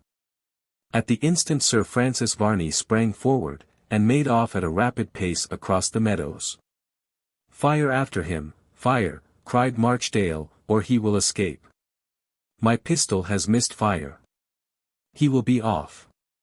On the impulse of the moment, and thus urged by the voice and the gesture of his companion, Tom Eccles took aim as well as he could, and fired after the retreating form of Sir Francis Varney. His conscience smote him as he heard the report and saw the flash of the large pistol amid the half-sort of darkness that was still around. The effect of the shot was then to him painfully apparent. He saw Varney stop instantly. Then make a vain attempt to stagger forward a little, and finally fall heavily to the earth, with all the appearance of one killed upon the spot. You have hit him, said Marchdale, you have hit him. Bravo! I have hit him. Yes, a capital shot, by Jove. I am very sorry. Sorry for ridding the world of such a being. What was in your pistol? A couple of slugs. Well, they have made a lodgment in him, that's quite clear. Let's go up and finish him at once. He seems finished. I beg your pardon there. When the moonbeams fall upon him he'll get up and walk away as if nothing was the matter. Will he? Cried Tom, with animation, will he? Certainly he will. Thank God for that. Now, hark you, Mr. Marchdale, I should not have fired if you had not at the moment urged me to do so. Now, I shall stay and see if the effect which you talk of will ensue. And although it may convince me that he is a vampire, and that there are such things, he may go off, scot-free, for me. Go off. Yes, I don't want to have even a vampire's blood upon my hands. You are exceedingly delicate. Perhaps I am. It's my way, though. I have shot him, not you, mind, so, in a manner of speaking, he belongs to me. Now, mark me, I won't have him touched any more tonight, unless you think there's a chance of making a prisoner of him without violence. There he lies, you can go and make a prisoner of him at once, dead as he is, and if you take him out of the moonlight. I understand, he won't recover. Certainly not. But, as I want him to recover, that don't suit me. Well, I cannot but honor your scruples, although I do not actually share in them, but I promise you that, since such is your wish, I will take no steps against the vampire. But let us come up to him and see if he be really dead, or only badly wounded. Tom Eccles hung back a little from this proposal. But, upon being urged again by Marchdale, and told that he need not go closer than he chose, he consented, and the two of them approached the prostrate form of Sir Francis Varney, which lay upon its face in the faint moonlight, which each moment was gathering strength and power. "He lies upon his face," said Marchdale. "Will you go and turn him over?" "Who, I? God forbid I should touch him." "Well, well, I will. Come on." They halted within a couple of yards of the body.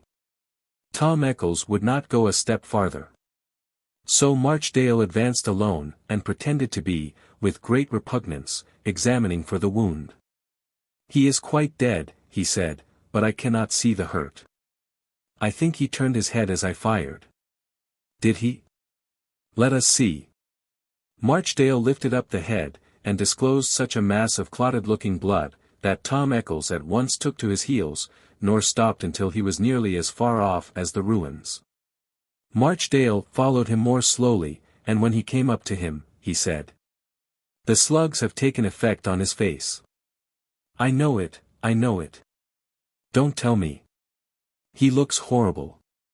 And I am a murderer." "Pshaw! You look upon this matter too seriously. Think of who and what he was, and then you will soon acquit yourself of being open to any such charge." "I am bewildered, Mr. Marchdale, and cannot now know whether he be a vampire or not. If he be not, I have murdered, most unjustifiably, a fellow creature." "Well, but if he be? Why, even then I do not know but that I ought to consider myself as guilty. He is one of God's creatures if he were 10 times a vampire." "Well, you really do take a serious view of the affair." "Not more serious than it deserves." "And what do you mean to do?" "I shall remain here to await the result of what you tell me will ensue, if he be a real vampire. Even now the moonbeams are full upon him, and each moment increasing in intensity. Think you he will recover?" "I do indeed." "Then here will I wait. Since that is you resolve, I will keep you company. We shall easily find some old stone in the ruins which will serve us for a seat, and there at leisure we can keep our eyes upon the dead body, and be able to observe if it make the least movement." This plan was adopted, and they sat down just within the ruins, but in such a place that they had a full view of the dead body, as it appeared to be, of Sir Francis Varney, upon which the sweet moonbeams shone full and clear. Tom Eccles related how he was incited to come upon his expedition, but he might have spared himself that trouble, as Marchdale had been in a retired corner of the inn parlour before he came to his appointment with Varney, and heard the business for the most part proposed. Half an hour, certainly not more, might have elapsed, when suddenly Tom Eccles uttered an exclamation, partly of surprise and partly of terror. He moves," he cried. "Look at the vampire's body." Marchdale affected to look with an all-absorbing interest, and there was Sir Francis Varney, raising slowly one arm with the hand outstretched towards the moon, as if invoking that luminary to shed more of its beams upon him. Then the body moved slowly, like some one writhing in pain, and yet unable to move from the spot on which it lay. From the head to the foot, the whole frame seemed to be convulsed, and now and then as the ghastly object seemed to be gathering more strength, the limbs were thrown out with a rapid and a frightful-looking violence. It was truly to one, who might look upon it as a reality in no juggle, a frightful sight to see, and although Marchdale, of course, tolerably well preserved his equanimity, only now and then, for appearance sake, affecting to be wonderfully shocked, poor Tom Eccles was in such a state of horror and fright that he could not, if he would, have flown from the spot, so fascinated was he by the horrible spectacle. This was a state of things which continued for many minutes, and then the body showed evident symptoms of so much returning animation, that it was about to rise from his gory bed and mingle once again with the living. "Behold!" said Marchdale, "behold! Heaven have mercy upon us! It is as I said, the beams of the moon have revived the vampire. You perceive now that there can be no doubt." Yes, I see him, I see him." Sir Francis Varney now, as if with a great struggle, rose to his feet, and looked up at the bright moon for some moments with such an air and manner that it would not have required any very great amount of imagination to conceive that he was returning to it some sort of thanksgiving for the good that it had done to him. He then seemed for some moments in a state of considerable indecision as to which way he should proceed. He turned round several times.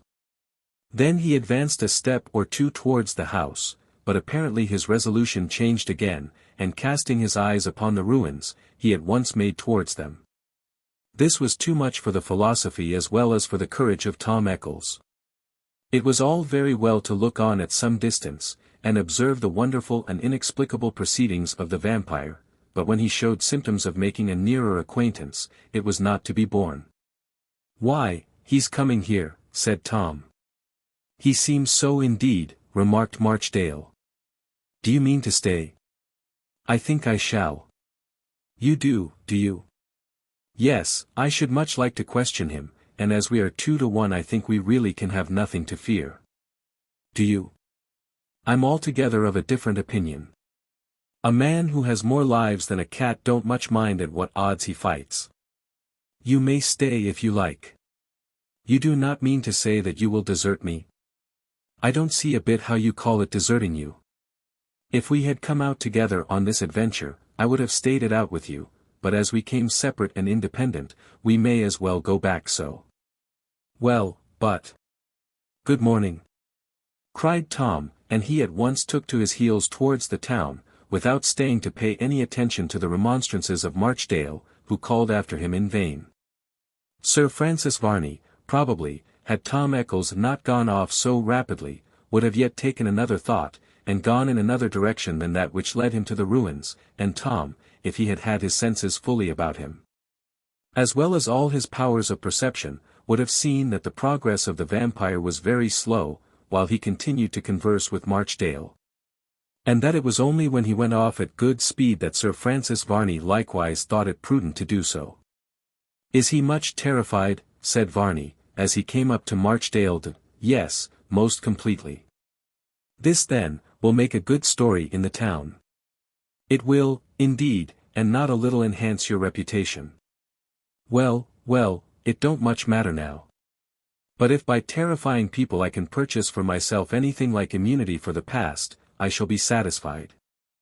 I think you may now safely reckon that you have done so. This man who has fled with so much precipitation, had courage. Unquestionably. Or else he would have shrunk from coming here at all. True, but his courage and presence arose from his strong doubts as to the existence of such beings as vampires. Yes, and now that he is convinced, his bravery has evaporated along with his doubts, and such a tale as he has now to tell, will be found sufficient to convert even the most skeptical in the town. I hope so. And yet it cannot much avail you.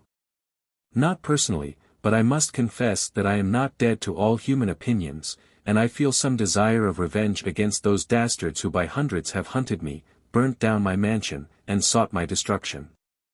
That I do not wonder at. I would fain leave among them a legacy of fear. Such fear as shall haunt them and their children for years to come. I would wish that the name of Varney, the vampire, should be a sound of terror for generations. It will be so. It shall. And now, then, for a consideration of what is to be done with our prisoner. What is your resolve upon that point? I have considered it while I was lying upon yon green sward waiting for the friendly moonbeams to fall upon my face, and it seems to me that there is no sort of resource but to kill him. No. What then? To set him free. Nay, have you considered the immense hazard of doing so? Think again. I pray you think again. I am decidedly of opinion that he more than suspects who are his enemies, and, in that case, you know what consequences would ensue. Besides, have we not enough already to encounter? Why should we add another young, bold, determined spirit to the band which is already arrayed against us? You talk in vain, Marchdale, I know to what it all tends. You have a strong desire for the death of this young man. No, there you wrong me. I have no desire for his death, for its own sake, but, where great interests are at stake, there must be sacrifices made. So there must. Therefore, I will make a sacrifice, and let this young prisoner free from his dungeon. If such be your determination, I know well it is useless to combat with it. When do you purpose giving him his freedom? I will not act so heedlessly as that your principles of caution shall blame me. I will attempt to get from him some promise that he will not make himself an active instrument against me. Perchance, too, as Bannerworth Hall, which he is sure to visit, wears such an air of desertion, I may be able to persuade him that the Bannerworth family, as well as his uncle, have left this part of the country altogether. So that, without making any inquiry for them about the neighborhood, he may be induced to leave at once. That would be well. Good, your prudence approves of the plan, and therefore it shall be done. I am rather inclined to think, said Marchdale, with a slight tone of sarcasm, that if my prudence did not approve of the plan, it would still be done. Most probably, said Varney, calmly. Will you release him tonight? It is morning, now, and soon the soft grey light of day will tint the east. I do not think I will release him till sunset again now. Has he provision to last him until then? He has. Well, then, 2 hours after sunset I will come here and release him from his weary bondage, and now I must go to find some place in which to hide my proscribed head. As for Bannerworth Hall, I will yet have it in my power. I have sworn to do so, I will keep my oath. The accomplishment of our purpose, I regret to say, seems as far off as ever. Not so, not so. As I before remarked, we must disappear, for a time, so as to lull suspicion. There will then arise a period when Bannerworth Hall will neither be watched, as it is now, nor will it be inhabited, a period before the Bannerworth family has made up its mind to go back to it. And when long watching without a result has become too tiresome to be continued at all. Then we can at once pursue our object. Be it so. And now, Marchdale, I want more money. More money. Yes, you know well that I have had large demands of late.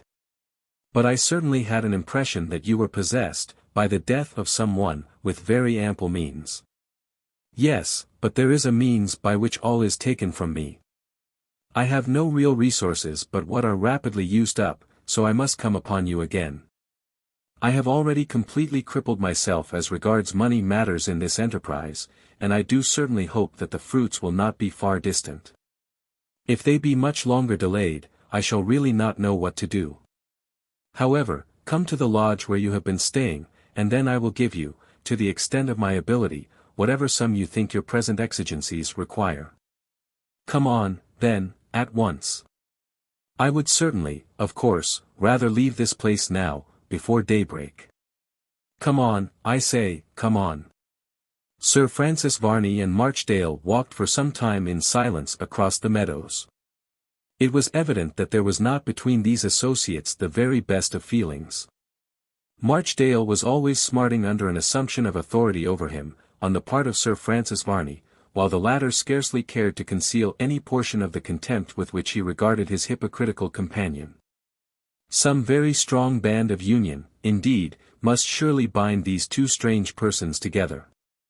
It must be something of a more than common nature which induces Marchdale not only to obey the behests of his mysterious companion, but to supply him so readily with money as we perceive he promises to do. And, as regards Varney, the vampire, he, too, must have some great object in view to induce him to run such a world of risk, and take so much trouble as he was doing with the Bannerworth family. What his object is, and what is the object of Marchdale, will, now that we have progressed so far in our story, soon appear, and then much that is perfectly inexplicable, will become clear and distinct. And we shall find that some strong human motives are at the bottom of it all. Chapter 65. Varney's visit to the dungeon of the lonely prisoner in the ruins. Evident it was that Marchdale was not near so scrupulous as Sir Francis Varney, in what he chose to do. He would, without hesitation, have sacrificed the life of that prisoner in the lonely dungeon, whom it would be an insult to the understanding of our readers, not to presume that they had, long ere this, established in their minds to be Charles Holland. His own safety seemed to be the paramount consideration with Marchdale, and it was evident that he cared for nothing in comparison with that object. It says much, however, for Sir Francis Varney, that he did not give in to such a bloodthirsty feeling, but rather chose to set the prisoner free, and run all the chances of the danger to which he might expose himself by such a course of conduct, than to ensure safety, comparatively, by his destruction. Sir Francis Varney is evidently a character of strangely mixed feelings. It is quite evident that he has some great object in view, which he wishes to accomplish almost at any risk. But it is equally evident, at the same time, that he wishes to do so with the least possible injury to others, or else he would never have behaved as he had done in his interview with the beautiful and persecuted Flora Bannerworth. Or now suggested the idea of setting Charles Holland free from the dreary dungeon in which he had been so long confined. We are always anxious and willing to give every one credit for the good that is in them. And, hence, we are pleased to find that Sir Francis Varney, despite his singular, and apparently preternatural capabilities, has something sufficiently human about his mind and feelings to induce him to do as little injury as possible to others in the pursuit of his own objects. Of the two, vampire as he is, we prefer him much to the despicable and hypocritical Marchdale, who, under the pretence of being the friend of the Bannerworth family, would freely have inflicted upon them the most deadly injuries. It was quite clear that he was most dreadfully disappointed that Sir Francis Varney would not permit him to take the life of Charles Holland, and it was with a gloomy and dissatisfied air that he left the ruins to proceed towards the town. After what we may almost term the altercation he had had with Varney the Vampyre upon that subject. It must not be supposed that Sir Francis Varney, however, was blind to the danger which must inevitably accrue from permitting Charles Holland once more to obtain his liberty. What the latter would be able to state would be more than sufficient to convince the Bannerworths, and all interested in their fortunes, that something was going on of a character, which, however, supernatural it might seem to be, still seemed to have some human and ordinary objects for its ends. Sir Francis Varney thought over all this before he proceeded, according to his promise, to the dungeon of the prisoner. But it would seem as if there was considerable difficulty, even to an individual of his long practice in all kinds of chicanery and deceit, in arriving at any satisfactory conclusion. As to a means of making Charles Holland's release a matter of less danger to himself, than it would be likely to be, if, unfettered by obligation, he was at once set free. At the solemn hour of midnight, while all was still, that is, to say, on the night succeeding the one, on which he had had the interview with Marchdale, we have recorded, Sir Francis Varney alone sought the silent ruins.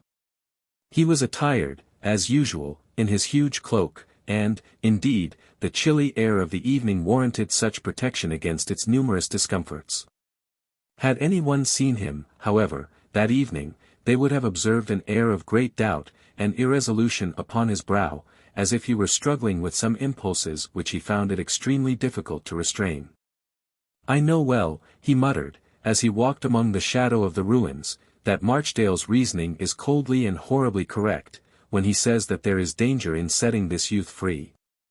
But, I am about to leave this place, and not to show myself for some time, and I cannot reconcile myself to inflicting upon him the horror of a death by starvation, which must ensue." It was a night of more than usual dullness, and, as Sir Francis Varney removed the massy stone, which hid the narrow and tortuous entrance to the dungeons, a chilly feeling crept over him, and he could not help supposing that even then Marchdale might have played him false, and neglected to supply the prisoner food, according to his promise. Hastily he descended to the dungeons, and with a step, which had in it far less of caution, than had usually characterized his proceedings, he proceeded onwards until he reached that particular dungeon, in which our young friend, to whom we wished so well, had been so long confined from the beautiful and cheering light of day, and from all that his heart's best affections most cling to. "Speak," said Sir Francis Varney, as he entered the dungeon, "if the occupant of this dreary place live, let him answer one who is as much his friend as he has been his enemy." "I have no friend," said Charles Holland, faintly. "Unless it be one who would come and restore me to liberty." "And how know you that I am not he?" "Your voice sounds like that of one of my persecutors. Why do you not place the climax to your injuries by at once taking away life? I should be better pleased that you would do so, than that I should wear out the useless struggle of existence in so dreary and wretched an abode as this." "Young man," said Sir Francis Varney, "I have come to you on a greater errand of mercy than, probably, you will ever give me credit for. There is one who would too readily have granted your present request, and who would at once have taken that life of which you profess to be so wearied, but which may yet present to you some of its sunniest and most beautiful aspects." "Your tones are friendly," said Charles, "but yet I dread some new deception. That you are one of those who consigned me by stratagem, and by brute force, to this place of durance, I am perfectly well assured, and, therefore, any good that may be promised by you, presents itself to me in a very doubtful character." "I cannot be surprised," said Sir Francis Varney, "at such sentiments arising from your lips, but, nevertheless, I am inclined to save you. You have been detained here because it was supposed by being so, a particular object would be best obtained by your absence. That object, however, has failed, notwithstanding, and I do not feel further inclined to protract your sufferings. Have you any guess as to the parties who have thus confined you?" "I am unaccustomed to dissemble, and, therefore I will say at once that I have a guess." "In which way does it tend?" "Against Sir Francis Varney, called the Vampyre. Does it not strike you that this may be a dangerous candor?" "It may, or it may not be, I cannot help it. I know I am at the mercy of my foes, and I do not believe that anything I can say or do will make my situation worse or better." "You are much mistaken there. In other hands than mine, it might make it much worse, but it happens to be one of my weaknesses, that I am charged with candor, and that I admire boldness of disposition." "Indeed. And yet can behave in the manner you have done towards me." "Yes. There are more things in heaven and on earth than are dreamt of in your philosophy. I am the more encouraged to set you free, because, if I procure from you a promise, which I intend to attempt, I am inclined to believe that you will keep it." "I shall assuredly keep whatever promise I may make." "Propound your conditions, and if they be such as honor and honesty will permit me to accede to, I will do so willingly and at once. Heaven knows I am weary enough of this miserable imprisonment. Will you promise me then, if I set you free, not to mention your suspicions that it is to Sir Francis Varney you owe this ill turn, and not to attempt any act of vengeance against him as a retaliation for it?" "I cannot promise so much as that. Freedom, indeed, would be a poor boon, if I were not permitted freely to converse of some of the circumstances connected with my captivity." "You object?" "I do to the former of your propositions, but not to the latter. I will promise not to go at all out of my way to execute any vengeance upon you. But I will not promise that I will not communicate the circumstances of my forced absence from them, to those friends whose opinion I so much value, and to return to whom is almost as dear to me as liberty itself." Sir Francis Varney was silent for a few moments, and then he said, in a tone of deep solemnity, "There are 99 persons out of 100 who would take your life for the independence of your tongue. But I am as the 100th one, who looks with a benevolent eye at your proceedings. Will you promise me, if I remove the fetters which now bind your limbs, that you will make no personal attack upon me? For I am weary of personal contention, and I have no disposition to endure it.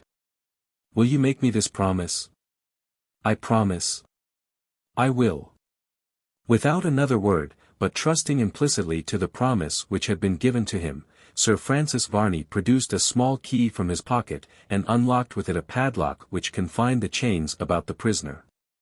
With ease, Charles Holland was then enabled to shake them off, and then, for the first time, for some weeks, he rose to his feet, and felt all the exquisite relief of being comparatively free from bondage.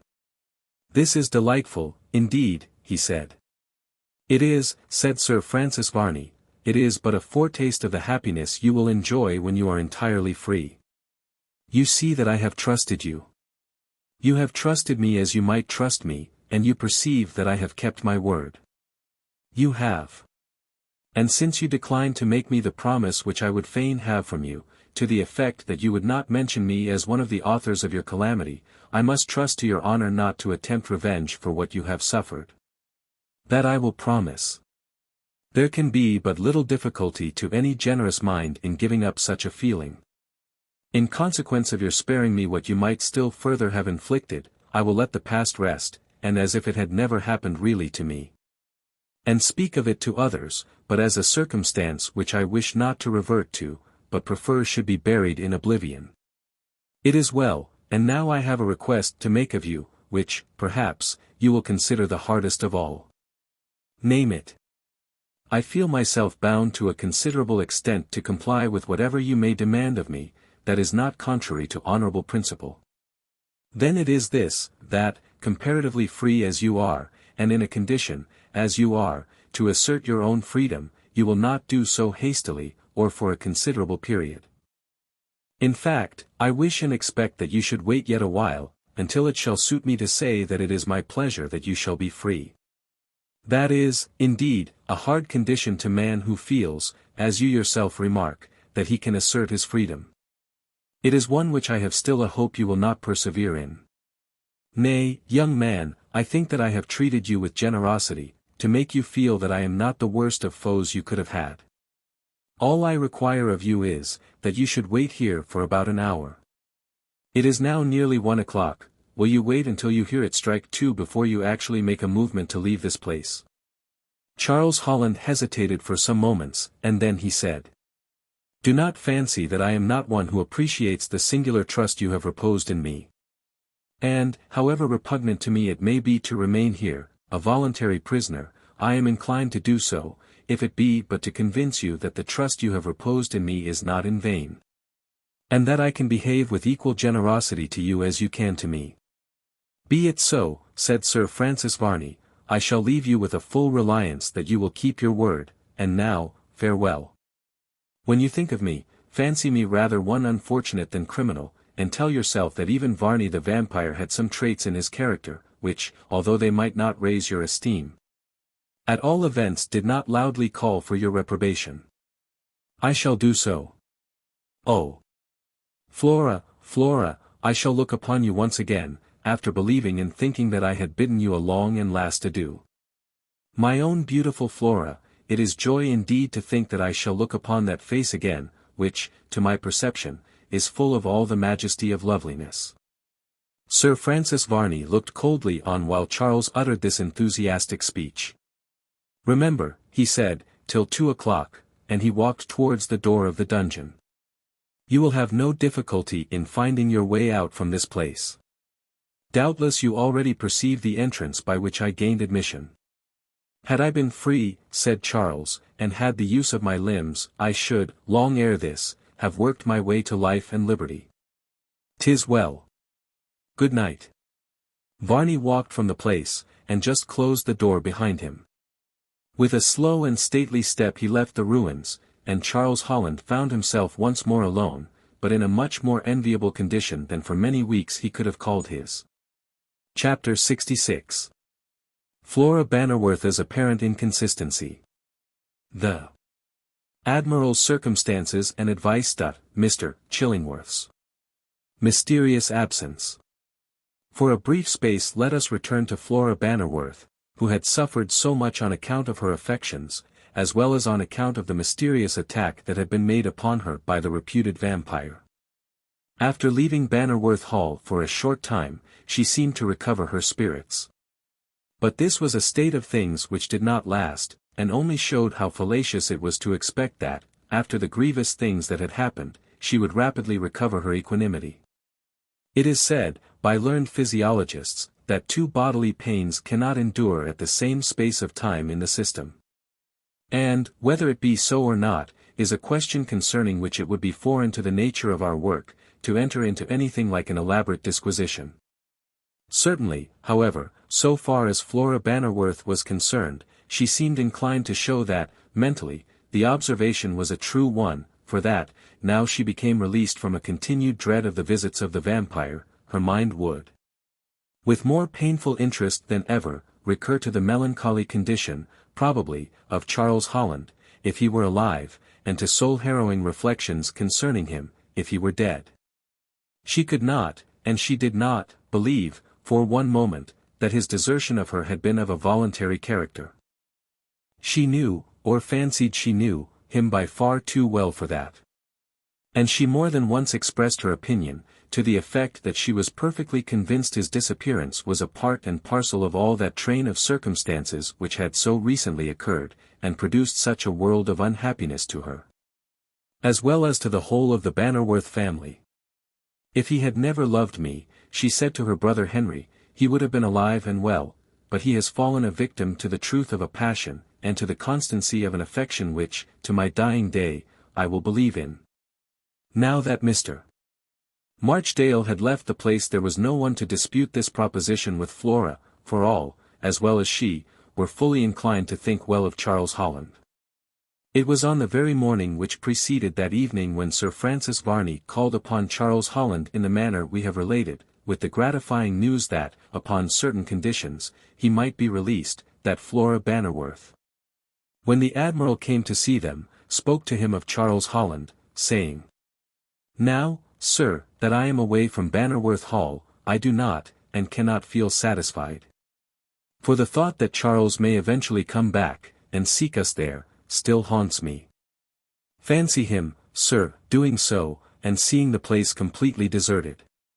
"Well, there's something in that," said the Admiral. "But, however, he's hardly such a goose, if it were so to happen, to give up the chase, he'd find us out somehow." "You think he would, sir?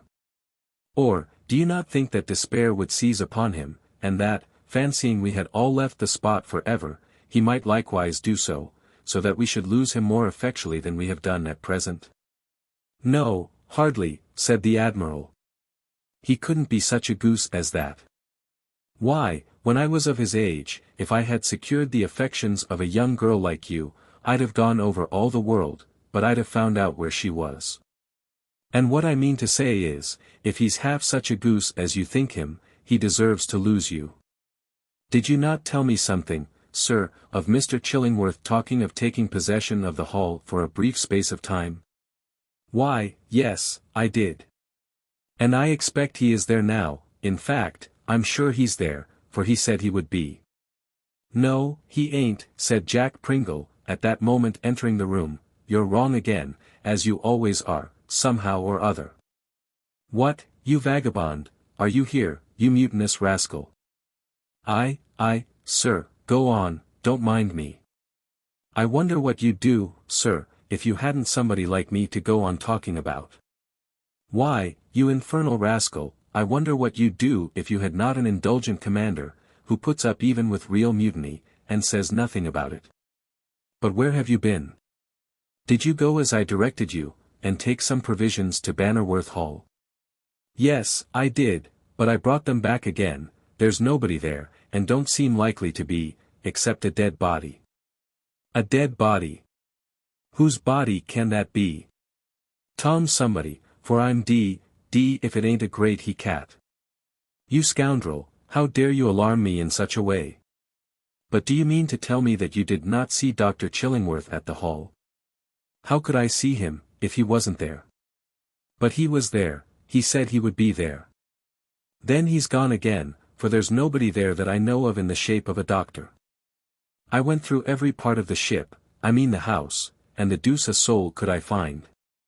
So as it was rather lonely and uncomfortable, I came away again.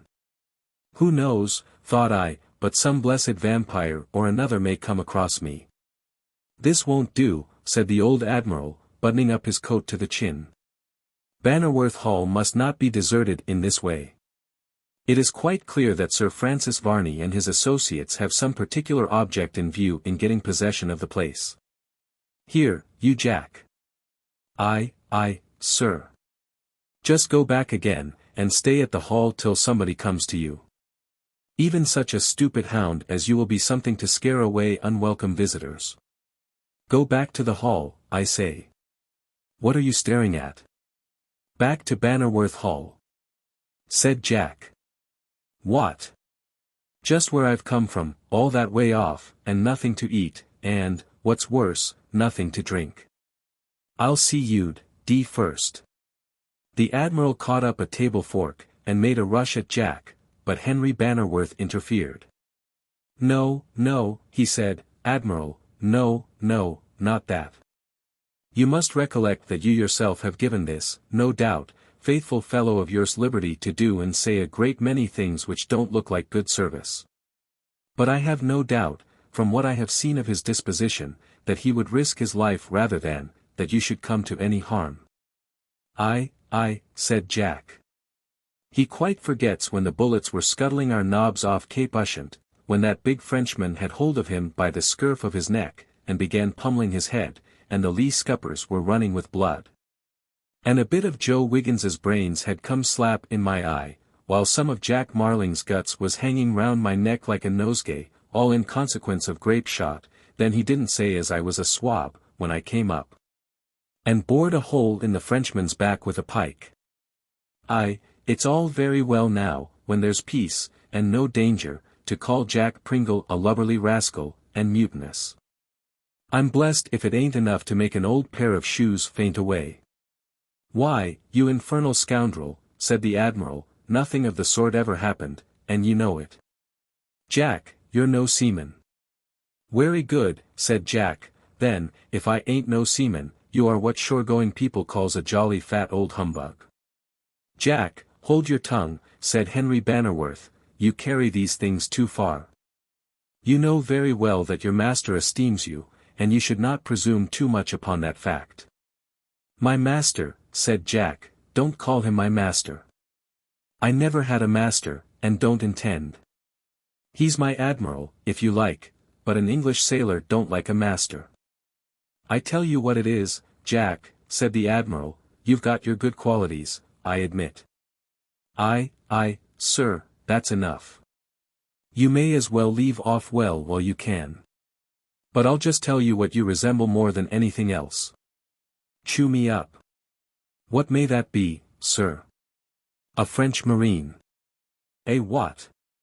A French marine. Goodbye. I wouldn't say another word to you, if you was to pay me $1 apiece. Of all the blessed insults rolled into one, this here's the worstest.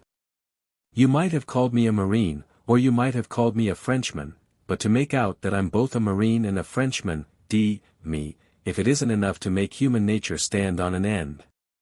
Now, I've done with you. And a good job, too, said the Admiral. I wish I'd thought of it before. You're worse than a third day's ague, or a hot and a cold fever in the tropics. Very good, said Jack. I only hope Providence will have mercy upon you, and keep an eye upon you when I'm gone, otherwise, I wonder what will become of you. It wasn't so when young Belinda, who you took off the island of Antigua, in the Ingies, jumped overboard, and I went after her in a heavy swell. Howsomedever, never mind, you shook hands with me then. And while a bushel of the briny was weeping out of the corner of each of your blinkers, you says you. Hold, cried the Admiral, hold. I know what I said, Jack. It's cut a fathom deep in my memory. Give us your fist, Jack, and, hold yourself, said Jack, I know what you're going to say, and I won't hear you say it, so there's an end of it. Lord bless you. I knows you. I ain't a-going to leave you. Don't be afraid. I only works you up, and works you down again, just to see if there's any of that old spirit in you when we was aboard the Victory. Don't you recollect, Admiral? Yes, enough, Jack. Why, let me see, that was a matter of 40 years ago, nearly, when I was a youngster. There, Jack, that'll do. You bring the events of other years fresh upon my memory. Peace. I have not forgotten. But still, to hear what you know of them, if recited, would give the old man a pang. A pang, said Jack, I suppose that's some dictionary word for a punch in the eye. That would be mutiny with a vengeance, so I'm off.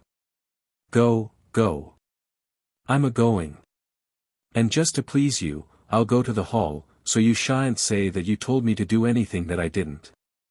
Away went Jack, whistling an air, that might have been popular when he and the Admiral were young, and Henry Bannerworth could not but remark that an appearance of great sadness came over the old man, when Jack was gone. I fear, sir, he said, that heedless sailor has touched upon some episode in your existence, the wounds of which are still fresh enough to give you pain. It is so, said the old admiral, just look at me, now. Do I look like the hero of a romantic love story? Not exactly, I admit. Well, notwithstanding that, Jack Pringle has touched a chord that vibrates in my heart yet, replied the admiral. Have you any objection to tell me of it? None, whatever, and perhaps, by the time I have done, the doctor may have found his way back again, or Jack may bring us some news of him. So here goes for a short, but a true yarn. Chapter 67. The Admiral's Story of the Beautiful Belinda. Just at this moment Flora Bannerworth stole into the room from whence she had departed a short time since.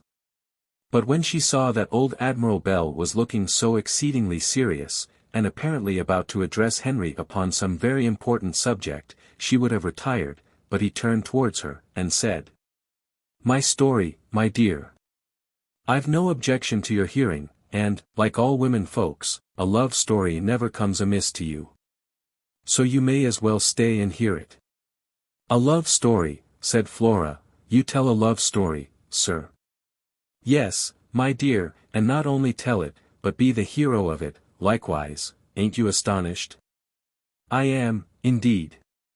"Well, you'll be more astonished then before I've done, so just listen. As Jack Pringle says, it was the matter of about somewhere 40 years ago, that I was in command of the Victory frigate, which was placed upon the West Indian station, during a war then raging, for the protection of our ports and harbors in that vicinity. We'd not a strong force in that quarter, therefore, I had to cut about from place to place, and do the best I could. After a time, though, I rather think that we frightened off the enemy, during which time I chiefly anchored off the island of Antigua, and was hospitably received at the house of a planter, of the name of Marchant, who, in fact, made his house my home, and introduced me to all the elite of the society of the island. Ah! Miss Flora, you've no idea, to look at me now, what I was then. I held a captain's commission, and was nearly the youngest man in the service, with such a rank. I was as slender, aye, as a dancing master. These withered and bleached locks were black as the raven's plume. Aye, but no matter, the planter had a daughter." "And you loved her," said Flora. "Loved her," said the old man, and the flush of youthful animation come to his countenance. "Loved her, do you say?"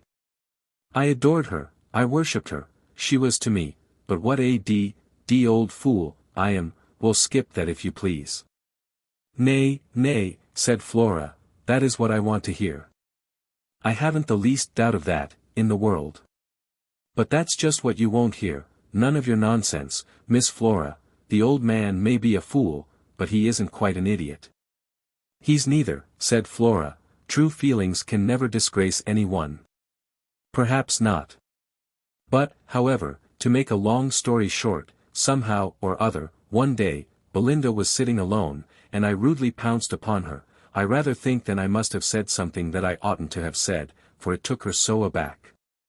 I was forced, somehow or other, to hold her up, and then yes, I'm sure I kissed her, and so, I told her I loved her, and then, what do you think she said?" "Why," said Flora, "that she reciprocated the passion."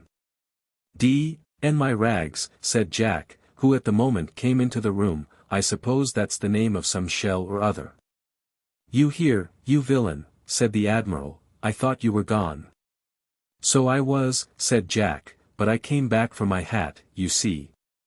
Away he went again, and the admiral resumed his story. "Well, Miss Flora," he said, "you haven't made a good guess, as she didn't say anything at all. She only clung to me like some wild bird to its mother's breast, and cried as if her heart would break." "Indeed?" "Yes. I didn't know the cause of her emotion, but at last I got it out of her." "What was it?" "Oh, a mere trifle. She was already married to somebody else, that's all. Some D fellow, who had gone trading about the islands, a fellow she didn't care a straw about, that was old enough to be her father." "And you left her?" "No, I didn't." "Guess again." "I was a mad-headed youngster. I only felt, I didn't think. I persuaded her to come away with me. I took her aboard my ship, and set sail with her." A few weeks flew like hours. But one day we were hailed by a vessel, and when we neared her, she manned a boat and brought a letter on board, addressed to Belinda. It was from her father, written in his last moments. It began with a curse and ended with a blessing. There was a postscript in another hand, to say the old man died of grief. She read it by my side on the quarter-deck. It dropped from her grasp, and she plunged into the sea. Jack Pringle went after her, but I never saw her again. Gracious heavens! What a tragedy! Yes, tolerable, said the old man. He arose and took his hat and placed it on his head. He gave the crown of it a blow that sent it nearly over his eyes. He thrust his hands deep into his breeches pockets, clenched his teeth, and muttered something inaudible as he strode from the apartment. Who would have thought, Henry, said Flora, that such a man as Admiral Bell had been the hero of such an adventure? I, who indeed, but it shows that we never can judge from appearances, Flora. And that those who seem to us the most heart-whole may have experienced the wildest vicissitudes of passion. And we must remember, likewise, that this was 40 years ago, Henry, which makes a material difference in the state of the case as regards Admiral Bell. It does indeed, more than half a lifetime. And yet how evident it was that his old feelings clung to him. I can well imagine the many hours of bitter regret which the memory of this his lost love must have given him. True, true. I can feel something for him. For have I not lost one who loved me, a worse loss, too, than that which Admiral Bell relates, for am I not a prey to all the horrors of uncertainty? Whereas he knew the worst, and that, at all events, death had claimed its victim, leaving nothing to conjecture in the shape of suffering, so that the mind had nothing to do but to recover slowly, but surely, as it would from the shock which it had received. That is worse than you, Flora, but rather would I have you cherish hope of soon beholding Charles Holland, probably alive and well, than fancy any great disaster has come over him. I will endeavour to do so, replied Flora. I long to hear what has become of Dr. Chillingworth. His disappearance is most singular, for I fully suspected that he had some particular object in view in getting possession for a short time of Bannerworth Hall. But now, from Jack Pringle's account, he appears not to be in it, and, in fact, to have disappeared completely from the sight of all who knew him. Yes, said Flora, but he may have done that, brother, still in furtherance of his object. It may be so, and I will hope that it is so. Keep yourself close, sister, and see no one, while I proceed to his house to inquire if they have heard anything of him. I will return soon, be assured. And, in the meantime, should you see my brother, tell him I shall be at home in an hour or so, and not to leave the cottage. For it is more than likely that the Admiral has gone to Bannerworth Hall, so that you may not see anything of him for some time. Chapter 68. Marchdale's attempted villainy, and the result. Varney the Vampyre left the dungeon of Charles Holland amid the grey ruins, with a perfect confidence the young man would keep his word, and not attempt to escape from that place until the time had elapsed which he had dictated to him. And well might he have that confidence, for having once given his word that he would remain until he heard the clock strike 2 from a neighbouring church, Charles Holland never dreamt for a moment of breaking it. To be sure it was a weary time to wait when liberty appeared before him, but he was the soul of honour, and the least likely man in all the world to infringe in the slightest upon the condition which he had, of his own free will, acceded to. Sir Francis Varney walked rapidly until he came nearly to the outskirts of the town, and then he slackened his pace, proceeding more cautiously, and looking carefully about him, as if he feared to meet anyone who might recognize him. He had not proceeded far in this manner, when he became conscious of the cautious figure of a man gliding along in the opposite direction to that which he was taking. A suspicion struck him, from the general appearance, that it was Marchdale, and if so he wondered to see him abroad at such a time. Still he would not be quite certain. But he hurried forward, so as to meet the advancing figure, and then his suspicions were confirmed, and Marchdale, with some confusion in his looks and manners, accosted him. "Ah, Sir Francis Varney," he said, "you are out late." "Why, you know I should be out late," said Varney, and you likewise know the errand upon which I was to be out. Oh, I recollect, you were to release your prisoner. Yes, I was. And have you done so? Oh, no. Oh, indeed. I am glad you have taken better thoughts of it. Good night, we shall meet tomorrow. Adieu, said Sir Francis Varney. And he watched the retreating figure of Marchdale, and then he added, in a low tone to himself. I know his object well. His craven spirit shrinks at the notion, a probable enough one, I will admit, that Charles Holland has recognized him, and that, if once free, he would denounce him to the Bannerworths, holding him up to scorn in his true colors. And bringing down upon his head, perhaps, something more than detestation and contempt. The villain. He is going now to take the life of the man whom he considers chained to the ground. Well, they must fight it out together. Charles Holland is sufficiently free to take his own part, although Marchdale little thinks that such is the case. Marchdale walked on for some little distance, and then he turned and looked after Sir Francis Varney. Indeed, he said. So you have not released him tonight, but I know well will do so soon. I do not, for my part, admire this romantic generosity which sets a fox free at the moment that he's the most dangerous. It's all very well to be generous, but it is better to be just first, and that I consider means looking after oneself first. I have a poniard here which will soon put an end to the troubles of the prisoner in his dungeon, its edge is keen and sharp, and will readily find a way to his heart. He walked on quite exultingly and carelessly now, for he had got into the open country, and it was extremely unlikely that he would meet anybody on his road to the ruins. It did not take many minutes, sharp walking now to bring him close to the spot which he intended should become such a scene of treacherous slaughter, and just then he heard from afar off something like the muttering of thunder. As if heaven itself was proclaiming its vengeance against the man who had come out to slay one of its best and noblest creatures. What is that? Said Marchdale, shrinking back a moment. What is that? An approaching storm. It must be so, for, now I recollect me, the sun set behind a bank of clouds of a fiery redness, and as the evening drew in there was every appearance in the heavens of some ensuing strife of the elements. He listened for a few moments, and fixed his eyes intently in the direction of the horizon from where the muttering sounds had proceeded. He had not long to wait before he saw a bright flash of blue lightning, which for one instant illumined the sky.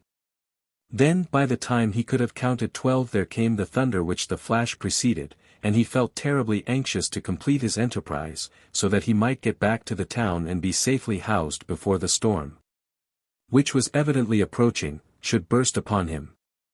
It is sweeping on apace, he said, why did I not come earlier? Even as he spoke he plunged among the recesses of the ruins, and searching about for the old stone which covered the entrance to the dungeon, he was surprised to find it rolled from its place, and the aperture open. What is the meaning of this? He said, how negligent of Sir Francis Varney, or perhaps, after all, he was only jesting with me, and let the prisoner go. If that should be the case, I am foiled indeed.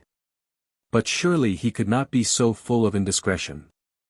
Again came a dazzling flash of lightning, which now, surrounded by the ruins as he was, made him shrink back and cover his eyes for a moment. And then followed a peal of thunder with not half the duration of time between it and the flash which had characterized the previous electric phenomenon. The storm approaches fast, said Marchdale. I must get my work done quickly, if indeed my victim be here, which I begin seriously to doubt. He descended the intricate winding passage to the vault below, which served the purpose of a dungeon, and when he got very nearly into the depth of its recesses, he called aloud, saying, Ho! What ho! Is there anyone here? Yes, said Charles Holland, who fancied it might be his former visitor returned. Have you come to repent of your purpose? Ah, said Marchdale to himself, Sir Francis, after all, has told me the truth, the prisoner is still here. The light from without was not near sufficient to send the least ray into the depths of that dungeon, so that Marchdale, when he entered the place, could see nothing but an absolute blackness. It was not so, however, with Charles Holland, whose eyes had been now so long accustomed to the place that he could see in it as if a dim twilight irradiated it, and he at once, in his visitor, saw his worst foe. And not the man who had comparatively set him free. He saw, too, that the hand of his visitor grasped a weapon, which Marchdale thought that, favored by the darkness, he might carry openly in perfect security. "Where are you?" said Marchdale. "I cannot see you." "Here," said Charles, "you may feel my grip," and he sprung upon him in an instant. The attack was so sudden and so utterly unexpected, that Marchdale was thrown backwards, and the dagger wrested from his grasp, during the first impulse which Charles Holland had thrown into his attack. Moreover, his head struck with such violence against the earthen floor, that it produced a temporary confusion of his faculties, so that, had Charles Holland been so inclined, he might, with Marchdale's own weapon, have easily taken his life. The young man did, on the impulse of the moment, raise it in his hand, but, on the impulse of another thought, he cast it from him, exclaiming, "No, no. Not that, I should be as bad as he, or nearly so. This villain has come to murder me, but yet I will not take his life for the deed. What shall I do with him? Ha! A lucky thought, chains." He dragged Marchdale to the identical spot of earth on which he had lain so long. And, as Sir Francis Varney had left the key of the padlock which bound the chains together in it, he, in a few moments, had succeeded in placing the villain Marchdale in the same durance from which he had himself shortly since escaped. "Remain there," he said, "until some one comes to rescue you. I will not let you starve to death, but I will give you a long fast. And, when I come again, it shall be along with some of the Bannerworth family, to show them what a viper they have fostered in their hearts." Marchdale was just sufficiently conscious now to feel all the realities of his situation. In vain he attempted to rise from his prostrate position. The chains did their duty, keeping down a villain with the same means that they had held in ignominious confinement a true man. He was in a perfect agony, inasmuch as he considered that he would be allowed to remain there to starve to death, thus achieving for himself a more horrible death than any he had ever thought of inflicting. "Villain!" exclaimed Charles Holland, "you shall there remain, and, let you have what mental sufferings you may, you richly deserve them." He heeded not the cries of Marchdale, he heeded not his imprecations any more than he did his prayers. And the arch-hypocrite used both in abundance. Charles was but too happy once more to look upon the open sky, although it was then in darkness, to heed anything that Marchdale, in the agony to which he was now reduced, might feel inclined to say. And, after glancing around him for some few moments, when he was free of the ruins, and inhaling with exquisite delight the free air of the surrounding meadows, he saw, by the twinkling of the lights, in which direction the town lay. And knowing that by taking a line in that path, and then after a time diverging a little to the right, he should come to Bannerworth Hall, he walked on. Never in his whole life probably feeling such an enjoyment of the mere fact of existence as at such a moment as that of exquisite liberty. Our readers may with us imagine what it is to taste the free, fresh air of heaven, after being long pent up, as he, Charles Holland, had been, in a damp, noisome dungeon, teeming with unwholesome exhalations. They may well suppose with what an amount of rapture he now found himself unrestrained in his movements by those galling fetters which had hung for so long a period upon his youthful limbs, and which, not unfrequently in the despair of his heart, he had thought he should surely die in. And last, although not least in his dear esteem, did the rapturous thought of once more looking in the sweet face of her he loved come cross him with a gush of delight. "Yes," he exclaimed, as he quickened his pace, "yes. I shall be able to tell Flora Bannerworth how well and how truly I love her. I shall be able to tell her that, in my weary and hideous imprisonment, the thought alone of her has supported me." As he neared the hall, he quickened his pace to such an extent, that soon he was forced to pause altogether, as the exertion he had undertaken pretty plainly told him that the imprisonment, scanty diet, and want of exercise, which had been his portion for some time past, had most materially decreased his strength. His limbs trembled, and a profuse perspiration bedewed his brow, although the night was rather cold than otherwise. "I am very weak," he said, and much I wonder now that I succeeded in overcoming that villain Marchdale. Who, if I had not done so, would most assuredly have murdered me. And it was a wonder, for Marchdale was not an old man, although he might be considered certainly as past the prime of life, and he was of a strong and athletic build. But it was the suddenness of his attack upon him which had given Charles Holland the great advantage, and had caused the defeat of the ruffian who came bent on one of the most cowardly and dastardly murders that could be committed, namely, upon an unoffending man, whom he supposed to be loaded with chains, and incapable of making the least efficient resistance. Charles soon again recovered sufficient breath and strength to proceed towards the hall, and now warned, by the exhaustion which had come over him, that he had not really anything like strength enough to allow him to proceed rapidly. He walked with slow and deliberate steps. This mode of proceeding was more favorable to reflection than the wild, rapid one which he had at first adopted. And in all the glowing colors of youthful and ingenious fancy did he depict to himself the surprise and the pleasure that would beam in the countenance of his beloved Flora when she should find him once again by her side. Of course, he, Charles, could know nothing of the contrivances which had been resorted to, and which the reader may lay wholly to the charge of Marchdale, to blacken his character, and to make him appear faithless to the love he had professed. Had he known this, it is probable that indignation would have added wings to his progress, and he would not have been able to proceed at the leisurely pace he felt that his state of physical weakness dictated to him. And now he saw the topmost portion at Bannerworth Hall pushing out from amongst the trees with which the ancient pile was so much surrounded, and the sight of the home of his beloved revived him, and quickened the circulation of the warm blood in his veins. "I shall behold her now," he said, "I shall behold her how. A few minutes more, and I shall hold her to my heart, that heart which has been ever hers, and which carried her image enshrined in its deepest recesses, even into the gloom of a dungeon." But let us, while Charles Holland is indulging in these delightful anticipations which, we regret, in consequence of the departure of the Bannerworths from the hall, will not be realized so soon as he supposes, look back upon the discomfited hypocrite and villain, Marchdale, who occupies his place in the dungeon of the old ruins.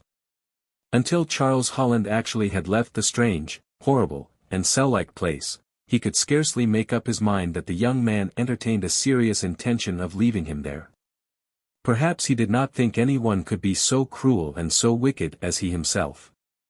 For the reader will no doubt recollect that his, Marchdale's, counsel to Varney, was to leave Charles Holland to his fate, chained down as he was in the dungeon.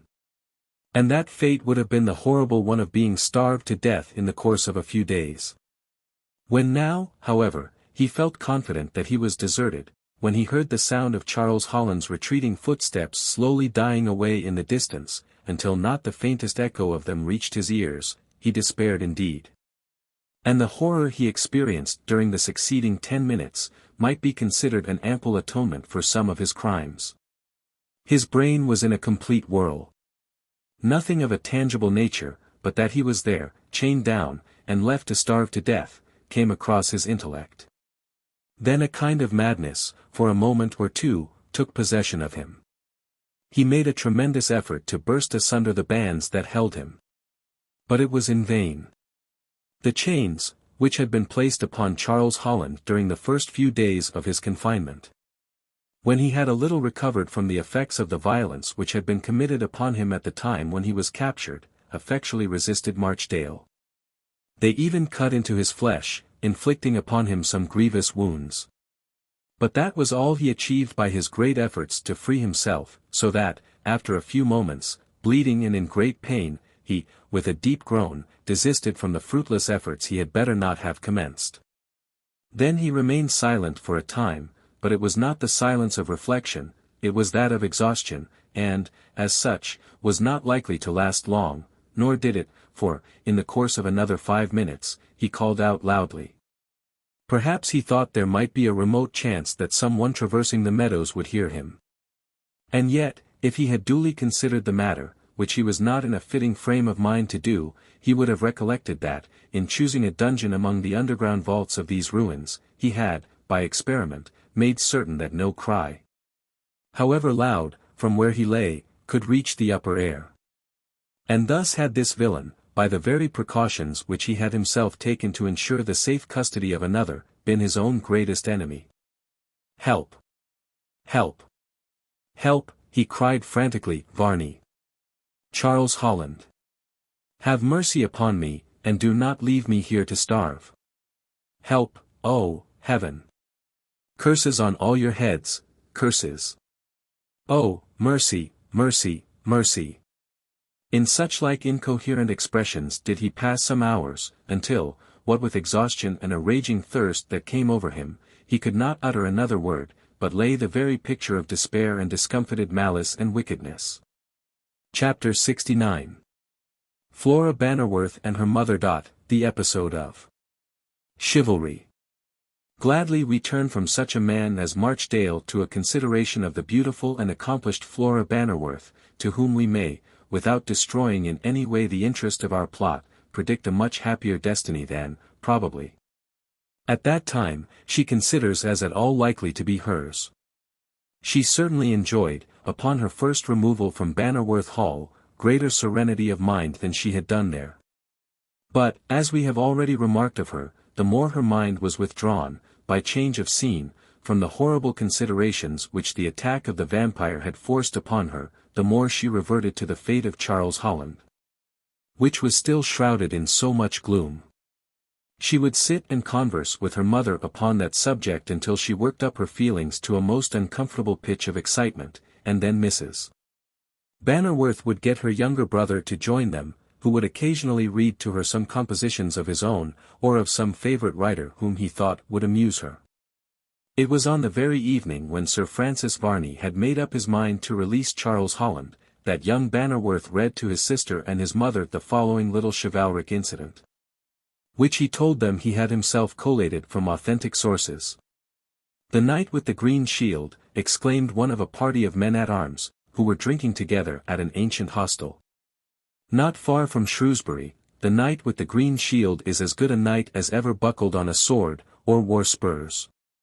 "Then how comes it he is not one of the victors in the day's tournament?" exclaimed another. "By the bones of Alfred," said a third, "a man must be judged of by his deserts, and not by the partiality of his friends." "That's my opinion, friends." "And mine, too," said another. "That is all very true, and my opinion would go with yours, too, but not in this instance. Though you may accuse me of partiality, yet I am not so. For I have seen some of the victors of today by no means forward in the press of battle, men who, I will not say feared danger, but who liked it not so well but they avoided it as much as possible. Ay, marry, and so have I. The reason is, 'tis much easier to face a blunted lance, than one with a spear-head, and a man may practice the one and thrive in it, but not the other, for the best lance in the tournament is not always the best arm in the battle. And that is the reason of my saying the knight with the green shield was a good knight. I have seen him in the midst of the melee, when men and horses have been hurled to the ground by the shock. There he has behaved himself like a brave knight, and has more than once been noticed for it. But how can he be so easily overthrown today? That speaks something. His horse is an old one." "So much the better," said another. "He's used to his work, and as cunning as an old man. But he has been wounded more than once, and is weakened very much. Besides, I saw him lose his footing, else he had overthrown his opponent. He did not seem distressed about his accident, at all events, but sat contented in the tent. He knows well that those who know him will never attribute his misadventure either to want of courage or conduct. Moreover, he seems to be one of those who care but little for the opinion of men who care nothing for him. And he's right. Well, dear comrades, the health of Green Knight, or the knight with a green shield, for that's his name, or the designation he chooses to go by. A health to the knight with the green shield!" shouted the men-at-arms, as they lifted their cups on high. "Who is he?" inquired one of the men-at-arms, of him who had spoken favourably of the stranger. "I don't know." "And yet you spoke favourably of him a few seconds back, and said what a brave knight he was." "And so I uphold him to be, but, I tell you what, friend, would do as much for the greatest stranger I ever met." I have seen him fight where men and horses have bit the dust in hundreds, and that, in my opinion, speaks out for the man and warrior. He who cannot, then, fight like a soldier, had better tilt at home in the castle yard, and there win ladies' smiles, but not the commendation of the leader of the battle. That's true. I myself recollect very well Sir Hugh de Colbert, a very accomplished knight in the castle yard, but his men were as fine a set of fellows as ever crossed a horse, to look at, but they proved deficient at the moment of trial. They were broken, and fled in a moment, and scarce one of them received a scratch. Then they hadn't stood the shock of the foeman. No, that's certain. But still I should like to know the knight, to know his name very well. I know it not. He has some reason for keeping it secret, I suppose, but his deeds will not shame it, be it what it may. I can bear witness to more than one foeman falling beneath his battle-axe. Indeed. Yes. And he took a banner from the enemy in the last battle that was fought. Ah, well. He deserves a better fortune tomorrow. Who is to be the bridegroom of the beautiful Bertha, daughter of Lord de Cossey? That will have to be decided, but it is presumed that Sir Guthrie de Beaumont is the intended. Ah! But should he not prove the victor? It's understood. Because it's known he is intended by the parents of the lady, and none would be ungallant enough to prevail against him, save on such conditions as would not endanger the fruits of victory. No. Certainly not. They would lay the trophies at the foot of the beauty worshipped by the knights at the tournament. So, triumphant or not, he's to be the bridegroom, bearing off the prize of valor whether or no, in fact, deserve her or not, that's the fact. So it is, so it is. And a shame, too, friends, but so it is now, but yet, if the knight's horse recovers from the strain, and is fit for work tomorrow, it strikes me that the green shield will give some work to the holiday night. There had been a grand tournament held near Shrewsbury Castle, in honour of the intended nuptials of the beautiful Lady Bertha de Cossey. She was the only daughter of the Earl de Cossey, a nobleman of some note. He was one of an ancient and unblemished name, and of great riches. The lady was beautiful, but, at the same time, she was an unwilling bride, every one could see that, but the bridegroom cared not for that. There was a sealed sorrow on her brow, a sorrow that seemed sincere and lasting, but she spoke not of it to any one, her lips were seldom parted. She loved another. Yes. She loved one who was far away, fighting in the wars of his country, one who was not so rich in lands as her present bridegroom. When he left her, she remembered his promise. It was, to fight on till he earned a fortune, or name that should give him some right to claim her hand, even from her imperious father. But alas! He came not, and what could she do against the commands of one who would be obeyed? Her mother, too, was a proud, haughty woman, one whose sole anxiety was to increase the grandeur and power of her house by such connections.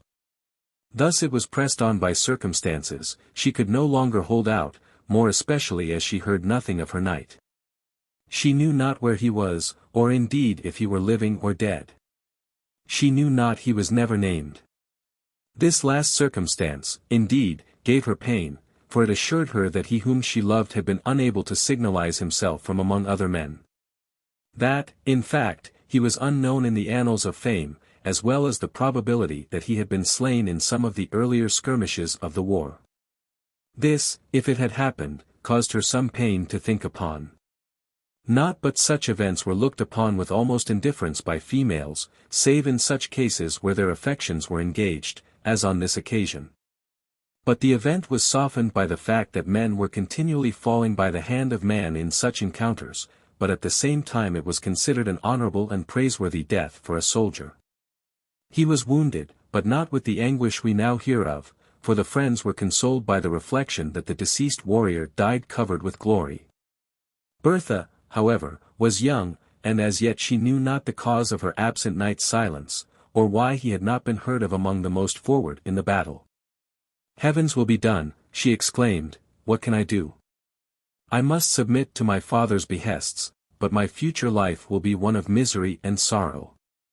She wept to think of the past, and to dream of the future, both alike were sorrowful to think upon, no comfort in the past and no joy in the future. Thus she wept and sorrowed on the night of the first tournament. There was to be a second, and that was to be the grand one, where her intended bridegroom was to show himself off in her eyes, and take his part in the sport. Bertha sat late. She sat sorrowing by the light of the lamps and the flickering flame of the fire, as it rose and fell on the hearth and threw dancing shadows on the walls.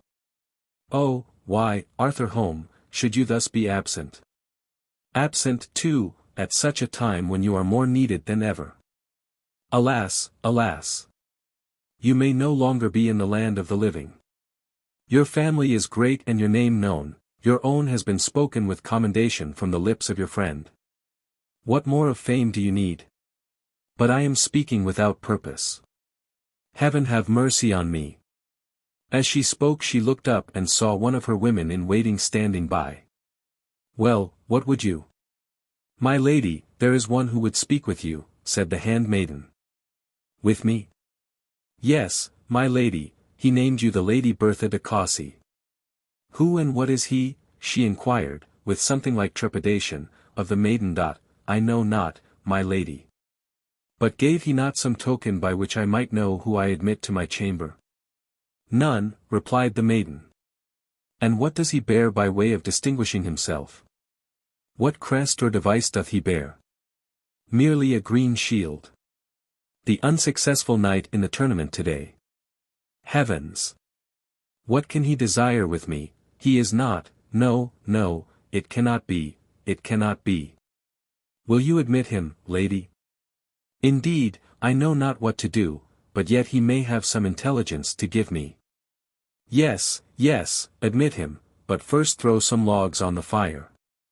The attendant did as she was desired, and then quitted the room for the purpose of admitting the stranger knight with the green shield. In a few moments she could hear the stride of the knight as he entered the apartment, and she thought the step was familiar to her ear. She thought it was the step of Sir Arthur Home, her lover. She waited anxiously to see the door open, and then the stranger entered. His form and bearing was that of her lover, but his visor was down, and she was unable to distinguish the features of the stranger. His armor was such as had seen many a day's hard wear, and there were plenty of marks of the battle about him. His travel-worn accoutrements were altogether such as bespoke service in the field. Sir, you desired to see me. Say wherefore you do so, and if it is news you bring. The knight answered not, but pointed to the female attendant, as if he desired she would withdraw. You may retire, said Bertha. Be within call, and let me know if I am threatened with interruption. The attendant retired, and then the knight and lady were left alone. The former seemed at a loss how to break silence for some moments, and then he said. Lady, oh, heavens, 'tis he, exclaimed Bertha, as she sprang to her feet, it is Sir Arthur Home. It is, exclaimed the knight, pulling up his visor, and dropping on one knee he encircled his arm round the waist of the lady, and at the same moment he pressed her lips to his own.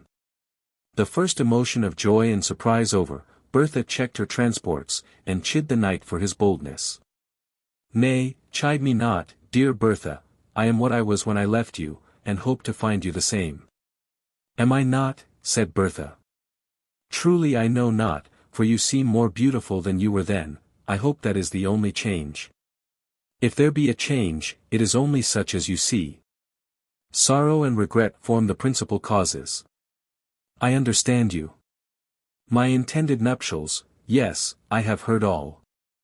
I came here but late in the morning, and my horse was jaded and tired, and my impatience to attend the tournament caused me a disaster which it is well it came not on the second day.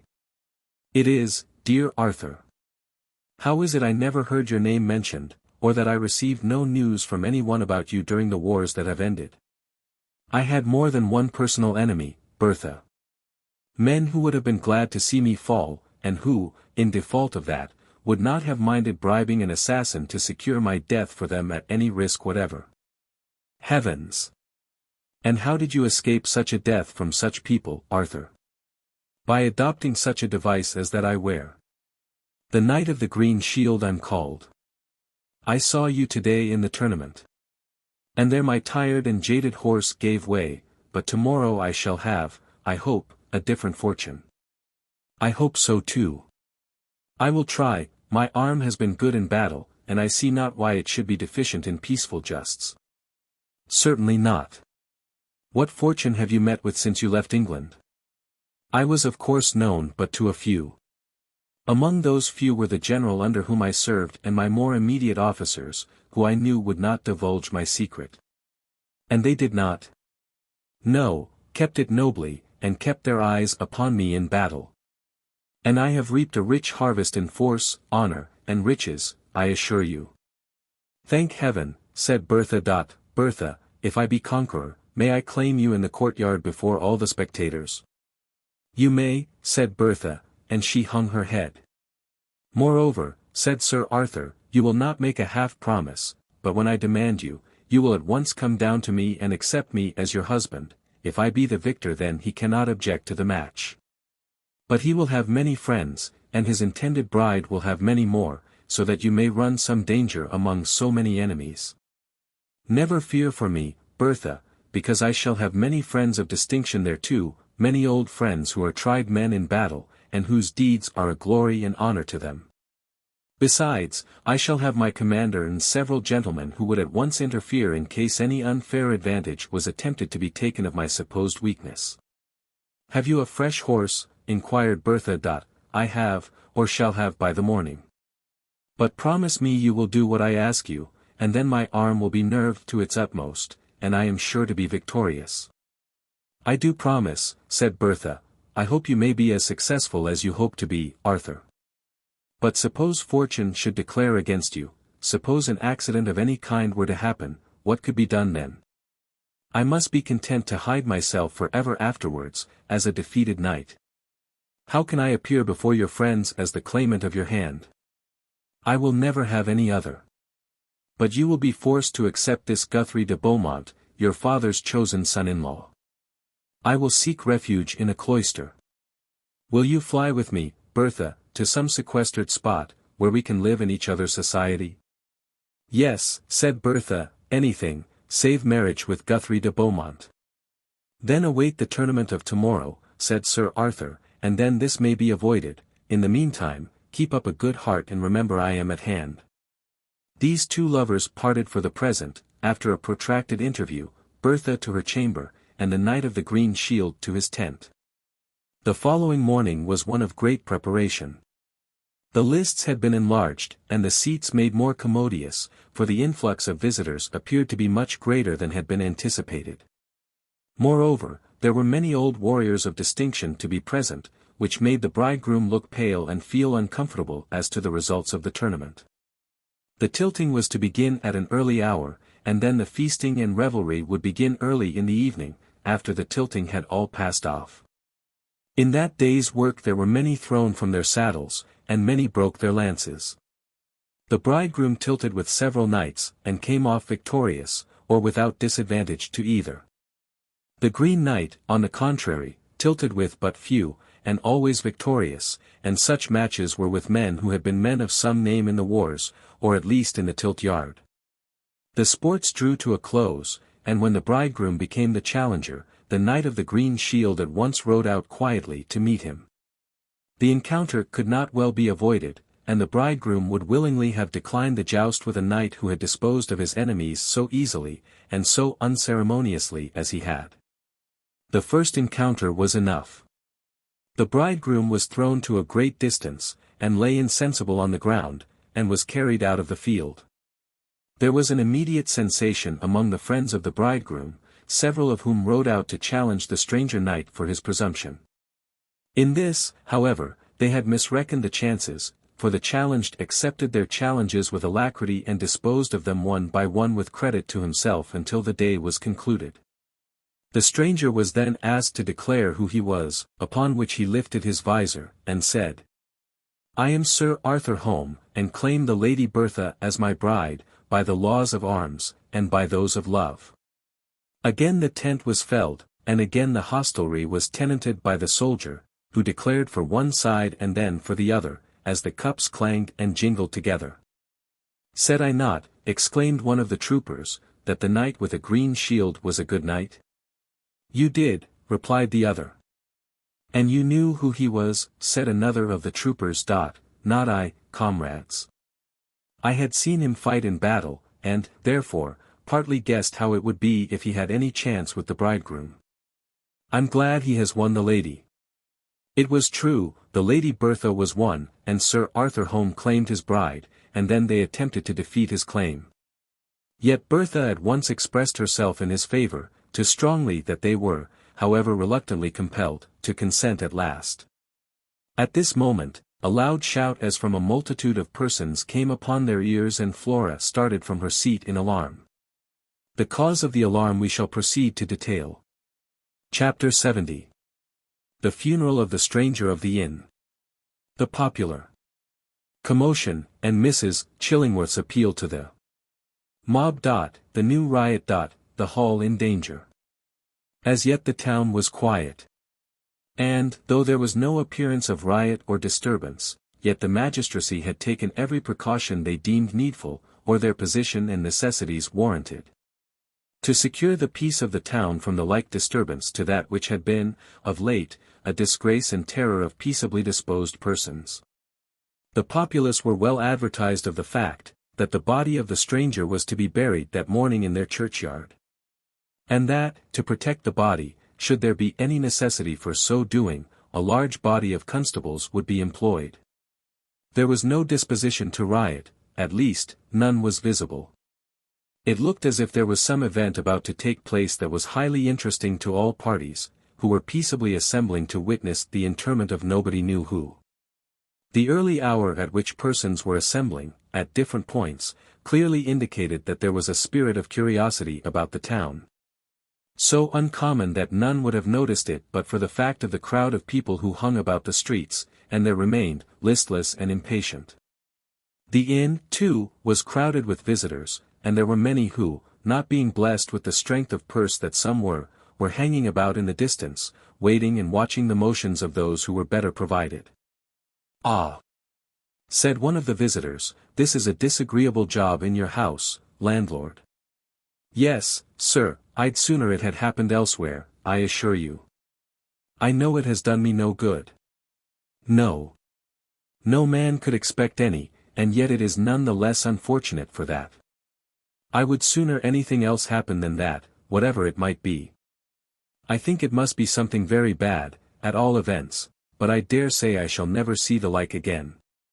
So much the better for the town, said another, for, what with vampires and riots, there has been but little else stirring than mischief and disturbances of one kind and another. Yes. And, what between Varneys and Bannerworths, we have had but little peace here. Precisely. Do you know it's my opinion that the least thing would upset the whole town. Any one unlucky word would do it, I am sure, said a tall thin man. I have no doubt of it, said another, but I hope the military would do their duty under such circumstances, for people's lives and property are not safe in such a state of things. Oh, dear no. I wonder what has become of Varney, or where he can have gone to. Some thought he must have been burned when they burned his house, replied the landlord. But I believe it generally understood he's escaped, has he not? No traces of his body were found in the ruins. None. Oh. He's escaped, there can be no doubt of that. I wish I had some fortune depending upon the fact, it would be mine, I am sure. Well, the Lord keep us from vampires and such like cattle, said an old woman. I shall never sleep again in my bed with any safety. It frightens one out of one's life to think of it. What a shame the men didn't catch him and stake him. The old woman left the inn as soon as she had spoke this Christian speech. Humane, said a gentleman, with a sporting coat on. The old woman is no advocate for half measures. You are right, sir, said the landlord. And a very good lookout she keeps upon the pot, to see it's full, and carefully blows the froth off. Ah! I thought as much. How soon will the funeral take place, landlord? Inquired a person, who had at that moment entered the inn. In about an hour's time, sir. Oh. The town seems pretty full, though it is very quiet. I suppose it is more as a matter of curiosity people congregate to see the funeral of this stranger. I hope so, sir. The time is wearing on, and if they don't make a dust, why then the military will not be troubled. I do not expect anything more, sir, said the landlord. For you see they must have had their swing out, as the saying is, and be fully satisfied. They cannot have much more to do in the way of exhibiting their anger or dislike to vampires, they all have done enough. So they have, so they have. Granted, said an old man with a troublesome cough, but when did you ever know a mob to be satisfied? If they wanted the moon and got it, they'd find out it would be necessary to have the stars also. That's uncommonly true, said the landlord. I shouldn't be surprised if they didn't do something worse than ever. Nothing more likely, said the little old man. I can believe anything of a mob, anything, no matter what. The inn was crowded with visitors, and several extra hands were employed to wait upon the customers, and a scene of bustle and activity was displayed that was never before seen. It would glad the heart of a landlord, though he were made of stone, and landlords are usually of much more malleable materials than that. However, the landlord had hardly time to congratulate himself, for the bearers were come now, and the undertaker and his troop of death-following officials.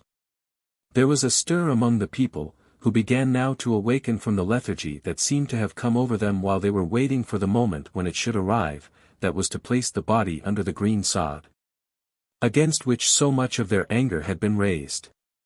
There was a decent silence that pervaded the mob of individuals who had assembled. Death, with all its ghastly insignia, had an effect even upon the unthinking multitude, who were ever ready to inflict death or any violent injury upon any object that came in their way. They never hesitated. But even these, now the object of their hatred was no more, felt appalled.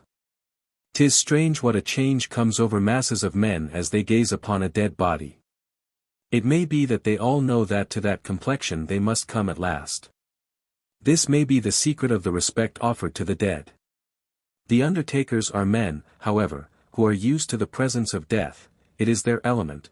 They gain a living by attending upon the last obsequies of the dead. They are used to dead bodies, and care not for them. Some of them are humane men, that is, in their way, and even among them are men who wouldn't be deprived of the joke as they screwed down the last screw.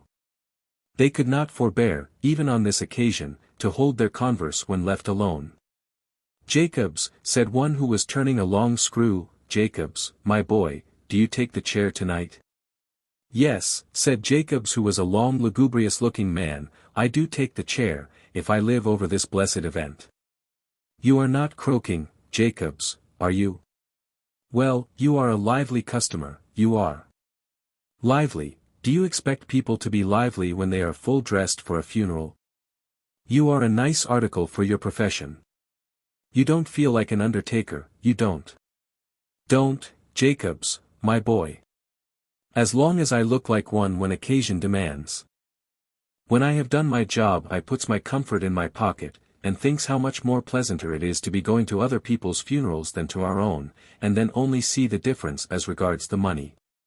True, said Jacobs with a groan.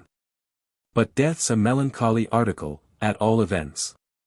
So it is. And then when you come to consider the number of people we have buried, how many have gone to their last homes, and how many more will go the same way? Yes, yes. That's all very well, Jacob. You are precious surly this morning. I'll come tonight. You're brewing a sentimental tale as sure as eggs is eggs. Well, that is pretty certain. But as I was saying, how many more are there? Ah, don't bother yourself with calculations that have neither beginning nor end, and which haven't one point to go. Come, Jacob, have you finished yet? Quite, said Jacob. They now arranged the pall, and placed all in readiness, and returned to a place downstairs where they could enjoy themselves for an odd half-hour. And pass that time away until the moment should arrive when his reverence would be ready to bury the deceased, upon consideration of the fees to be paid upon the occasion. The tap-room was crowded, and there was no room for the men, and they were taken into the kitchen, where they were seated, and earnestly at work, preparing for the ceremony that had so shortly to be performed. "Any better, Jacobs?"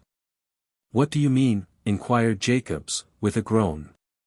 "It's news to me if I have been ill." "Oh, yes, you were doleful upstairs, you know. I've a proper regard for my profession, that's the difference between you and I, you know. I'll wager you what you like, now, that I'll handle a corpse and drive a screw in a coffin as well as you, now, although you are so solid and miserable." "So you may, so you may. Then what do you mean by saying I haven't a proper regard for my profession?" "I say you haven't, and there's the thing that shall prove it, you don't look it, and that's the truth. I don't look like an undertaker." "Indeed I dare say I don't if I ain't dressed like one." "Nor when you are," reiterated Jacob. "Why not, pray?" "Because you have always a grin on your face as broad as a gridiron, that's why."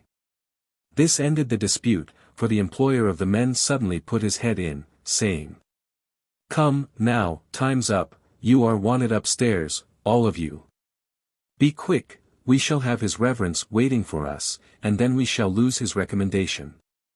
"Ready, sir," said the round man, taking up his pint and finishing it off at a draught. At the same moment he thrust the remains of some bread and cheese into his pocket. Jacob, too, took his pot, and, having finished it, with great gravity followed the example of his more jocose companion, and they all left the kitchen for the room above, where the corpse was lying ready for interment.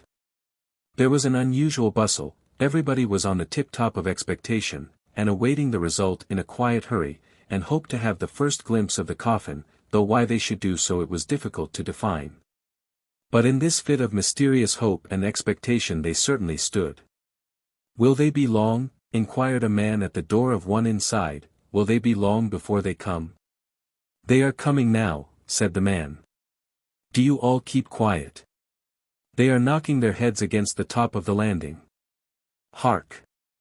There, I told you so." The man departed, hearing something, and being satisfied that he had got some information. "Now, then," said the landlord, "move out of the way, and allow the corpse to pass out. Let me have no indecent conduct, let everything be as it should be." The people soon removed from the passage and vicinity of the doorway, and then the mournful procession, as the newspapers have it, moved forward.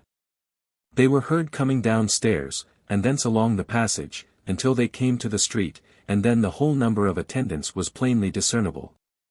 How different was the funeral of one who had friends! He was alone. None followed, save the undertaker and his attendants, all of whom looked solemn from habit and professional motives. Even the jocose man was as supernaturally solemn as could be well imagined. Indeed, nobody knew he was the same man. "Well," said the landlord, as he watched them down the street, as they slowly paced their way with funereal, not sorrowful, solemnity, "well, I am very glad that it is all over." "It has been a sad plague to you," said one. "It has, indeed. It must be to anyone who has had another such a job as this. I don't say it out of any disrespect to the poor man who is dead and gone, quite the reverse, but I would not have such another affair on my hands for pounds. I can easily believe you, especially when we come to consider the disagreeables of a mob. You may say that. There's no knowing what they will or won't do, confound them. If they'd act like men, and pay for what they have, why, then I shouldn't care much about them, but it don't do to have other people in the bar. I should think not, indeed, that would alter the scale of your profits, I reckon. It would make all the difference to me. Business," added the landlord, "conducted on that scale, would become a loss, and a man might as well walk into a well at once." "So I should say. Have many such occurrences as these been usual in this part of the country?" inquired the stranger. "Not usual at all," said the landlord. "But the fact is, the whole neighborhood has run distracted about some superhuman being they call a vampire." "Indeed." "Yes, and they suspected the unfortunate man who has been lying upstairs, a corpse, for some days." "Oh, the man they have just taken in the coffin to bury," said the stranger. "Yes, sir, the same." Well, I thought perhaps somebody of great consequence had suddenly become defunct. Oh, dear no, it would not have caused half the sensation. People have been really mad.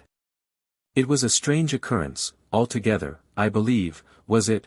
Inquired the stranger. Indeed it was, sir. I hardly know the particulars, there have been so many tales afloat. Though they all concur in one point, and that is, it has destroyed the peace of one family. Who has done so? The vampire. Indeed. I never heard of such an animal, save as a fable, before. It seems to me extraordinary. So it would do to any one, sir, as was not on the spot, to see it, I'm sure I wouldn't. In the meantime, the procession, short as it was of itself, moved along in slow time through a throng of people who ran out of their houses on either side of the way, and lined the whole length of the town. Many of these closed in behind, and followed the mourners until they were near the church, and then they made a rush to get into the churchyard. As yet all had been conducted with tolerable propriety, the funeral met with no impediment. The presence of death among so many of them seemed some check upon the license of the mob, who bowed in silence to the majesty of death. Who could bear ill will against him who was now no more? Man, while he is man, is always the subject of hatred, fear, or love. Some one of these passions, in a modified state, exists in all men, and with such feelings they will regard each other. And it is barely possible that any one should not be the object of some of these, and hence the stranger's corpse was treated with respect. In silence the body proceeded along the highway until it came to the churchyard, and followed by an immense multitude of people of all grades. The authorities trembled, they knew not what all this portended. They thought it might pass off. But it might become a storm first, they hoped and feared by turns, till some of them fell sick with apprehension. There was a deep silence observed by all those in the immediate vicinity of the coffin, but those farther in the rear found full expression for their feelings. Do you think, said an old man to another, that he will come to life again, eh? Oh, yes, vampires always do, and lay in the moonlight, and then they come to life again. Moonlight recovers a vampire to life again. And yet the moonlight is cold. Ah, but who's to tell what may happen to a vampire, or what's hot or what's cold? Certainly not, oh, dear, no. And then they have permission to suck the blood of other people, to live themselves, and to make other people vampires, too. The Lord have mercy upon us. Aye, but they have driven a stake through this one, and he can't get in moonlight or daylight, it's all over, he's certainly done for, we may congratulate ourselves on this point. So we may, so we may. They now neared the grave, the clergyman officiating as usual on such occasions. There was a large mob of persons on all sides, with serious faces, watching the progress of the ceremony, and who listened in quietness. There was no sign of any disturbance amongst the people, and the authorities were well pleased, they congratulated themselves upon the quietness and orderliness of the assemblage. The service was ended and the coffin lowered, and the earth was thrown on the coffin lid with a hollow sound. Nobody could hear that sound unmoved. But in a short while the sound ceased as the grave became filled. It was then trodden carefully down. There were no relatives there to feel affected at the last scene of all. They were far away, and, according to popular belief upon the subject, they must have been dead some ages. The mob watched the last shovelful of earth thrown upon the coffin, and witnessed the ramming down of the soil, and the heaping of it over at top to make the usual monument. For all this was done speedily and carefully, lest there should be any tendency to exhume the body of the deceased. The people were now somewhat relieved, as to their state of solemnity and silence. They would all of them converse freely on the matter that had so long occupied their thoughts. They seemed now let loose, and everybody found himself at liberty to say or do something, no matter if it were not very reasonable. That is not always required of human beings who have souls, or, at least it is unexpected, and were it expected, the expectation would never be realized. The day was likely to wear away without a riot, nay, even without a fight. A most extraordinary occurrence for such a place under the existing circumstances. For of late the populace, or, perhaps, the townspeople, were extremely pugnacious, and many were the disputes that were settled by the very satisfactory application of the knuckles to the head of the party holding a contrary opinion.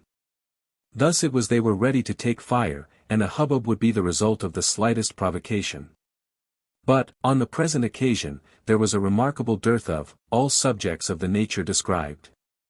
Who was to lead Israel out to battle? Alas! No one on the present occasion. Such a one, however, appeared, at least, one who furnished a ready excuse for a disturbance. Suddenly, Mrs. Chillingworth appeared in the midst of a large concourse of people. She had just left her house, which was close at hand, her eyes red with weeping, and her children around her on this occasion. The crowd made way for her, and gathered round her to see what was going to happen. "Friends and neighbors," she said, "can any of you relieve the tears of a distressed wife and mother? Have any of you seen anything of my husband, Mr. Chillingworth?" "What, the doctor?" exclaimed one. "Yes, Mr. Chillingworth, the surgeon. He has not been home 2 days and a night. I'm distracted. What can have become of him I don't know, unless—" Here Mrs. Chillingworth paused, and some person said, "Unless what, Mrs. Chillingworth?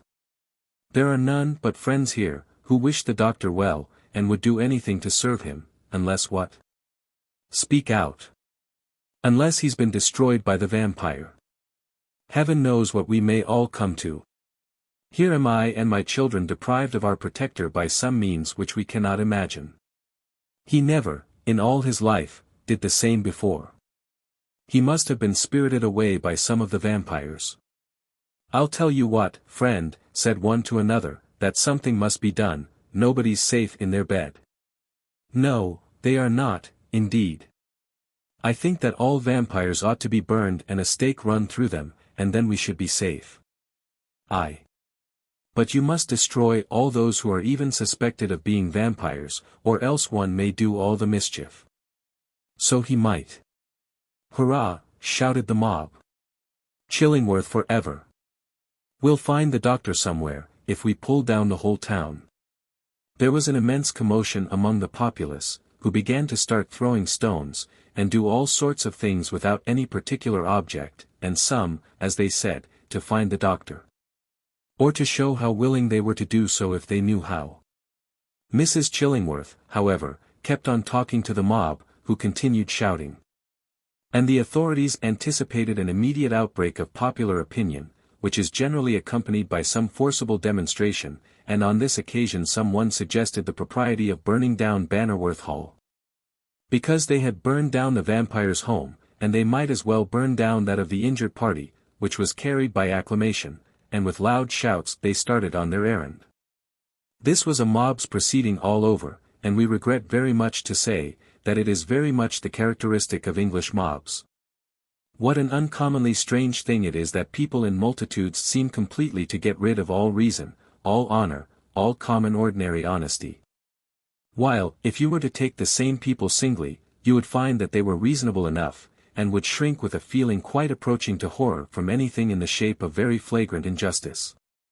This can only be accounted for by a piece of cowardice in the human race, which induces them when alone, and acting with the full responsibility of their actions, to shrink from what it is quite evident they have a full inclination to do. And will do when, having partially lost their individuality in a crowd, they fancy, that to a certain extent they can do so with impunity. The burning of Sir Francis Varney's house, although it was one of those proceedings which would not bear the test of patient examination, was yet, when we take all the circumstances into consideration, an act really justifiable and natural in comparison with the one which was now meditated. Bannerworth Hall had never been the residence even of anyone who had done the people any injury or given them any offence, so that to let it become a prey to the flames was but a gratuitous act of mischief. It was, however, or seemed to be, doomed, for all who have had any experience in mobs, must know how extremely difficult it is to withdraw them from any impulse once given, especially when that impulse, as in the present instance, is of a violent character. "Down with Bannerworth Hall," was the cry. Burn it," and augmented by fresh numbers each minute, the ignorant, and, in many respects, ruffianly assemblage, soon arrived within sight of what had been for so many years the bane of the Bannerworths. And whatever may have been the fault of some of that race, those faults had been of a domestic character, and not at all such as would interfere with the public weal.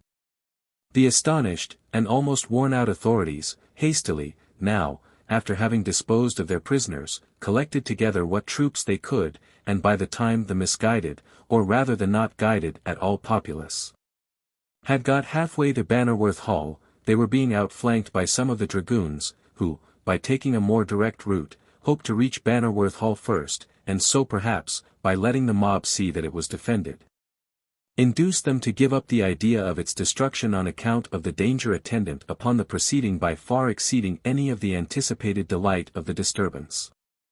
Chapter 71.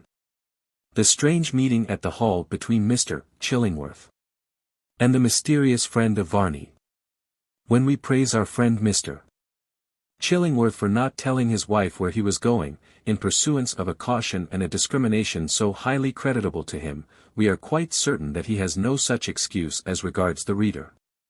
Therefore we say at once that he had his own reasons now for taking up his abode at Bannerworth Hall for a time. These reasons seem to be all dependent upon the fact of having met the mysterious man at Sir Francis Varney's. And although we perhaps would have hoped that the doctor might have communicated to Henry Bannerworth all that he knew and all that he surmised, yet have we no doubt that what he keeps to himself he has good reasons for so keeping, and that his actions as regards it are founded upon some very just conclusions. He has then made a determination to take possession of, and remain in, Bannerworth Hall according to the full and free leave which the Admiral had given him so to do. What results he anticipated from so lonely and so secret a watch we cannot say, but probably they will soon exhibit themselves. It needed no sort of extraordinary discrimination for any one to feel at once that not the least good, in the way of an ambuscade, was likely to be effected by such persons as Admiral Bell or Jack Pringle. They were all very well when fighting should actually ensue, but they both were certainly remarkably and completely deficient in diplomatic skill, or in that sort of patience which should enable them at all to compete with the cunning, the skill, and the nice discrimination of such a man as Sir Francis Varney.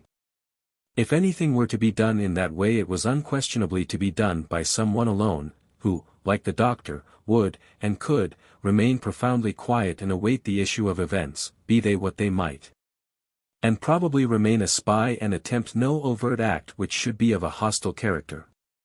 This unquestionably was the mode. And perhaps we should not be going too far when we say it was the only mode which could be with anything like safety relied upon as one likely to lead really to a discovery of Sir Francis Varney's motives in making such determined exertions to get possession of Bannerworth Hall. That night was doomed to be a very eventful one, indeed. For on it had Charles Holland been, by a sort of wild impulsive generosity of Sir Francis Varney, rescued from the miserable dungeon in which he had been confined, and on that night, too, he, whom we cannot otherwise describe than as the villain Marchdale, had been, in consequence of the evil that he himself meditated, and the crime with which he was quite willing to stain his soul, been condemned to occupy Charles's position. On that night, too, had the infuriated mob determined upon the destruction of Bannerworth Hall, and on that night was Mr.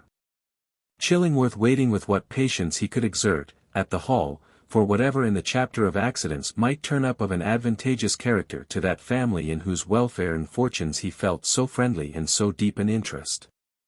Let us look, then, at the worthy doctor as he keeps his solitary watch. He did not, as had been the case when the Admiral shared the place with him in the hope of catching Varney on that memorable occasion when he caught only his boot, sit in a room with a light and the means and appliances for making the night pass pleasantly away.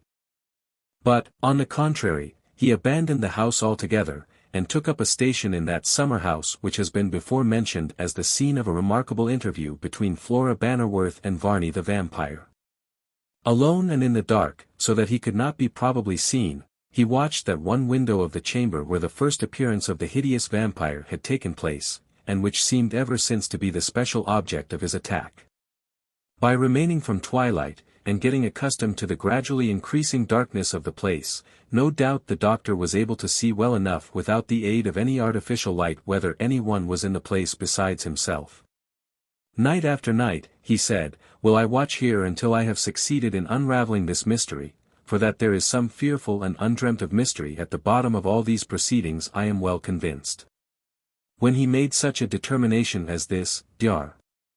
Chillingworth was not at all a likely man to break it, so there, looking like a modern statue in the arbor, he sat with his eyes fixed upon the balcony and the window of what used to be called Flora's room for some hours. The doctor was a contemplative man, and therefore he did not so acutely feel the loneliness of his position as many persons would have done. Moreover, he was decidedly not of a superstitious turn of mind, although certainly we cannot deny an imagination to him. However, if he really had harbored some strange fears and terrors they would have been excusable. When we consider how many circumstances had combined to make it almost a matter of demonstration that Sir Francis Varney was something more than mortal. What quantities of subjects the doctor thought over during his vigil in that garden it is hard to say, but never in his whole life, probably. Had he such a glorious opportunity for the most undisturbed contemplation of subjects requiring deep thought to analyze, than as he had then. At least he felt that since his marriage he had never been so thoroughly quiet, and left so completely to himself.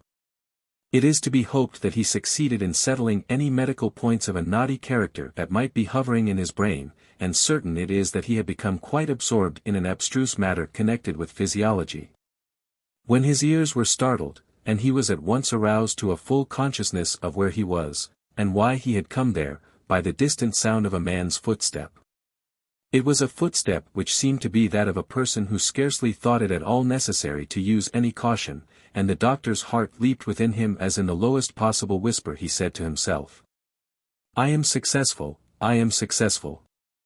It is believed now that the hall is deserted, and no doubt that is Sir Francis Varney come with confidence, to carry out his object in so sedulously attacking it, be that object what it may. Elated with this idea, the doctor listened intently to the advancing footstep, which each moment sounded more clearly upon his ears.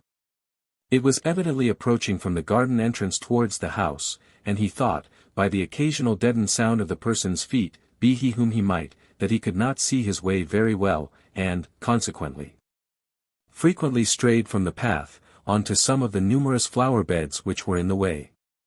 Yes, said the doctor, exultingly, it must be Varney, and now I have but to watch him, and not to resist him, for what good on earth is it to stop him in what he wishes to do, and, by such means, never wrest his secret from him. The only way is to let him go on, and that will I do, most certainly. Now he heard the indistinct muttering of the voice of some one, so low that he could not catch what words were uttered. But he fancied that, in the deep tones, he recognized, without any doubt, the voice of Sir Francis Varney.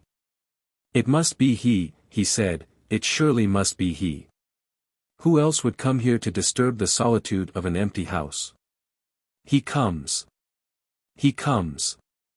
Now the doctor could see a figure emerge from behind some thick beeches, which had before obstructed his vision, and he looked scrutinizingly about, while some doubt stole slowly over his mind now as to whether it was the vampire or not. The height was in favor of the supposition that it was none other than Varney, but the figure looked so much stouter, that Mr. Chillingworth felt a little staggered upon the subject, and unable wholly to make up his mind upon it. The pausing of this visitor, too, opposite that window where Sir Francis Varney had made his attempts, was another strong reason why the doctor was inclined to believe it must be him, and yet he could not quite make up his mind upon the subject, so as to speak with certainty. A very short time, however, indeed, must have sufficed to set such a question as that at rest, and patience seemed the only quality of mind necessary under those circumstances for Mr. Chillingworth to exert. The visitor continued gazing either at that window, or at the whole front of the house, for several minutes, and then he turned away from a contemplation of it, and walked slowly along, parallel with the windows of that dining room, one of which had been broken so completely on the occasion of the Admiral's attempt to take the vampire prisoner. The moment the stranger altered his position, from looking at the window, and commenced walking away from it, Mr. Chillingworth's mind was made up.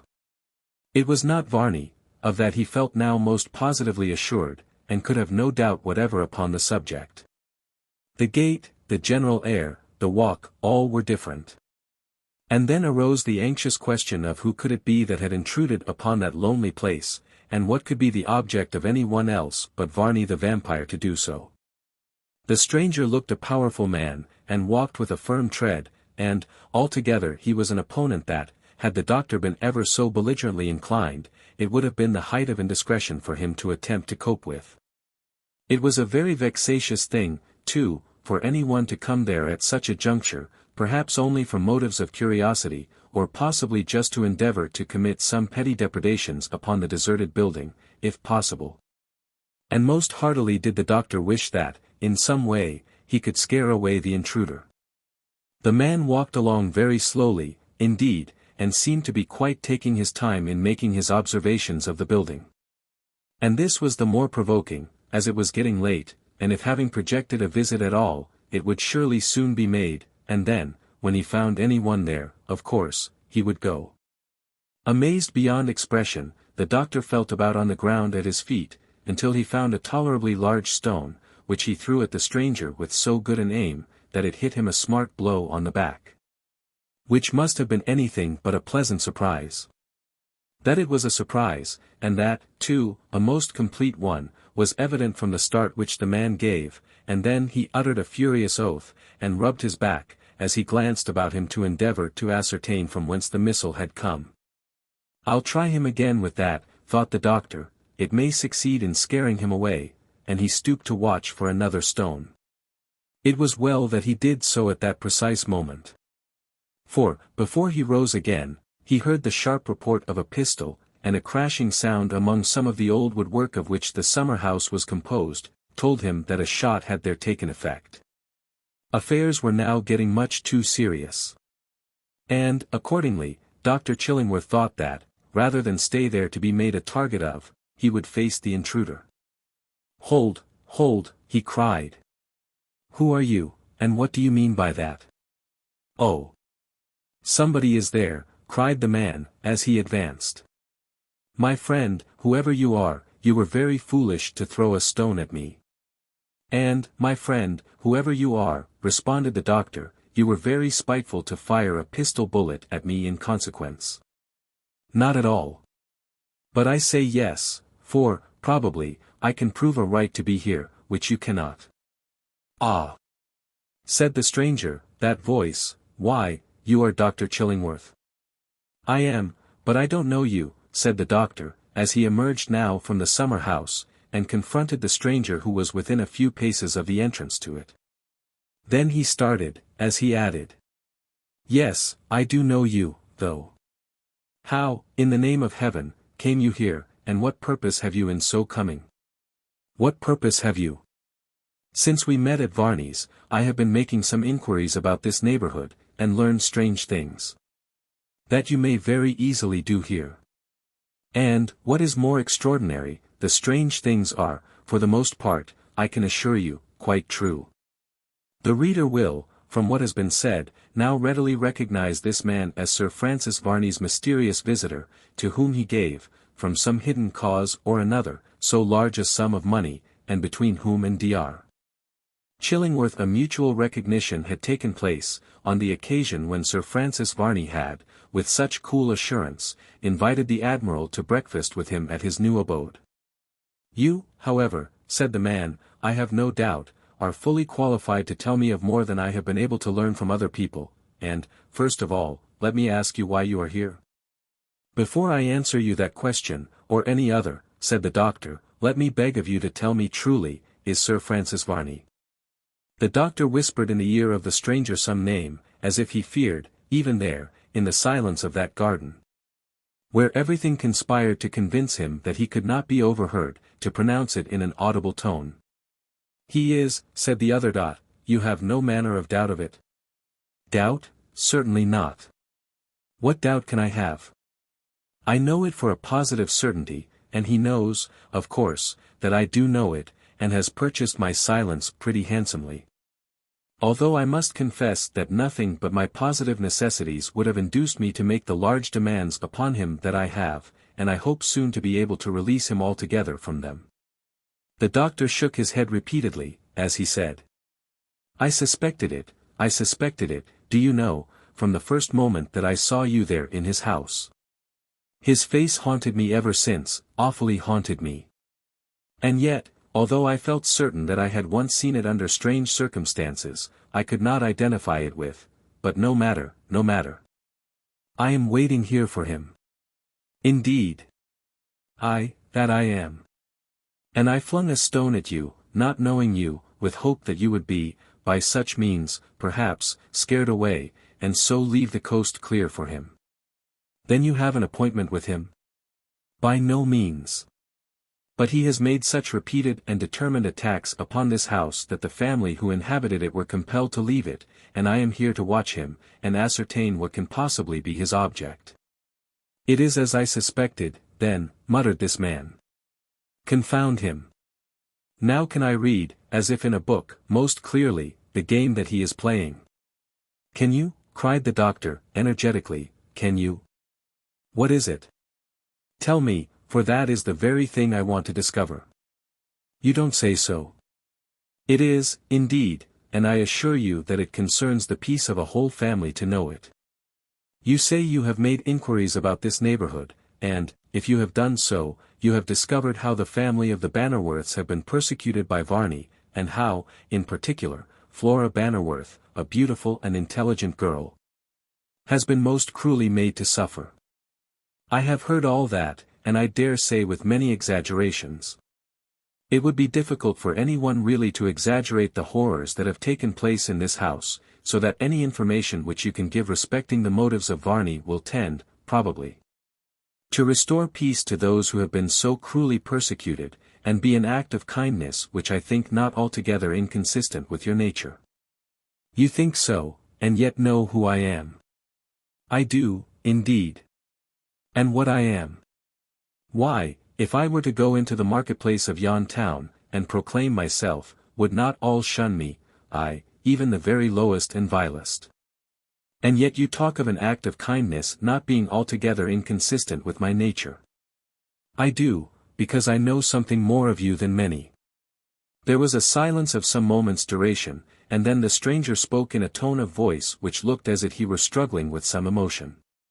Sir, you do know more of me than many. You know what I have been, and you know how I left an occupation which would have made me loathed. But you, even you, do not know what made me take to so terrible a trade. I do not. Would it suit you for me now to tell you? Will you first promise me that you will do all you can for this persecuted family of the Bannerworths, in whom I take so strange an interest? I will. I promise you that freely. Of my own knowledge, of course, I can say but little concerning them, but, upon that warranting, I well believe they deserve abundant sympathy, and from me they shall have it. 1,000 thanks. With your assistance, I have little doubt of being able to extricate them from the tangled web of dreadful incidents which has turned them from their home. And now, whatever you may choose to tell me of the cause which drove you to be what you became, I shall listen to with abundant interest. Only let me beseech you to come into this summer house, and to talk low. I will, and you can pursue your watch at the same time, while I beguile its weariness. Be it so. You knew me years ago, when I had all the chances in the world of becoming respectable and respected. I did, indeed.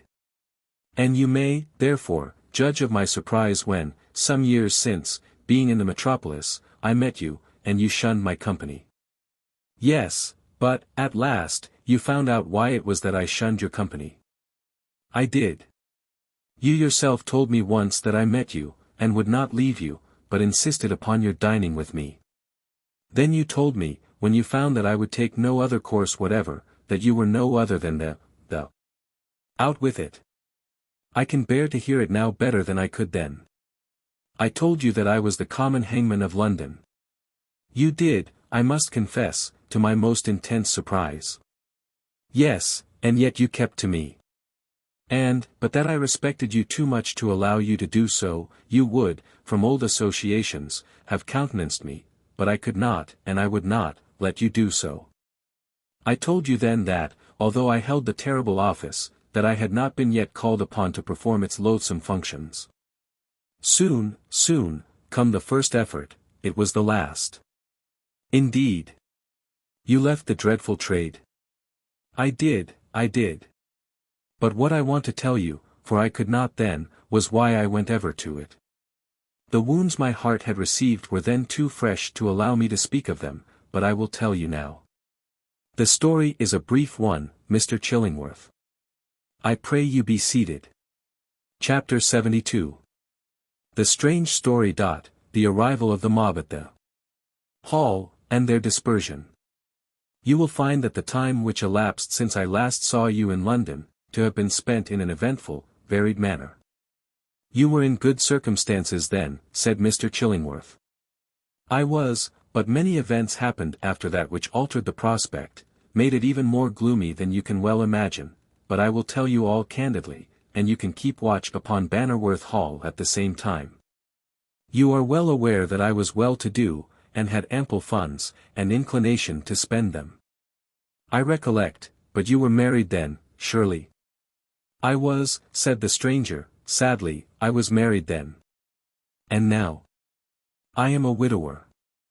The stranger seemed much moved, but, after a moment or so, he resumed, I am a widower now, but how that event came about is partly my purpose to tell you.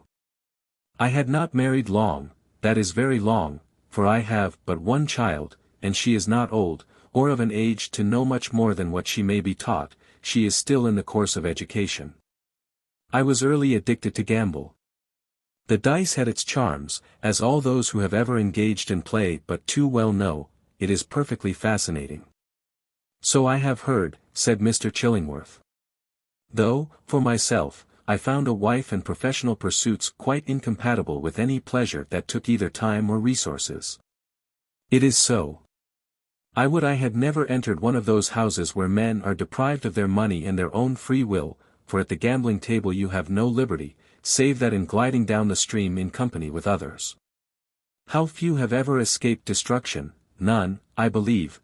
Men are perfectly fascinated. It is ruin alone that enables a man to see how he has been hurried onwards without thought or reflection, and how fallacious were all the hopes he ever entertained. Yes, ruin, and ruin alone, can do this, but, alas, 'tis then too late, the evil is done. Soon after my marriage I fell in with a Chevalier St. John. He was a man of the world in every sense of the word, and one that was well versed in all the ways of society. I never met with any man who was so perfectly master of himself, and of perfect ease and self-confidence as he was. He was never at a loss, and, come what would, never betrayed surprise or vexation, two qualities, he thought, never ought to be shown by any man who moved in society. Indeed. He was a strange man, a very strange man. Did he gamble? It is difficult to give you a correct and direct answer. I should say he did, and yet he never lost or won much, but I have often thought he was more connected with those who did than was believed. Was that a fact? Inquired Mr. Chillingworth. You shall see as we go on, and be able to judge for yourself. I have thought he was. Well, he first took me to a handsome saloon, where gambling was carried on. We had been to the opera. As we came out, he recommended that we should sup at a house where he was well known, and where he was in the habit of spending his evenings after the opera, and before he retired. I agreed to this. I saw no reason why I should not. We went there, and bitterly have I repented of so doing for years since, and do to this day. Your repentance has been sincere and lasting, said Mr. Chillingworth, the one proves the other. It does, but I thought not so then. The place was glittering, and the wine good. It was a kind of earthly paradise, and when we had taken some wine, the Chevalier said to me, I am desirous of seeing a friend backwards, he is at the hazard table. Will you go with me? I hesitated. I feared to see the place where a vice was carried on. I knew myself inclined to prudential motives. I said to him, No, St. John, I'll wait here for you, it may be as well, the wine is good, and it will content me. Do so, he said, smiling. But remember I seldom or never play myself, nor is there any reason why you should. I'll go, but I will not play.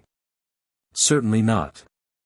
You are free alike to look on, play, or quit the place at any moment you please, and not be noticed, probably, by a single soul. I arose, and we walked backwards, having called one of the men who were waiting about, but who were watchers and doorkeepers of the hell. We were led along the passage, and passed through the pair of doors, which were well secured and rendered the possibility of a surprise almost impossible.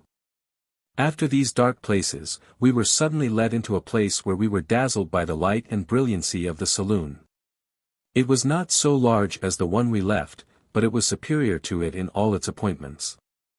At first I could not well see who was, or who was not, in the room where we were. As soon, however, as I found the use of my eyes, I noticed many well-dressed men, who were busily engaged in play, and who took no notice of anyone who entered. We walked about for some minutes without speaking to anyone, but merely looking on. I saw men engaged in play, some with earnestness, others again with great nonchalance, and money changed hands without the least remark. There were but few who spoke, and only those in play.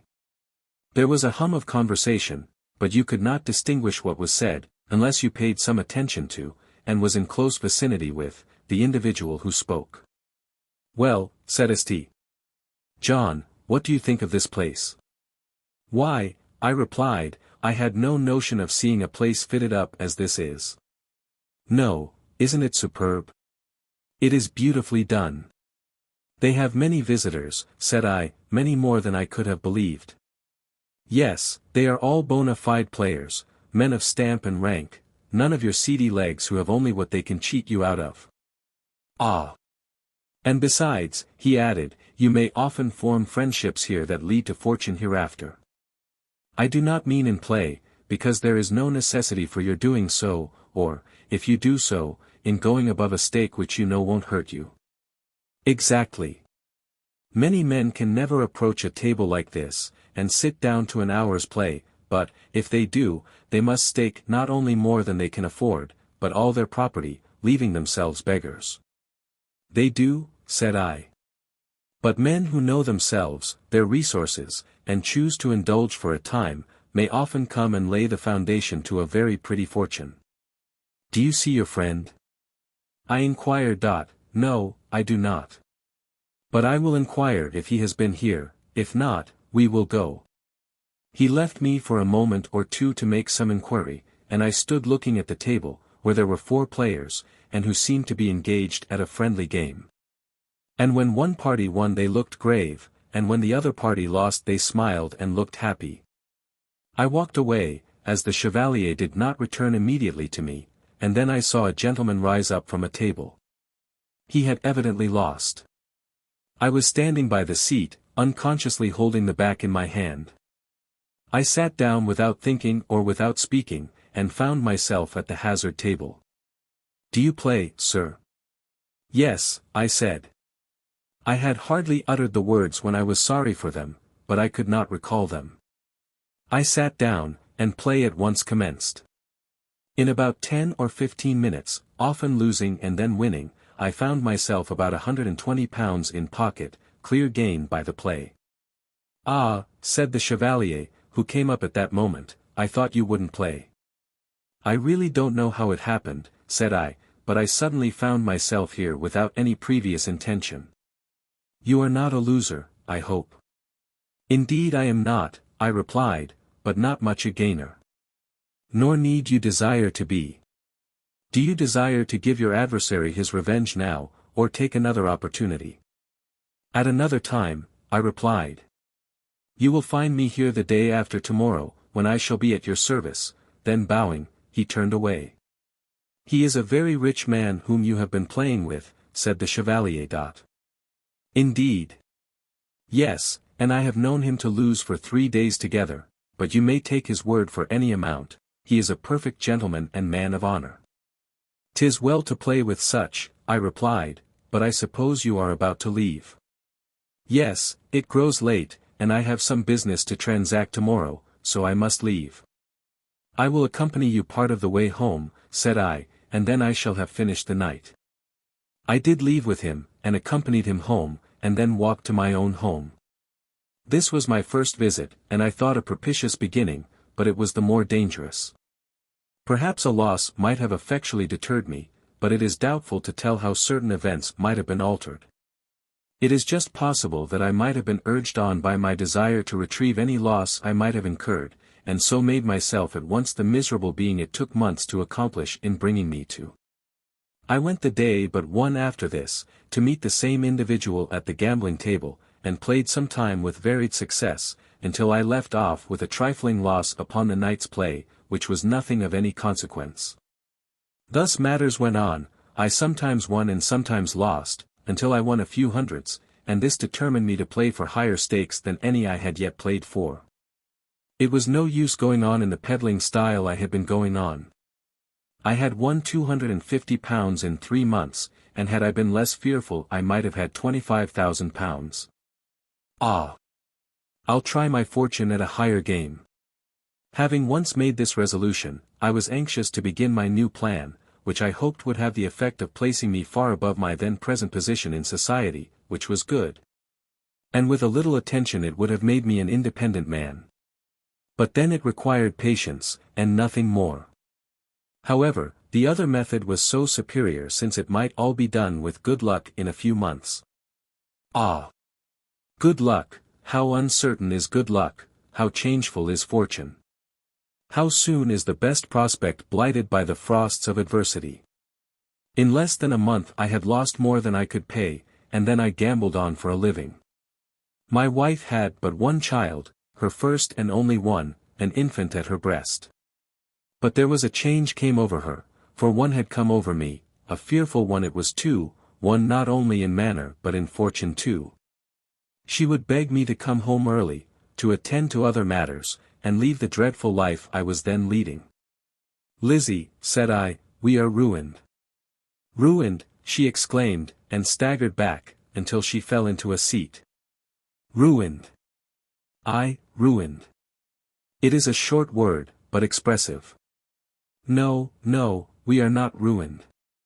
I know what you mean, you would say, we cannot live as we have lived, we must retrench, and so we will, right willingly. You must retrench most wonderfully, I said, with desperate calmness, for the murder must out.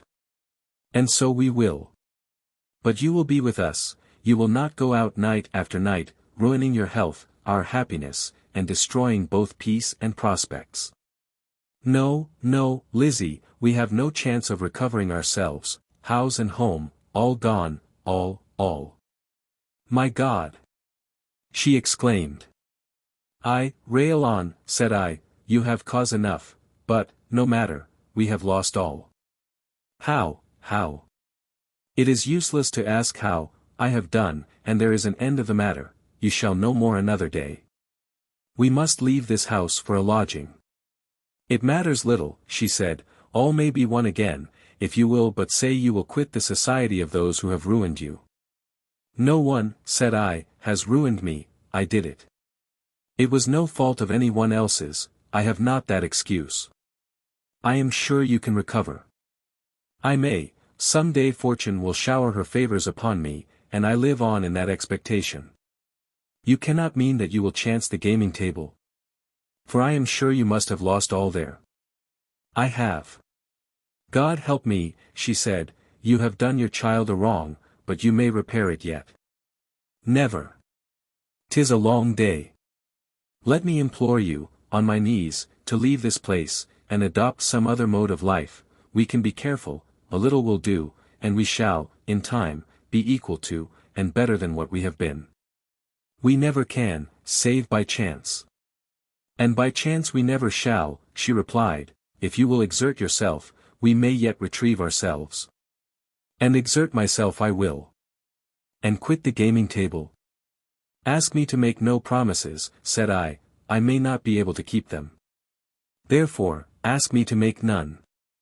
I do ask you, beg of, entreat of you to promise, and solemnly promise me that you will leave that fearful place, where men not only lose all their goods, but the feelings of nature also. Say no more, Lizzie. If I can get a living elsewhere I will, but if not, I must get it there. She seemed to be cast down at this, and she shed tears. I left the room, and again went to the gambling house, and there that night, I won a few pounds, which enabled me to take my wife and child away from the house they had so long lived in, and took them afterwards to a miserable place, one room, where, indeed, there were a few articles of furniture that I had saved from the general wreck of my own property. She took things much less to heart than I could have anticipated. She seemed cheerful and happy. She endeavored to make my home as comfortable as she could. Her whole endeavor was to make me as much as possible forget the past. She wanted, as much as possible, to wean me away from my gambling pursuits, but that was impossible. I had no hope, no other prospect. Thus she strove, but I could see each day she was getting paler, and more pale. Her figure, before round, was more thin, and betrayed signs of emaciation. This preyed upon me, and, when fortune denied me the means of carrying home that which she so much wanted, I could never return for 2 days at a time. Then I would find her shedding tears, and sighing. What could I say? If I had anything to take her, then I used to endeavor to make her forget that I had been away. "Ah," she would exclaim, "you will find me dead one of these days. What you do now for 1 or 2 days, you will do by and by for many days, perhaps weeks. Do not anticipate evil. I cannot do otherwise. Were you in any other kind of employment but that of gambling," she said, "I should have some hope of you, but, as it is, there is none. Speak not of it, my chances may turn out favorable yet, and you may be again as you were." Never. But fortune is inconstant, and may change in my favor as much as she has done in others. Fortune is indeed constant, but misfortune is as inconstant. You are prophetic of evil. Ah! I would to heaven I could predict good. But who ever yet heard of a ruined gambler being able to retrieve himself by the same means that he was ruined? Thus we used to converse, but our conversation was usually of but little comfort to either of us, for we could give neither any comfort to the other, and as that was usually the case, our interviews became less frequent, and of less duration. My answer was always the same. I have no other chance, my prospects are limited to that one place, deprive me of that, and I never more should be able to bring you a mouthful of bread. Day after day, the same result followed, and I was as far from success as ever I was, and ever should be. I was yet a beggar. The time flew by. My little girl was nearly 4 years old, but she knew not the misery her father and mother had to endure. The poor little thing sometimes went without more than a meal a day. And while I was living thus upon the town, upon the chances of the gaming table, many a pang did she cause me, and so did her mother. My constant consolation was this. It is bad luck now, I would say, but will be better by and by. Things cannot always continue thus. It is all for them, all for them. I thought that by continuing constantly in one course, I must be at land at the ebb of the tide. It cannot always flow one way, I thought. I had often heard people say that if you could but have the resolution to play on, you must in the end seize the turn of fortune. If I could but once do that, I would never enter a hell again as long as I drew breath. This was a resolve I could not only make but keep, because I had suffered so much that I would never run through the same misery again that I had already gone through. However, fortune never seemed inclined to take the turn I had hoped for. Fortune was as far off as ever, and had in no case given me any opportunity of recovering myself. A few pounds were the utmost I could at any time muster, and I had to keep up something of an appearance, and seem as if I had 1,000 a year. When, God knows, I could not have mustered 1,000th part of that sum, were all done and paid for. Day after day passed on, and yet no change. I had almost given myself up to despair, when one night when I went home I saw my wife was more than usually melancholy and sad, and perhaps ill. I didn't look at her, I seldom did, because her looks were always a reproach to me. I could not help feeling them so. "Well," said I have come home to you because I have something to bring you, not what I ought, but what I can. You must be satisfied." "I am," she said. "I know also you want it. How is the child, is she quite well?" "Yes, quite." "Where is she?" inquired I, looking round the room, but I didn't see her. "She used to be up. she has gone to bed," she said. "It is very early." "Yes, but she cried so for food that I was obliged to get her to sleep to forget her hunger. Poor thing, she has wanted bread very badly." "Poor thing," I said, "let her be awakened and partake of what I have brought home." With that my wife waked her up, and the moment she opened her eyes she again began to cry for food, which I immediately gave her and saw her devour with the utmost haste and hunger. The sight smote my heart, and my wife sat by watching, and endeavoring to prevent her from eating so fast.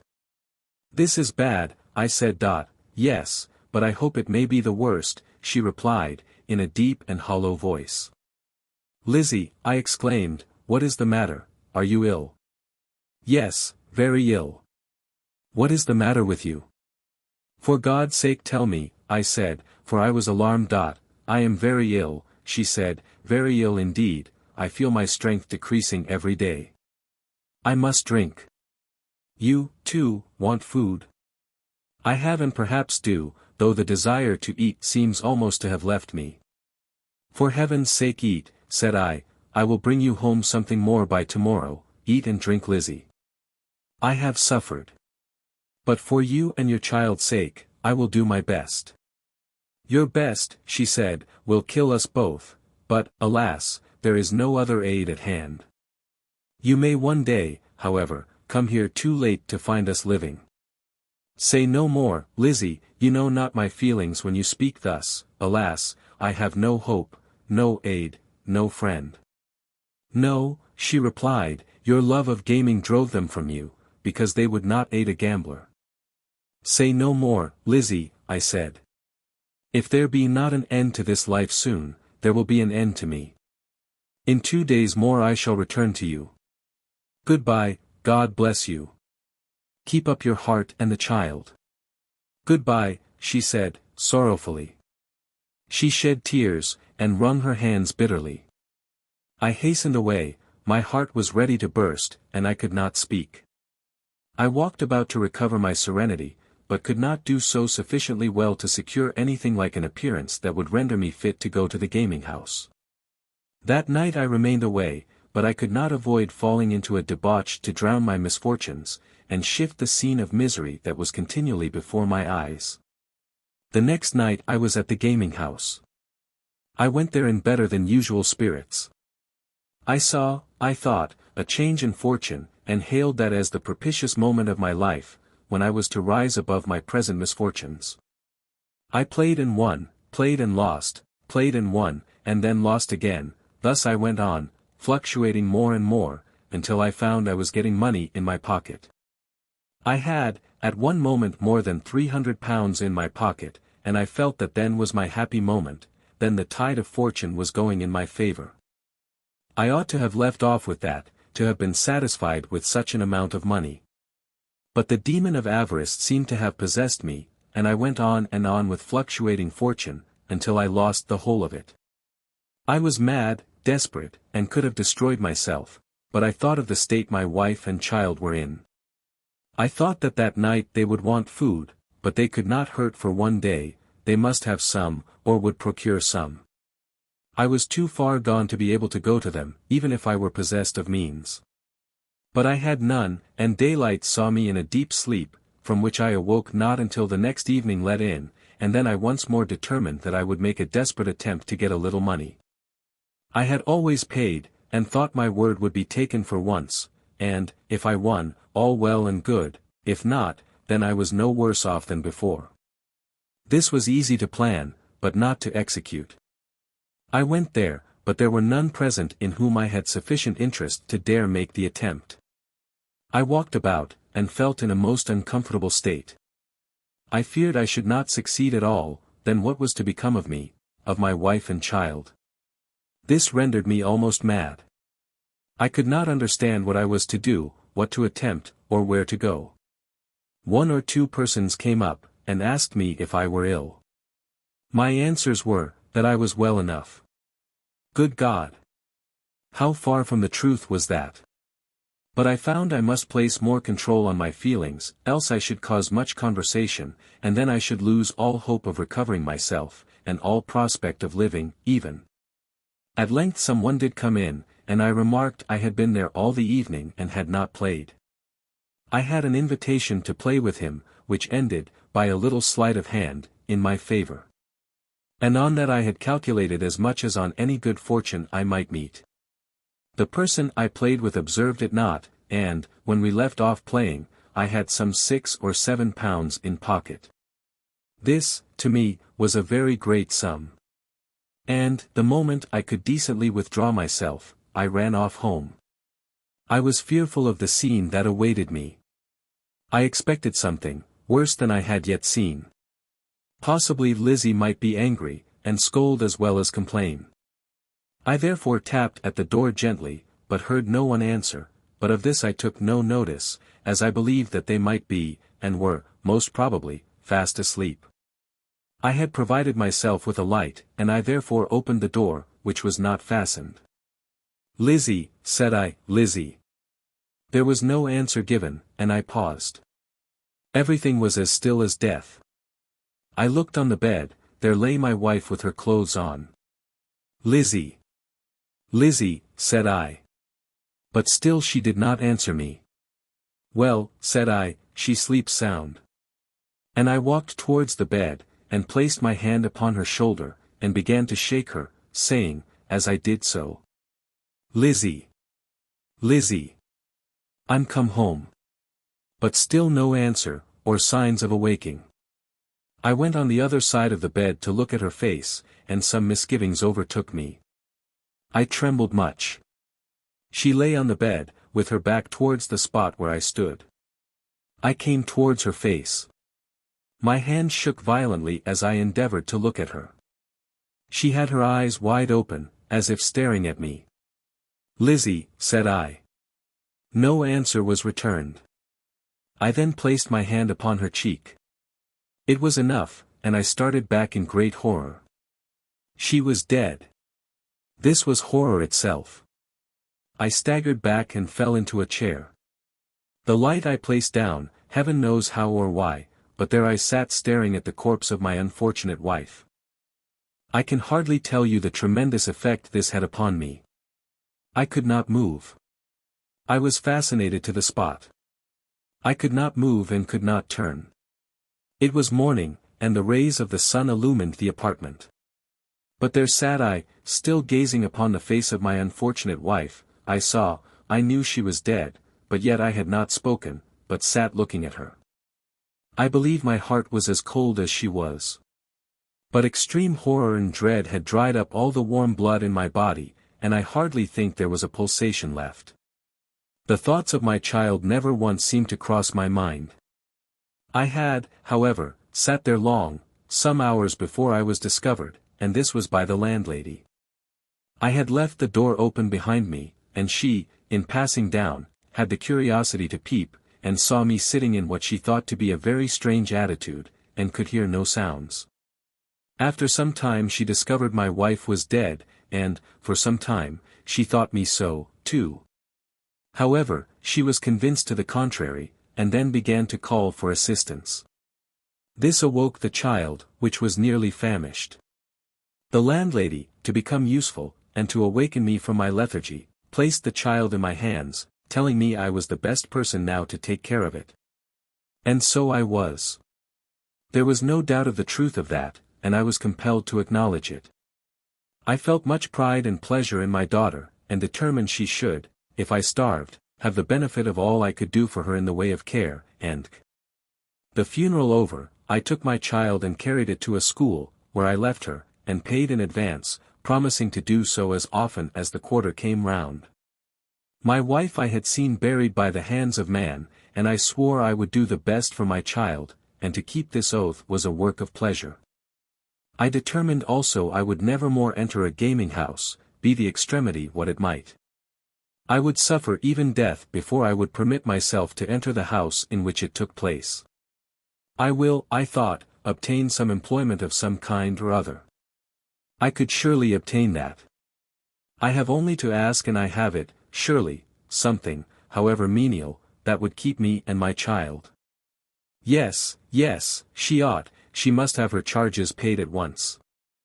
The effect of my wife's death was a very great shock to me, and such a one I could not forget, one I shall ever remember, and one that at least made a lasting impression upon me. Strange, but true, I never entered a gambling house. It was my horror and my aversion. And yet I could obtain no employment. I took my daughter and placed her at a boarding school, and tried hard to obtain bread by labor, but, do what would, none could be had. If my soul depended upon it, I could find none. I cared not what it was, anything that was honest. I was reduced low, very low, gaunt starvation showed itself in my cheeks, but I wandered about to find employment. None could be found, and the world seemed to have conspired together to throw me back to the gaming table. But this I would not. At last employment was offered, but what was it? The situation of common hangman was offered me. The employment was disgusting and horrible, but, at the same time, it was all I could get, and that was a sufficient inducement for me to accept of it. I was, therefore, the common executioner, and in that employment for some time earned a living. It was terrible, but necessity compelled me to accept the only thing I could obtain. You now know the reason why I became what I have told you. Chapter 73. The Visit of the Vampire. The General. Meeting. The mysterious friend of Mr. Chillingworth finished his narrative, and then the doctor said to him. And that, then, is the real cause why you, a man evidently far above the position of life which is usually that of those who occupy the dreadful post of executioner, came to accept of it. The real reason, sir. I considered, too, that in holding such a humiliating situation that I was justly served for the barbarity of which I had been guilty. For what can be a greater act of cruelty than to squander, as I did, in the pursuit of mad excitement, those means which should have rendered my home happy, and conduced to the welfare of those who were dependent upon me? I do not mean to say that your self-reproaches are unjust altogether, but, what noise is that? Do you hear anything? Yes, yes. What do you take it to be? It seemed like the footsteps of a number of persons, and it evidently approaches nearer and nearer. I know not what to think. Shall I tell you? Said a deep-toned voice, and someone, through the orifice in the back of the summer house, which, it will be recollected, sustained some damage at the time that Varney escaped from it, laid a hand upon Mr. Chillingworth's shoulder. God bless me! Exclaimed the doctor, who's that? And he sprang from his seat with the greatest perturbation in the world. Varney, the vampire. Added the voice, and then both the doctor and his companion recognized it, and saw the strange, haggard features, that now they knew so well, confronting them. There was a pause of surprise, for a moment or two, on the part of the doctor, and then he said, Sir Francis Varney, what brings you here? I conjure you to tell me, in the name of common justice and common feeling, what brings you to this house so frequently? You have dispossessed the family, whose property it is, of it, and you have caused great confusion and dismay over a whole county. I implore you now, not in the language of menace or as an enemy, but as the advocate of the oppressed, and one who desires to see justice done to all, to tell me what it is you require. There is no time now for explanation, said Varney, if explanations were my full and free intent. You wish to know what noise was that you heard? I did, can you inform me? I can. The wild and lawless mob which you and your friends first induced to interfere in affairs far beyond their or your control, are now flushed with the desire of riot and of plunder. The noise you hear is that of their advancing footsteps.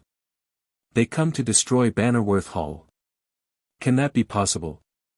The Bannerworth family are the sufferers from all that has happened, and not the inflictors of suffering. Aye, be it so.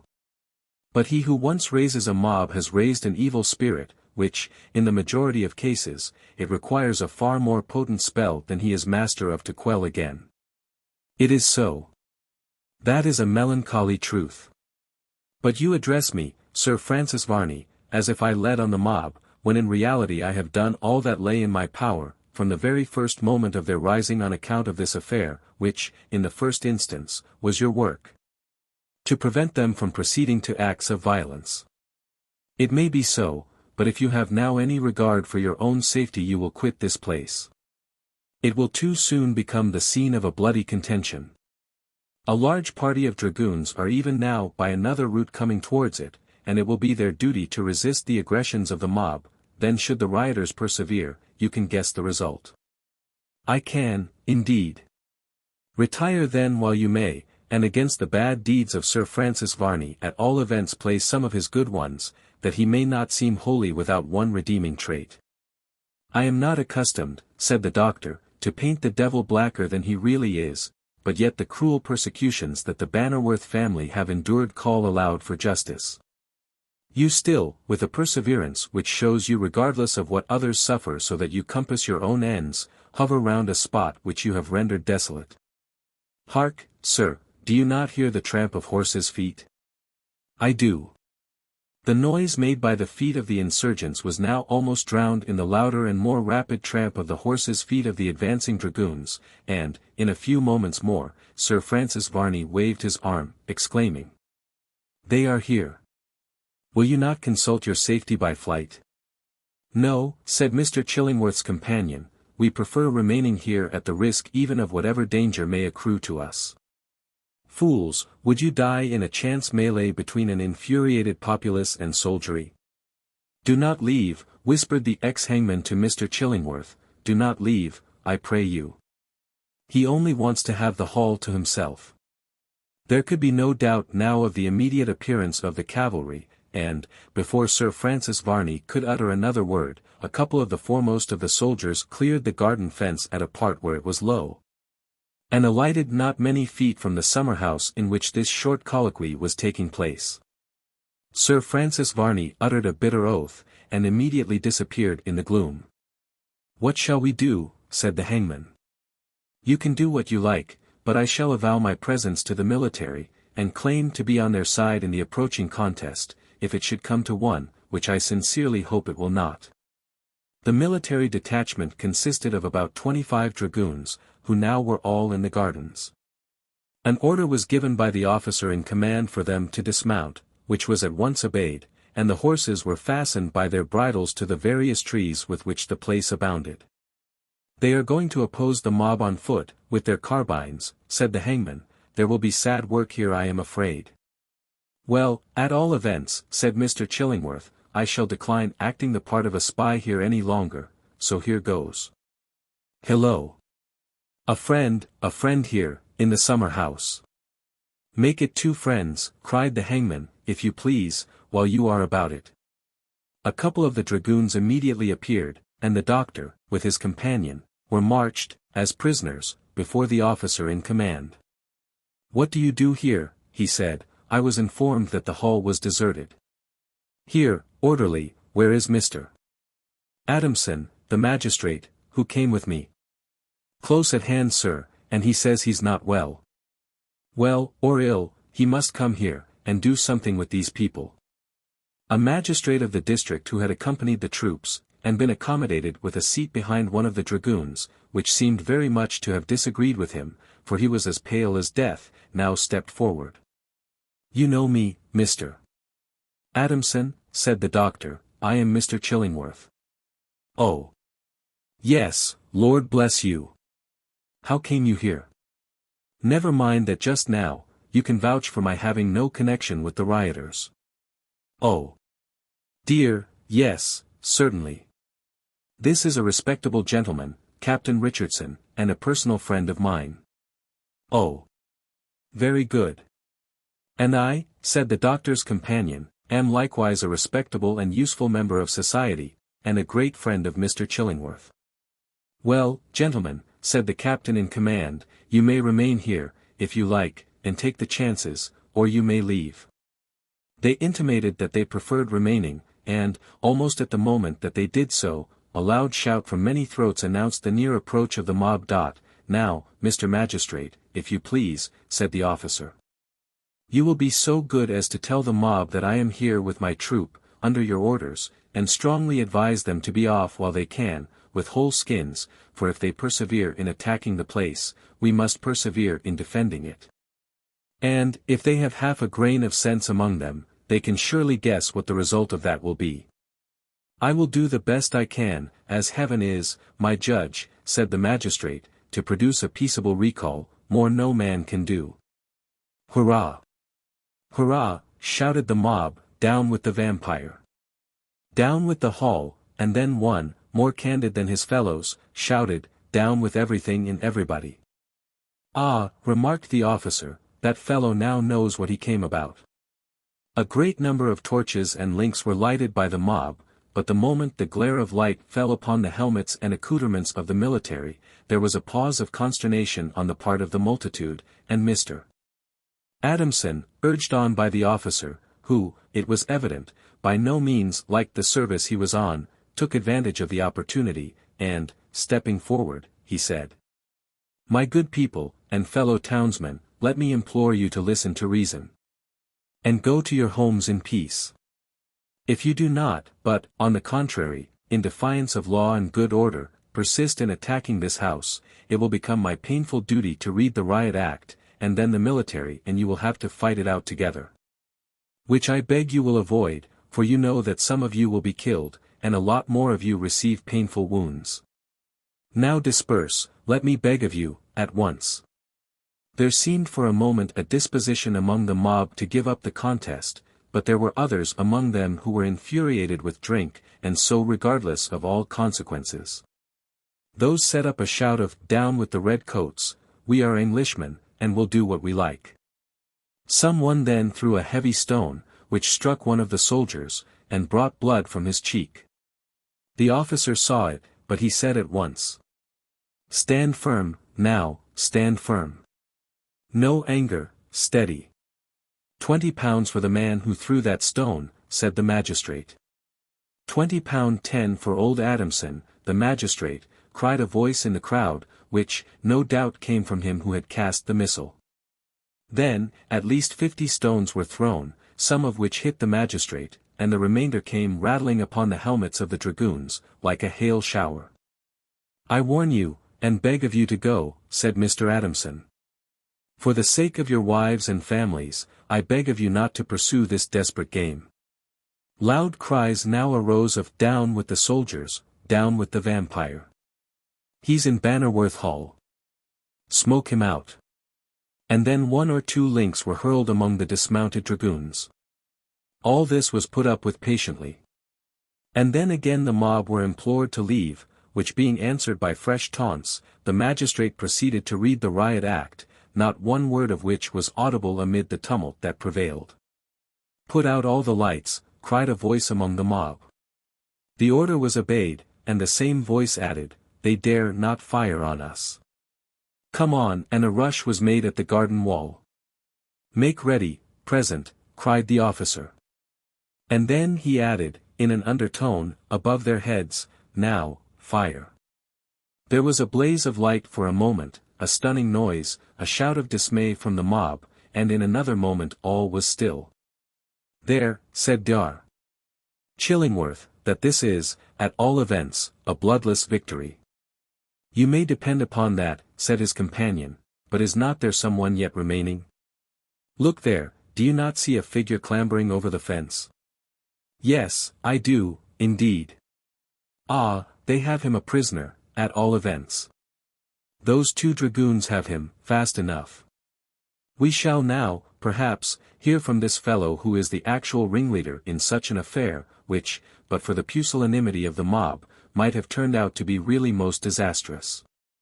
It was strange how one man should think it expedient to attack the military post after the mob had been so completely routed at the first discharge of firearms, but so it was. One man did make an attempt to enter the garden, and it was so rapid and so desperate an one, that he rather seemed to throw himself bodily at the fence, which separated it from the meadows without, than to clamber over it. As anyone under ordinary circumstances, who might wish to effect an entrance by that means, would have done. He was no sooner, however, perceived, than a couple of the dismounted soldiers stepped forward and made a prisoner of him. "Good God!" exclaimed Mr. Chillingworth, as they approached nearer with him. "Good God! What is the meaning of that? Do my eyes deceive me, or are they, indeed, so blessed?" Blessed by what? Exclaimed the hangman. By a sight of the long-lost, deeply regretted Charles Holland. Charles, is that indeed you, or some unsubstantial form in your likeness? Charles Holland, for it was, indeed, himself, heard the friendly voice of the doctor, and he called out to him. Speak to me of Flora. Oh, speak to me of Flora, if you would not have me die at once of suspense, and all the torture of apprehension. She lives and is well. Thank heaven. Do with me what you please. Dar. Chillingworth sprang forward, and addressing the magistrate, he said. Sir, I know this gentleman.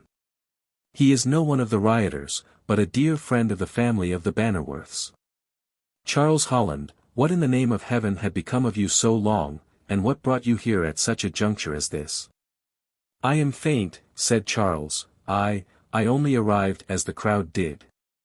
I had not strength to fight my way through them, and was compelled to pause until they had dispersed. Can you give me water? Here's something better, said one of the soldiers, as he handed a flask to Charles, who partook of some of the contents, which greatly revived him, indeed. I am better now, he said. Thank you kindly. Take me into the house. Good God! Why is it made a point of attack? Where are Flora and Henry? Are they all well? And my uncle? Oh! What must you all have thought of my absence? But you cannot have endured 100th part of what I have suffered. Let me look once again upon the face of Flora. Take me into the house. Release him, said the officer, as he pointed to his head, and looked significantly, as much as to say, some mad patient of yours, I suppose. You are much mistaken, sir, said Dr. Chillingworth, this gentleman has been cruelly used, I have no doubt. He has, I am inclined to believe, been made the victim, for a time, of the intrigues of that very Sir Francis Varney, whose conduct has been the real cause of all the serious disturbances that have taken place in the country. Confound Sir Francis Varney, muttered the officer, he is enough to set a whole nation by the ears. However, Mr. Magistrate, if you are satisfied that this young man is not one of the rioters, I have, of course, no wish to hold him a prisoner. I can take Mr. Chillingworth's word for more than that, said the magistrate. Charles Holland was accordingly released, and then the doctor, in hurried accents, told him the principal outlines of what had occurred. Oh!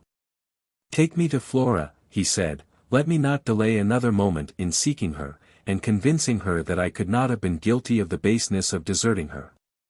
Hark you, Mr. Holland, I have quite made up my mind that I will not leave Bannerworth Hall yet, but you can go alone, and easily find them by the directions which I will give you, only let me beg of you not to go abruptly into the presence of Flora.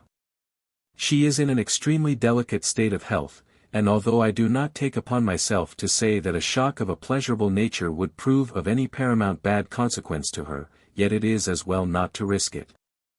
I will be most careful, you may depend. At this moment there was a loud ringing at the garden bell, and, when it was answered by one of the dragoons, who was ordered to do so by his officer, he came back, escorting no other than Jack Pringle, who had been sent by the Admiral to the hall, but who had solaced himself so much on the road with divers potations, that he did not reach it till now, which was a full hour after the reasonable time in which he ought to have gone the distance. Jack was not to say dumb, but he had had enough to give him a very jolly sort of feeling of independence, and so he came along quarrelling with the soldier all the way, the latter only laughing and keeping his temper admirably well, under a great deal of provocation. Why, you landlubbers, cried Jack, what do you do here, all of you, I wonder? You are all vampires, I'll be bound, every one of you. You mind me of marines, you do, and that's quite enough to turn a proper seaman's stomach, any day in the week. The soldier only laughed, and brought Jack up to the little group of persons consisting of Dr. Chillingworth, the hangman, Charles Holland, and the officer. Why, Jack Pringle, said Dr. Chillingworth, stepping before Charles, so that Jack should not see him, why, Jack Pringle, what brings you here? A slight squall, sir, to the northwest. Brought you something to eat. Jack produced a bottle. To drink, you mean? Well, it's all one.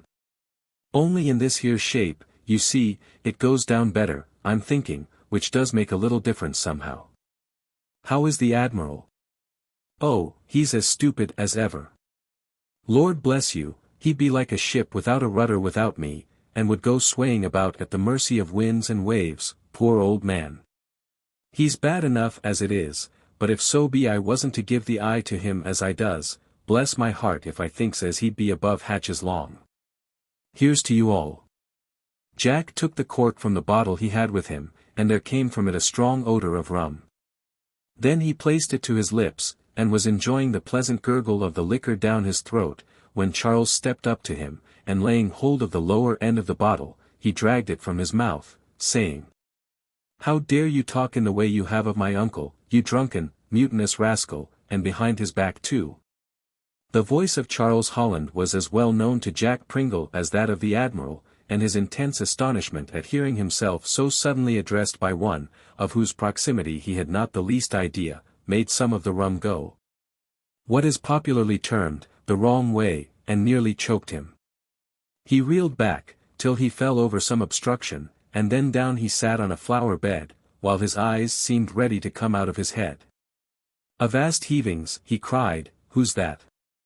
"Come, come," said Charles Holland, "don't pretend you don't know me, I will not have my uncle spoken of in a disrespectful manner by you."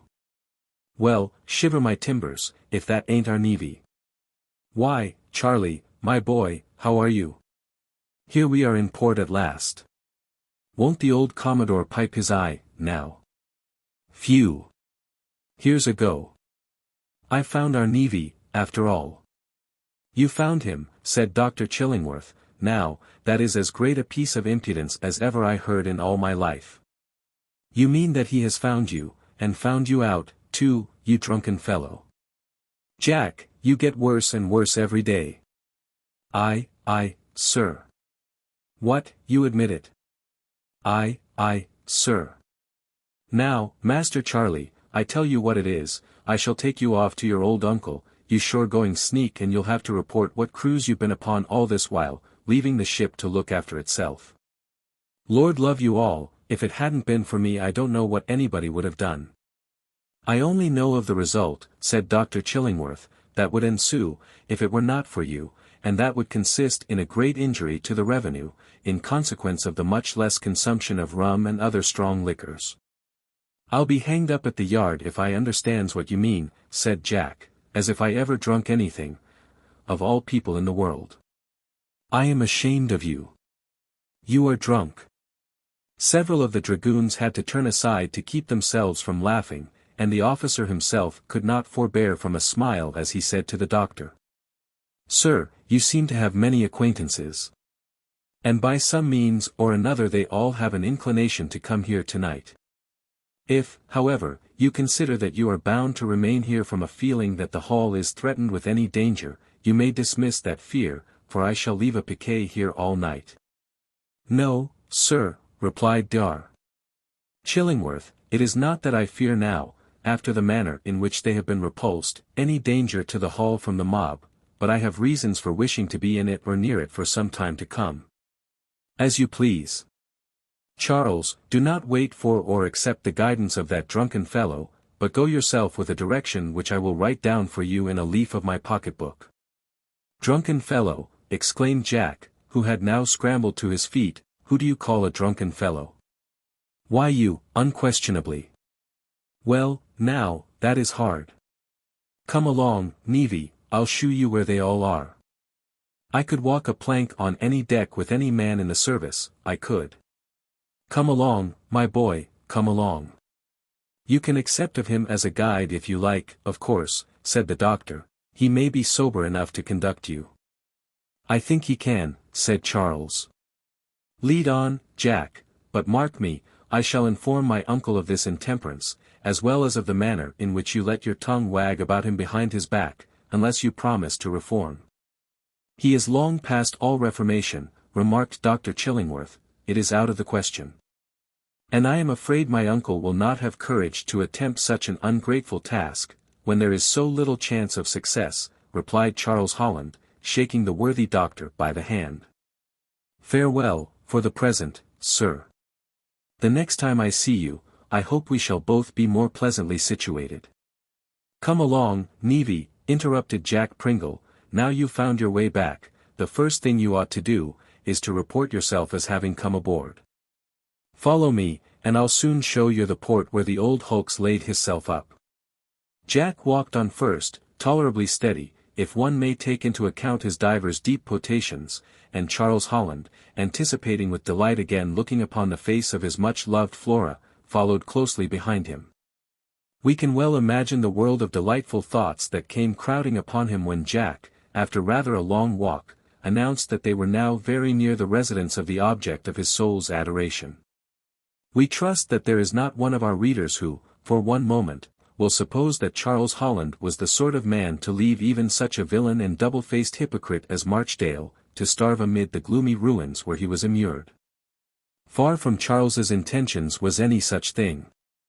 But he did think that a night passed there, with no other company than his own reflections, would do him a world of good, and was, at all events, no very great modicum of punishment for the rascality with which he had behaved. Besides, even during that night there were refreshments in the shape of bread and water, such as had been presented to Charles himself, within Marchdale's reach as they had been within his. That individual now, Charles thought, would have a good opportunity of testing the quality of that kind of food, and of finding out what an extremely light diet it was for a strong man to live upon.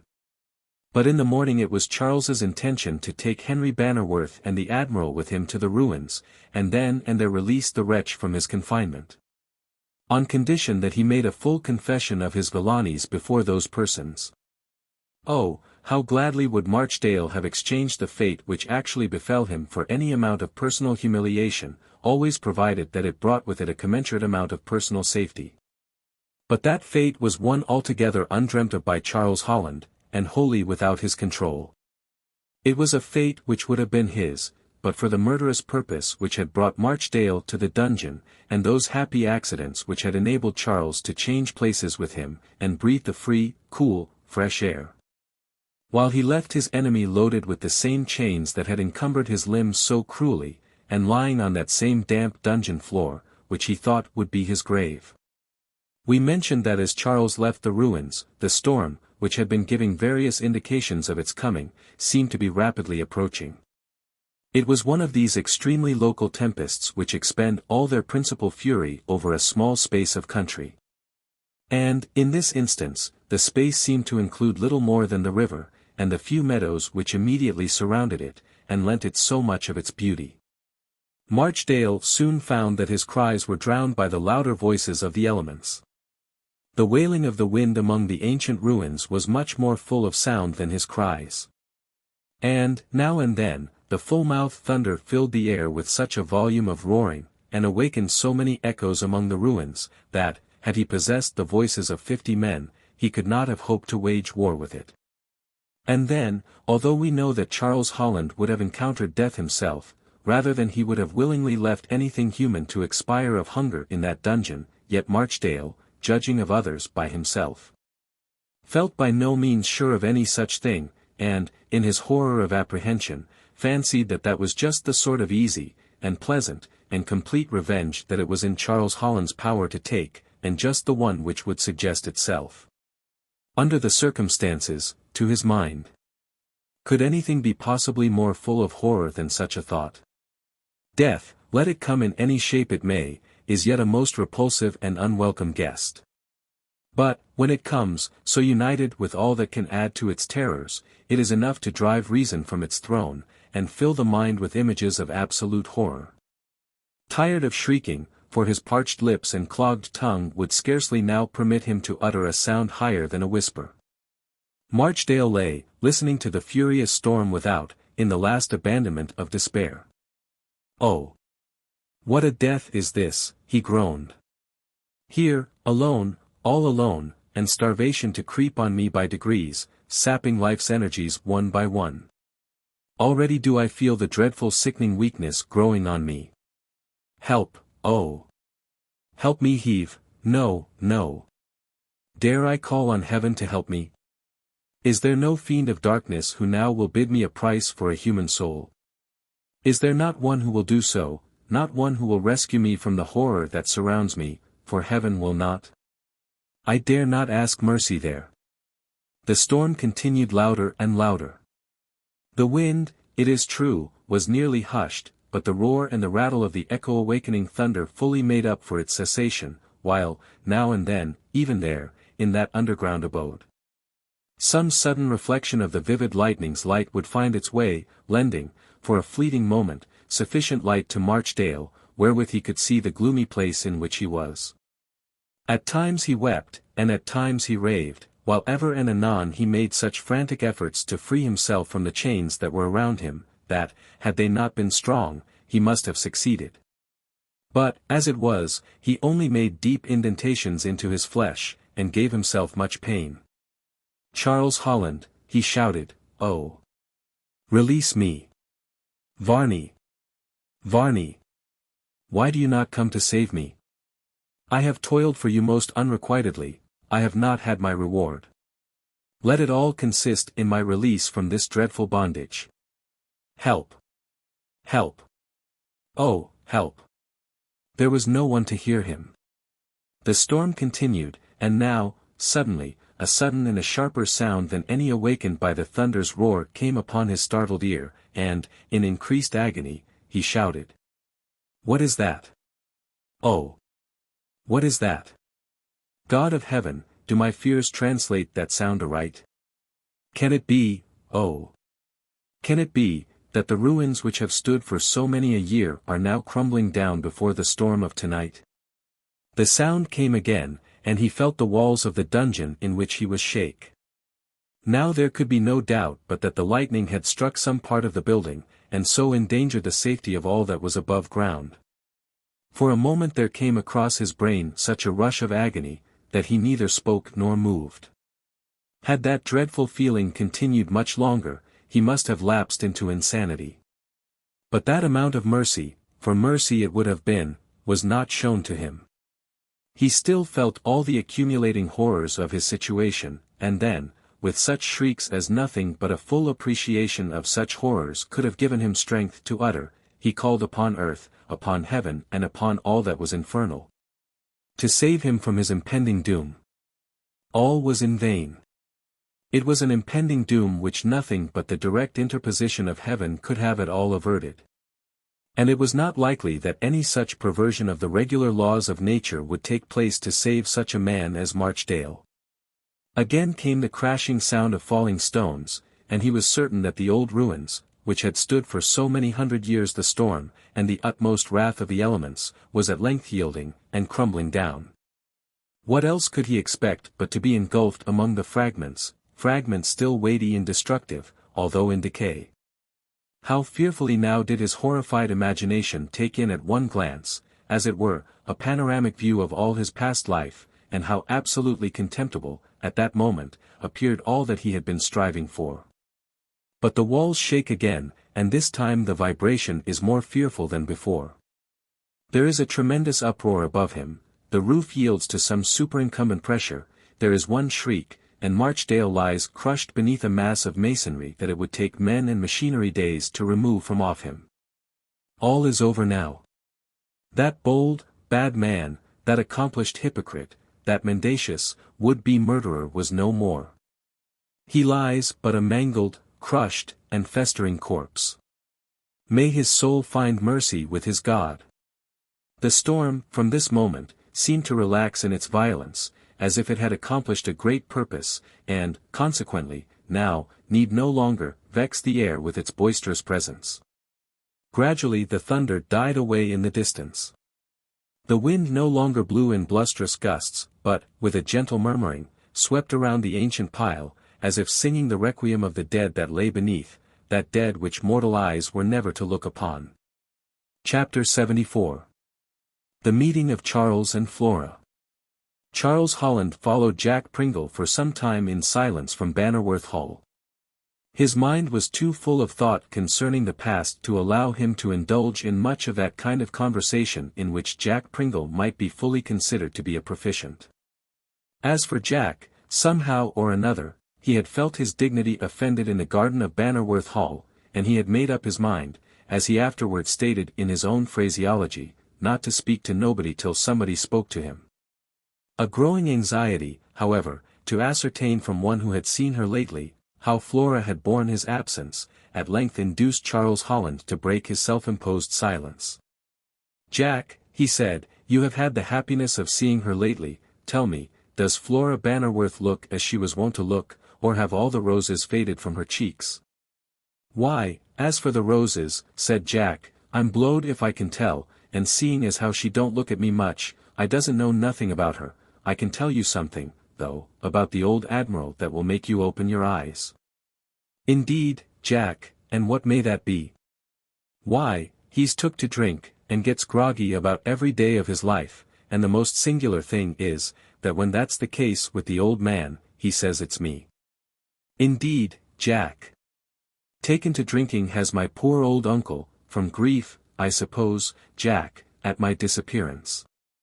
"No, I don't think it's grief," said Jack, "it strikes me it's rum and water." "Alas, alas, I never could have imagined he could have fallen into that habit of yours, he always seemed so far from anything of this kind." I, sir," said Jack, "I knowed you'd be astonished. It will be the death of him, that's my opinion. And the idea, you know, Master Charles, of accusing me when he gets drunk himself." "I believe that is a common delusion of intemperate persons," said Charles.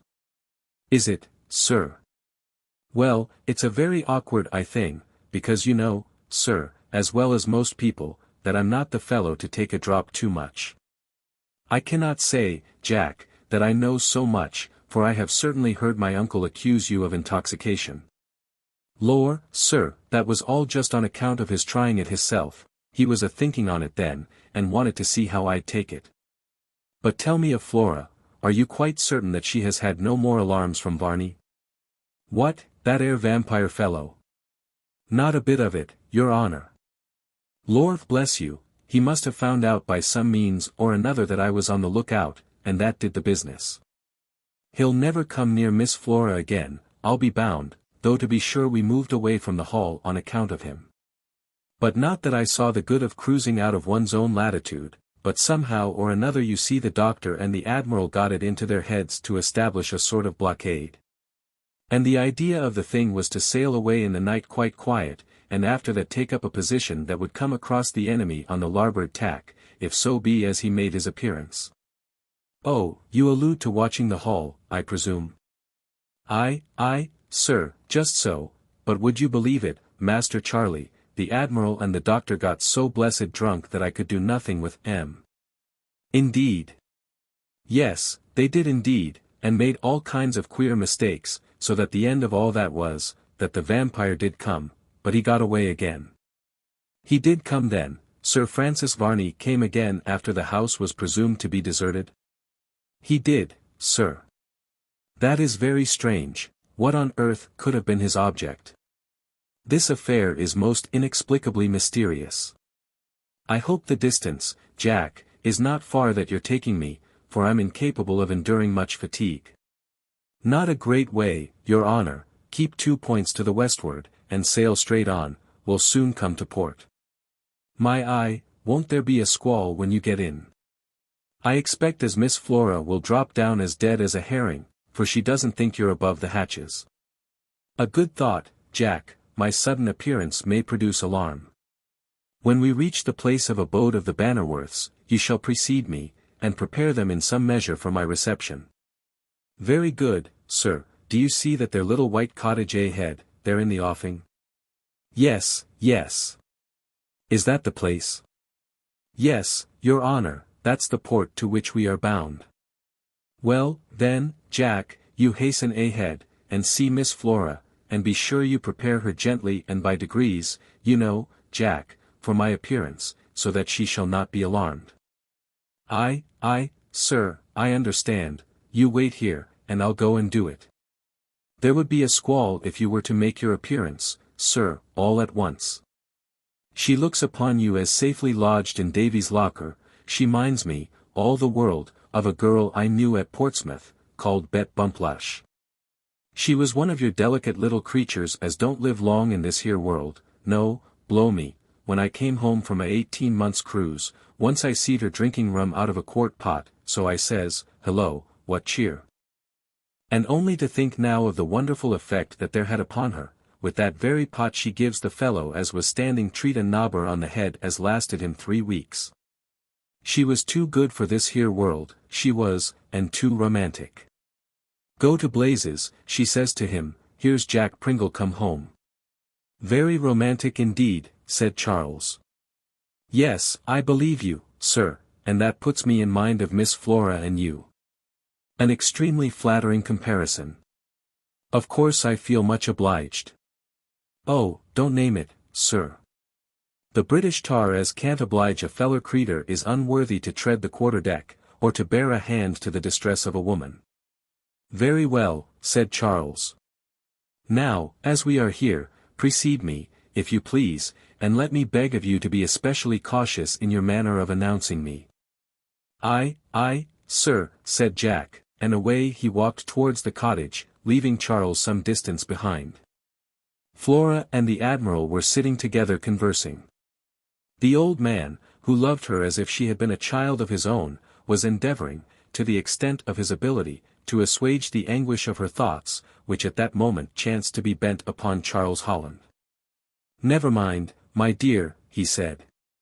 He'll turn up some of these days, and when he does, I shan't forget to tell him that it was you who stood out for his honesty and truth, when every one else was against him, including myself, an old wretch that I was. Oh, sir, how could you for one moment believe that those letters could have been written by your nephew Charles? They carried, sir, upon the face of them their own refutation. And I'm only surprised that for one instant you, or anyone who knew him, could have believed him capable of writing them. Avast, there, said the Admiral, that'll do. I own you got the better of the old sailor there. I think you and Jack Pringle were the only 2 persons who stood out from the first. Then I honor Jack for doing so. And here he is, said the Admiral, and you'd better tell him. The mutinous rascal. He wants all the honor he can get, as a set-off against his drunkenness and other bad habits. Jack walked into the room, looked about him in silence for a moment, thrust his hands in his breeches pockets, and gave a long whistle. What's the matter now? Said the Admiral. Me, if Charles Holland ain't outside, and I've come to prepare you for the blessed shock, said Jack. Don't faint either of you, because I'm only going to let you know it by degrees, you know. A shriek burst from Flora's lips, and she sprung to the door of the apartment. What? Cried the Admiral, my nephew Charles. Jack, you rascal, if you're joking, it's the last joke you shall make in this world. And if it's true, I'm an old fool, that's all. Aye, sir, said Jack, didn't you know that afore? Charles, cried Flora. He heard the voice. Her name escaped his lips, and rang with a pleasant echo through the house. In another moment he was in the room, and had clasped her to his breast. My own, my beautiful, my true. Charles, dear Charles. Oh, Flora, what have I not endured since last we met, but this repays me, more than repays me for all. What is the past now, cried Flora, what are all its miseries placed against this happy moment? Me, nobody thinks of me, said the Admiral. My dear uncle, said Charles, looking over Flora's shoulder, as he still held her in his arms, is that you? Yes, swab, it is me, and you know it, but give us your 5, you mutinous vagabond. And I tell you what, I'll do you the greatest favor I've had an opportunity of doing you some time, I'll leave you alone, you dog. Come along, Jack. Aye, sir, said Jack, and away they went out of the apartment. And now those 2 loving hearts were alone, they who had been so long separated by malignant destiny, once again were heart to heart, looking into each other's faces with all the beaming tenderness of an affection of the truest, holiest character. The Admiral had done a favor to them both to leave them alone, although we much doubt whether his presence, or the presence of the whole world, would have had the effect of controlling one generous sentiment of noble feeling. They would have forgotten everything but that they were together, and that once again each looked into the other's eyes with all the tenderness of a love purer and higher than ordinarily belongs to mortal affections. Language was weak to give utterance to the full gust of happy feelings that now were theirs. It was ecstasy enough to feel, to know that the evil fortune which had so long separated them, depriving each existence of its sunniest aspect, was over. It was enough for Charles Holland to feel that she loved him still. It was enough for Flora Bannerworth to know, as she looked into his beaming countenance, that that love was not misplaced, but was met by feelings such as she herself would have dictated to be the inhabitants of the heart of him whom she would have chosen from the mass of mankind as her own. "Flora, dear Flora," said Charles, "and you have never doubted me?" "I've never doubted, Charles, heaven or you. To doubt one would have been, to doubt both. Generous and best of girls, what must you have thought of my enforced absence?" "Oh, Flora, I was unjust enough to your truth to make my greatest pang the thought that you might doubt me, and cast me from your heart forever." "Ah, Charles, you ought to have known me better. I stood amid sore temptation to do so much. There were those who would have urged me on to think that you had cast me from your heart forever. There were those ready and willing to place the worst construction upon your conduct, and with a devilish ingenuity to strive to make me participate in such a feeling. But, no, Charles, no, I loved you, and I trusted you, and I could not so far belie my own judgment as to tell you other than what you always seemed to my young fancy. And you are right, my Flora, right. And is it not a glorious triumph to see that love, that sentiment of passion, has enabled you to have so enduring and so noble a confidence in aught human? Aye, Charles, it is the sentiment of passion, for our love has been more a sentiment than a passion. I would fain think that we had loved each other with an affection not usually known, appreciated, or understood, and so, in the vanity of my best affections, I would strive to think them something exclusive, and beyond the common feelings of humanity.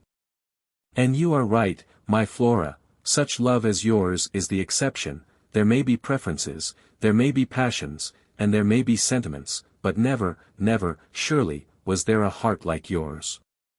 Nay, Charles, now you speak from a too poetical fancy, but is it possible that I have had you here so long, with your hand clasped in mine, and asked you not the causes of your absence? Oh, Flora, I have suffered much, much physically, but more mentally. It was the thought of you that was at once the bane and the antidote of my existence. Indeed, Charles. Did I present myself in such contradictory colors to you? Yes, dearest, as thus.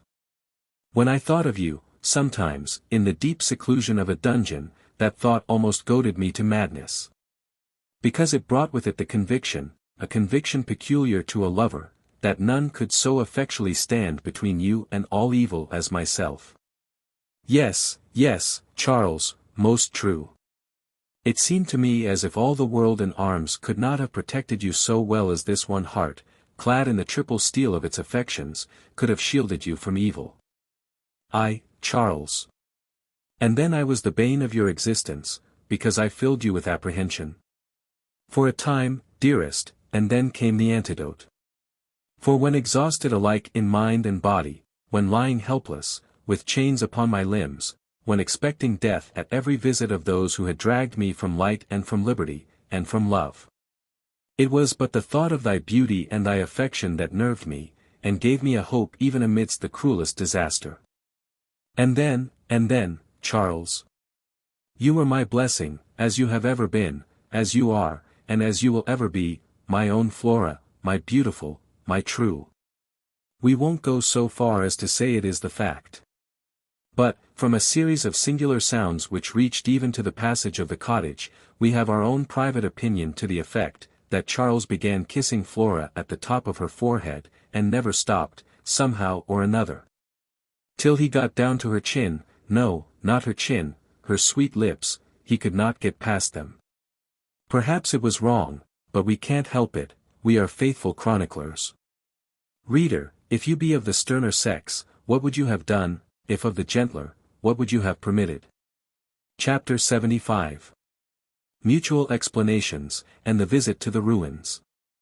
During the next hour, Charles informed Flora of the whole particulars of his forcible abduction.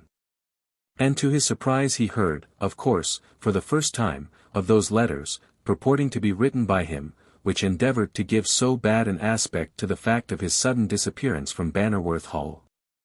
Flora would insist upon the Admiral, Henry, and the rest of the family, hearing all that Charles had to relate concerning Mr. Marchdale.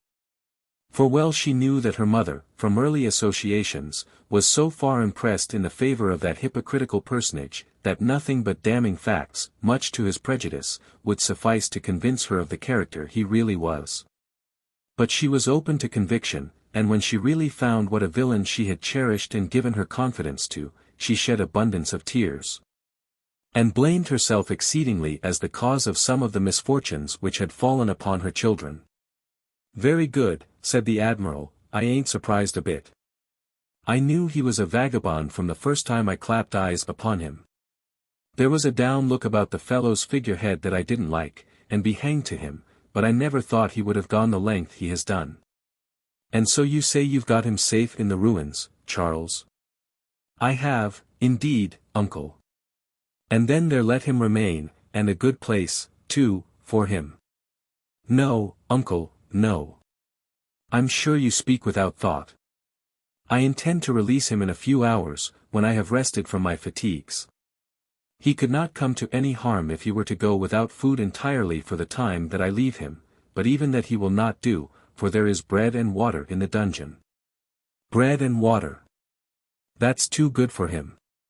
But, however, Charles, when you go to let him out, I'll go with you, just to tell him what I think of him, the vagabond.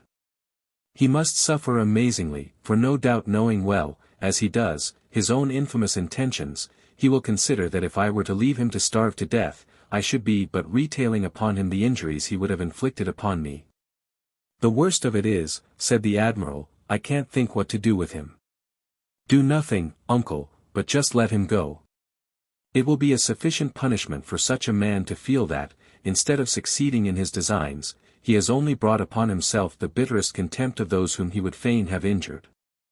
I can have no desire for revenge on such a man as Marchdale." "You are right, Charles," said Flora. "Let him go, and let him go with a feeling that he has acquired the contempt of those whose best opinions might have been his for a far less amount of trouble than he has taken to acquire their worst."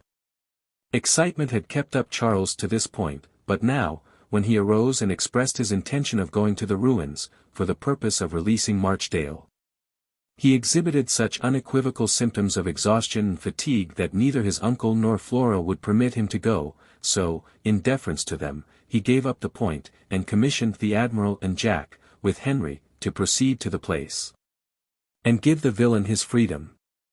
Little suspecting what had occurred since he had himself left the neighbourhood of those ruins. Of course Charles Holland couldn't be at all accountable for the work of the elements, and it was not for him to imagine that when he left Marchdale in the dungeon that so awful a catastrophe as that we have recorded to the reader was to ensue. The distance to the ruins was not so great from this cottage even as it was from Bannerworth Hall, provided those who went knew the most direct and best road to take. So that the Admiral was not gone above a couple of hours, and when he returned he sat down and looked at Charles with such a peculiar expression, that the latter could not for the life of him tell what to make of it. "Something has happened, uncle," he said, "I am certain, tell me at once what it is." "Oh. Nothing, nothing," said the Admiral, "of any importance." "Is that what you call your feelings?" said Jack Pringle. "Can't you tell him as there came on a squall last night, and the ruins have come in with a dab upon old Marchdale, crushing his guts, so that we smelt him as soon as we got nigh at hand?" "Good God!" said Charles, "has such a catastrophe occurred?" "Yes, Charles, that's just about the catastrophe that has occurred. He's dead, and rum enough it is that it should happen on the very night that you escaped." "Rum," said Jack, suddenly. "My eye, who mentions rum? What a singular sort of liquor rum must be. I heard of a chap as used to be fond of it once on board a ship. I wonder if there's any in the house." "No," said the Admiral. But there's a fine pump of spring water outside if you feel a little thirsty, Jack, and I'll engage it shall do you more good than all the rum in the world." "Uncle," said Charles, "I'm glad to hear you make that observation." "What for?" "Why, to deal candidly with you, uncle, Jack informed me that you had lately taken quite a predilection for drinking." "Me?" cried the Admiral.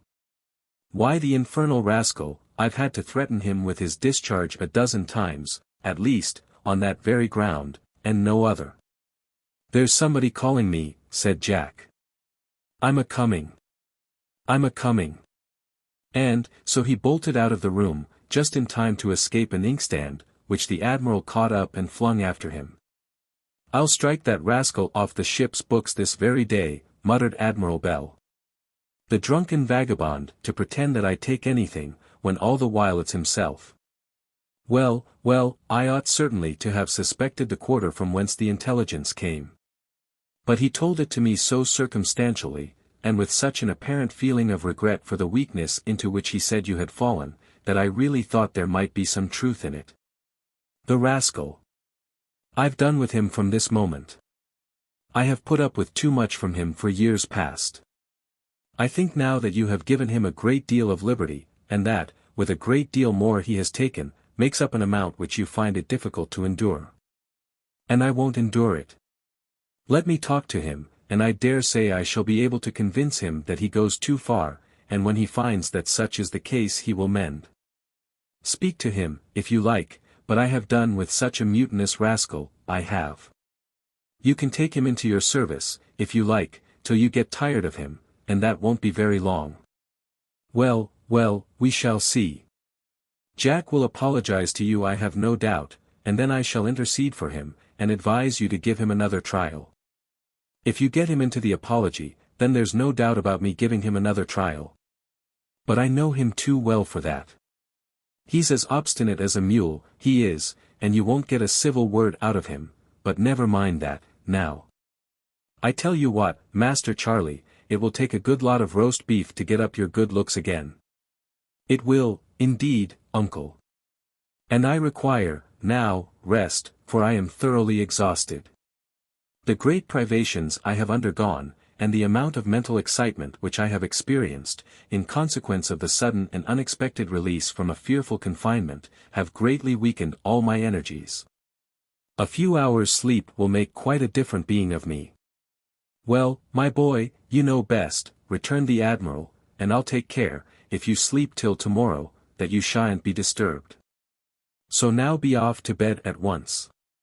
The young man shook his uncle's hand in a cordial manner, and then repaired to the apartment which had been provided for him. Charles Holland did, indeed, stand in need of repose. And for the first time now for many days he laid down with serenity at his heart, and slept for many hours. And was there not now a great and a happy change in Flora Bannerworth? As if by magic, in a few short hours, much of the bloom of her before fading beauty returned to her.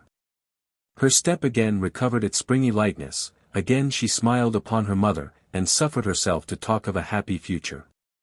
For the dread even of the vampire's visitations had faded into comparative insignificance against the heart's deep dejection which had come over her at the thought that Charles Holland must surely be murdered.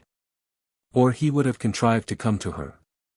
And what a glorious recompense she had now for the trusting confidence with which she had clung to a conviction of his truth. Was it not great, now, to feel that when he was condemned by others, and when strong and unimpeachable evidence seemed to be against him, she had clung to him and declared her faith in his honor, and wept for him instead of condemning? Yes, Flora. You were of that order of noble minds that, where once confidence is given, give it fully and completely, and will not harbor a suspicion of the faith of the loved one, a happy disposition when verified, as in this instance, by an answering truthfulness. But when such a heart trusts not with judgment, when that pure, exalted, and noble confidence is given to an object unworthy of it, then comes, indeed, the most fearful of all mental struggles. And if the fond heart, that has hugged to its inmost core so worthless a treasure, do not break in the effort to discard it, we may well be surprised at the amount of fortitude that has endured so much. Although the admiral had said but little concerning the fearful end Marchdale had come to, it really did make some impression upon him. And, much as he held in abhorrence the villainy of Marchdale's conduct, he would gladly in his heart have averted the fate from him that he had brought upon himself. On the road to the ruins, he calculated upon taking a different kind of vengeance. When they had got some distance from the cottage, Admiral Bell made a proposal to Henry to be his second while he fought Marchdale, but Henry would not hear of it for a moment. "My dear sir," he said, "could I, do you think, stand by and see a valuable, revered, and a respected life like yours exposed to any hazard merely upon the chance of punishing a villain? No, no. Marchdale is too base now to be met in honorable encounter. If he is dealt with in any way let it be by the laws." This was reasonable enough, and after some argument the admiral coincided in it, and then they began to wonder how, without Charles, they should be able to get an entrance to the dungeons, for it had been his intention originally. Had he not felt so fatigued, to go with them. As soon, however, as they got tolerably near to the ruins, they saw what had happened. Neither spoke, but they quickened their pace, and soon stood close to the mass of stonework which now had assumed so different a shape to what it had a few short hours before. It needed little examination to let them feel certain that whoever might have been in any of the underground dungeons must have been crushed to death. "Heaven have mercy upon his soul," said Henry. "Amen," said the admiral.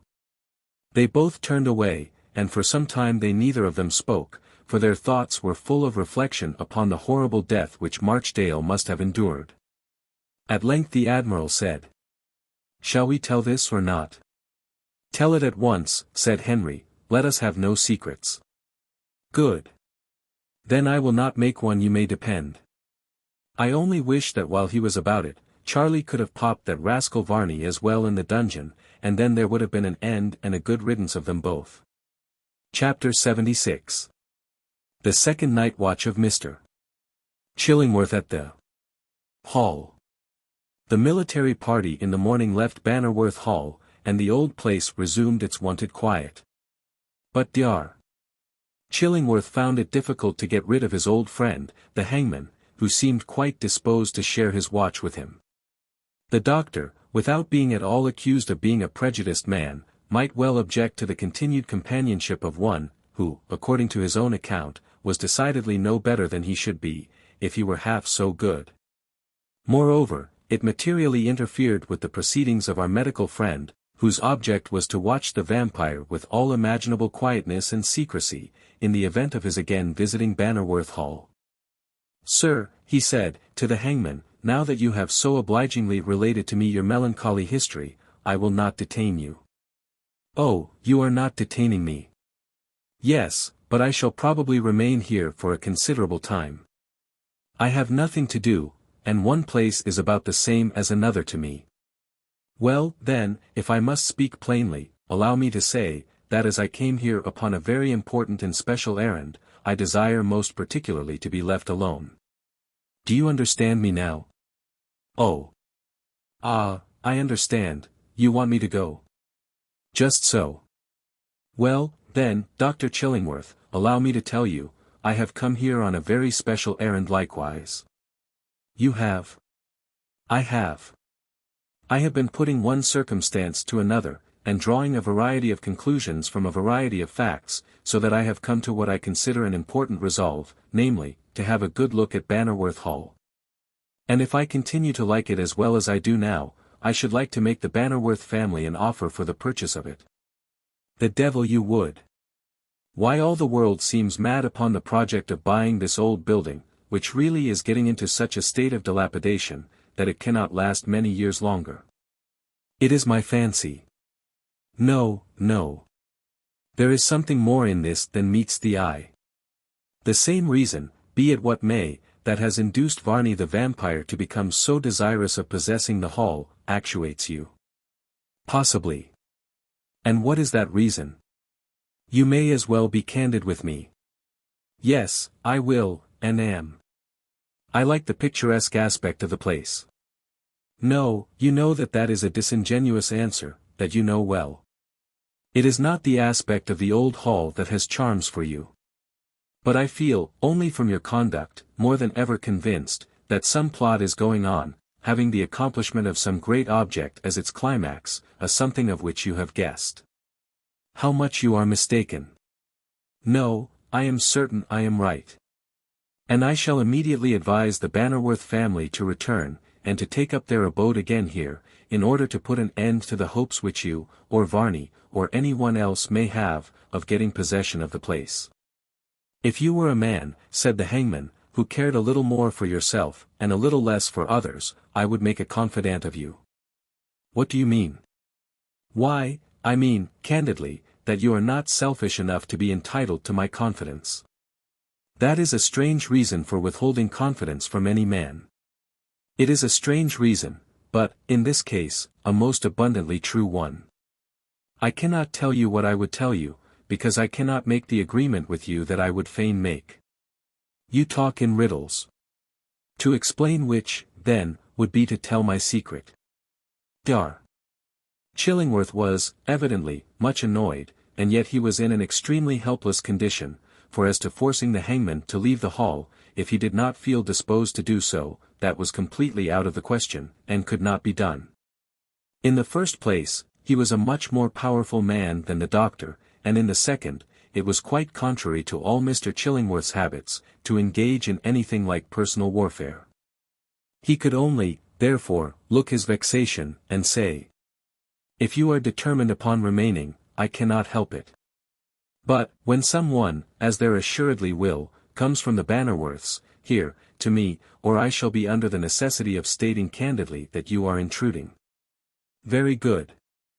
As the morning air is keen, and as we now are not likely to be as good company to each other as we were, I shall go inside the house. This was a proposition which the doctor did not like, but he was compelled to submit to it. And he saw, with feelings of uneasiness, the hangman make his way into the hall by one of the windows. Then Dr. Chillingworth sat down to think. Much he wondered what could be the secret of the great desire which Varney, Marchdale, and even this man had, all of them to be possessors of the old hall. That there was some powerful incentive he felt convinced, and he longed for some conversation with the Bannerworths, or with Admiral Bell, in order that he might state what had now taken place. That some one would soon come to him, in order to bring fresh provisions for the day, he was certain, and all he could do, in the interim, was, to listen to what the hangman was about in the hall.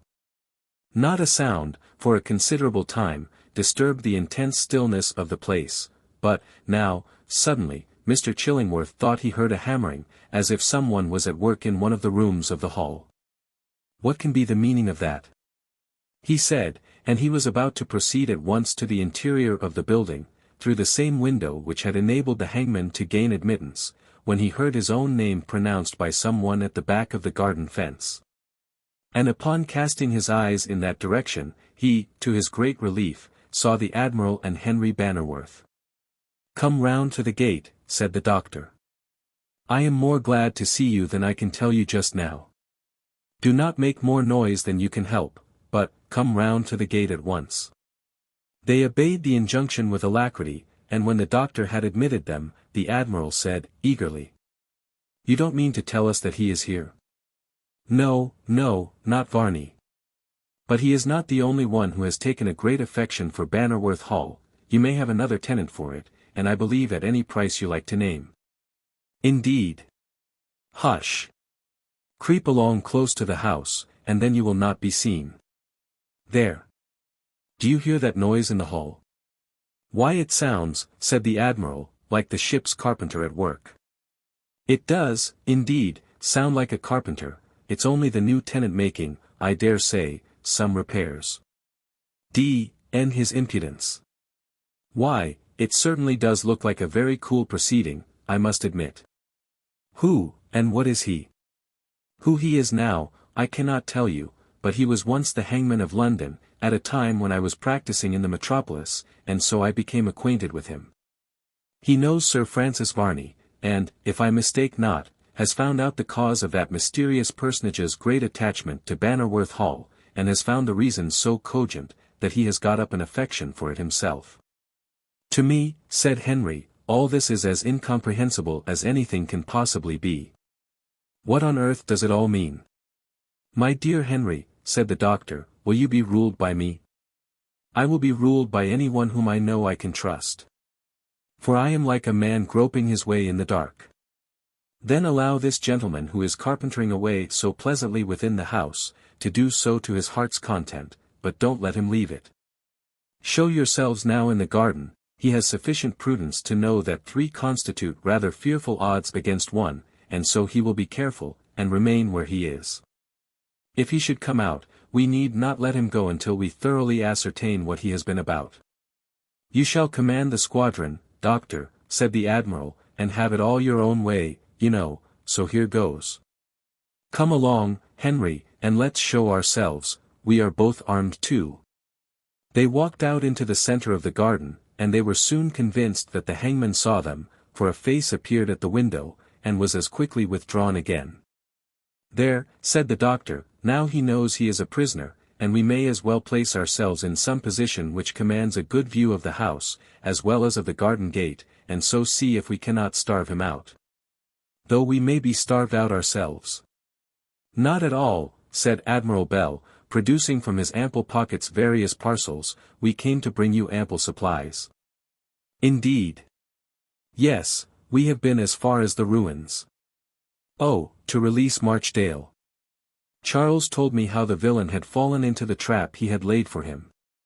He has, indeed, fallen into the trap, and it's one he won't easily get out of again. He's dead. Dead, dead. Yes. In the storm of last night the ruins have fallen, and he is by this time as flat as a pancake. Good God! And yet it is but a just retribution upon him. He would have assassinated poor Charles Holland in the cruelest and most cold-blooded manner, and, however we may shudder at the manner of his death, we cannot regret it.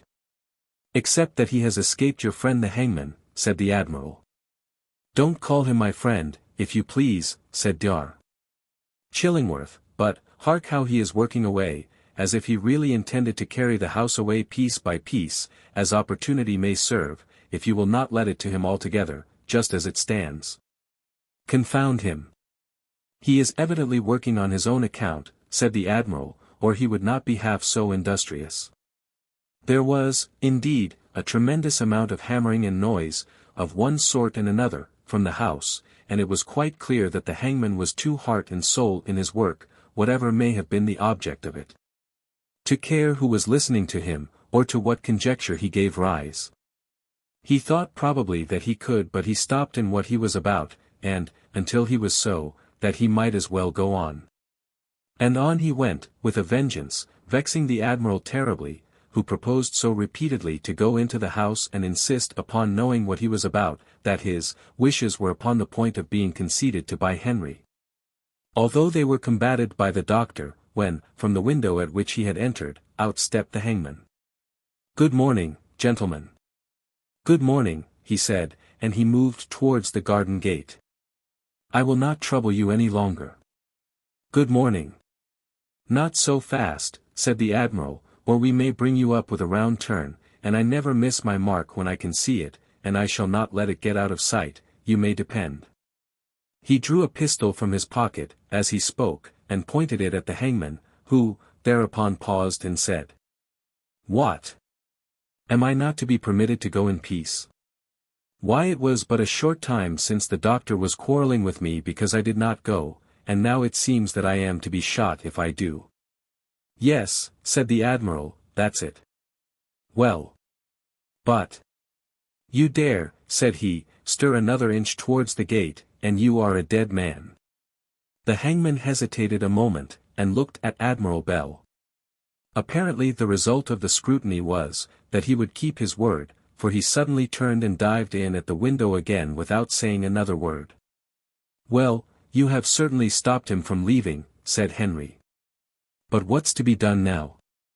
Let him be, said the doctor, he must come out again, for there are no provisions in the place, and he will be starved out. Hush! What is that? Said Henry.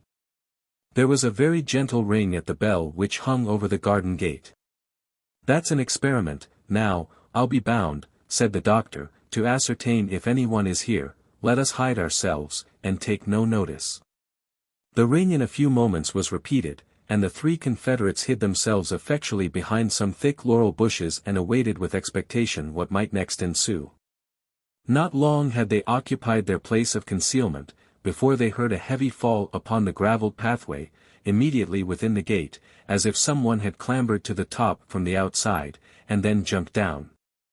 That this was the case the sound of footsteps soon convinced them, and to their surprise as well as satisfaction, they saw through the interstices of the laurel bush behind which they were concealed. No less a personage than Sir Francis Varney himself. "It is Varney," said Henry. "Yes, yes," whispered the doctor. "Let him be, do not move for any consideration, for the first time let him do just what he likes." "And the fellow," said the Admiral. "There are some points about him that like, after all, and he's quite an angel compared to that rascal Marchdale." He saved Charles." "He did, and not if I know it shall any harm come to him, unless he were terribly to provoke it by becoming himself the assailant. How sad he looks." "Hush! He comes nearer, it is not safe to talk. Look at him." Chapter 77. Varney in the Garden. The communication of Dr. Chillingworth to the Admiral and Henry.